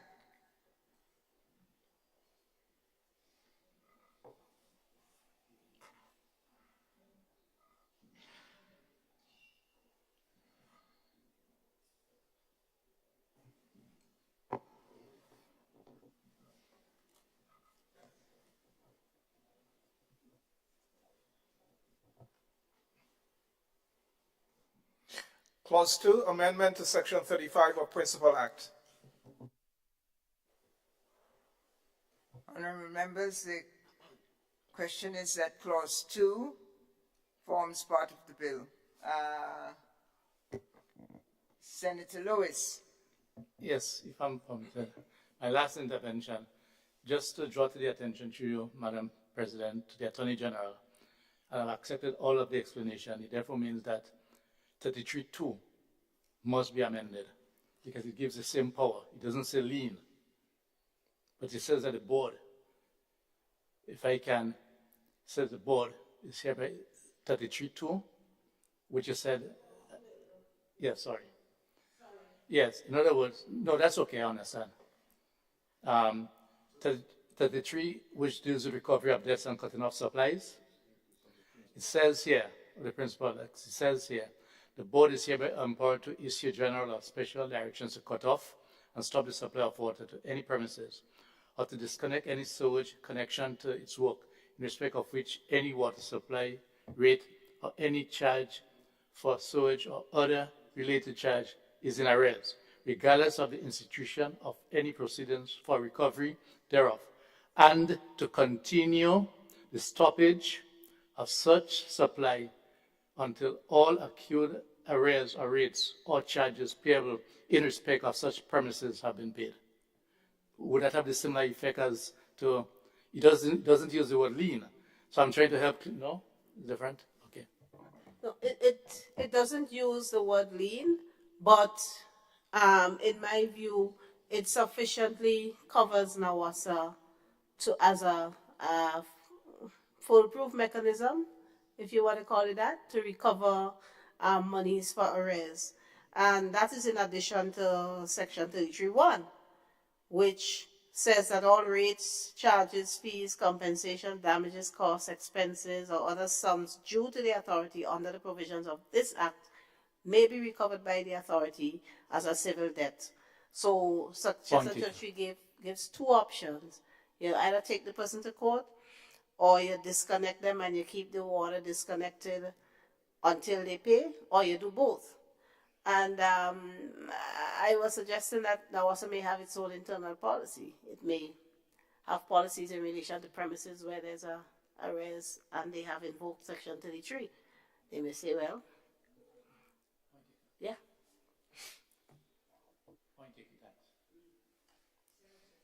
Rahman. Thank you very much, Madam President. Yes, that actually gives NAWASA some teeth to go after delinquent people that are given connection. Yeah, there's one more thing that, one advantage of removing the lien is that all over the country, we have had in the past tenants who would rent and they would run up a bill and leave. And because the water is on the landlord's name, the landlord is stuck with that bill. So this would actually implement something that is more fair, because the person who used and consumed the water would be liable to pay that bill. Thank you.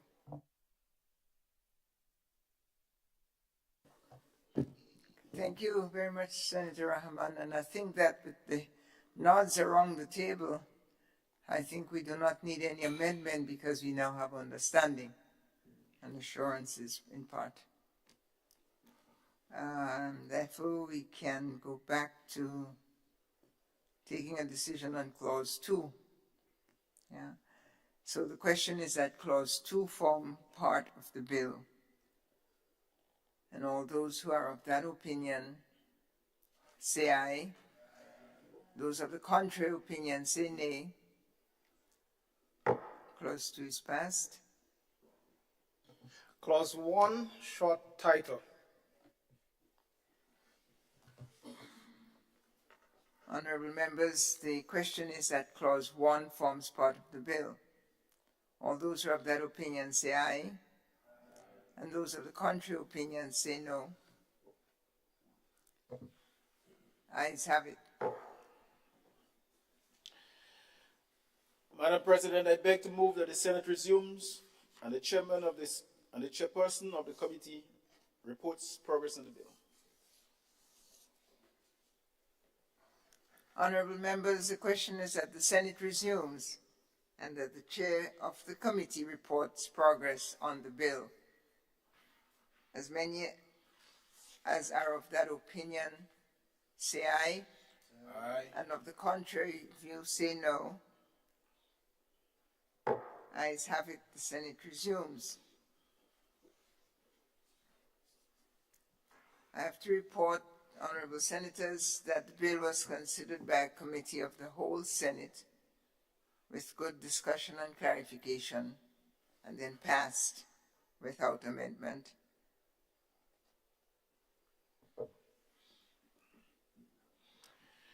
Madam President, I beg to move that the chairman's report be adopted. Honourable members, the question is that the chairman's report be adopted. As many as are of that opinion say aye, and of the contrary opinion say no. Chairman's report is adopted. Senator. Madam President, I beg to move the third reading of the bill. Members, the question is that the bill be read a third time.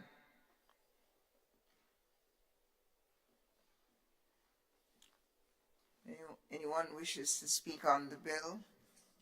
During this third reading, I see no request for the floor. And so the question is that the bill be read a third time and passed.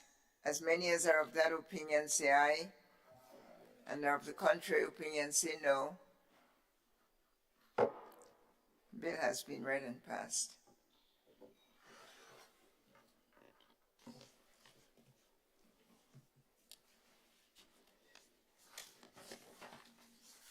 A bill for an act shortly entitled National Water and Sewage Authority Amendment Bill 2023.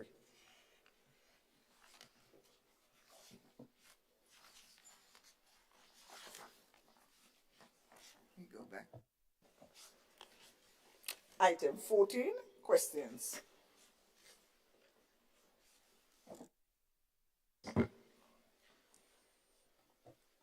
Senator Neelan Franklin, you have the floor, sir.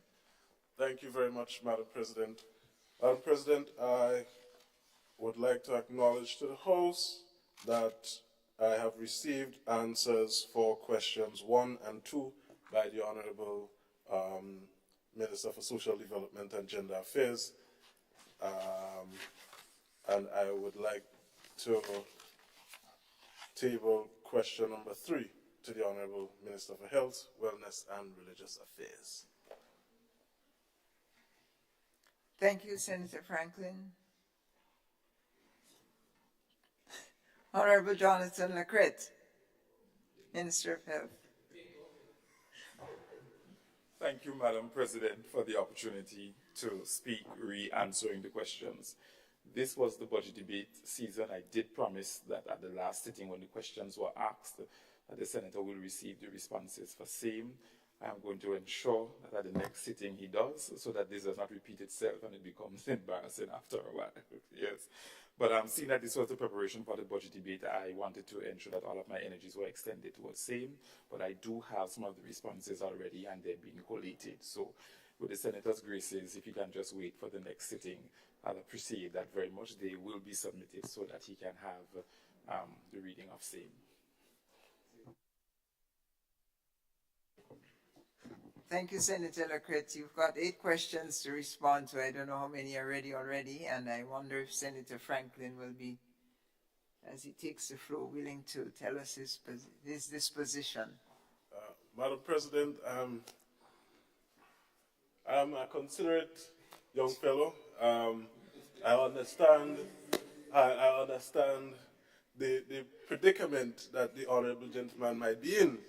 Madam President, in our last sitting, you did ask that the 30 days be considered, and it's based on my calculations. It's as of today, it's 104 days.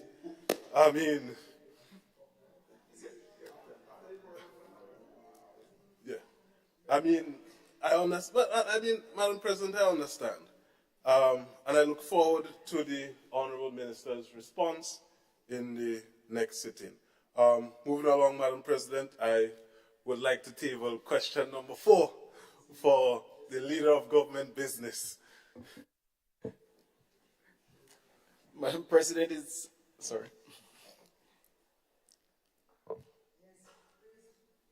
Please proceed, Honorable Adrian Thomas. Yes, Madam President. I'm always willing to provide this Honorable House with all the necessary answers, and I don't think I'm in arrears of any so far. I think I'm doing very well. But Madam President, we have 3 parts of this question here, and I think I can provide reasonable answers verbally, and that's fine, Senator. All right. I think the first part of the question, looking for the total number of beneficiaries who receive concessions for the creative economy thus far. we have 83 in numbers. The second part, the names and constituencies or the beneficiaries of the concession, that information was not really captured. But I can also tell you that the third part of the question, so far, government has foregone $1.2 million in the creative industry. And I think it shows that we are serious about the creative industry, and we are walking the walk, or walking the talk, as Sinclair puts it. So I hope that really, well, that's how you put it, satisfy you. Thank you. Thank you much. Senator Franklin, I was unable to hear the answer to the first two questions, so in your response or comments, maybe you can repeat it. Oh, well, I'll gladly yield for the honourable member to repeat the answer. Thank you. Sure. Section 1, the total number of beneficiaries who received concessions for the creative economy thus far, the figure is 83. 83. Yeah. Thank you. And the number two question, the names and constituencies of the beneficiaries of the concession, that information was not captured, so I could not gather that information to provide to the House. I don't know people, really those questions in terms of constituency. We don't really gather this kind of information per se in the ministry. The third question is the total amount of money foregone by the government through the issuance of these concessions. The answer is $1.2 million so far, from June to November. That we heard. Thank you. Senator Franklin. Thank you again, Senator Thomas. Thank you very much, Madam President, and I would like to thank the Honourable Leader of Government Business for providing that response.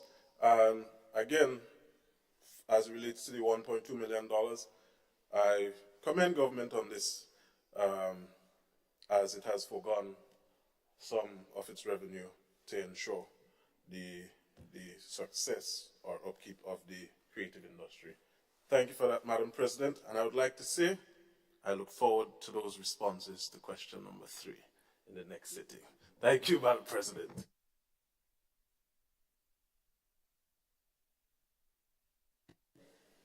Thank you, Senator Franklin. Item 15, personnel explanations.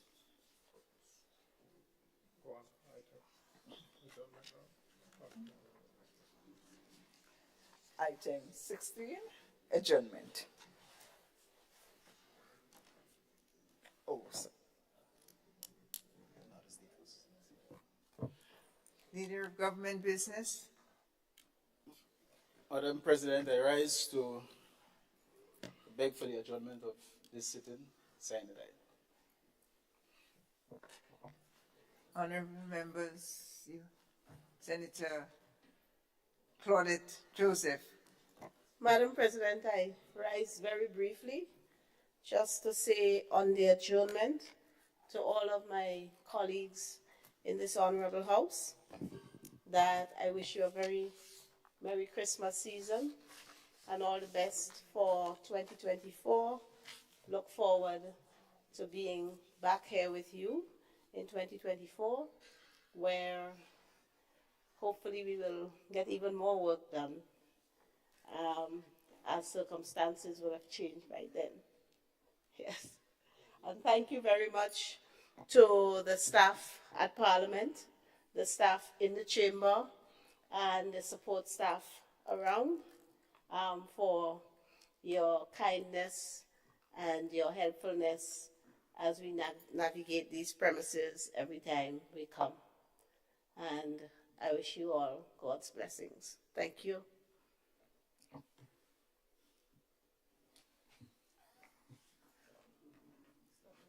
Is that the same light or new light? It's a new light. Always a different light. Of the distinguished Minister of Health.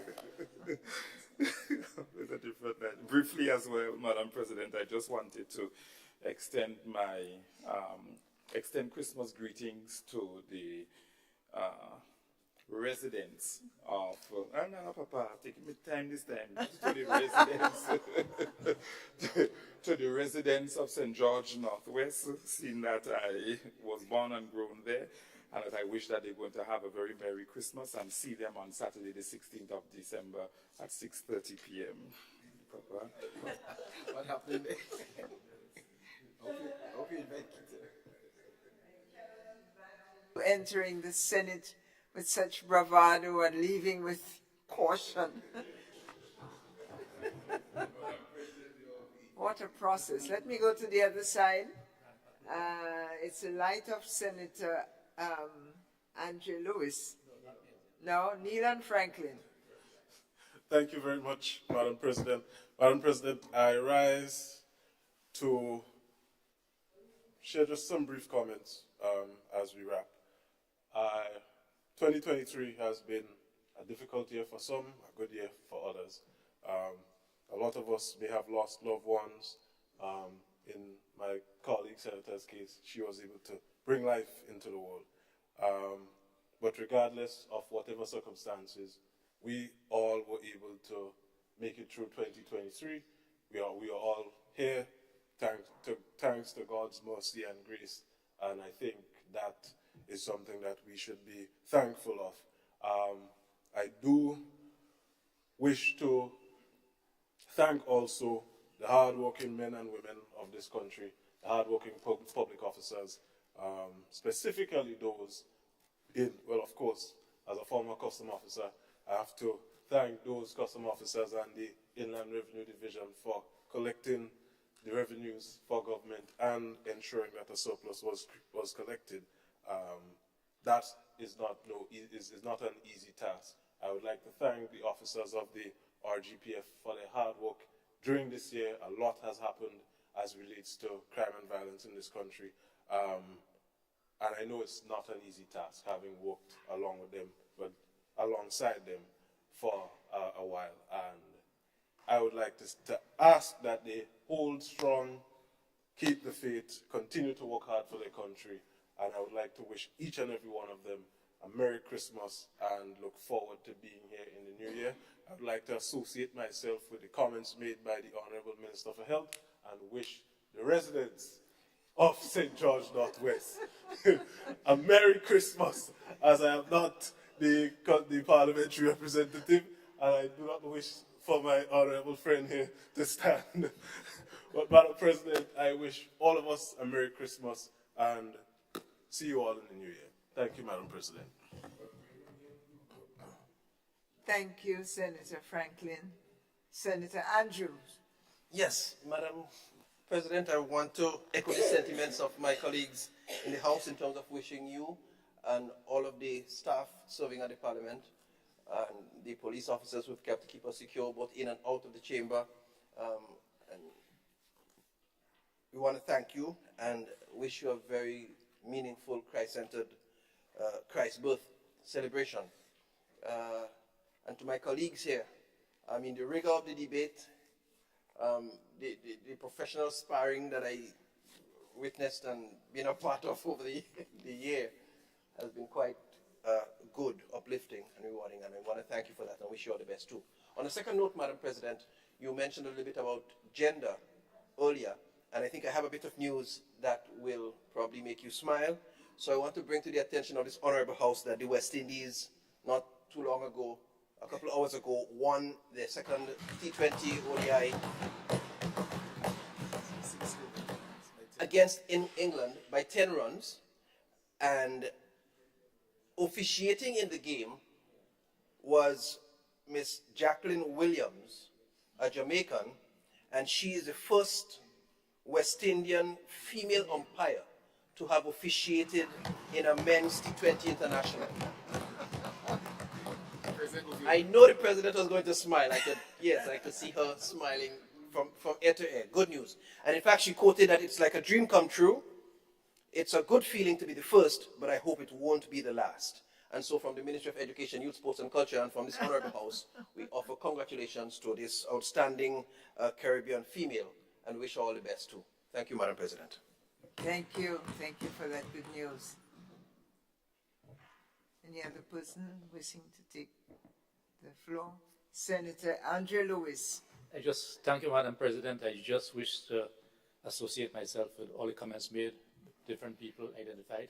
But permit me, I know it has been done in terms of the staff, but I specifically wish to thank the hard-working clerk and assistant clerk, yes, for the sterling work that they have done over that period.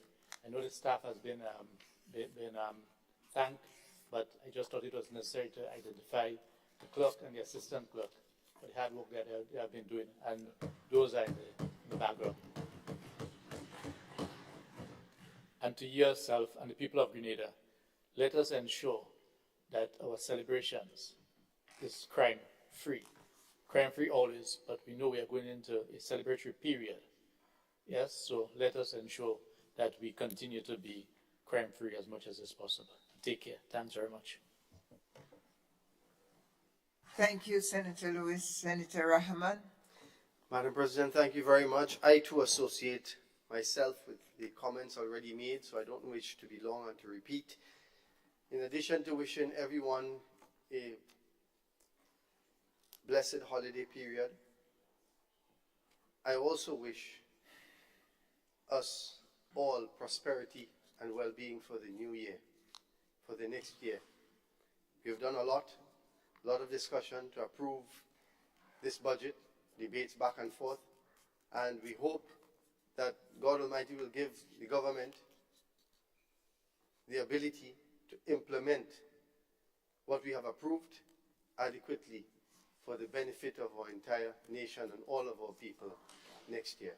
I thank you. I thank you. Thank you, Senator. It will be remiss of me. Yeah. Honorable Adrian Thomas, Leader of Government Business in the House, and before you then, may I then... Yeah. Thank you, Madam President. No, I wouldn't be long. Sinclair. No, but it would be remiss of me, notwithstanding I would have made certain remarks then, but I think it would be remiss of me not to, at the same time, join in with all the comments, and of course, communicate specifically again to my farmer folks, fisher folks, everyone, that they can do their best to ensure that we can have food and all the other good items that are important, and use more of our local products in all our festivities that we are doing. It's very important that we do those things, and we really, as the new trust is to use some more spice in whatever we're doing, more nutmeg, more cinnamon, more ginger, and start not only planting but consume those spices and have what I would say a spicy Christmas, spicy holiday, and at the same time to have a safe period. I want to say that the police has been doing some very good work, especially with some of the recent crimes and so on. I personally communicate that to Commissioner, and I trust that they will continue to guide us through these holidays, and for each of us to be mindful. It's easy to get hyper and react and then afterwards cry and sorry that you got led into that. As you say, think twice, breathe, and I trust maybe the Ministry of Health also may send out some special notices around this time to, just hold your temper. That's what I would say, and maybe the spices might help to calm us in this period. You never know, so let us be safe and don't do too much, but of course, it's a time for celebration. It's part of our culture, but let's do it properly. And of course, to you, Madam President, I trust you have the various goodies for this time, through which we can serenade and parang by you at some time. Take care. Thank you, Senator Sinclair. Senator Gloria Thomas. Madam President, colleague senators, I have no intention of standing to say anything here tonight, because at the end of my speech, I did wish everybody Merry Christmas. But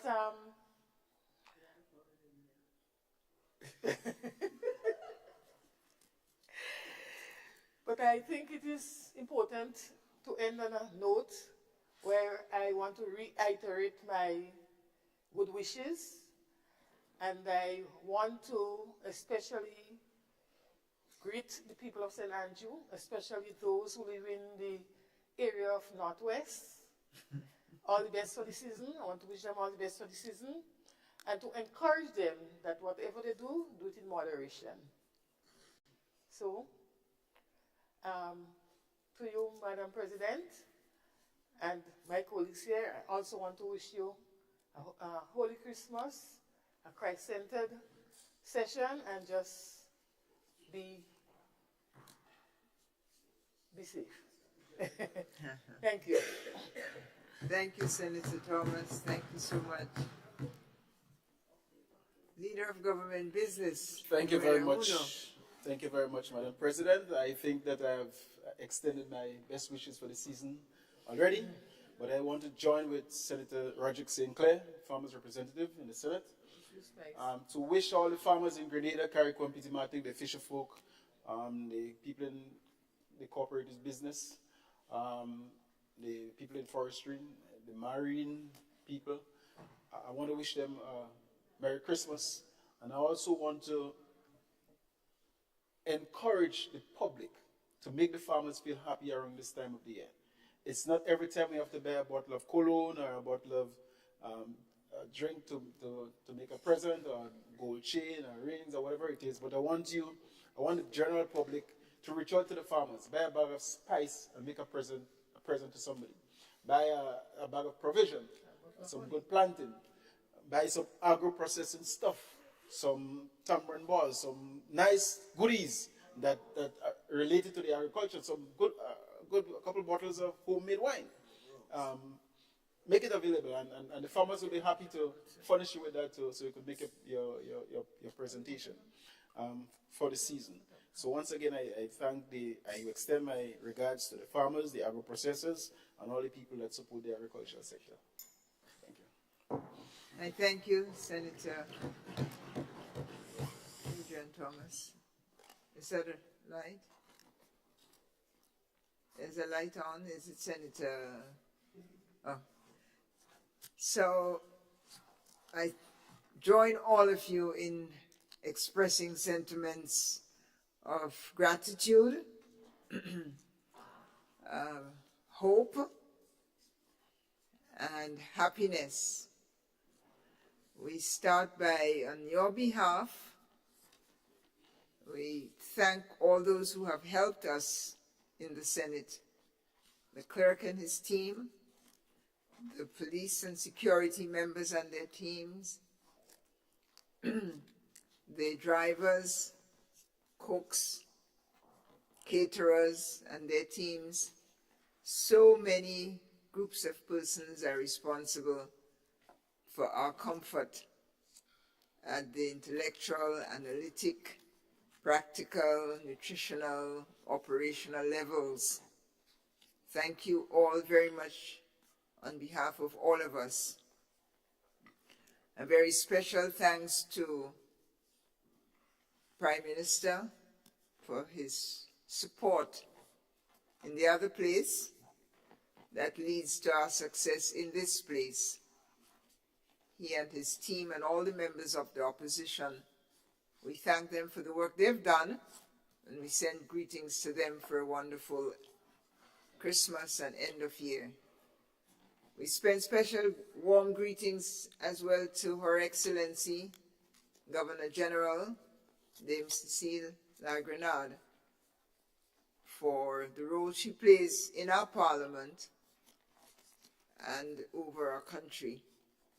And we certainly send her wishes of God's speed for the Christmas, and to her and all her family and the families of the other leaders of the country, God's wish, God's graciousness for 2024. I'm sure I'm going to forget some key individuals,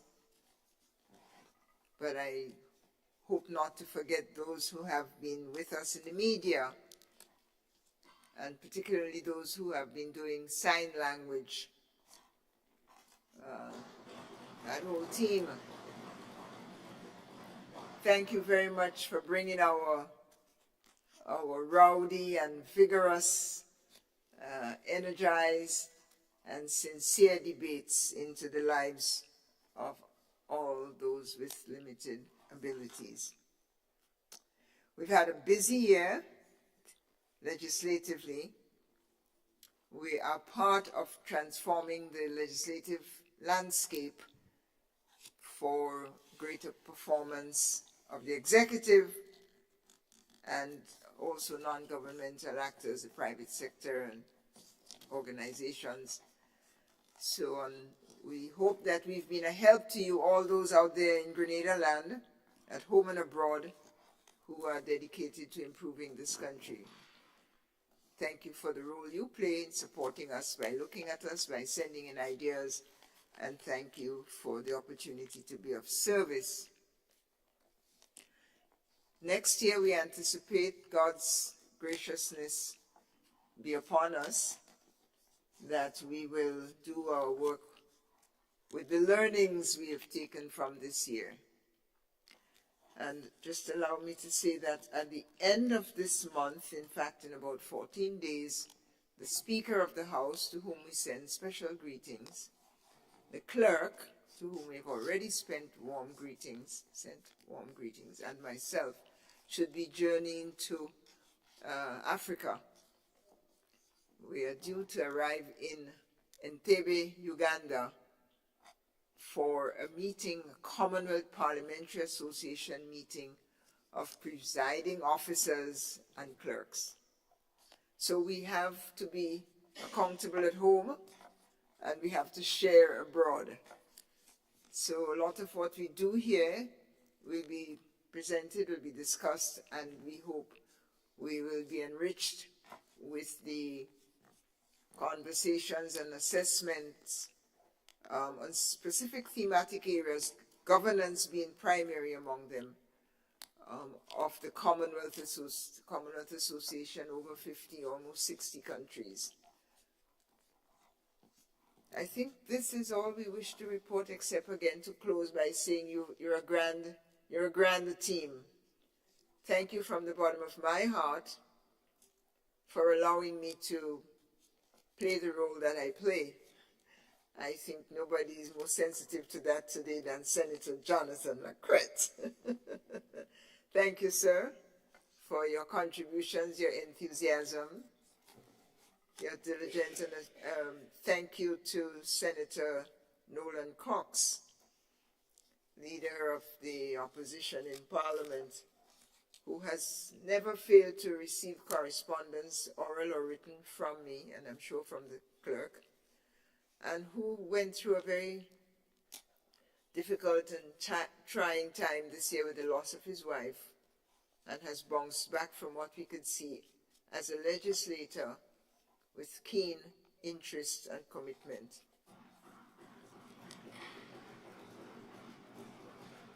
I thank all of you, and my warmest thanks is reserved for, I'm going to call him LGBTQ, leader of government business in the Senate, and I add on Q just to be provocative.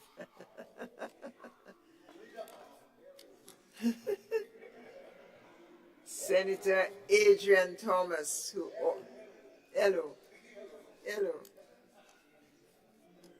who always comes prepared or not, you wouldn't know how deeply he has prepared or not. He's always enthusiastic, always full of verve for the work of his people. And his people are many: his constituency, his bosses, his agricultural and marine resource constituency or ministry. So, Senator Thomas, it's been a joy working with you, and continue to have the keen interest of the country in your bosom as you do. I wish you and all your colleagues next to you, Senator Andrew, Senator Quince Britton, Senator Claudette Joseph, Senator Lacrette, Senator Thomas, Senator Roderick St. Clair, Senator Rahman, Salim Rahman, Senator Andrea Lewis, Senator Neelan Franklin, Senator Katusha Douglas, and Senator Nolan Cox. All of you, Godspeed. Thank you very much, and have a wonderful, wonderful new year. To our marshals, thank you for guiding us, and we hope you and your family are also enjoy the holiday seasons. Anyone I've forgotten, I ask your forgiveness. I've thanked all the police. I see we have some new police officers, many women, many young women. Stay the course, sisters. And to all the women and girls out there, you have an opportunity to expand Grenada's democracy by playing your part in production, in decision-making, in all the aspects of citizenship that this country offers. God bless us all.